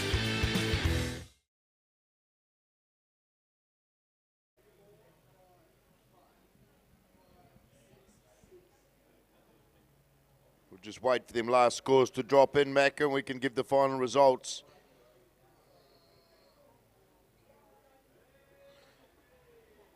But I just love coming to this place and watching Ray Gleave surf, mate. It's just so beautiful to watch to surf. He's magic on water, isn't he? He's in touch. He's like tickling the womb of Mother Nature from the inside, that fella. So good to watch.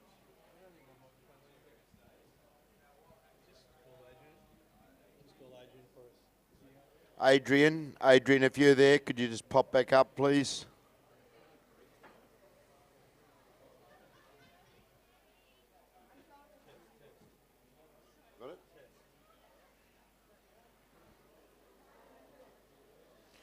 our sound man, Adrian, can you pop up to the sound box, please, mate? Righto.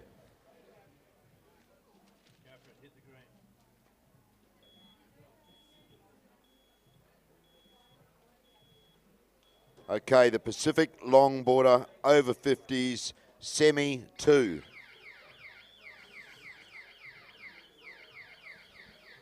In red, we have Tony Ray. In white, Scott Dora. In yellow, Tony Abood.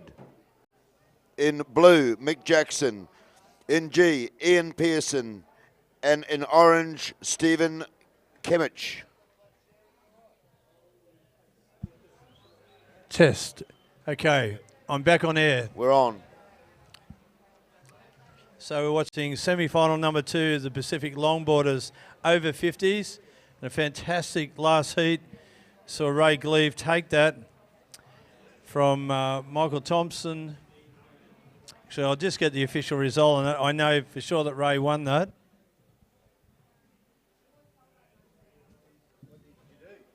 No, he's all right now. He didn't have any sound. That's because he keeps banging it on the ground. Sorry about that. It just went dead on me before. I don't know what happened here. Just regular. Next time, plates like further away from the. Oh, sorry. Thought you just like right up the. Have a paddle on here. Sorry. Red Hello. Tony Ray. Beautiful wave, a lot of speed going through the inside there.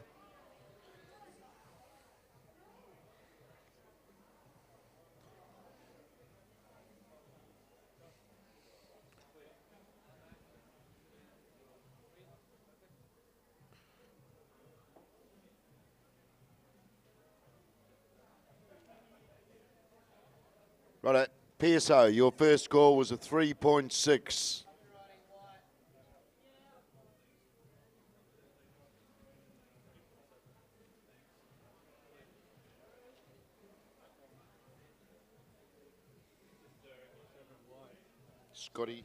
Scott Dora. Okay, so just as you're watching now the surfer in yellow, Tony Abood, is he paddling for that? Yes, indeed he is. Big Tony Abood on that one. And just announcing the results from that previous heat, it was Ray Gleave first on 15.5. Philip Blanche was second on 10.07. Storm Carter getting third on 9.1. Michael Thompson was fourth on 8.36. John Hippocrates was fifth on 6.6. And Mick Gett was sixth on 5.96. Mick Jackson through the inside there. Nice little wave, Mick.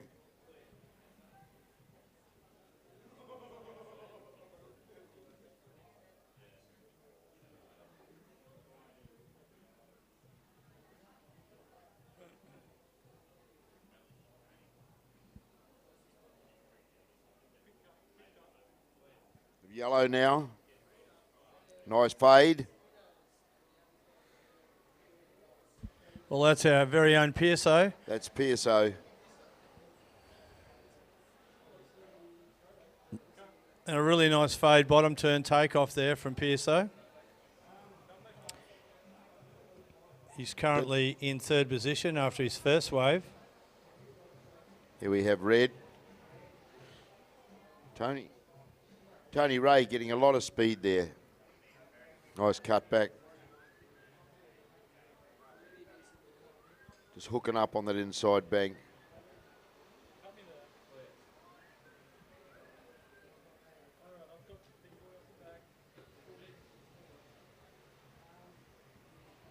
Beautiful food out of the kitchen. How were them fish cakes, mate? Oh, look, they're the best fish cakes I've ever had in my life. The Coogin Headland Surf Club. Please, compliments to the chef. Tony Abood, the big fella in the yellow. Big Tony. Big Tony.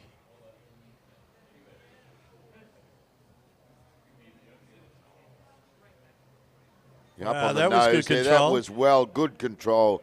Negotiating that little section.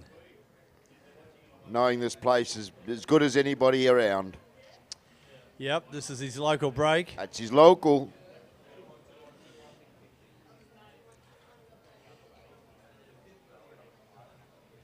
Well, he's bred some of the fastest swimmers in the world, eh? His two sons are the fastest men in the world. That's right.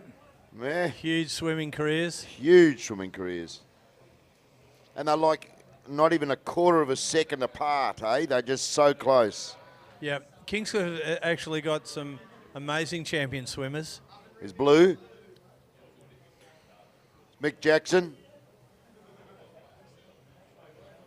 Oh, nice cutback. Good style. Scott Durrow now. Nice nose ride there from Scott. Cut back. Nice cutback. And right behind him in the green, Pearso. Pearso. Nice bit of speed there and off the top. He's whacking it. Looking as loose as a long-necked goose on that one, Pearso. He is. Up the front. And oh, he's nice walking nose ride. Good little nose ride. Yes. Nice He'll be wave. happy with that wave. He'll be stoked. Remembering that this is the Pacific Longboarder over 50s. Just a great, great mag and great supporters of longboarding, of course, because it's a longboard mag, Macca. But such a good read, mate. Such a good read. And a lot of giveaways. Every time they have put that mag out, there's giveaways. Boards, wetties, wax. Yep. And the weekly update is really good too on the electronic email. Yes.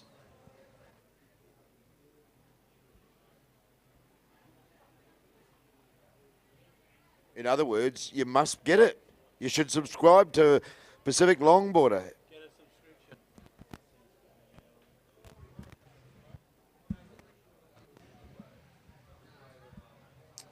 As we stand, Tony Ray's leading on 8.57. Big Tony Abood second on 7.27. Mick Jackson's on 7. Pearso's on 6.4. I think he's got another one to drop there. Scott, you're on 4.3. And Stephen, you're on 1.3. There, it's dropped. No. Well, we just had a little situation change there with Scott Durrow's second wave coming in. Yeah. Tony. And it was a pretty good wave too. Look at that, an 8-point ride, last score of whites. Wow. And then last score of greens coming in for Pearso. Also a good wave, a 6.5.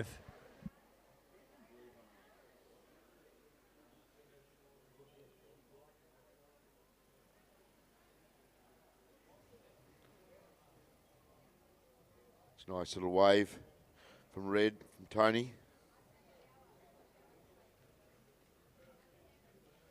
This is super close. Very, very close.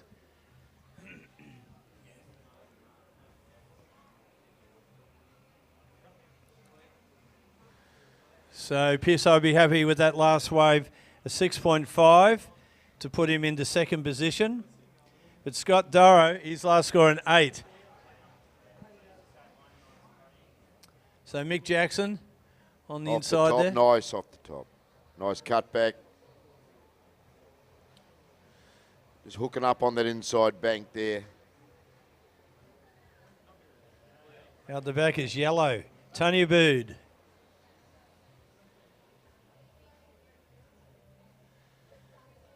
Working his way around that section. On the nose. There we have Stephen. Oh. Jump, boom.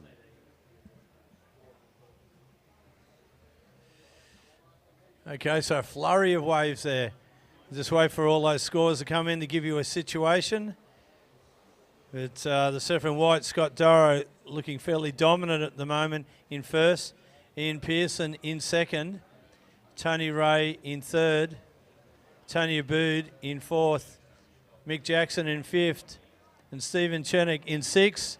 Just wait for those last scores to come in to see if that changes the situation.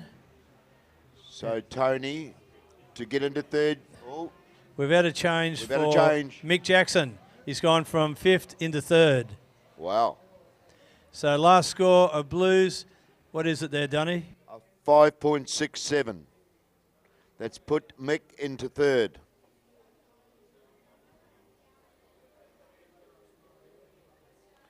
Tony. Oh, and he's done the somersault.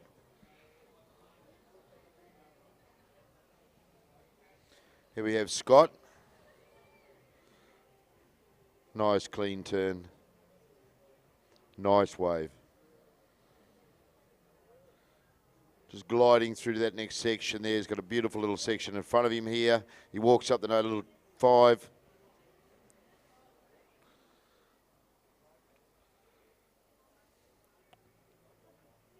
That's our leader, ladies and gentlemen. That's Scott.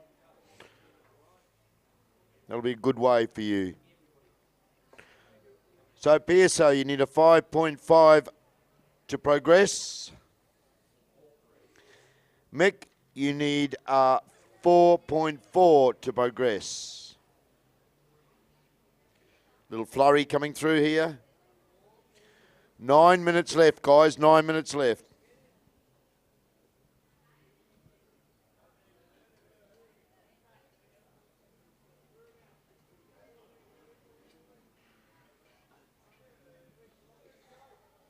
Well, we've got a paddle on here.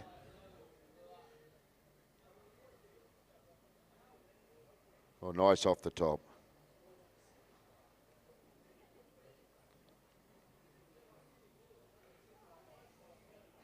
That's Mick Jackson. Mick's hooking up on the wave out.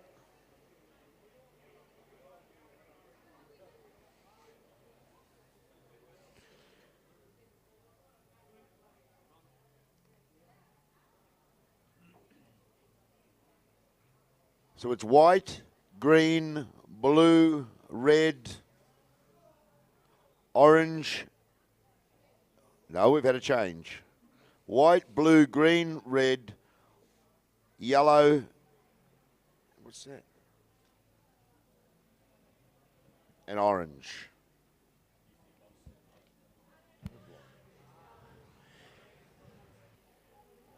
Okay, well, with 7 minutes. Yep, let's give a situation here, Dunny. Scott Durrow has been holding on to the lead since this heat started. His last score was a 4.4, so White is in the lead. Mick Jackson is now in second position. Last score for Blue, 4.9. Ian Pearson is in third. Last score for Green is a 6.5 for Ian Pearson in third position. Tony Ray, you're in fourth. You now need a 5.41 to take third. Tony Abood, you're in fifth position. Tony, you need a 6.68 to take third. And Stephen Chenick, you're in sixth. You need an 8.28 to take third. So a little bit of work cut out there, but still quite achievable and plenty of time on the clock. Plenty of time. 7 minutes to go. White first. Blue is second. Green is third. Red is fourth. Yellow is fifth. And orange is sixth. Oh, we're starting to go a little bit colourblind now. I know, I just think to myself, I know I'm coloured blind, but they're sort of changing differently again, man. It's all those colours at the end of the day. It must be the tea I'm drinking. It's decaffeinated, that's probably what it is. Here we have a paddle on.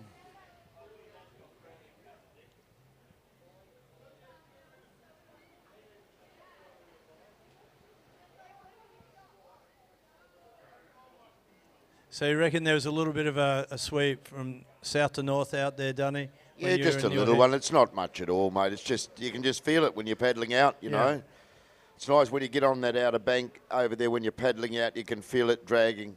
Going north. Going north, yeah. There's not much, but you can just feel it. Yeah, well, this swell's got a long way to sort of pull around the corner and then negotiate through those outside reefs, and then you just get these perfect little sort of A-frame point lineups. Beautiful spot. I love Kingscliff. Orange, Stephen Chenick now. Currently in sixth. Needs to pull a big rabbit out of the hat on this one, Dunny. Where's the rabbit? Where's the rabbit? Just coming up to the 5 minute mark.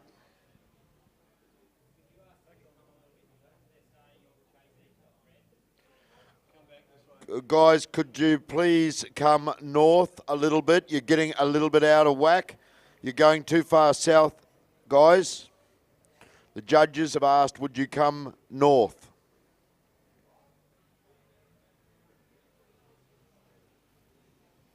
We have flags on the beach, so line yourself up, guys. You know where they are.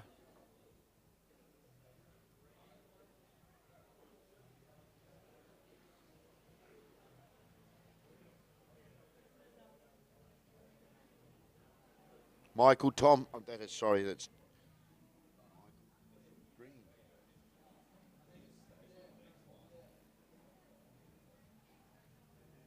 PSO on the inside there. The nose. The perennial PSO. Look at him go Look at him. through He's that just section. From right out the back, all the way through. Great control. Well done, PSO. Well, I think he might be challenging for second position after that wave. He was sitting in third.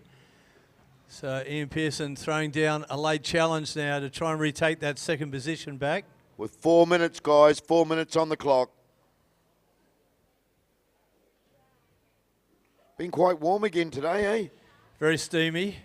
It's been an incredibly hot year, probably one of the hottest we've had so far. Of course, you know, people won't blame it on, or the government won't say it's about global warming, but most people will realise that it must have something to do with it, surely. Surely. Here we have red.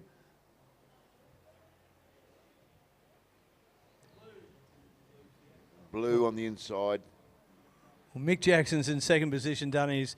Really wants to hold on to that. Try and challenge for the lead if he can. Oh, beautiful cutback. And out the back, Scott Dora. The heat leader. Surfing so well. Where's Scott from, Mecca? Well, he's from the Tweed, Gold Coast area, from the southern end of the coast. Right. And he's been a perennial competitor going right back to the early malfunction days. Right back to those early 80s. I think that, you know, the first malfunction was around about 81. Was won by the legendary Jeff Hackman, Akira. Yep. And then you had Ray Gleave come into it. You had Wayne Dean, and then the Hawaiians started coming out. Just an incredible legacy.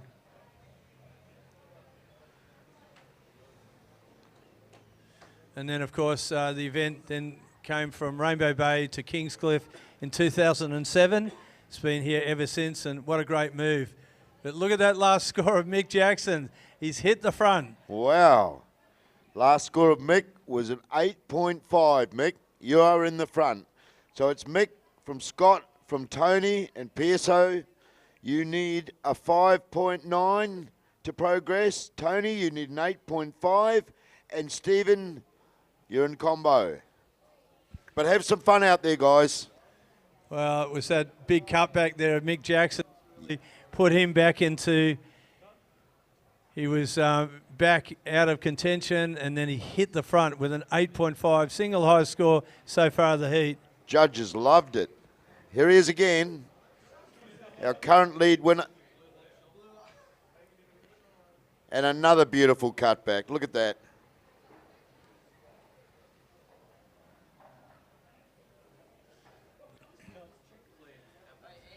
Yep.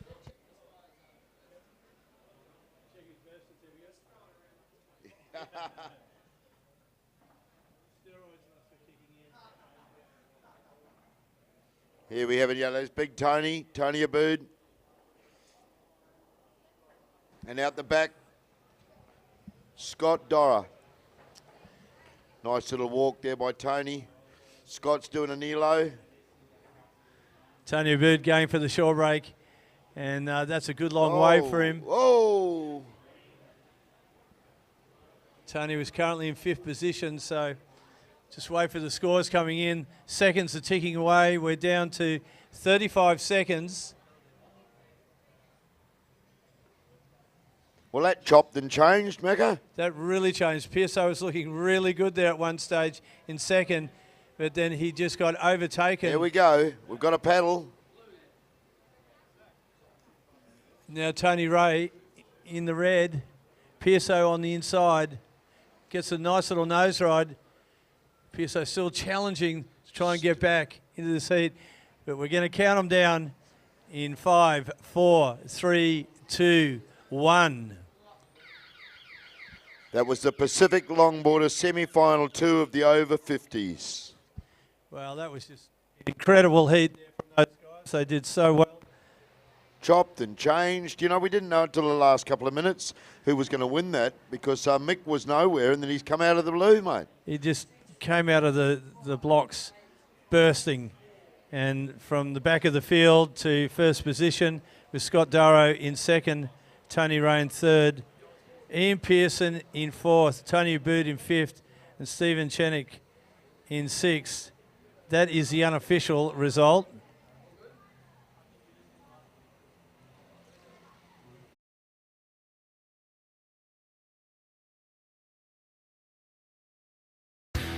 Looking for your next surfing adventure? The search begins with Scoot. Fly Gold Coast to Maldives from $379. Fly Scoot, save loot.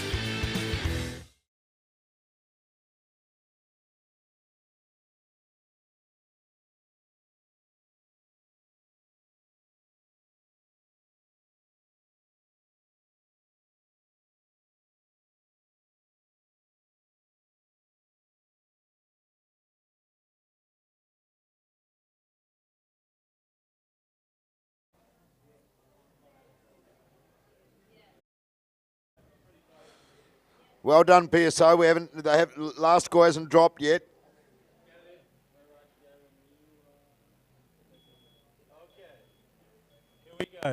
Here we go, Dunny. 5, 4, 3, 2, 1. Wow. So we'll give you the official results of that last heat once they get printed out. It was pretty close there in the end.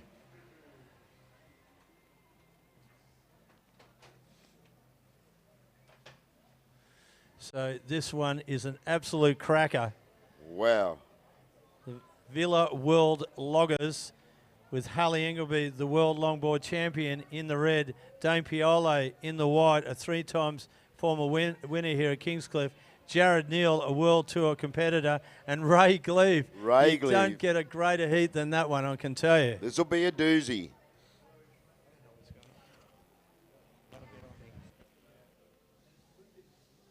There's Blue. There's Ray.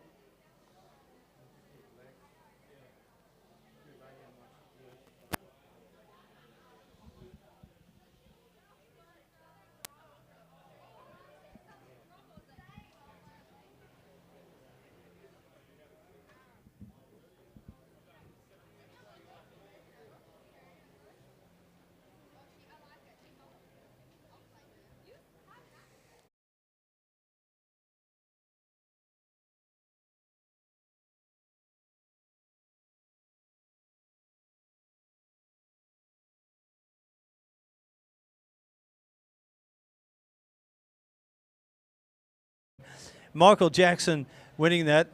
I'm going to call him Mick Jackson. Did a beautiful show there at the end, going from fourth into first on that wave. Scott Darrow taking second. Tony Ray got the third. Unfortunately, Pearso, you have been relegated now to the commentary position. Tony Abood got fourth. And look at the rest of it sort of been cut out on me. So close. That was a great wave there by Jared. It's on his back on. He's going on the inside bank. Great control.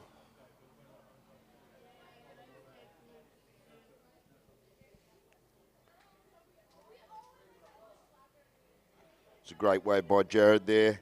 Great control all the way through from Coffs Harbour.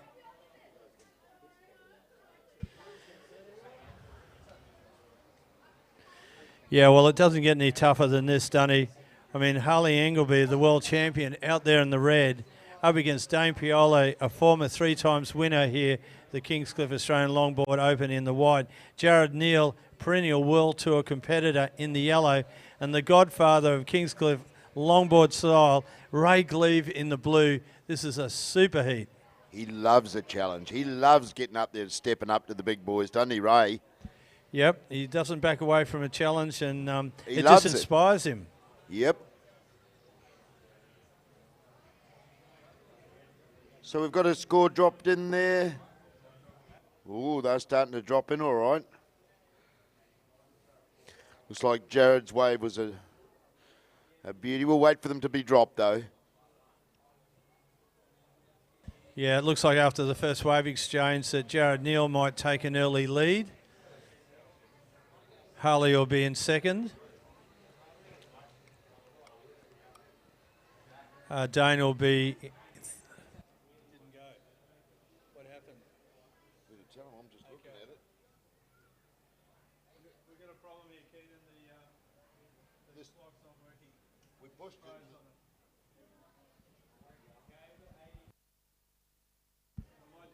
Here we have beautiful cut back there. Mr. Ray Charlie.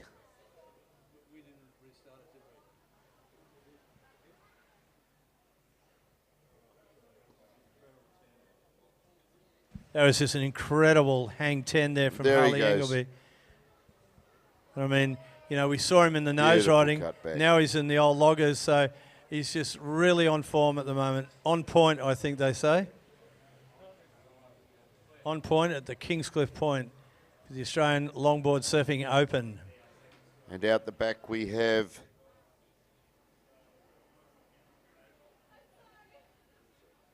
that Ray? Is that blue? Yep. It's Mr. Ray Gleave going with the flow, knowing every little piece of sand on that bank.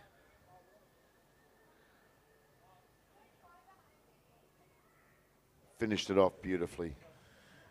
Just amazing, you know, the style and the grace and those moves on such a tiny wave. And that'll be wave number 2 there for Ray. So still waiting for some of the earlier scores to get to put into the computer. And I think that second score of Harley Engleby, that's going to be a really high scoring one. So much control, the current world champ. So on the loggers, we're a 50-50 rail. We're a single fin that must be at least 8 inches. Also, we must have no other configuration for any other fin system. Yeah, totally single fin. It's got to weigh a tonne. It's got to be pre-1967, as I understand it. 8 kilos, isn't it? 8 kilos, I think, yep. So they're the boards that were used before the shortboard revolution started with Bob McTavish and Dick Brewer in around 1967. So no hard rails. And 9 feet in length too, of course. Yes. Okay, so last score of Reds is a 7.57. So you're watching Dane Piole out there on the point, look Dunny. at that stance. Look at his stance, straight up and down. Beautiful cutback. Super cutback. Great to see Dane back, amongst us.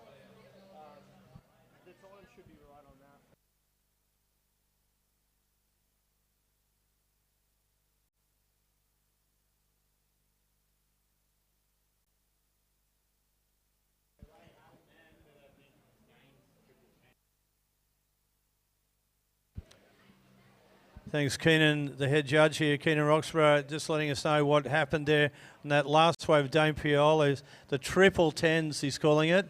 In other words, he hung 10 3 times. Wow. And he just stayed there for ages. So an 8.77 for Dane Piole in his last wave, his second wave, an 8.77 last score of Whites.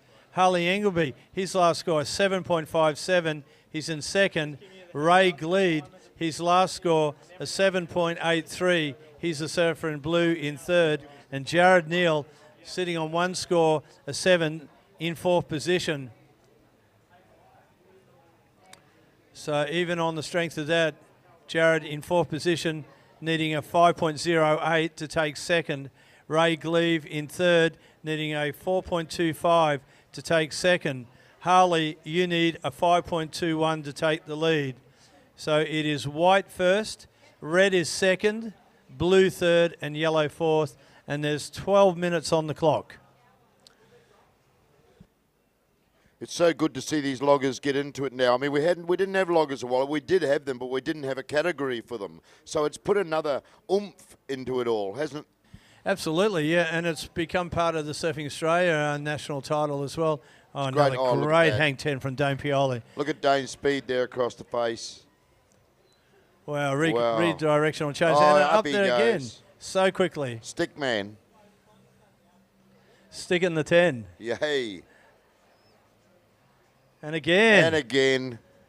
Great control by Dane Pioli. Wow, that's going to be a good score Another coming good in. scorer. It's definitely going to drop his first score of a 4. He's already got an 8.77, so Dane Pioli really throwing down the gauntlet now. So, Ray, you're in third. You need a 4.25 to progress. And, Jared, you need a 5.8 to progress. Waves keep coming. Keeping rolling in with that incoming tide, and that section starting to really line up now. And the east-southeasterly wind is actually pushing in a little bit more swell. Yeah, it's just turning into a whole different scenario now with that incoming tide. Yeah, it's lining up a lot better, isn't it? And it's a really long wave now, Dunny, isn't it? I mean, you know, you've really got to put in the hard yards to get back out there to the takeoff. And if you get the right wave, you're going to go through all these multiple sections, reforms and what have you, to have scoring potential. Yep, all the way to the sand, to turn around, pedal straight out, and then straight back to the groin. So Dane Pioli on his last score, 7.83. Jared Neal.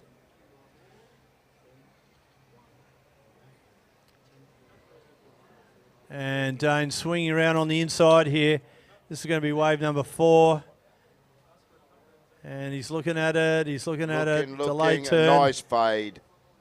Oh, look at that control. Well, that was switchfoot to Look at spinner. this. He's really having fun, isn't he, Dunny? He's having fun. It's the old thing, you know, the best surfer in the world is the one who's having the most fun. That's what they say. Having fun is all of the fun.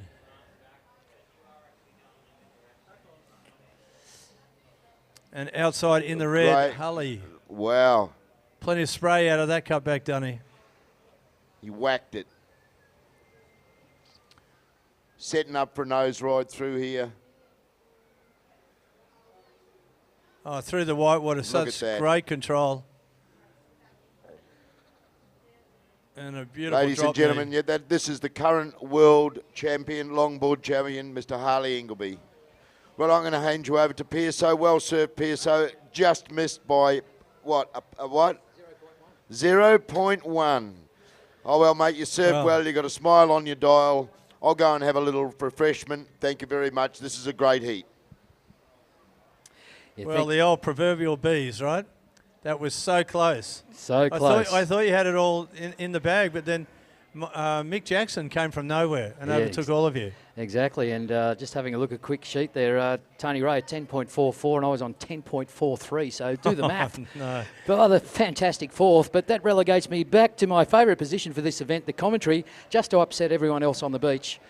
So thank you very much to Peter Dunn, and along with Andy Mack doing a great job. And what's happened here, mate? Well, it just froze on us, didn't it? The clock froze, but we got the time on the digital computer. So you leave the amateurs for a little while and the whole thing blows up. That's what happened. But We're they lost cover it. without you. They cover it. It's all done with smoke and mirrors up here, and 7:55, or under 8 minutes remaining on the clock. So as the boys have been saying, fantastic heat. So current heat leader, Dane Pioli, with an 8.77 and a 7.83. Wow. Harley Ingleby right behind him, a 8.43, Harley, your last one, and a 7.57. And just a word from the head judge, said he loved it. Pearso, like what Keenan was saying is that he got that incredible 10, walking through the whitewater, and then he threw the big cutback with the spray. So, he basically combined both traditional and modern on an old logger, and that's why he scored so heavily with an 8.43. Yeah, so not much happening between Dane and Harley right now. Playing the catch-up game, a 7.83 and a 2.5 for the perennial Peter Pan Ray Gleave, the man that never gets old. Jarrett Neal with a 7 and another score to drop, probably around the high 3s or 4, but still playing catch-up. He needs a 9.01 to progress.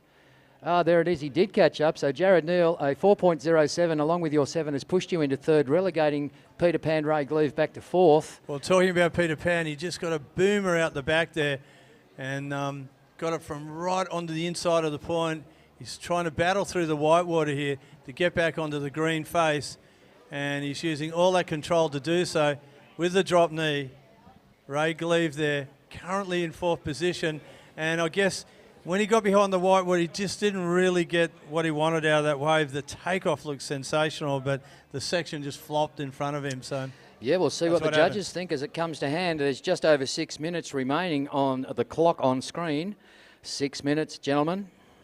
Well, on paper, this has got to be the heat of the event so far. This is like a final, and it's only first and second through to the final. Yeah, so look at the names. We've got the Godfather. Been around for a long time, Ray, and still styling well. Ray, mid-50s. That's right. One of the King of Kingscliff. King of Kingscliff, the unofficial mayor. If we were voting for someone in the election at Kingscliff, I'd vote Ray number 1. But Dane Pioli, the only man to take the event 3 years in a row, and sitting on the edge of claiming his first world title eventually. He's had a bit of time off, but Harley Ingleby, current world champion, in second at the moment. Ray third. Jared relegated back to fourth, but look at the scores. Andy Mack, there are some great scores being laid down by these professional log surfers out there, and they love these old logs. They love everything, these blokes. They can surf a stick if they wanted to. Okay, let's give the last scores for the surfers. Dane Pioli in the white. Your last score is a 5.57. It won't go into your top 2. You are currently leading the heat with an 8.77 and a 7.83. Harley, you're in second position. Your last score was an 8.43.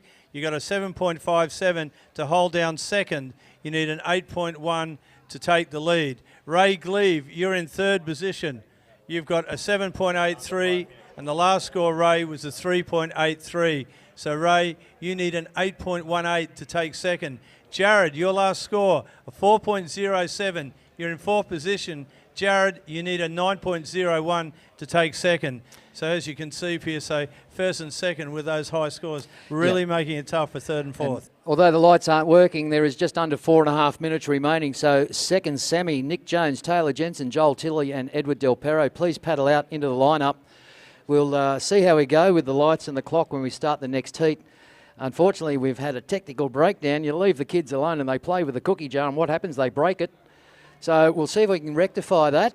But right now, with 4 minutes remaining, current heat leader Dane Pioli over Harley Ingleby in red, over Ray Gleave in blue, and Jared Neal in fourth in yellow.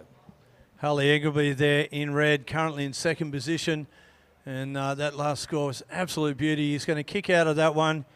Knows there's no scoring potential. And I mean, these guys are at the top of the game. They know which ways are going to give them the scoring potential, and that's what they'll focus in, using all of the board, all of the time.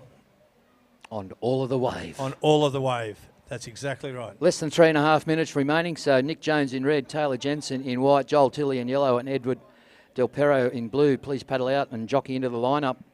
And we will endeavour to fix the lights, as I said, and count you in for the last heat of the day. The Villa World Loggers event brought to you by Villa World Homes. What a day it's been, PSO. I mean, an incredible show of surfing, from retro boards, 8-foot boards, watching the old loggers now, the women surfing. A big upset result in that one of those first heats when Victoria Vergara beat Chelsea Williams for a spot in the final. You know, it's been sort of a day of upsets, a day of big scores, a day of super fun entertainment from all the competitors out here.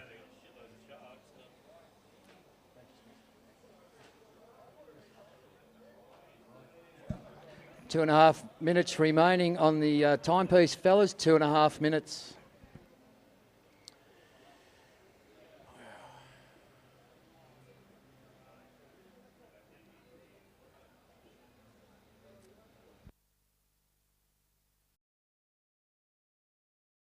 Just a heat update, your last wave, Dane, at 2.57 hasn't affected your 8.7 and 7.83 current heat leader in the white, Dane Pioli.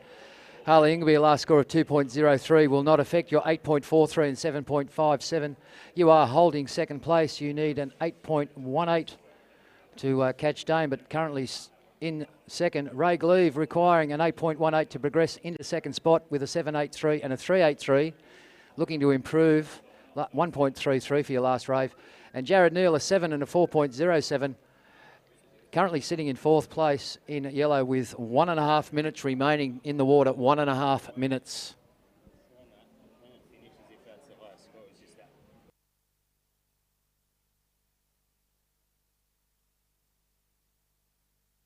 And Keenan Roxburgh, head judge, just reminding us, Dane's triple tens, 10 off the top, straight up, 10 halfway through, 10 halfway back, 3 tens and standing straight like a hood ornament too. So really classic logger surfing out there. And these guys, some of the best in the world, obviously making it through the semi. 2 go through to the final for the money round. 1 minute, we're into the mad minute. 40 seconds. Okay, 40 seconds. So, all right, the boys are going to tell me. So we're well and truly into the mad minute. And not much happening. So, oh, here's the official timepiece. We've got the iPhone, 27 seconds and counting. So, as I said, we've had a freeze with the lights. We'll try and work that out. 20 seconds remaining, surfers, 20 seconds. No situation change at the moment. White over red, over blue, over yellow. As we count this one out, 10 seconds remaining. Do or die. 8, 7, 7, 6, 5, 4, 3, 2, 1.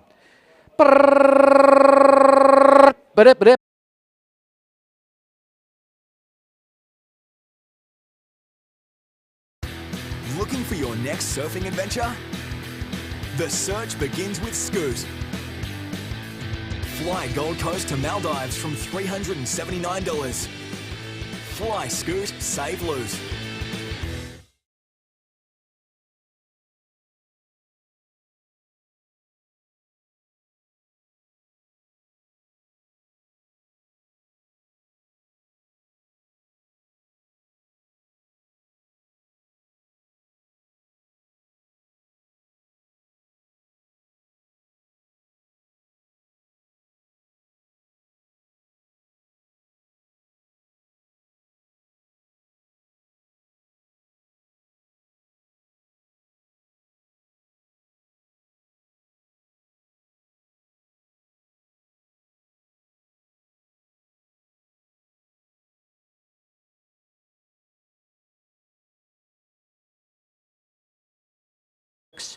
It started.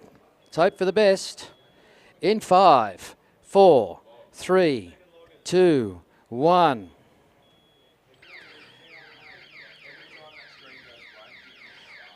See, the kids messed up the lights.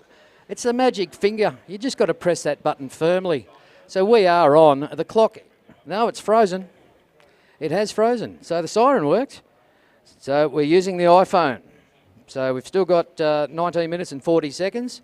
Obviously something's hit the wall on the computer, on the light system, but we have got the iPhone counting us down, and we are underway. Nick Jones in the red. Former world champion Taylor Jensen in the white. The young gun Joel Tilley on his backhand out there in yellow, and the French champ who's been in just about everything, Ed Del Perro, is in the blue. Sit and watch the very last heat for day 4 of the 2015 Australian Longboard Surfing Open, live down here at Kingscliff Beach on the beautiful northern rivers of New South Wales, part of the legendary Pacific coast. We do hope you've enjoyed such a beautiful day down here. It's been magnificent. Some great surfing, as Andy Mack has informed us, all day. Some special, very special events. A few upsets. I'm upset. 0.1 to miss out. That's It's one of the first times I've been out of the trophy round for a while. So, That's not working. no, that's we're on the iPhone. Cancel all calls. We're using the iPhone as the official timepiece because Dion's lights have just gone to gowings, so to speak. They've hit the rails, gone to gowings. There's an old school term. Yeah, they've been overworked, PSA. Just too many heats for the system, but we carry on regardless. They've been overworked. How are we feeling, Andy Mack? We've had a huge day. It's just been a wonderful day, just a fantastic day here at Kingscliff.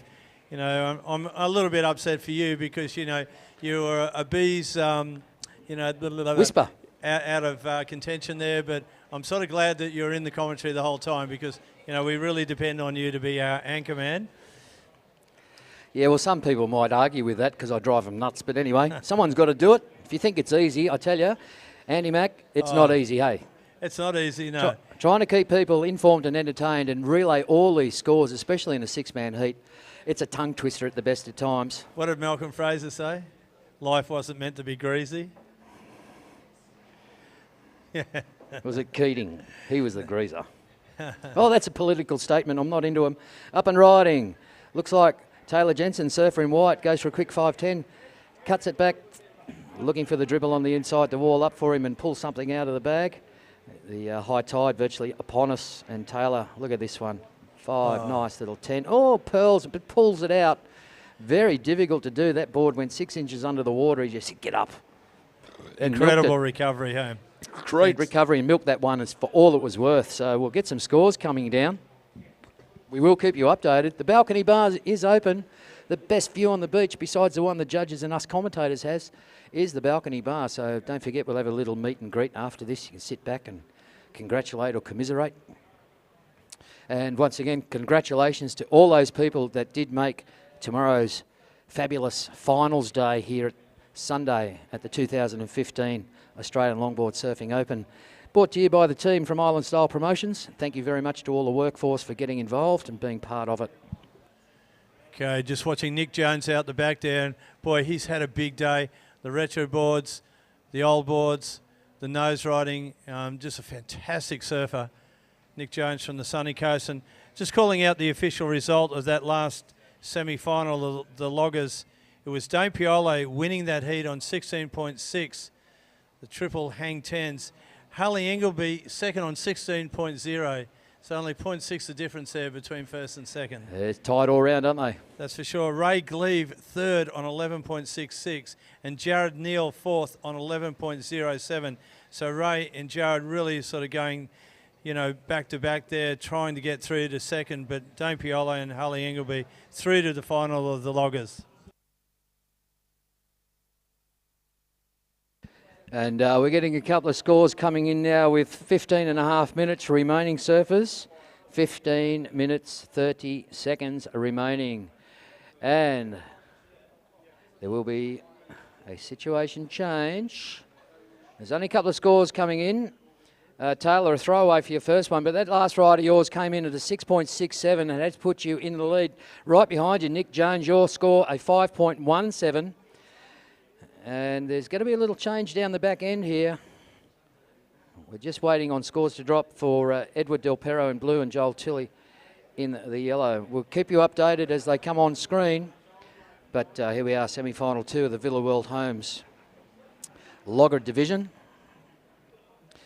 Brought to you by Villa World Homes. Build it the way you want to. Affordable housing. Construction here on the Tweed and anywhere else you want to go.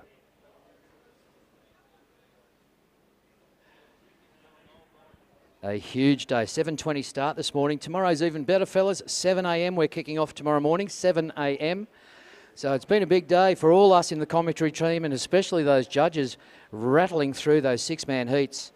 But under the expert guidance of Head Judge Keenan Roxburgh, they have done a fantastic job awarding the points the way they're supposed to. And once again, congratulations to everyone that's made the finals. A couple of scores just coming to hand. But current heat leader with a 6.67 and a 1.4 is Taylor Jensen. Mick Jones, your first wave of 5.17. There might be a little situation change, so I'm not going to say any more till they drop. Time-wise, guys, just under 14 minutes remaining, just under 14 minutes.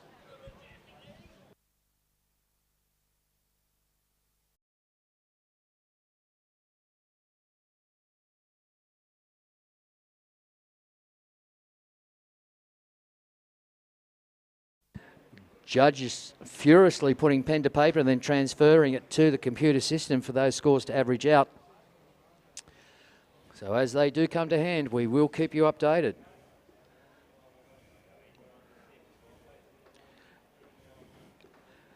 I can just tell you right now, 2 waves ridden. Taylor, your last one a 5.17 along with your 6.67. You are holding first place, but Ed Del Perro with a 4.67 and 3.17 has moved into second position, relegating Nick Jones to third place. His opening ride of a 5.17. Seen him do it. He can improve on that one. And Joel Tilley waiting to open the bank by the looks of things here. We'll just see what comes up. So right now we've got white over blue over red over yellow. Don't forget, boys, if you go too far south and the judges can't see you, they cannot score you. And obviously with the tide, the bank is becoming quite fickle. Just being out there, it's a bit of a wobble-a-thon. You're looking for something with a bit of power and there ain't much in it. So we've got Nick Jones in red, slicing through, and right behind him, trying to line something up on his backhand. Nice Joel one Tilley. outside for Joel Tilley, yeah. Great nose ride there, Pearso, and Nick Jones on the inside. So this is our last heat of the afternoon. Joel Tilley representing Kevin the Head with that little backhand stand. Looked like a... Absolutely. Well, I think Joel was originally from Manly, wasn't he? Yes. Yes, he was. Known Joel since he was a very young boy, actually, from the Manly area, growing up at Freshwater myself. And the northern rivers of New South Wales and the southern end of the Gold Coast has actually turned into the northern beaches. I'm running into people I haven't seen for 30 years. They've been living up here for 10 or 12. I've been here for 16, and I love the place. I will never go back. Yeah, once you've come up, it's hard to move back. There's some people wish I would go back, but I ain't. That's it. Okay, there's a good score coming in for Nick Jones on his second wave.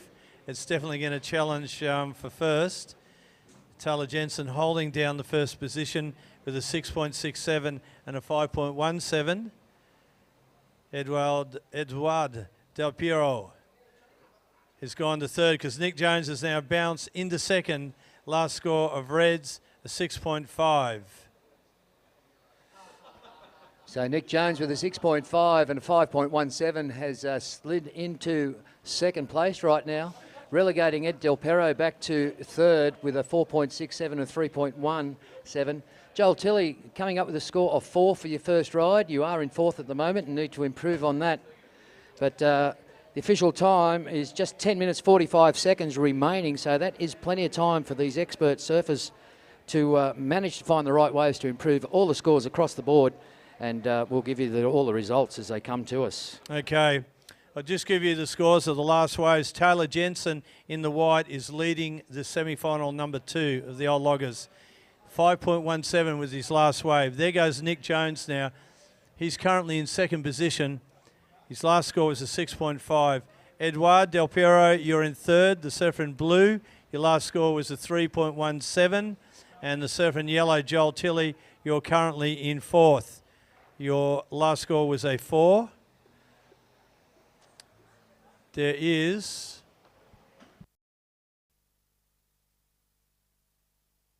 just under 10 minutes remaining, so it's at the halfway mark. It's the last heat of the afternoon here for day 4 of the Kingscliff Australian Longboard Surfing Open. And of course, setting it up for tomorrow's finals, the finals day in all the categories. Yeah, 7 a.m. start tomorrow, Andy Mack. So remember, 7 a.m. New South Wales time, pal. That means I'm going to have to get up at 5 o'clock Queensland to get here. Yeah, no sleeping in, pal. And we do apologise about the siren and the light system, but it's overworked and underpaid like most of us. It's just blown its fuse because it's just been bashed through all these exciting heats we've had in the ocean today. There's just too many hang tens for it. Oh. Couldn't cope. Don't forget, folks, we got the Miss Beach Girl Quest, the model and competition and fashion catwalk show over there at the Kingy Hotel later this evening. And that's going to be a fun event. And if you look stylish, feel stylish, and you could win that and get 2 free tickets, return airfares to Singapore with Scoot Airlines. So thank you very much to them for coming on board. Fly, Scoot and save loot to the hub of Asia, Singapore. So another interesting night over there. A lot of fun. We'll have another band playing, no doubt. And as we watch Ed Del Perro up and out, didn't like that one. He's gone. So a little throwaway score for him. So yeah, the social hub of the event, the newly refurbished Kingscliff Beach Hotel. What a fantastic spot that is. Great food, great staff. Come over and enjoy some great company. And of course, watch the Miss Beach Girl Model Competition and Fashion Catwalk Show. One of those lucky ladies will get a return, 2-ticket return to Singapore. Wahoo! Surfers in the water, exactly 8 minutes remaining. 8 minutes. Once again, a reminder to all New South Wales residents, today is voting day. You must vote or cop a fine. Got to race off after this and go and vote myself. Anyone got any ideas? I got no idea. But yeah, today is voting for New South Wales. So haven't done so, there is a polling booth behind us, just behind Paradiso at the school there. They are open from 8 a.m. till 6 as we watch Joel Tilley drop in and look for some speed and a connection. He's just wobbling the board through. Another nose ride there for Joel. Gets the heel behind. Scoots it round. Paddle-a-thon. Standing paddle to keep the speed up. Looking for this inside wall. Is it going to double up and do something stupid? Look at that. That wave just hardly ever broke and died a miserable death, and Joel milked it. Nick Jones, constant competitor, been in a lot of things and done well. Here he is in the old Loggers division, the Villa World Loggers. Nice little inside section, doing plenty of dancing on the front end of that board. Another little 5, looking for the inside section. Big, nice turn there. Change of direction. Back inside for Nick. And a little 5-10 Pearl. And just steps off into the sand. So we'll let the judges whack those scores in and we'll give you an update. But at the moment, Taylor Jensen holding first place. Nick Jones in second. Ed Del Perro in third. And Joel Tilley in fourth. We'll wait for the situation update and see what changes are hitting the board. All right, and out the back we've got Ed Del Perro, former French champion, or current French champion. He's from somewhere over there. He's been surfing well. He's loving it here. I had a little chat to him earlier. Look at that gouging cutback on this plus 6 kilo old logger model. And lining up the inside. Nice little hang 5 through. Another one just controlling it all the way through. Very well surfed from Ed Del Perro, the French champion. So we just might wait for those scores to drop at the moment. Joel Tilley has moved into third. Your last score, Joel, a 4.8, along with your next score of 4, has moved you into third. We'll see what the judges think about Ed's last one. He's been relegated to fourth right now.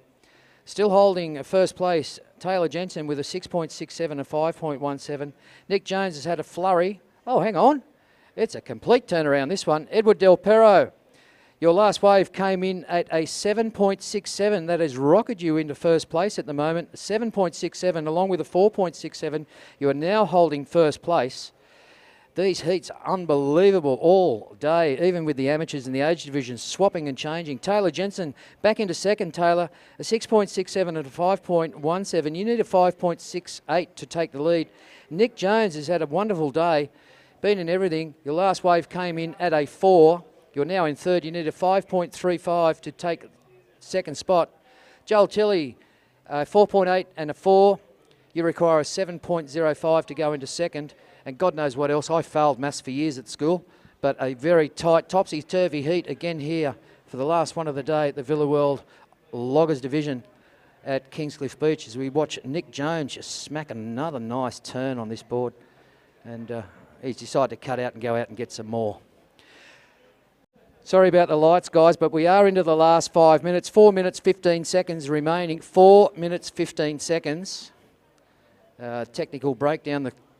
Just crapped out. Can't explain it. Overworked, underpaid. Oh. So hopefully we get on to Dion Harris and he'll refuse the box because we'll need it tomorrow for finals. 30-minute finals all day tomorrow, and congratulations once again to all the people that made those finals, including you, Tony Ray, by beating me by 0.01. I won't hold it against you. You're a great bloke and you surf very well. You deserve everything you get. 3 minutes and 35 seconds remaining, surfers. So Ed Del Perro on that last wave, a 7.67, rocketed him into the first place, along with a 4.67. He's holding it.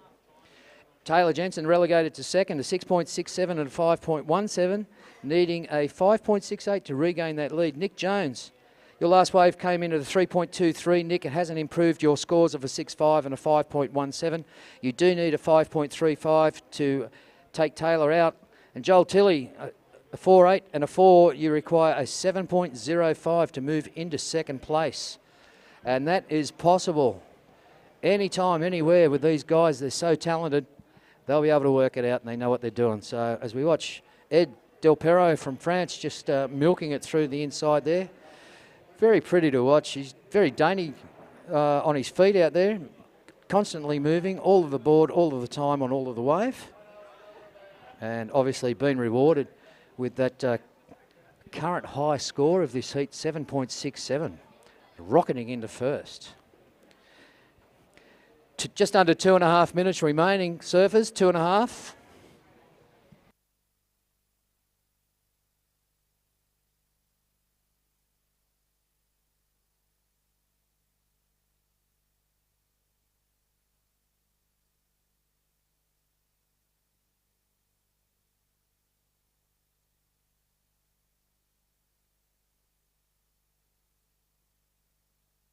And Taylor Jensen's just pulling out of that one, saying, oh, look, what's going to happen? Can I do better? Less than 2 minutes. 2-minute warning. Under 2 minutes remaining. Heading down towards the Mad Minute. The final event, the Villa World Loggers Division. Semi-final number 2. First and second will go through to the money round. And congratulations to Dane Pioli and Harley Ingleby. Straight into the cash round. Great surfing from men in the previous semi. Semi-final 2, what's the result? Can you pick it? Will the waves come up? Will anything happen? Of course it will.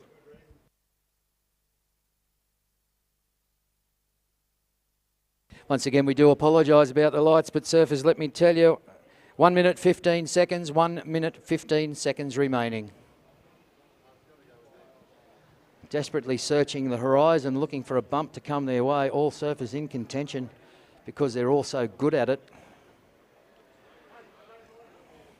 Taylor Jensen having a quick look, straight up.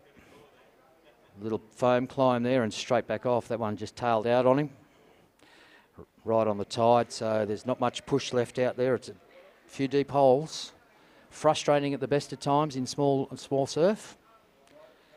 40 seconds remaining, surfers, 40 seconds. So current standing at the moment, Ed Del Perro holding first place. Your last wave, Taylor, a throwaway, not worth mentioning. You are holding second. Nick Jones, the man that's been in everything, has fought valiantly all day, but he's currently sitting in third place. And the young gun, Joel Tilley, looking to get somewhere. And there's Ed Del Perro finding a nice little wave. He's only a small bloke on big board on small waves, so he can just glide over just about everything. Out the back, out of the foam, is Joel Tilley. And this is the last throw of the dice, because in 5, 4, 3, 2, 1.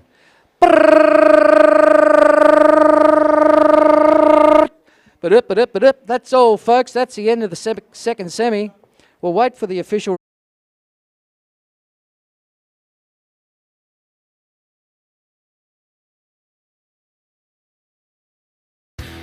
Looking for your next surfing adventure? The search begins with Scoot. Fly Gold Coast to Maldives from $379. Fly Scoot, save loot.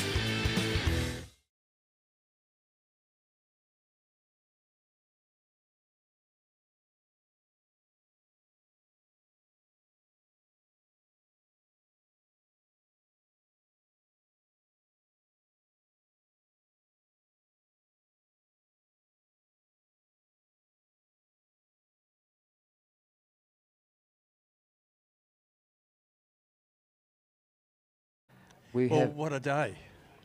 a big day. Okay. We're just going to cross over live in front of the cams right now. These are the faces you need to blame for keeping you awake during the day and giving you all the reports. Well, it's just been a massive day of competition here for day 4, the Australian Longboard Surfing Open, and we've seen all the boards, the retro boards, the old boards, the women's, Huge upset this morning watching the World Women's Champ Chelsea Williams getting knocked out in the semis. Unbelievable. But a great result for Victoria Vergara from Reunion Island, the French girl, going into the final.